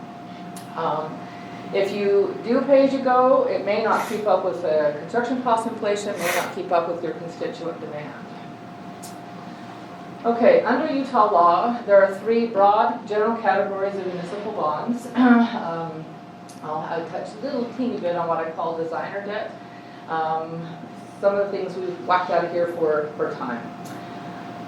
The 3 types of general bonds are general obligation bonds, GO bonds, revenue bonds, and annual appropriation lease revenue bonds. I'll get into all of those in a little bit more detail. PIDs I barely touch on. This might be the most you see of it. It's Public Infrastructure District. It's generally used for development, and they're fairly new. So general obligation bonds provide to the bondholders, whenever I'm educating on how do bonds work, think of being the bond purchaser. I'm now going to own these bonds, right? What do you get if you're going to own a general obligation bond? You get the full faith and credit of Orem City. Once you issue those, there's like no way to get out. There's no way to not pay those bonds. Technically, you could, again, but in only theory under Utah law, you could declare bankruptcy, but you can't declare bankruptcy under Utah law. It's not approved by the legislature. So really, there's no way to get out. So as a bondholder, you got the lowest risk, right? Because you have the lowest risk, you're gonna get the lowest return compared to other types of bonds. So on the city side, yay, low interest rates, any public purpose project can be financed with the general obligation bond. So, you know, pick one of your projects you were just discussed. We could do all of them as a GO bond. I'm not recommending that, but anything would fit in that box legally. It does require a majority vote of your constituents, and because of its security, you don't have to fund what's called a reserve fund. It's where you like set money aside in case there's a missed payment. So the majority vote of the constituents can be a problem. So I found with my clients that sometimes initial surveys are really helpful. Again, war stories years ago, West Valley wanted to do a rec center.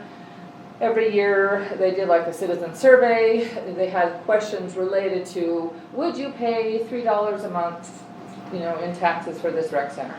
Every year, that was kind of used as an educational. People kept reading that and responding to the survey, and they saw the percentage increase.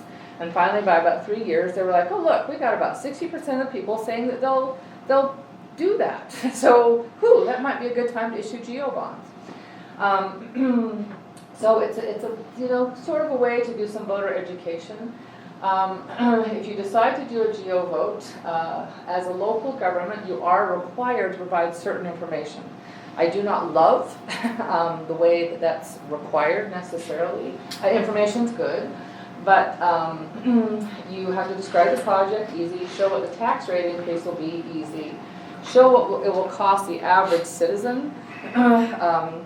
We have to look at what is like a median home price in your area, and you know, figure out what their taxes will be. That's also pretty easy. The piece I hate about it is they do require that you publish a notice that talks about the total debt over time. And the reason I hate it is because if I were to ask any one of you in this room, what did you pay for your home? You're going to tell me the principal amount that you paid for your home, right? But anyone is going to say, I bought my home years ago, Murray paid $220,000 for it, right? The way they have you publish debt-related stuff in Utah would have me say to you, $220,000, oh, no, it wasn't that, it was $440, because they have you publish with all the interest that you will pay over time. So it's not that it's wrong, it's what it's going to cost you over time, it's just not how people think about it, right? So again, you need to be aware so you can educate them. You cannot spend the city's resources to promote a Vote Yes campaign, right? It's, here's this neutral information, here's what will cost you, but you can't spend a dime saying, we support this, we want you to vote yes. So what do? Oh, you can have educational forums, open houses, you did that with your rec center. But you should also encourage, you know, your citizen leaders to form committees that they can do the supporting. So again, another war story. Years ago, if any of you traveled to St. George, like for the conference of the league in April, they have all kinds of recreational improvements, pools, trails, etc., etc. They finance all of those with GO bonds, and what they did is they had committees of like the soccer moms, the baseball moms, the whatever, right? And they, you know, they had media stuff all over the place. I think the vote passed with something like a 72% approval rating. So it really is important to make sure that someone, I mean, the negative people are going to be out there, right? But you really sometimes really have to encourage those that support to get out. There's the cost of the election and the timing. The timing, again, I've been doing this a long time, and the timing thing just really irks the crap out of me, because it used to be, when I started this business, you could hold a GO vote any time you decided, right?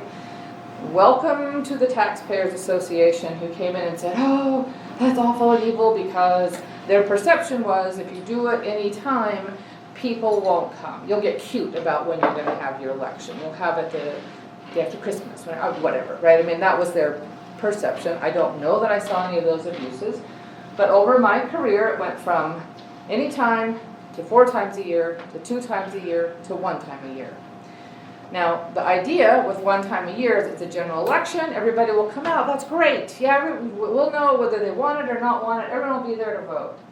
The problem is this last bullet point, and it's what irks me because I think, oh, St. Hugh Taxpayers Association, you want more people to do GO votes, but now you've made the timing so bad that there have been times I've said to my clients, if you want a GO vote, great, but you want to start the project in March? Of what year? Right? I mean, that's what it comes down to. Because you can vote once a year in November. The soonest I can issue bonds, if you issue in November, is probably late February, early March the following year. So pick any of the projects that were talked about today. If you say to me, let's start on those. We're going to make a decision, and here's what we want to start on. If I don't use GO bonds, we can have financing and be underway with those projects by your construction season in March, April of this year. You say we want to do that project, we want to stuff it into a GO bond, you're looking at a year later. So just be aware of that. You have to determine how critical the project is, because what if, this third bullet point at the top here, what if it's really critical to you, that, I mean, again, I would probably never recommend doing a storm sewer with a GO vote, but if you did that, right, and the citizens all went, we don't need storm sewer, what do we need storm sewer for? And it's voted down, then what are you going to do? Right? You still have options legally, but now you have a perception problem.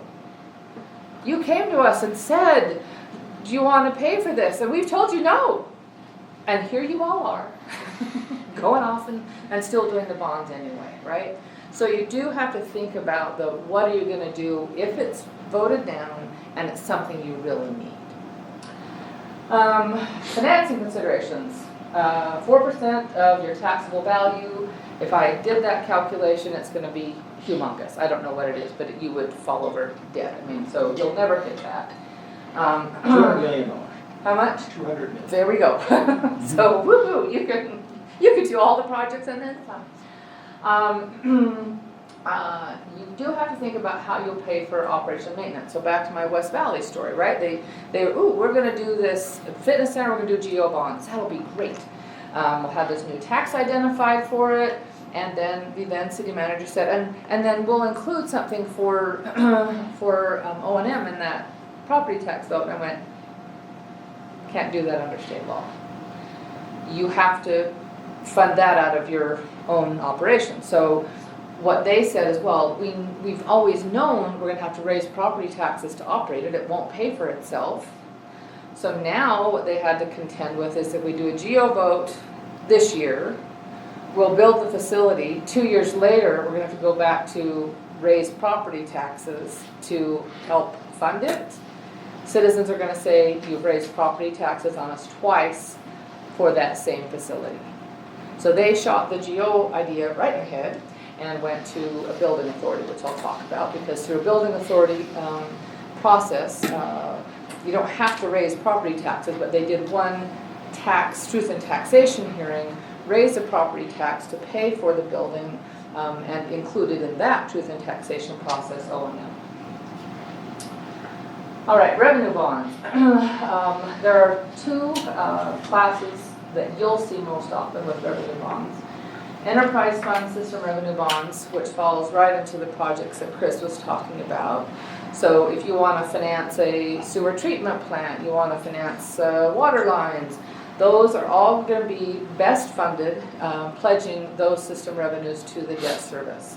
So we have a very nice revenue source to pledge to those repayments. We have to be very careful, obviously, because that's going to have an impact on the utility rates that you have to charge, right? So that's that very super high level. I'll get a little bit more deeper in a minute.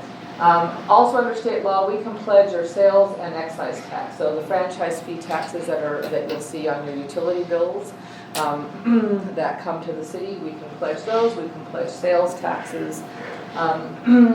We can also pledge like transient room taxes. The market doesn't love those as much. I'll talk in a little bit about care taxes. Those are also pledgeable. So any of those revenues that you get, like that class of sales and excise tax, we can pledge those against bonds. There are other what I call special revenue bonds, assessment bonds, tax increment bonds, and public infrastructure districts. PIDs are a little bit of an anomaly.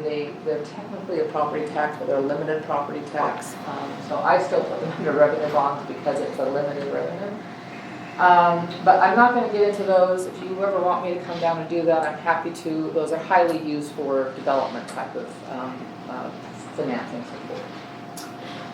So your enterprise fund revenue bonds can be used to fund any new projects or as well as upgrades. So the projects that Chris was talking about of cleaning the arteries out of your sewer lines, those can all be funded with revenue bonds. We cannot fund operations.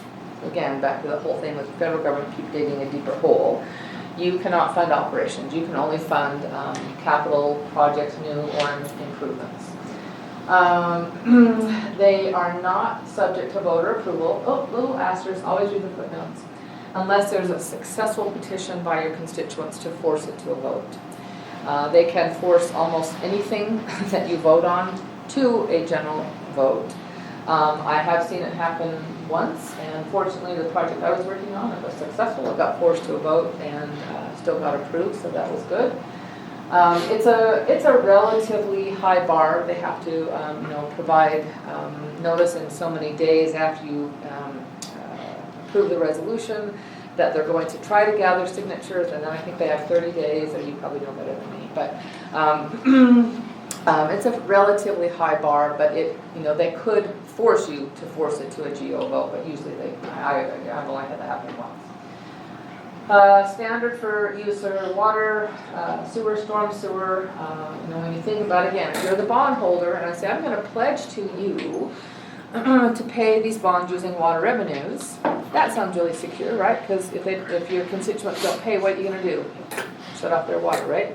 If I say I'm going to pledge you just storm sewer revenues, you might go, well, how are you going to enforce that, right?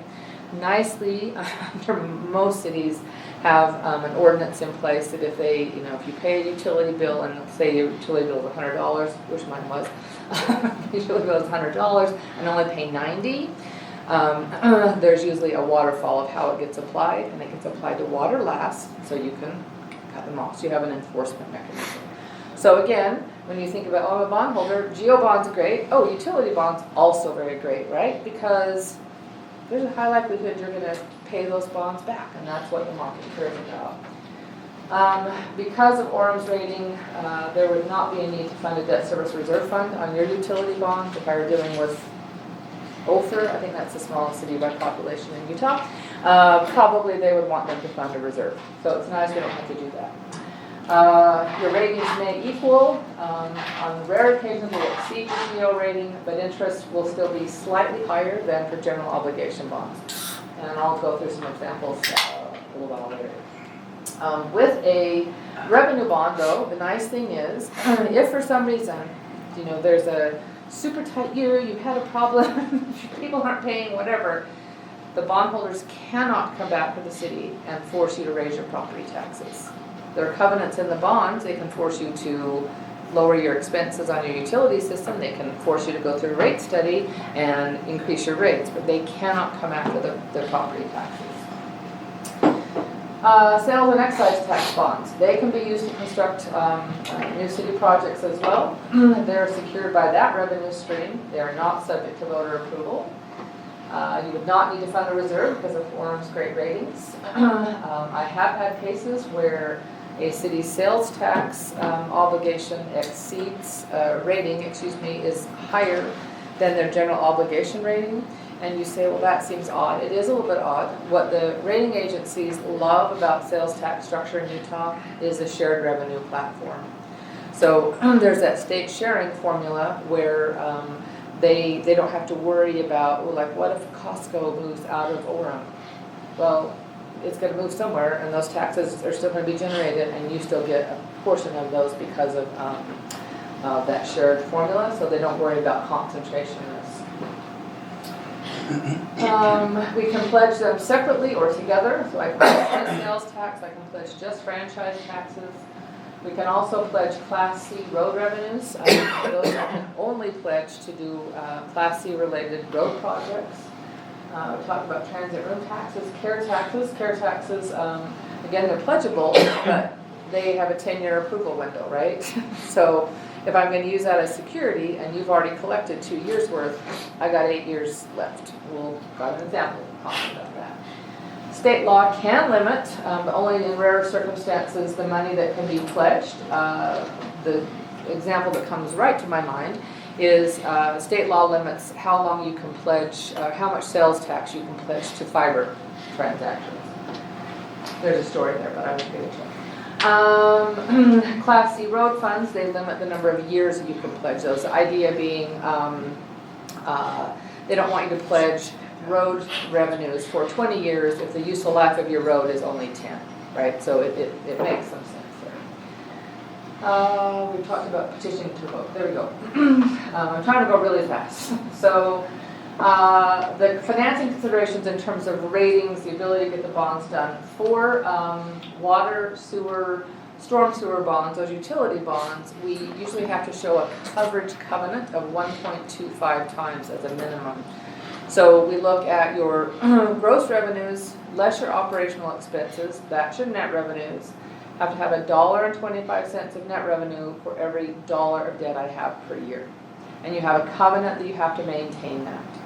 So in a super wet year, maybe, just maybe, you don't collect enough revenue because people aren't watering their lawns enough, right? So your covenant is you got to go in and raise those rates so that you maintain that coverage covenant. So can you think, oh, why then for sales tax bonds do I have to have a 2 times coverage test? Anyone saying awake? My kids would, their heads would already hit the table. They think my job is the most boring thing on the planet. Because they're so volatile. Right on, Lene, yes. So you can control your water revenues. You cannot make me shop, right? So that is exactly right, why we have to have a higher coverage covenant with the sales tax. We talked about how we compare that. We can combine some revenue sources to increase coverage. We could just finance your water system with water revenues and your sewer system just with sewer revenues. Depending upon the timing of your project, sometimes it makes sense to just combine them all. You ought to be considerate of the useful life of the project improvements. Under state law, you can issue debt for up to 40 years. I've only done that on a very rare occasion. Typically, we don't issue for longer than 30 years. But what you want to be cognizant of is, again, you don't want to issue a 30-year bond for a project that you're going to have to redo in 20 years. Right? So that's something we just need to be mindful of. For weaker credits, again, not likely for highly rated cities like Orem, but for some credits, we'll talk about building authority transactions in a minute. It works like your mortgage, a building authority in terms of its security. And because of that, the market says, well, is this essential to the city or non-essential?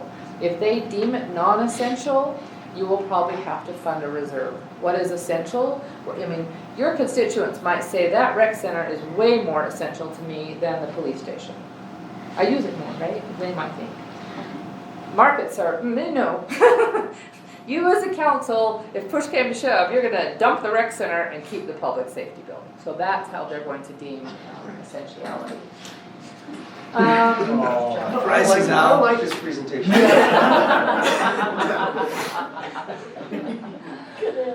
You do need to consider how your repair and replacement and repairs are going to be handled. And it's very critical. We can't just say, oh, we're going to add $100 million worth of debt and not think about what that's going to look like in terms of your cash flow and that coverage and your rates.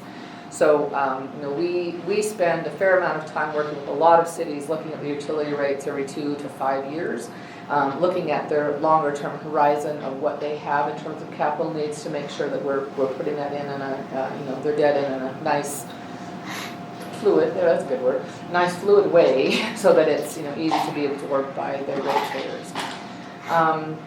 Something else to just, again, high level, be aware of when, if you walk in to your bank or credit union, you want to take out a mortgage, they're going to give you an interest rate, you're going to tell them how many years, they're going to give you a fixed payment, and out you leave. You don't have the luxury of saying, well, look, I'm only 30. I'm not 30. I'm only 30. I'm going to be getting way better jobs in the future. So let's structure my debt so that it increases over time to match those revenues. They would be rolling on the floor laughing, right? But you, as local governments, we have the ability to structure debt in that way where it makes sense. So when I look at like your utility revenue bonds, again, we want to do it wisely, but in terms of looking at the impact to your ratepayers, if, again, I give Ogden as another fairly current example, they have had hundreds of millions of dollars of needs. They're an older city, they've had a lot of needs in their utility system, and they've had to raise their rates quite a bit. So we're very cognizant about, okay, if they've got to bring in more debt, I look at, okay, here's their current debt. Oh, that's when it pays off, right? If I'm bringing in some new debt, I'm going to layer part of it on top of here, but I'm going to backload it here because it has the benefit of keeping those rates a little bit more constant, right? So we have that flexibility in this market, which you don't have in the consumer world. Special revenue bonds, assessment areas have a million previous names. You put a special assessment on properties that agree to have the assessment put on them. We can include a lot of infrastructure needs. What is this? Super fast tax increment bonds used to facilitate development within a city. Under assessment bonds, we can only fund things that are owned by local government. Under tax increment, we have a lot more breadth. We can finance vertical build actually for the developer and still keep it tax exempt. So it's a tool in your quiver to incentivize development. Similar to PIDs, tool in your quiver to incentivize development. Why would you want to do that? Because you're assessing the properties that are going to benefit from the improvement. So recently, parking structures seem to be like the hue and cry for we need to develop, but we've got to do parking structures and they're expensive, blah, blah, blah. We can pay for them with some of these things that I've talked about. Super briefly. Okay, annual appropriation lease bonds. Again, they've been known by 100 different things, but the structure is most similar in terms of consumer debt to anything else I can point to. I can't say, Dave, this is how this would compare to a revenue bond, because you don't pledge revenues when you take out consumer debt. But I can say with a lease revenue bond, it works pretty much like your home mortgage, right? We use the actual physical facility as the collateral. That's what the city is pledging. You're saying, we want to build a new public safety building, we want to build a new rec center. Well, what's the legal description? Give me a title policy, blah, blah, blah, because that is the actual security. Under state law, it is not considered debt. It is a lease, because you legally have the right to not make that payment in a year, and then the bondholder gets your building back. Why do you think they care about essentiality? Oh, they want to know you're not going to walk away, right? Gratefully, I have had no clients walk away, but Pocatello, Idaho, they did. They went, yeah, we're not going to pay for that anymore, right? So you do have the legal right under a lease to walk away. So again, when you think of risk and return, what bonds are going to cost you the most in interest rate? These, right? Because they have the annual appropriation risk. Care about essentiality, they can still be highly rated. Again, I have had no problem with them. Anything that we can put a lien on, we can finance with that mechanism. Not subject to voter authorization. Interest rates are going to be higher, we've talked about that. Financing considerations. They're going to be rated based on the strength of your general fund. They're going to say, well, if it's essential, then I think, well, if they've got enough cash, they're probably going to pay, right? If you're looking real tight, they might not think this is a great structure. Let's see, useful life. We aim to avoid this bottom thing, economic compulsion to renew. So it's a tool that we have up in Ogden, this project I just completed. We did part of it as a building authority, and it made sense to effectively move some of the city's cash up front into that particular facility. But bond council was really concerned about we can't make it look like, I mean, if the city's putting 90% in an equity and we're only funding 10%, we've kind of taken away the likelihood, we've all but eliminated the likelihood that they're going to not renew, right? Because now they're sort of economically compelled to renew because they've got so much money in it. So we limit the equity initially quite a bit. All right, impact of credit ratings. I'll show you your credit ratings in just a minute, but here's a real quick snapshot of what we refer to as the MMD. It's an index that's published by Thomson Reuters every day. This particular index assumes a general obligation bond in these particular rating categories. So your highest rated bonds, you can tell your kids, oh, A's not good, you've got to be AAA. AAA, AA, single A, and BAA. One of the rating agencies instead of BAA uses BBB, just to be difficult, but it would be the same thing. So you can see, so let's say, when we do a bond, we have what's called a weighted average maturity, depending upon how you're amortizing principal. So if you had a 20-year amortization, your weighted average maturity is probably going to be around 14 years. So if you look at, oh hey, we're AAA rated, that debt's going to cost me, if it's GO debt, about $277. If I'm BAA rated, it's going to cost me $362. It matters a lot, right? It matters a lot. I can still get any of them done, it's just going to cost you. This is that same kind of data in a yield curve. So again, you can see you'd rather be down here at this AAA bottom line than at that top line, which is going to cost you more. I could spend an entire 40 minutes, and I won't, telling you about rating agencies and what they look for in a city's credit. A lot of it is the numbers and what kind of general fund balances. That does matter to them a lot. But they also care about your management. They also care about, this is usually like the mind blower. Prepare for your mind to be blown. They care about you raising property taxes. It is not a good thing to go to the rating agencies and we haven't raised taxes for 40 years. They're like, what is wrong with you? Right? That really does concern them. It's been a little challenge with issuers in Utah because, several like you, like Orem, have, I think Orem, Layton, Murray, what do you have? A mall and a lot of auto dealerships, right? So you have huge sales tax revenues. And I've had to say to the rating agencies, why on earth should they have to raise property taxes when they have all these sales taxes? Practically you get that, right? You get that, right, rating agencies? But they do worry about it in terms of it's not as stable as a revenue source, right? So in their ideal world, you would be this like three-legged stool of property taxes, sales taxes, and other taxes, right? You, Layton, Murray have a really long leg with that sales tax, right? So it's something to be cognizant of. It's not the reason to just raise taxes, but it's something to be cognizant of. There are 3 primary rating agencies. There's one by the name of Kroll that I have never used, very few people use it. Standard & Poor's, Moody's, and Fitch. So your ratings are related in the same way that they're lined up. So general obligation, Standard & Poor's has you rated AA+. Your Moody's has you AA1. It is the different nomenclature for the exact same rating. And Fitch has you rated AA+ as well. Now, so you're one of those that look for general obligation, but you come down here to water and sewer. You have a higher rating in water and sewer than you do in your general obligation. They rate debt, they don't rate the city, right? So how does that compare to other cities? Just big picture.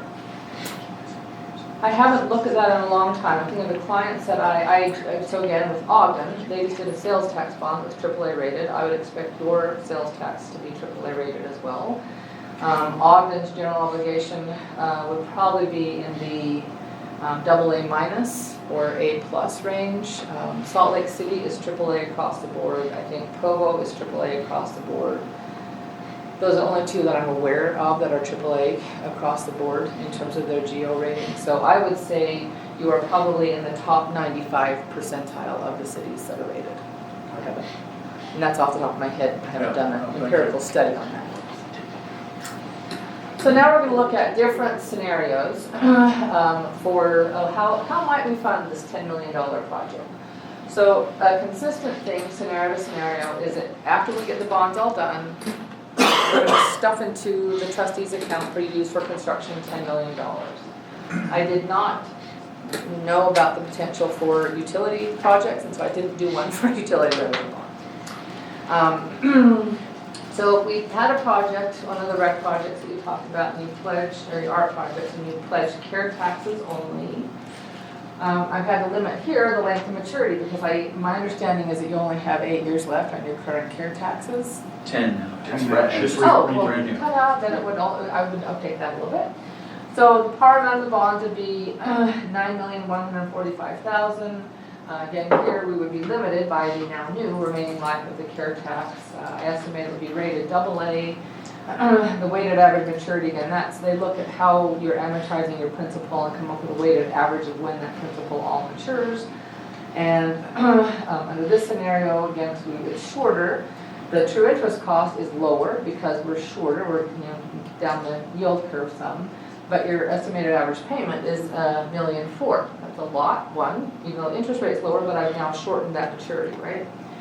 If I did that same project using sales tax revenue bonds, you would not need a reserve fund. It would be 20 years.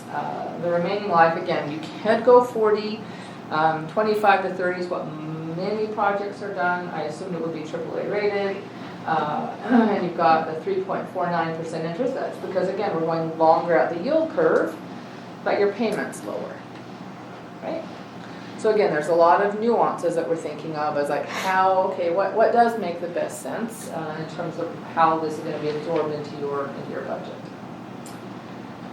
So I looked at that, your public safety project, and I used sales tax revenue bonds. I'm going to have about the same thing as I had with the other set, if there's still sales tax, right? So those are going to be about identical. Oh, but what if we did that as a geo bond? Surprisingly to me, I would think that constituents would be like, rah, let's vote for public safety. Ask Salt Lake City about that. Because I think they had to go to vote 3 times to get a new public safety building. It was brutal. So again, you have to think about that. Are the citizens really going to vote for that, or are they not? So under the same scenario, your general obligation bond is going to be about 5 basis points less. Debt service is different, but not hugely different, right? All to go through the headache of a geo vote. A public works project I did have public works, but I didn't use revenue bonds, so I had lost my mind, I guess. So sales tax is the same, lease revenue bonds. So if I do a public works, so think of a public works building, right?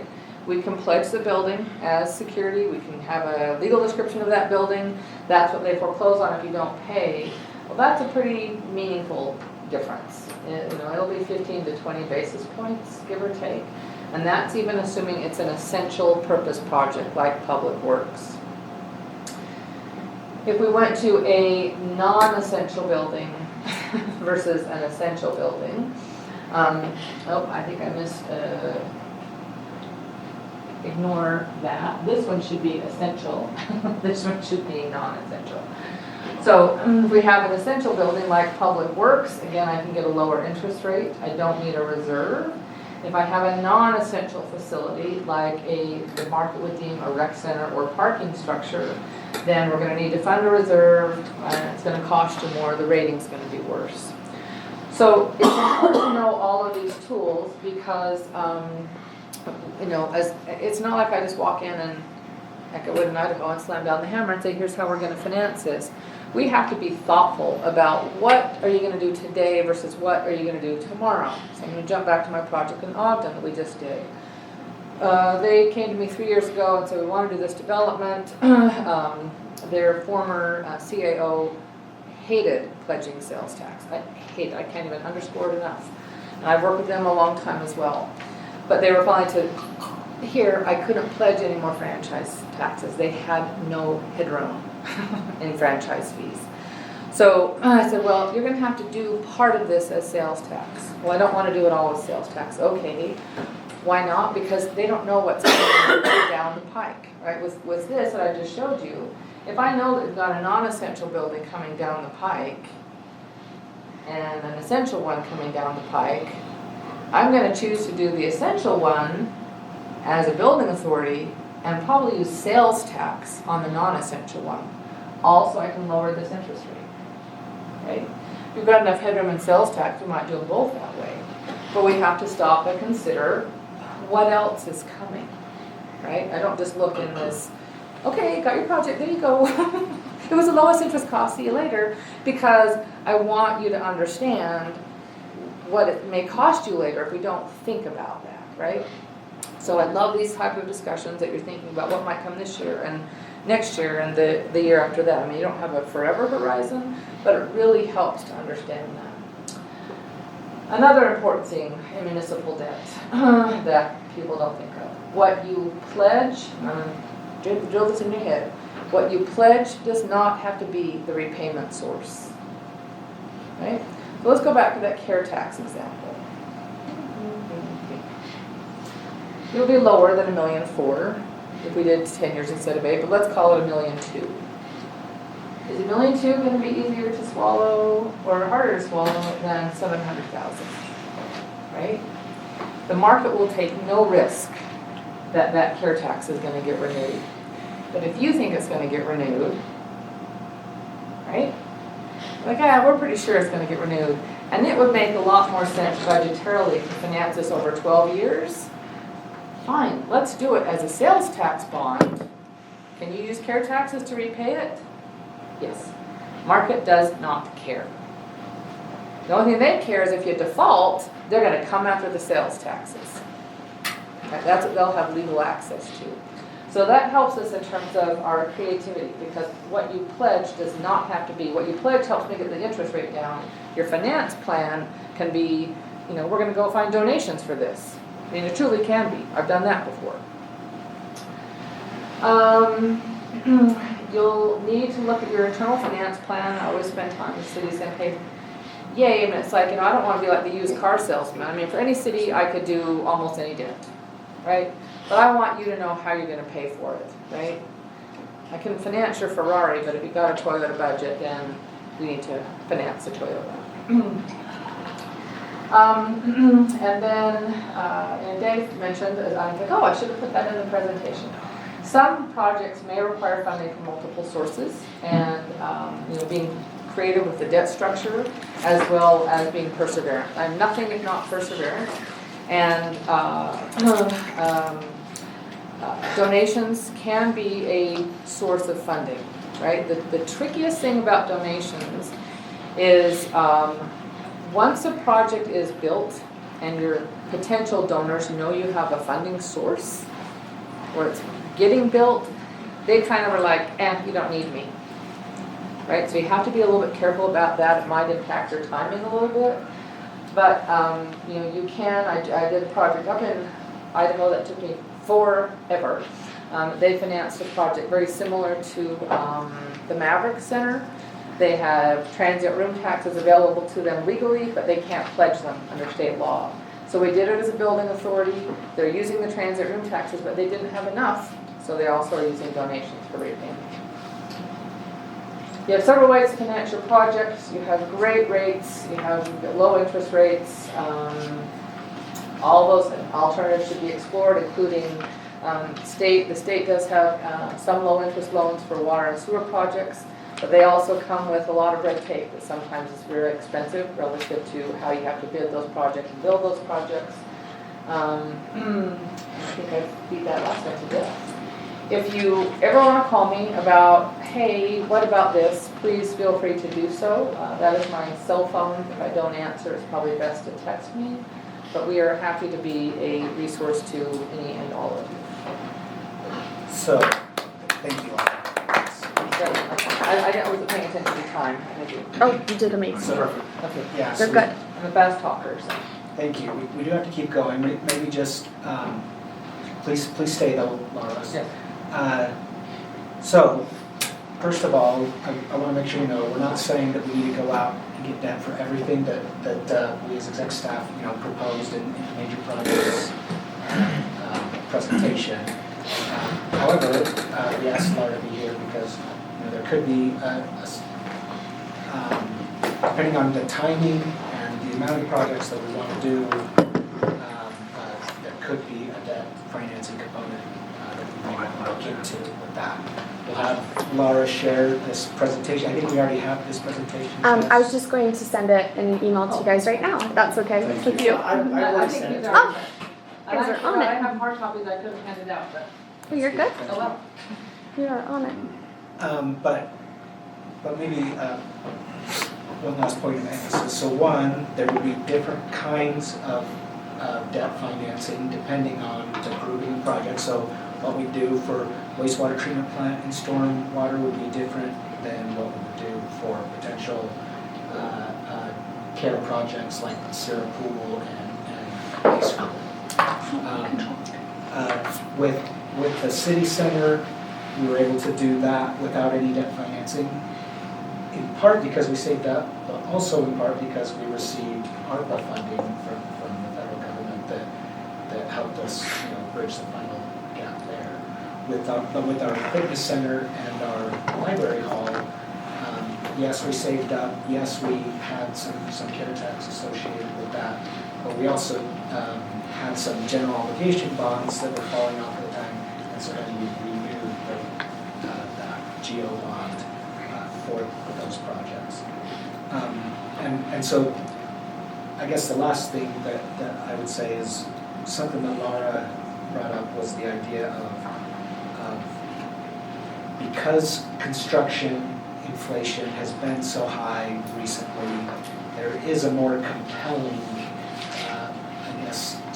case to make in doing that evaluation of if on some of these projects we want to get them done sooner rather than later, then the debt interest we can get to because of our great rate is likely to be less than what construction inflation will be over 50 years.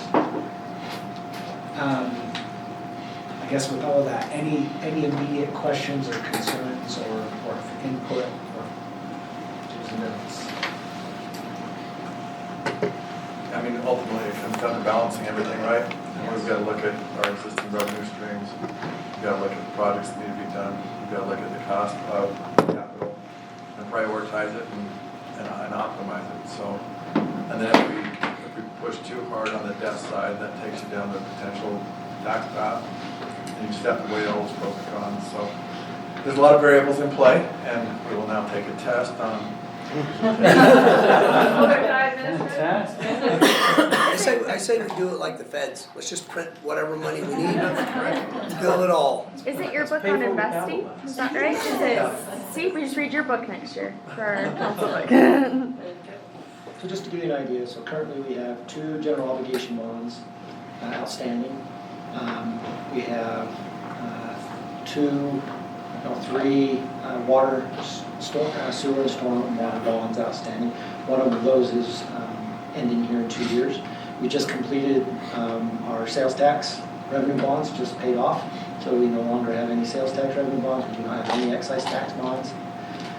So from a bond perspective, we obviously have lots and lots of room to do any variety of these things that we have available to us, just to give you some idea. And so then from a cash flow perspective, for the last handful of years, we come to you, I guess, in the early part of a budgeting process and say, this is the amount of money that that we can transfer over that are, I mean, I kind of call them savings, Brenda calls them potentially something else, but we look at the last fiscal year, we say, here's how much total revenue we had, here's was the total expense operations, and that difference we transfer over into a capital projects fund to then use for capital projects like we presented to you. And for the last handful of years, it's been in the range of $4 or $5 million. So something, as we get into more details and fleshing everything out, like the mayor is saying, into our new budget process, part of the conversation I would anticipate being for you is, do we maybe take, a certain amount of that money and say, moving forward, we can dedicate that to a debt service payment, for example, to get potentially some of these projects started. Any questions, concerns, ideas? My next question is, project subject, what is the priority? What's 1, 2, 3, 4, 5, and you look at those and go from there, so. Josh, it's a no-brainer.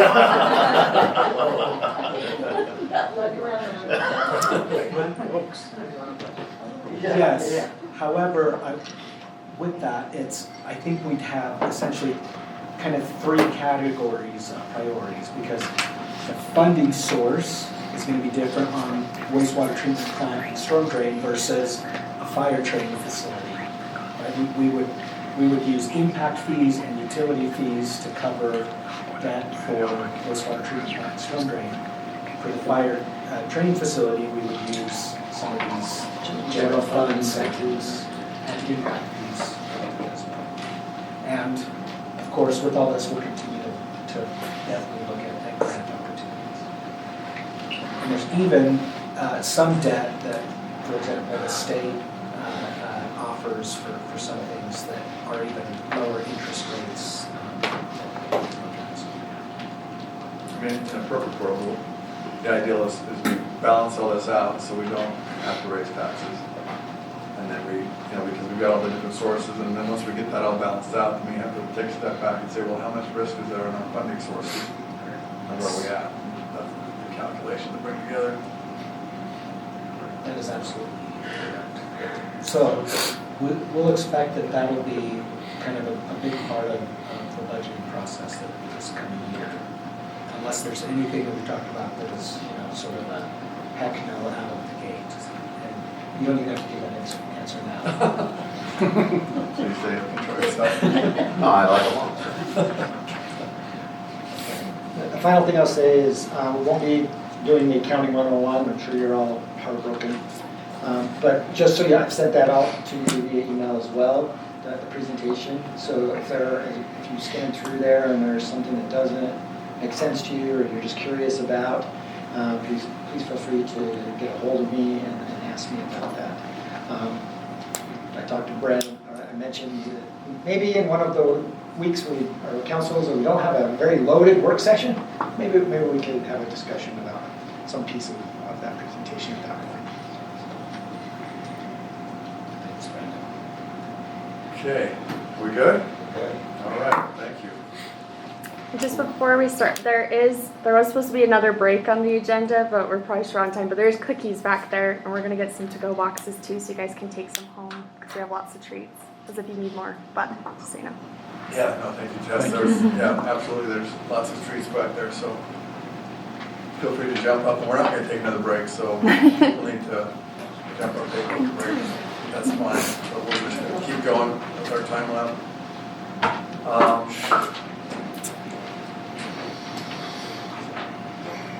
Okay, next up on the agenda, we've got the 2024 goal and areas of focus, and that's Brent and myself. And then we've got the 2 o'clock City Council Roundtable, and I'm guessing with where we're at on time, we're going to blend the goals and areas of focus into City Council Roundtable, don't you say? And so I think that'll all come together fine. So. All right, well, Brent, would you like to see that going? Task. Yep.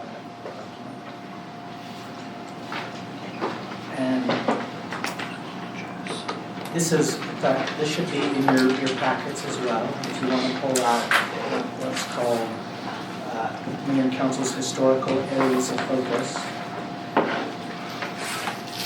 And this document shows the last 5 years of areas of focus. So starting from a handful of years ago,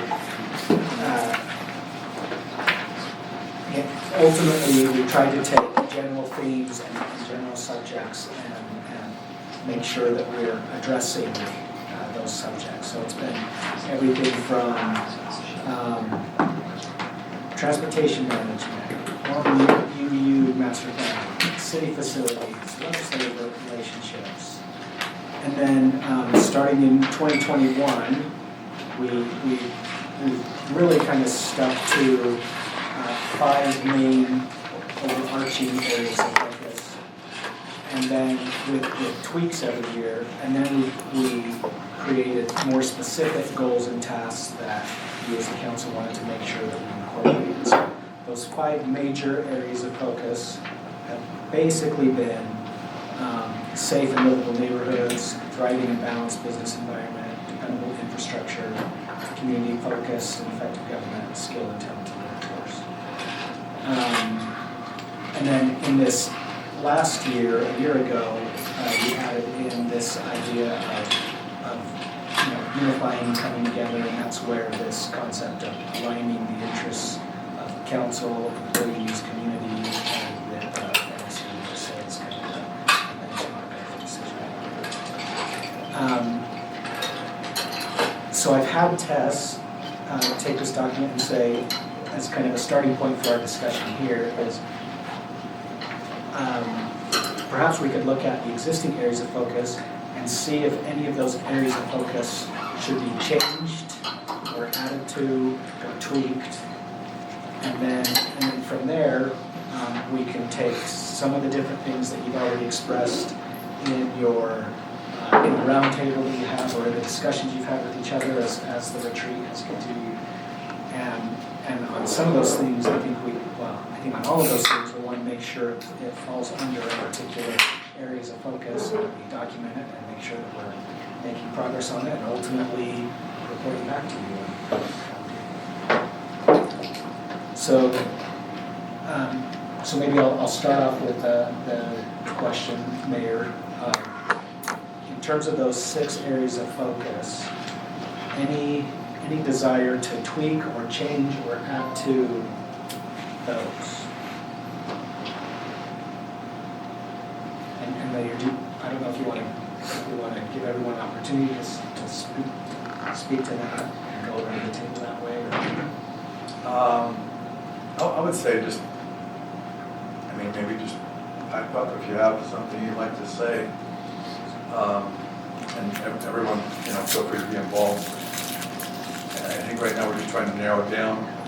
If you want to change any of the broad categories, and these are the categories essentially we came up with last year. And you can see as you look through those, a lot of those things have been, happening or done or whatever. And so we're starting out with the main pillars. I would take into account, things we talked about yesterday, reasons a lot of you said that you ran on different things. Just kind of everything we've brought together up to this point in the meeting, and let's try and get a really good list of what our goals are, our focus. Yeah. When you look at aligning the interests of the city council and then you skip down to community focus and effective government, how are those 2 different? They seem really similar or related. What is that? Well, So, yeah, so you've got effective government, or actually, I see what you're saying. Zoom back. To me, in my mind, it's like maybe The same community focus different ways. thing was more, okay, we did the study, but the transparency portal for the community, so they had an avenue to, and then we had legislative outreach, and it's just an avenue for the citizens, the community to be able to come to us or see what we're doing. Yeah, in my mind, so you got community focused and effective government. So effective government is more, that's the heart of the beast, I think.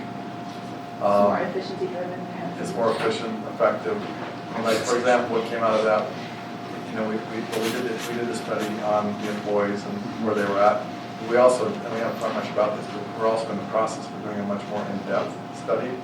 It's a 6 to 8 month study. It's not cheap. It's really going to delve into all the different departments and how effective and how well they work. I think where aligning the interests came from was that was essentially something, as I mentioned, that I've talked about from the beginning, trying to bring those 3 groups on the same page. And that's the point that I felt like, you know, we made a ton of progress in a lot of areas, but specifically City Council and the city employees coming together in a huge way over the last year. And then now we need to bridge that gap with the community. So they're a little bit different, but I think the reason they're different line items is because I think aligning the interest of City Council, city employees, and community, that's so important that it's a single focus. That's also an internal kind of thing, when we're working with ourselves, whether it's more about outreach to the community. Right, exactly. And an additional point of emphasis. Yeah, I wanted to show balance. Of those that are on the page for 2023 and looking at 2024, just in looking at your improved communication, education, outreach, you have the emergency plan, neighborhood commission expansion.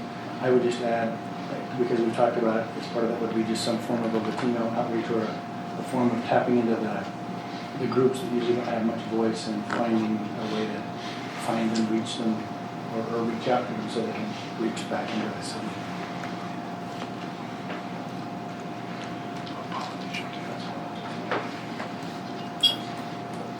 So that's where we expenditure. Yeah, the neighborhood commission. I think we need to figure out a way to implement it. And it is a big issue. I mean, because our demographics have changed in about 10, 15 years. And that was actually a big part of the emphasis on the school district was we want to make sure that the kids in our town are completely, you know, getting the very best practices they can for what they need. So yeah, I think minority outreach, we just need to figure out the best place to put it. It could be its own commission at some point. Yeah, it totally could. I mean, because I'm not sure what the numbers are, but they were significant as far as. 20%. So we have like, I'm trying to remember, Jana Alvarez is on CDPG. That was why we put her on, I don't know if you've met her yet. So that's why we put her on CDPG, so she would understand and have access to that funding. And there to have a voice there. And I think as Jeff and I were working on neighborhood commission, that was one of the things we wanted to also bring that voice to that, depending on the applicants. We need to review that. What The other only other element commissions? would be the tapping in of a business, how they can access it. Yeah, that would be. Well, we talked about, I mean, we've got our not chamber, but just our economic development. OBA. Business Alliance. Or Business Alliance. Right. And I don't know, and they have a group, like their own little alliance. It would be really good to get some communication going and figure out how that. We have all the disparate parts that you I talked with Kathy about that too. She referred to the county Chamber of Commerce quite a bit, that they also have some resources. So yeah, it's just kind of connecting a lot of dots together.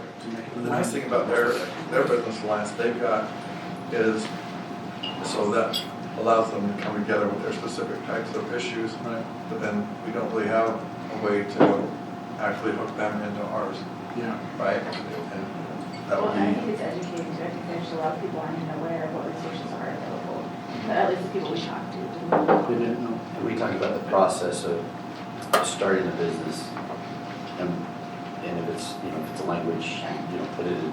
Well, and then also the resources that every other business person has access to, they don't have access to that because of the language barrier. So if there were a way that we could make that available to them, I don't know what our language resources I are. think we pull those community leaders and say, who's your bilingual person, and can they come help at our facility that we have down there?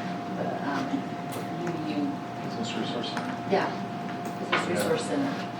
And that's kind of. And then that will filter out to that community through the language and hopefully avoid the language barrier. Well, do we have, is our business license application in Spanish? That's something we should be doing if it's not. That's an easy fix. We can do that, we have translation services. So the Business Resource Center, that's actually kind of a work in process. But as far as what we've got right now, what we can do is we've got Kathy in the economic development, right? And so if we practically made economic development under her have some piece that was a connection to that group, then you start to bring that Yeah, together. just tying it together. Yeah. Well, we have a great start right now. We have an Correct. intern named Dorelli, who is a member of the Hispanic population from Orem, around here. And she works with Kathy a little bit. So if we found a way to expand her role, she looks to graduate soon. She's very business focused. Her family runs a business here in Yeah, Orem. her mom's the owner of a dress shop. Dress shop, yeah. And really key, I'm sorry, I'm just gonna say, based on my experience, you know, in Southern California, the key is you can't do an 8 to 5. You have to have after hours opportunities. Because they're already working 3 jobs. Right. You know, they're, Tapped. and maybe you can connect with the English classes that are being taught in Orem. They're expressed a desire for that, for English class. At the church there on 8 South? Yeah, and other resources, for example, they have questions and want to know how they can get help with, and so just somebody who they could look to that would give them ideas or point them in what direction to go. Just knowing what is out there for them, and if they have a need or a concern, that ask, hey, where do I find this? And they'd be pointed in whatever direction. Instead of just, I don't know, good luck. So Tessa's writing a lot down. Maybe we can pull this back into a summary a little bit. So we want to do Hispanic and minority outreach generally. And I think that, and again, tell me if I'm misrepresenting here, we could at least initially look at something of a subcommittee amongst our neighborhood commission that is Hispanic minority focused. And then also, I think we could do an OBA specific subcommittee that would be Hispanic focused. And then from that, see how we get those groups together, see how much we can get done in terms of translating things and connecting them to all of our resources, and see if that then over time develops into, I guess, a more specific Hispanic community. No, I think that sounds great. I think that's a great path to go down. The thing that I get excited about on the business is I think if you're breaking a lot of the population, the people running the businesses are probably the leaders of the community, right? And so if we can bring that in, then that's going to get that going a lot faster. We had the Utah Hispanic Chamber come, the representative, but he's out of Salt Lake, right? But he's interested and came and said, here's my card and we want to participate and support. But again, it's just, it'd be nice to have something close. Okay. So Tess, just add on the one that's for Orem Business Alliance Communication, just put a minority Hispanic subcommittee. And I kind of feel like there's a lot of work to do on the neighborhood commission. I think they would fit really nicely there. Yeah. So up above, so minority outreach and community engagement generally, rather than possible commission communication, let's say neighborhood commission subcommittee. Yeah, that's I moved here in '94 and I checked out the census data. Yeah, that's really low. Okay, I think that'd be great. Thank you. What else as far as? Should we, so right now we're just working with areas of focus. Areas of focus. I guess we could look through last year's list and see what else, should be on the new list. Yes. So, yeah, I have a few things. Okay, Let me figure out where they go though, but I really feel, so I like on our .5, our legislator outreach, I'd like to really connect with that more. Yeah, we did have, like, we had a meeting or something, and there've been great communications, but maybe if we can make that a little more engagement on there. So, Tess, under community focused and effective government, let's put legislator outreach. I'm looking at 2023, we have that on there, right? So you're taking those and making them some of them. Yes. Tess, we have the historical stuff, but she's creating a new. So the next one I want is Before you go on, so as far as this legislature outreach, I do think that's really important. And as we were talking about how these bills come together and how they're made, a lot of times they're just kind of floating along, and then all of a sudden they get sped up, and then they start to get rammed through. And unless we've got a strong relationships with those legislatures as a group, it's going to be hard for us to just kind of sit there and watch it go by, and we can't stop it, right? Or we can't modify it at least. So we really need to have those relationships so that whenever we get into a bill that we've got concerns about, we can make 10 phone calls and we're there. So that's why it's important for us to get this sort of happening thing. So again, we'll be meeting with some of them on Tuesday. We'll have the league. We'll get Councilmember Chris Kilpack involved. Of course, Jesse's going to be super involved during the legislative session. And then Tess, I think it'd also be good to share with the entire council kind of the contact information of the individuals as well. Yeah, they're awesome. They respond super quick. So. We just looked it up to, Orem has 17.9% Hispanic population. As of 2020 census. 2020. And then Carrie and Bryce, I think we should also maybe be thinking about, as we think about the list of people we invite to big city events or things of that nature, we should be keeping these people involved.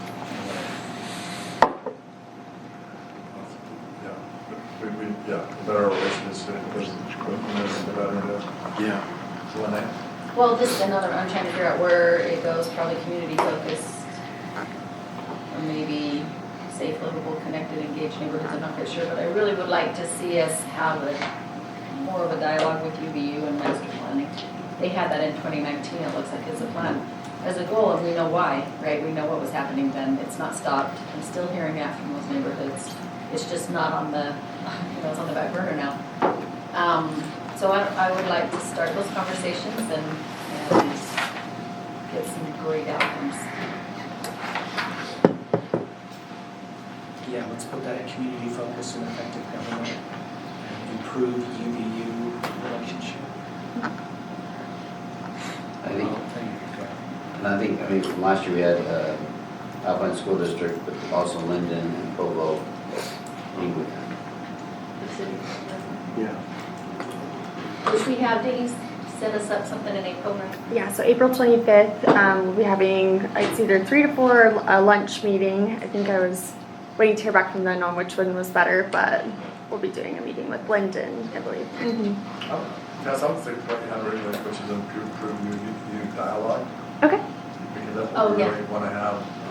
We need to start talking and more so and talk about some of the different issues. Perfect. I'll put this around.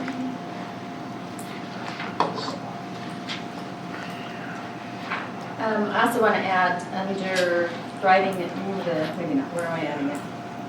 Dependable infrastructure, number 4.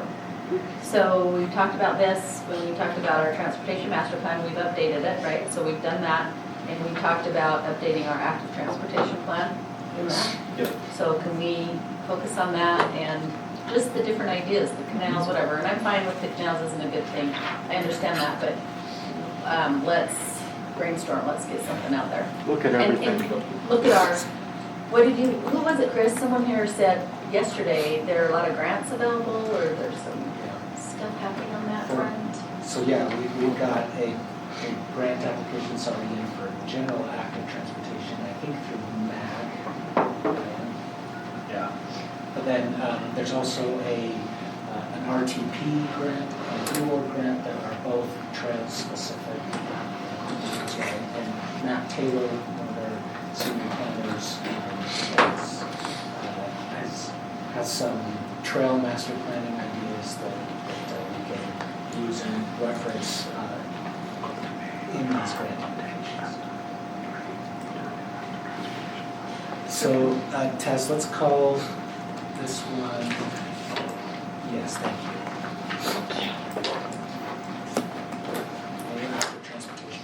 That ties to that. Thank you, Chris. And so another thing that we want to make you aware of is that in this upcoming legislative session, we've heard that the state legislature is looking at defining parameters whereby cities can create a transportation utility fee and fund. And those utility fees can be used for trails and active transportation and roadways and sidewalks and related infrastructure. And we currently pay for our transportation with general fund taxes, with gas taxes, and with a quarter-cent sales tax. But several years ago, Provo went through a study process to look at how in their city, with so much public and not-for-profit owned land in their city, that almost 50% of their properties weren't collecting property tax to go towards, for example, transportation uses. And so they developed a methodology to charge a transportation utility fee. And since then, it's been challenged, and it went up to the Supreme Court, but it was challenged more particularly against some other cities, namely Pleasant Grove was kind of at the forefront, and they ended up prevailing, and the state Supreme Court said that cities can in fact impose this utility fee and that it's not a tax because you can associate it with the exact use and exact impact of the service being provided. So the state legislature has essentially been saying that they agree with that ruling, and even the Libertas group has expressed support in the concept, as long as cities go through a proper methodology. And the proper methodology that's being referenced is the one that Provo has used. So with that, Chris, anything else? So we want to see what the state legislature does in terms of specifically defining the parameters, but then assuming that passes, we would like to propose that we look into doing this study, the same study that Provo did, potentially with the same consultant, to look at, okay, here's all the ways that Orem pays for roads and trails and active transportation, and here's all of our potential plans for maintaining, adding to that, all of our transportation, and see what that gap is, and then see if then at the end of that, the transportation utility might make sense for anything else. Just really quick, there's about a dozen cities that have it today. Provo is probably the best example, as Brent mentioned. Their residential fee is $3.68 a month. That generates $2.16 million a year. There's a variety of a range of fees or amounts that are out there, like anywhere from $3 to about $18 a month. I would say that Provo's is the most equitable and fair, spreading out that across all of those that place a demand on the system. What's the revenue for bringing it in? Is it through utility or what? It's a utility fee that's on your monthly bill, and it's based on trip generation for that particular land use property. So if you have a UPS business that has so many square feet, it's gonna pay more. But if you have a residential property that only has 15 trips a day, it's gonna pay less. So it's reasonable and fair, and it can be applied against agencies and non-taxable entities like the church or churches. Church, school districts, state, land, county land. Yeah. Yes. So on dependable infrastructure, we talked about, since 10 years ago on the council, about 950 north through 400 east and 800. Is that supposed to be done this year? Come on. You're ruining my suspension of my cash. No, we've talked. I know. And we have to get. Should that be something on a goal that? We have to get a water line in there before we redo the road. Because we don't want to blow up the road after we replace it. That's supposed to be done this year. What do you think? It's not on the list this year. Well, last year it wasn't on the list. I'll have to verify that. See if it's on there for this year. It's been 10 years, man. I thought they went out and marked the road and everything. It has not. Is that about it, 10 years? Not with me. 10 years. It was maybe a couple years ago. That's gotta be done. That's terrible. And we're gonna get it. With the elementary and the junior high, that road is horrendous. 950 north, the cemetery. Between 4th East and 8th East. The straight shot from Canyon View and Orchard Oak. That main road. What we've suggested is that we need to make sure that the tank project, the well project, the pump house, all of that's done. And we were very concerned about being able to pay for that. That is our absolute number one. What would that project? That project, it's a half mile. It'd be probably $600,000. Around 500, 600,000. That's just for the water. Oh. And then the road itself. It's just bad, and it's been bad for a lot of years. So Chris, what might be realistic? Is that more of a 2025 goal? Yeah. Well, he said it was going to be 2024, but come on. No. So I probably did. Yeah. But we also we didn't know what the bids were going to come in at, and now we know for all of these projects, and they're a lot higher than what we were hoping that they would come in at. So. Hey, put that on your Tiger Team list. Get the Tiger on it. It's on the list. Believe me, I know.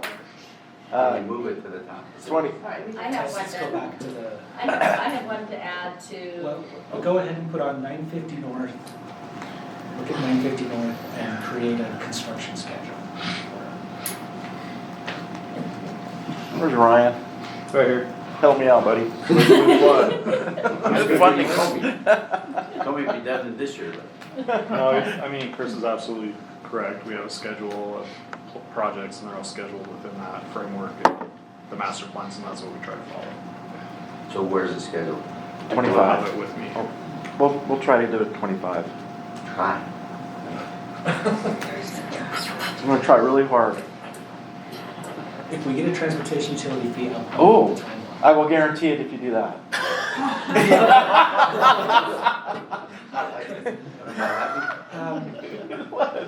Yes, you are. I just had another point, and I kind of want this one bumped up to number one of dependable infrastructure. I think we talked about this when we were doing our transportation master plan, and that was a State Street renewal plan that involved active transportation. So I don't know how you want to couch that, because we're doing that for businesses, but I also would like to see the beautification aspect listed, emphasized here somewhere. How do you want to put that in? Yeah. So. That looks great. State Street specific. So, yeah. And then maybe. I want a State Street renewal active transportation plan. I mean, too many things we just talk about State Street. Let's just talk about renewing it. It's not a bad street. It has some beautiful parts. So let's. The concrete's awesome. Chick-fil-A's great. I do too. If I may, maybe we can add on here the heart of downtown study. You're close to 8 South. And that can, in terms of beautification aspects, that can be an aspect of Yeah. Good. I like that. Okay. Thanks, Tess. Thank you. So how about, can I have you change that? Renewal / beautification. Well, I want renewal / beautification in there. Let's do it. Active transportation. Is that okay? I will add though, Lene, to that is we do have the beautification standards, so every new project that comes in, like Nicomania, has that separated sidewalk with the street trees and all of that. Okay, So as projects are redeveloping, it's happening slowly. Okay. So that's a function that's already included in our ordinances. Correct, yeah.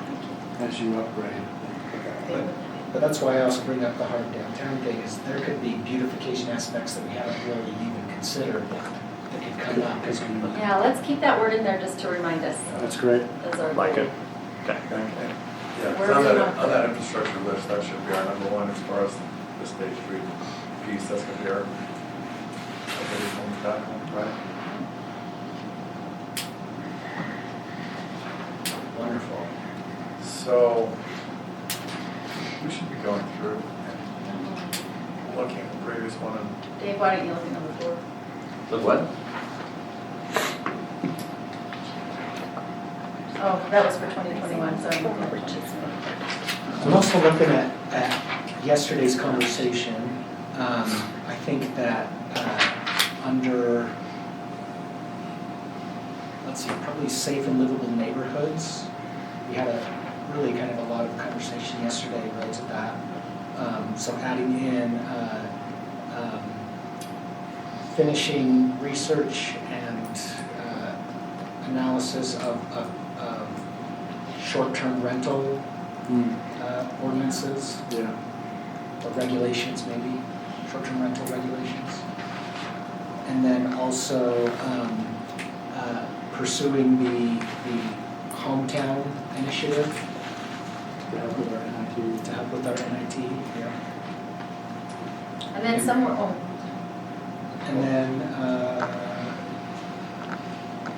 I also, I've heard a lot, and not just yesterday, but this idea of emphasizing homeownership Well, that's what I in was new gonna say. development. which I need to correct. Yesterday I said something about urban housing loans, it's the rural housing loans that they use, it's so totally wrong, right? So that goes with our homeownership.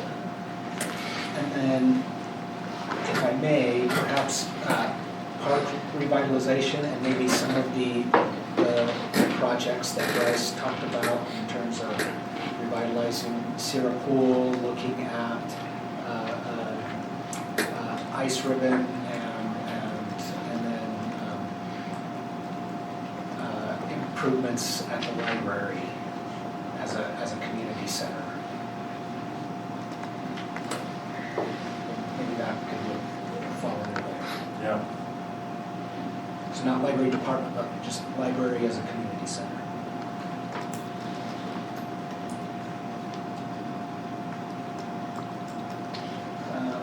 And then, so Tess, instead of revitalization project, just call it revitalization parks.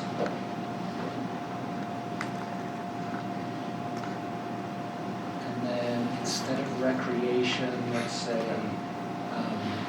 syrup pool and ice ribbon.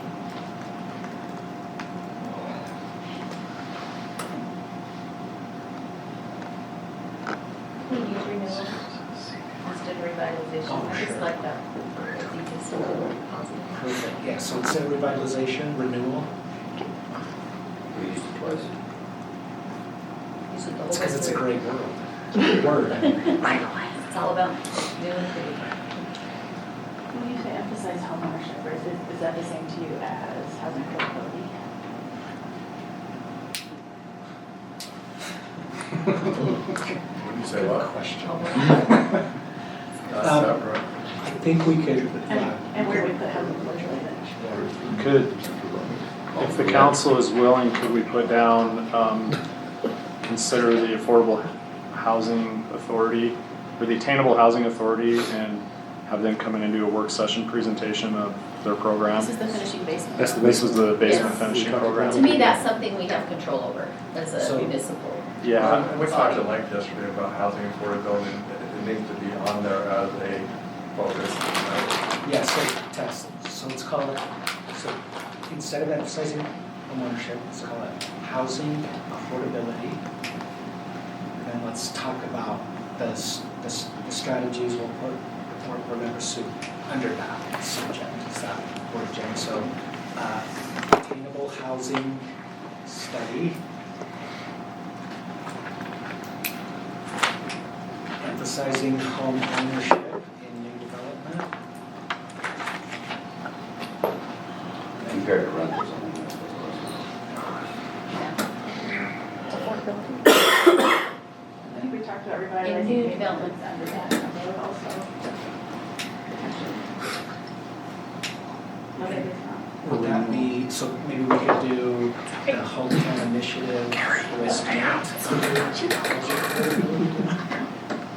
Well, under attainable housing thing, we had a lot of talk about revitalizing neighborhoods and stuff. Yeah. So there's that. I'm just wondering what does that mean to you? What, Revitalizing neighborhoods? that's almost a subset of attainable housing, Yeah, right? so I think- Yeah. And what does it mean? I think it, when you went, like you were talking about yesterday, how to get money into it. We just have to take a step back and try and figure out how to do it. Well, I think we would Right. often talk to them, I think quite a bit of that, so. So that, yeah, that takes you kind of to taking a step back, figuring out, which requires conversations, maybe with consultants. Yeah. Is that a little bit of reinvesting in neighborhoods and getting homeowners to reinvest in their Yes. homes? Yeah. And oftentimes they're being rented, somebody owns them that doesn't live in the neighborhood, and that's the problem. But when you were talking about, kind of renewing whole blocks or areas. Yeah, and that falls under that hometown initiative. Perfect, so Tess, above housing affordability is the hometown initiative. So let's cut out, cut the pursuing homeowner initiatives, and let's put under housing affordability. Okay, perfect.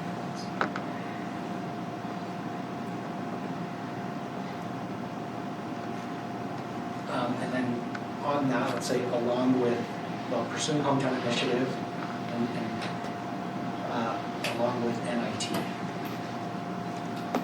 Yeah, but that's kind of that was something else I was gonna mention, but, yeah, we need to have a conversation based on NIT, where it's at, based on what the rules are, and bring that whole thing together, based on our conversation yesterday, right? So that's another. This feels like deep that's dive. a big topic we need to break down, so. Yeah. Okay, so after pursuing hometown initiative, let's just make a new one, so just. Well, I think NIT is just its own category under community, where we go. Safe, livable, and connected neighborhoods. That is almost a thing in itself. Perfect, so we are under that. Neighborhood improvement team, communication, looking at legislation. Evaluation. Okay. NIT evaluation. NIT evaluation.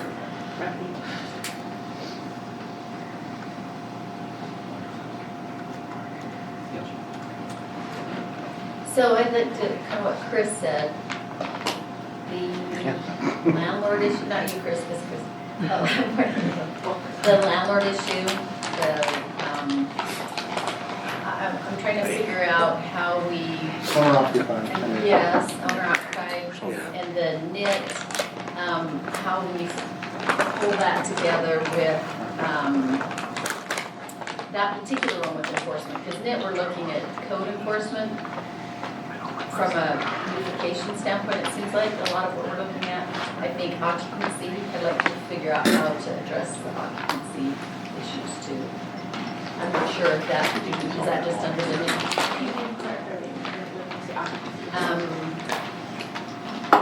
A home that's being rented as a duplex. When it's a house with an ADU, the homeowner moves out and then he continues to maintain ownership and then rents it. So he makes it as a duplex instead of Yeah, home. so it's out. So- And that's So could we, maybe we put this under the short-term rental one?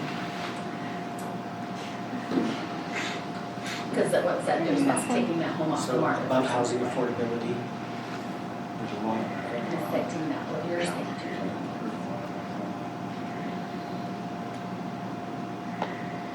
We do catch a lot of that, because strangely enough, somebody thinks they have to come in and change their utilities. No. Then, Is that where you catch it? yeah. You're not listed as the homeowner, you can't do that. And there's already, so that you gather some information and figure out pretty quickly that that's what's occurred. That's not perfect by any means, obviously, that's kind of happenstance. It happens a lot. I think in addition in this neighborhood area, I can't remember what we call it. Safe levels of neighborhood. I think we need to address what Josh and Dave are talking about, what code red appetite to enforce, and if we don't need code, we get rid of the code, so that we have more. Well, that's sort of the neighborhood, yeah, for code. Code evaluation as well. Because they have a list of codes and they think are not smart. And I think that's a part of the whole NIG evaluation, trying to figure out all the pieces and how they blend together.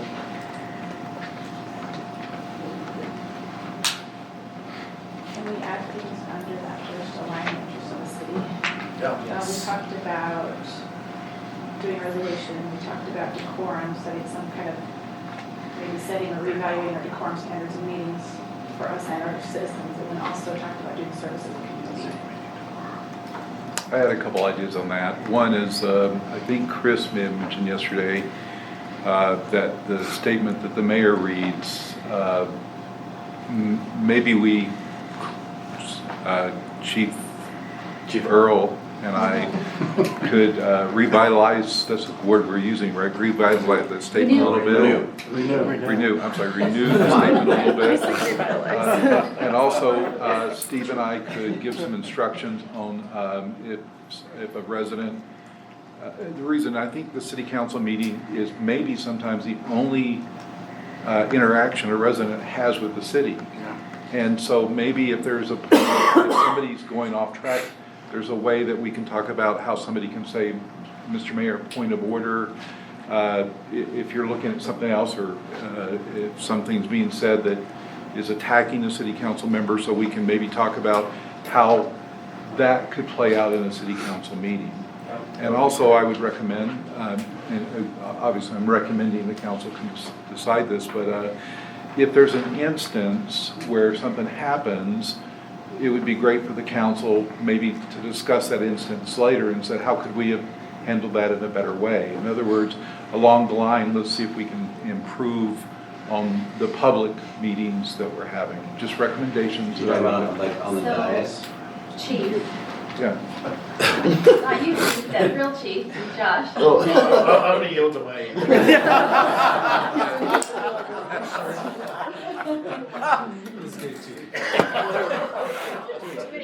Too many chiefs.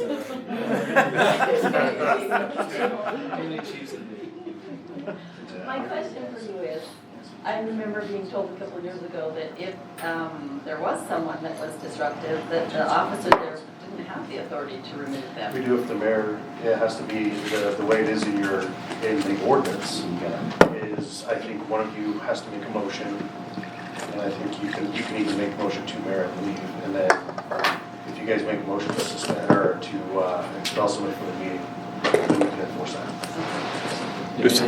What about? But yeah, until then, it's no one's fault. And what about on Let's the have that dais? printed our agenda.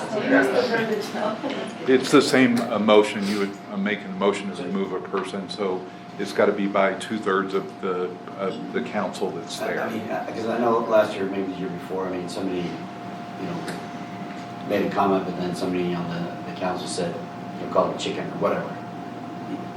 That's not acceptable. So how do you publicly say, hey, should the mayor say, hey, that's unacceptable, or how? I think we monitor ourselves. Yeah, I think it's a point of order. I don't think we're talking about removal, because I do think citizens have a right to express how they feel, and sometimes they're frustrated with the goat house or something in their neighborhood and they're emotional about it. I just think when they go off and they attack council members or staff, that would be a point of order, and the mayor can say, remember, just a reminder, we don't want to make this personal to people. We're serving you, let us know what your issue is, and we'll see if we can help you resolve Well, and it. I've seen other legislative bodies that interrupt the person and say, I'm sorry, you'll need to stop saying that. I'm sorry, I'm not going to allow you to continue to disparage someone from this microphone.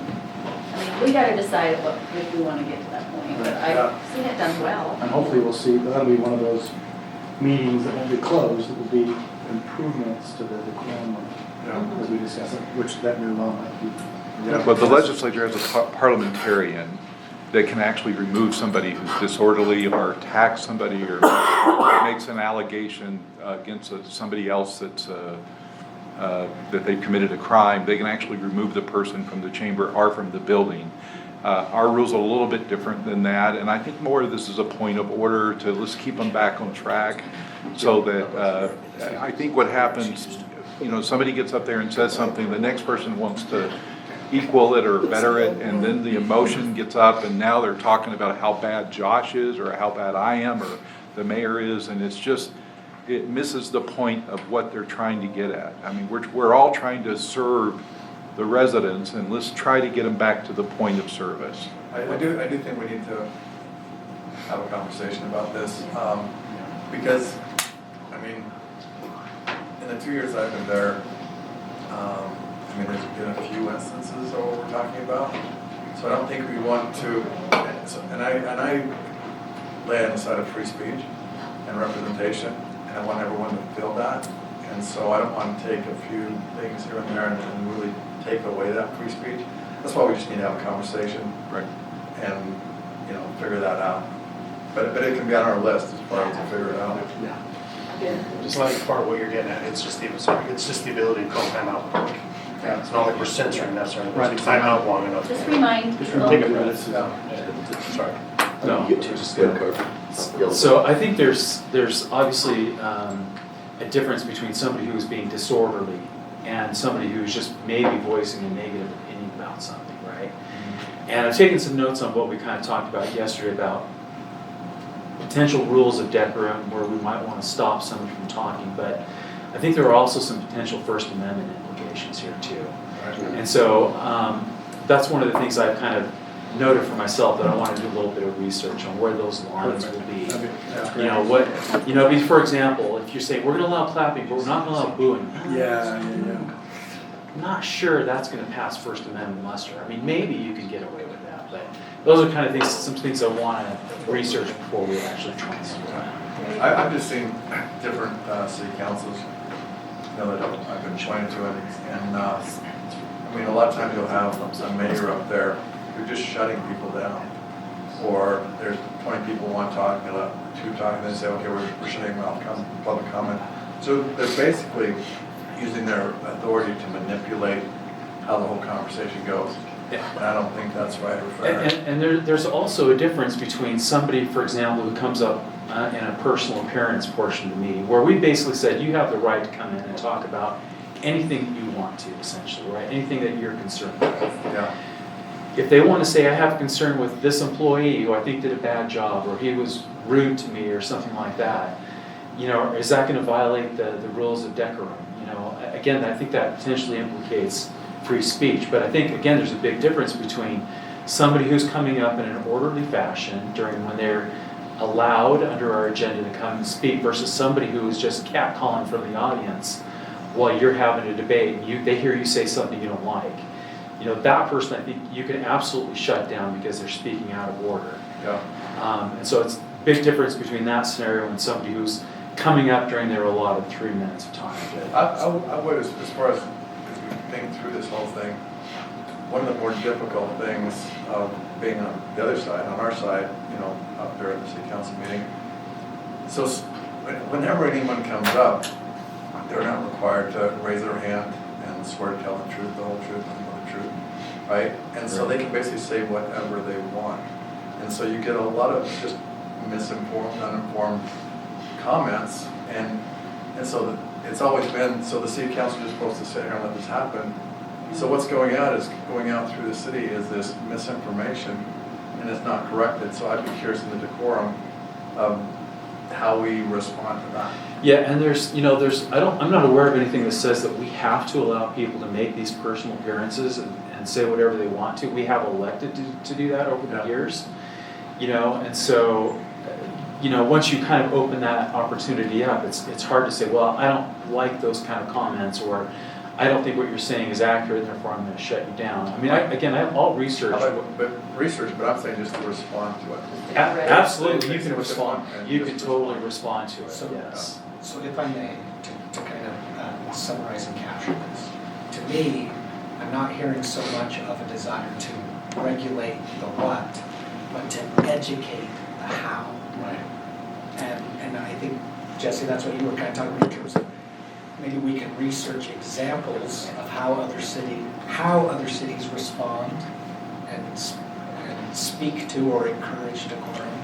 So it happened to me. I was in Hawaii and somebody went in front of the Utah legislature and said that I had bribed a congressman, and it was another attorney, and I sued the attorney and went to the Utah Supreme Court, and they said, no, we don't want to chill public opinion. In other words, we argued that the person wasn't under oath, and therefore they should have been put under oath if they're going to make a public statement. And the Supreme Court came back, and again, I probably agree with this now, that we don't want to chill expression from our citizens. But I do think if the citizen is saying that Steve is committing illegal acts, or you're committing illegal acts, I think that's a little bit too much. I think that goes to a character issue, and it goes to a decorum issue. But they're allowed to say it. I'm just saying if we can respond to it. You absolutely can respond to it. Because we have been told, just don't say anything. So I think, and that's been, I think, more of a, and I don't know who has said that. I think maybe sometimes we have thought it's better not to engage because you give it more fuel, maybe if it's something a little bit out there, and you give it more credibility by giving it more time. But sometimes you probably need to address it, so. Okay, it's something we should. So I'd actually like number 1 to be rewritten to say, review our directions for the public comment statement, right? Isn't that what we're talking about? We're talking about what's actually the directions are for the public. Are we just gonna review those? What do you wanna call it? Are they directions? Yeah, Is that what you're helping us with? Parameters for Okay, public parameters, comment. yeah. Well, he's helping us with that, but he's also helping us just with other parts of this whole interaction. Okay, yeah. Right? So. Okay. But Mayor, to your. Did you want to say something, Jen? Oh, no, because I feel like we're getting in the weeds a little bit here, Yeah. but this requires a whole public audit Right. discussion more than time for. But I was just gonna remind us that we added service, to bring community in ways, bring the community together in ways like service under alignment. Test Is that stay first up one? there, Oh, and then on the black bullet point. service. Well, we talked about how we did the all together playground, and that really brought people together. And we talked about Community maybe service incorporate that. Service Some form of options. service. would bring Service communities together. opportunities, maybe? Or even like an event or something that just brings the community together in positive ways. I would say let's expand service opportunities Yeah. for, and I like having it under the section because we're kind of saying for city council employees, community, all community. Right. The service in the community. And we do that with United Way, Day of Sharing, and so there are some that are Yeah. set up, but what's the harm in adding more, right? That we can. Yes. And it could be an agenda item, that every month you put an agenda item, say, here's service opportunities, and somebody on the council talks about that. So that way it's now being publicized through the council that these are service opportunities within the city. Using the neighborhood groups to bring those service opportunities to forth. Well, I think the important thing is we're remember the intent. Like service is great, we love service, but in this particular setting is to build unity in the community. And if it's not doing that, then I say service is awesome, but leave it to the wards or to the neighbors, whatever, but ways that build unity. Yeah, it might be nice to do something around Orem's birthday, which is May 5th. And it's Yeah. kind of nice weather, like Yeah. it's a way to celebrate, the foundation of Orem. It's not May the 4th be with you, it's May the No, 5th. we missed it that day. But there's tacos. We did have, and I don't know if we're going to put something like this in here, but yesterday when we had our conversation, we said unity built on a foundation of truth and honesty. I don't know if there's a way to I like that. put that into aligning our interests. And I actually, I kind of, I don't know how to fit this in, but the word that keeps coming to my mind is, I don't know why, objectivity or neutrality or something. Because things in the past, sometimes we just want to be there to serve and to help and to give information to without bias, so people can feel heard, but I don't know what to put. You guys help me. You can put whatever you want. Well, let's just stick with where, let's not get into I think just that one bullet point's good.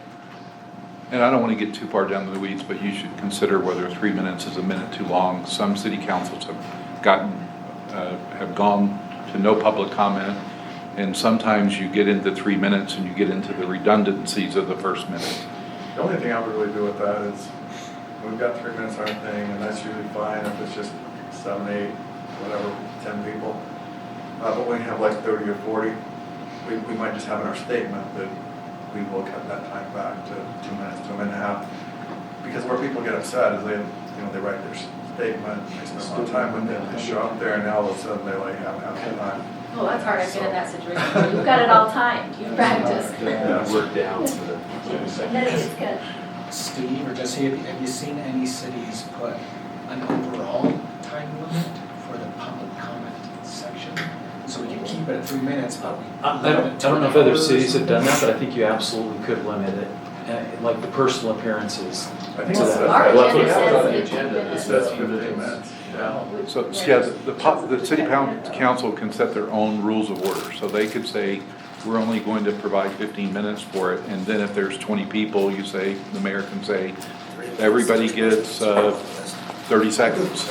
I've obviously been annoyed with being there forever sometimes, but at the same time, I feel like if people come out and they want to make that effort, they should be heard. So I think that's one of our, I mean, if we are a family city, okay, and we are there for the citizens, we should allow them to be heard, I think. I agree with that. I don't think we need number 2. Okay. I don't know. I agree with the mayor. I'm like, you know what, I can sit there for an hour if I need to. I mean, the school district thing, I was like, if we're here for 3-4 hours, I don't care. You guys deserve, but then there was the same issue, so I understood that if we have 25 people on each side or something like that, that was still a long time. I think you did a good job. I mean, if we had 30 people, you said, take your top 15 or whatever, and you could divide it. That meeting went really well. I was concerned. Just no That's really repetitive. So Tess, so we've got a fair amount under aligning all our interests. We've got a fair amount under safe and livable, connected neighborhoods. Thriving and balanced business environment. That could include the Spanish translation. Yeah. Components. Let's take the one that says Orem Business Alliance. Just under that. Your second one. Keep going up. There Right there. Take all of that. Let's put that whole section under thriving business.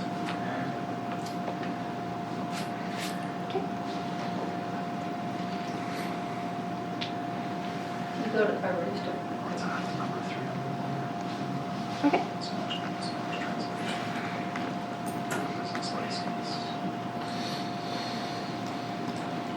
I think that, there's improvement team evaluation, workspace, I don't think code evaluation, that's already going to be a part of the conversation no matter what.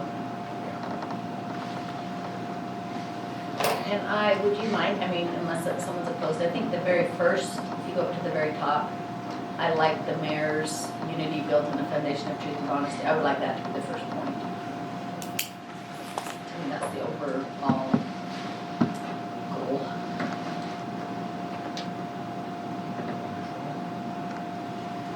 Did we get your desire to meet with the other cities on here? Yes, yeah, we And put then it under. Yesterday, the school district was also mentioned. Yeah. And UVU. Well, And UVU. Just all the organizations. Do we get all? Education, yeah, I remember putting it down, I just can't remember. Because you have it written down, but Community focus and effective government. That's under effective government. There it is. So the community focus and effective government. we've been Add using ASD on certain that one. cities. Yeah, because we had that last year, continued discussions with ASD. So joint That's a meetings goal. with the school district. Do we have UTA people that we communicate regularly? No, that's kind of done through that. That's from Mike. The mayor. So we don't And communicate. UDOT. Well, UTA, Meetings. yeah, UTA's, I mean, technically anybody can go to it. They have a million meetings, Yeah. and then you can get online and watch them if you want. And anyone's welcome to do that.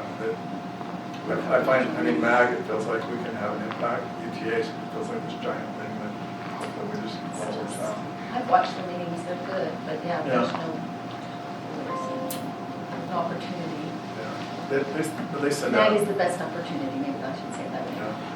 We've done, like, tours with them, you know, like when we went and looked at the front runner station and the stationary plan and the pedestrian bridge. We invited UTA rep on that. Sometimes they even helped us, shuttle us around to things. The UTA does have a representative in the back, they have a person there. One other one under skilled and talented workforce, we don't have anything. Would that be evaluating the medical clinic? Would that qualify as a? That, I mean, that one we've got with the minority community, trying to bring them in, you know, through our economic development. That, Are they redundant? Are we still doing that survey that's still in process? Oh, the MGT survey. 9-month one with the. Let's go back down.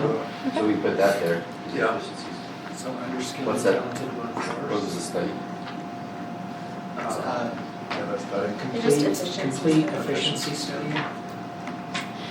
Josh, do you need anything with your police picnics? More money. We break ours, we blow our COP money every year, and then, I mean, we usually just tap it from other accounts that we have, but I mean.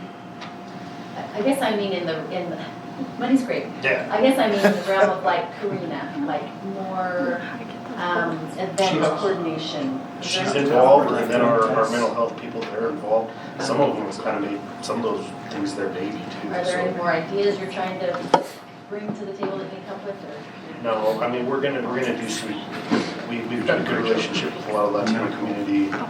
Cinco de Mayo, they do a couple of different things over in St. Francis that we're involved in. And we've increased that every year. So incrementally, I feel like ours is quite good. Okay. I mean, for 17% of our population, do we have like a sufficient outreach? No, but we're working towards it. Well, if you think it's something we could So Carrie, is there anything to add, like say on BABO or anything we need to expand for that, for the employees, in your mind? You know, more swag, but I don't know. Well, we definitely always need more swag. So anything, I mean, bring in more, I mean, because you do a really good job there, but. Is that program fully implemented throughout the city, all of the organization? No, so we'll do another expansion this upcoming fiscal year, so that probably would be a good thing to put there. Continue to expand hybrid step programs. Can we do a swag online store or anything like that? There is. There is. Yeah. Not for the public, for employees. Pete and I have talked about the idea of doing that for the public, but we were thinking a different logo would be good so that they don't get confused with employees. Another thing we didn't really talk about in this meeting, but it is something that's a high priority, is we are taking the Orem Foundation to the next level. And so I don't know where that fits in there, but that's going to require some effort. Let's not forget that, but on employee recognition, I think we want to bring more detail to you related to implementation and takeaways from the employee engagement surveys, which I think includes employee recognition, so maybe we could. Yeah, because we had that survey, we've taken so far, but we are still working down Yes. to take it a lot further. And I really enjoyed like our lunches when we went with the parks, with the roads. And the public works. Yeah, The snowplow. that was just. Go ahead and new bullet train there. Sorry, what'd you say? Just Department lunches or whatever. yeah. Lunches? Still haven't done it with the finance, but we're working on it. Yeah, those were. And the library. Yeah. We're ready. So those are, and maybe, is that Safety under at lunch. employee recognition? Okay. Right? We changed it to employee engagement survey implementation because their recognition is better.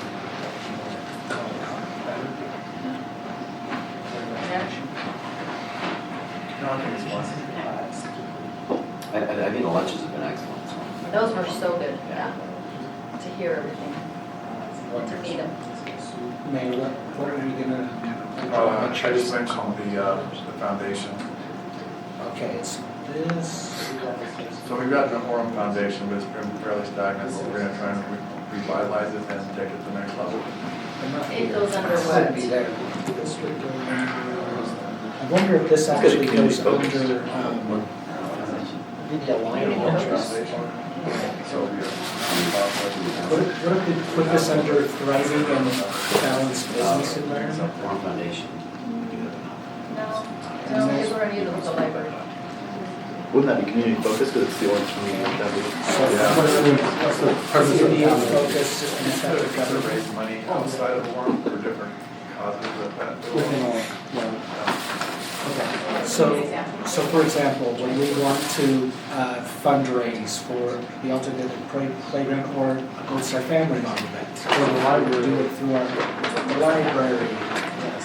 We just feel like there's a lot of these projects that the public would be really into helping, but they don't really have a mechanism to make it happen. So Our this Women's is and take Children's this and- Memorial Park. Oh, totally. We have a park category of all those things, it's what's being in that park category that we're raising money for. Fantastic. So let's, Just to clarify with that, so the biggest reason for the change is to try to say, there's a lot of people who don't like giving to the government. So we created a foundation that is really Makes sense. talking about community, the community. Yes, it's a separate entity, has its own tax ID, and as much as we can, trying to say, this is about our community. Yes, obviously we know it's linked in to MC. But the idea of it is, those people who might hesitate to donate to the government are more likely to donate to this one. We're in it, we've always had it, it's a 501c3, but we're, as the mayor said, we're envisioning, how did we renew it? And we changed the name of it, and so that's really what is trying to happen. Just a kind of question. Ted, so on here, let's call it promote Orem Community Foundation. So I'm leaving our for there, so promote. And then maybe more for my sake. One way we want to do that is through branding. And so a potential slogan that Mayor and I have talked about is having a slogan that says something to the effect of Orem has heart.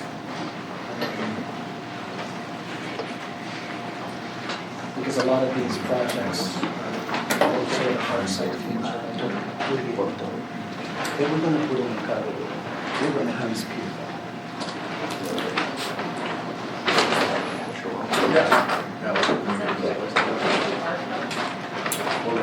Lowercase. Oh, this is a different version. Sorry,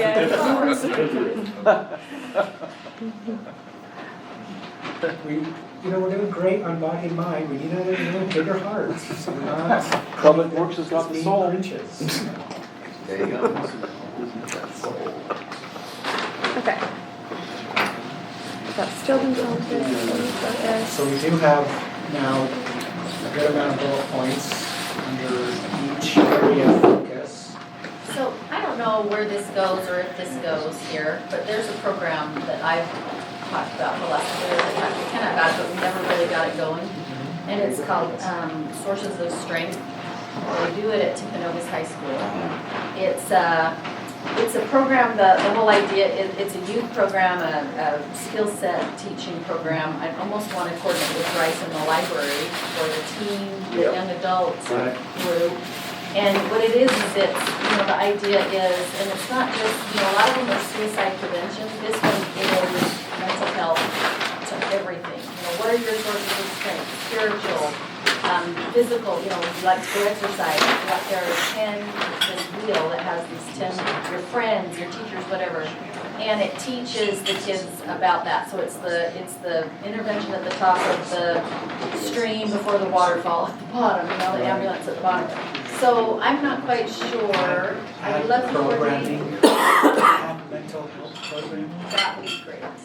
And then we put in parentheses for our value tests, Sources of strength. Review sources of strength. Sorry, I can't hear. What was it? The Parentheses, review sources of strength. Okay. Program. That's what CBDG.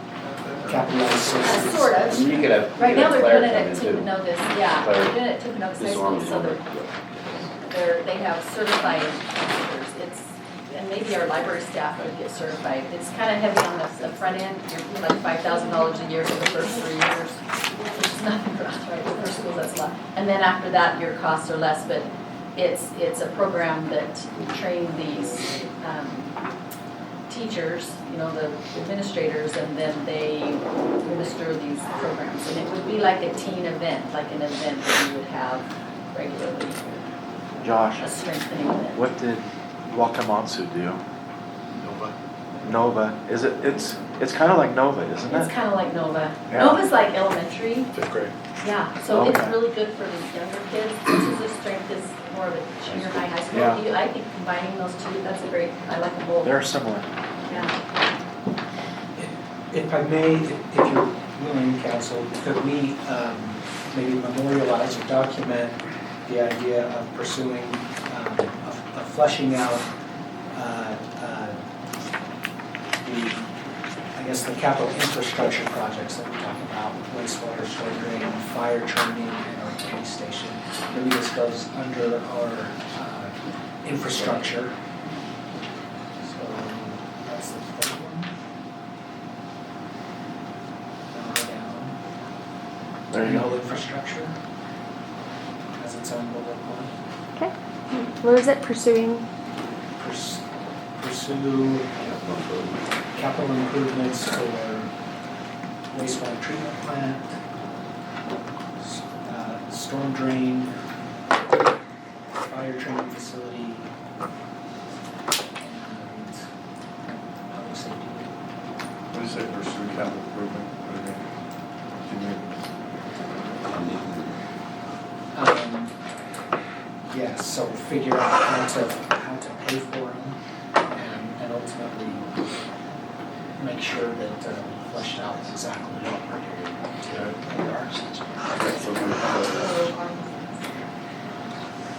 Now, I thought we already did we talked about the arts district and the Syrup Pool and ice ribbon somewhere else. Yeah, we did. So that's listed somewhere. So I think what we've got is really good.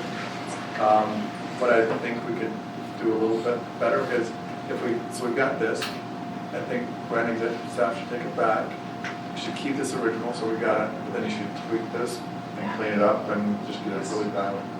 So we got the heart of it there. You know the intent. It's a little crazy right now. Sorry. We got dots and squares and. Tess, did we meet with our neighboring cities on there? Yes. Yes. Yep. So I believe that is. I still meet with It's on there. Yeah. There it is, right? You see it? I don't know where it is. It was going in under. Hmm. The second page, I a little bit more. It's in that, yeah, it's really focused. There it is. Joint meetings. Oh, it was under outside, okay. Surrounding city relationship meeting. Perfect. Yeah, you could probably pull that all down. And one last, just to ask, what's our current status on citizen emergency readiness kind of process this or anything else? Are we? Oh, so he has a break. Yeah. So are the citizens aware of it and how they could participate? So we actually had our best participation in our last emergency preparedness effort. We had 46,000 residents Is that that participated. or the quake out or whatever it's going to be? Was it different? I'm forgetting what it's called. The drill. The drill. Yeah, the drill. Yeah. Yes. Okay. So. But I was just gonna say, what meeting was that? If we could find the meeting that he did on our emergency preparedness, that was very well done. It was a month ago, I think you believe. guys would like to know that. Yeah. So They Mark, go could back you once make on that. note Yeah. to have Heath sent to Chris and Jen presentation? I can do it right now, I've got it. But then so they can hear it too, the meeting that it was on. The link. Yeah, just so they can watch the meeting. So Tess, keeping Thank you. on that neighboring cities. Yes. So, Lyndon reached out to me a couple of times, so I put him at the top of the list of probably the first one we need to meet with. And Mayor, we're already in the process of setting that up. That's the one where Tess April is. 25th. It's in April. Yeah, it's on April 25th. We just don't know which time. All right. Are we done? Could I just say one? Yes. I didn't really know what I was getting into or what to expect, but I just want to say how impressed I have been with our staff. Like, I just am blown away. Chris and I met with you before at Christmas and being here, I just am really grateful for everything you do, and it's been eye-opening for me and really fun to see what you're working on, so just thank you. Ditto. Thank you, and welcome to your first one, and thank you for all your contributions, both of you. Thank you. All right, anything else? So I got a text from Tom. He said, he asked me to just let everyone know, some of you probably heard that they had a grandchild yesterday that had some health concerns. He said that the heart murmur seems to have been resolved. And they're still working through some of the other concerns and issues, but he just asked that we remember his family in their prayers and ask for miracles. And as one who has been the recipient of your prayers and have seen those miracles, thank you on behalf of us. But I really believe that this will help Tom and his family as well. So I'm going to just take that remember one them. too. Appreciate all the support I've received this year. Thank you. Ditto 3. Yeah. A little more than we should have had in this room. All right, well, we're all blessed, and we're blessed to be able to work with great people, so it's been a really good get together, and we'll go forward to 2024 and conquer. Forward and upward. They're done. I make a motion to adjourn. Aye. Bye-bye. Where are you going? Adjourned at 4.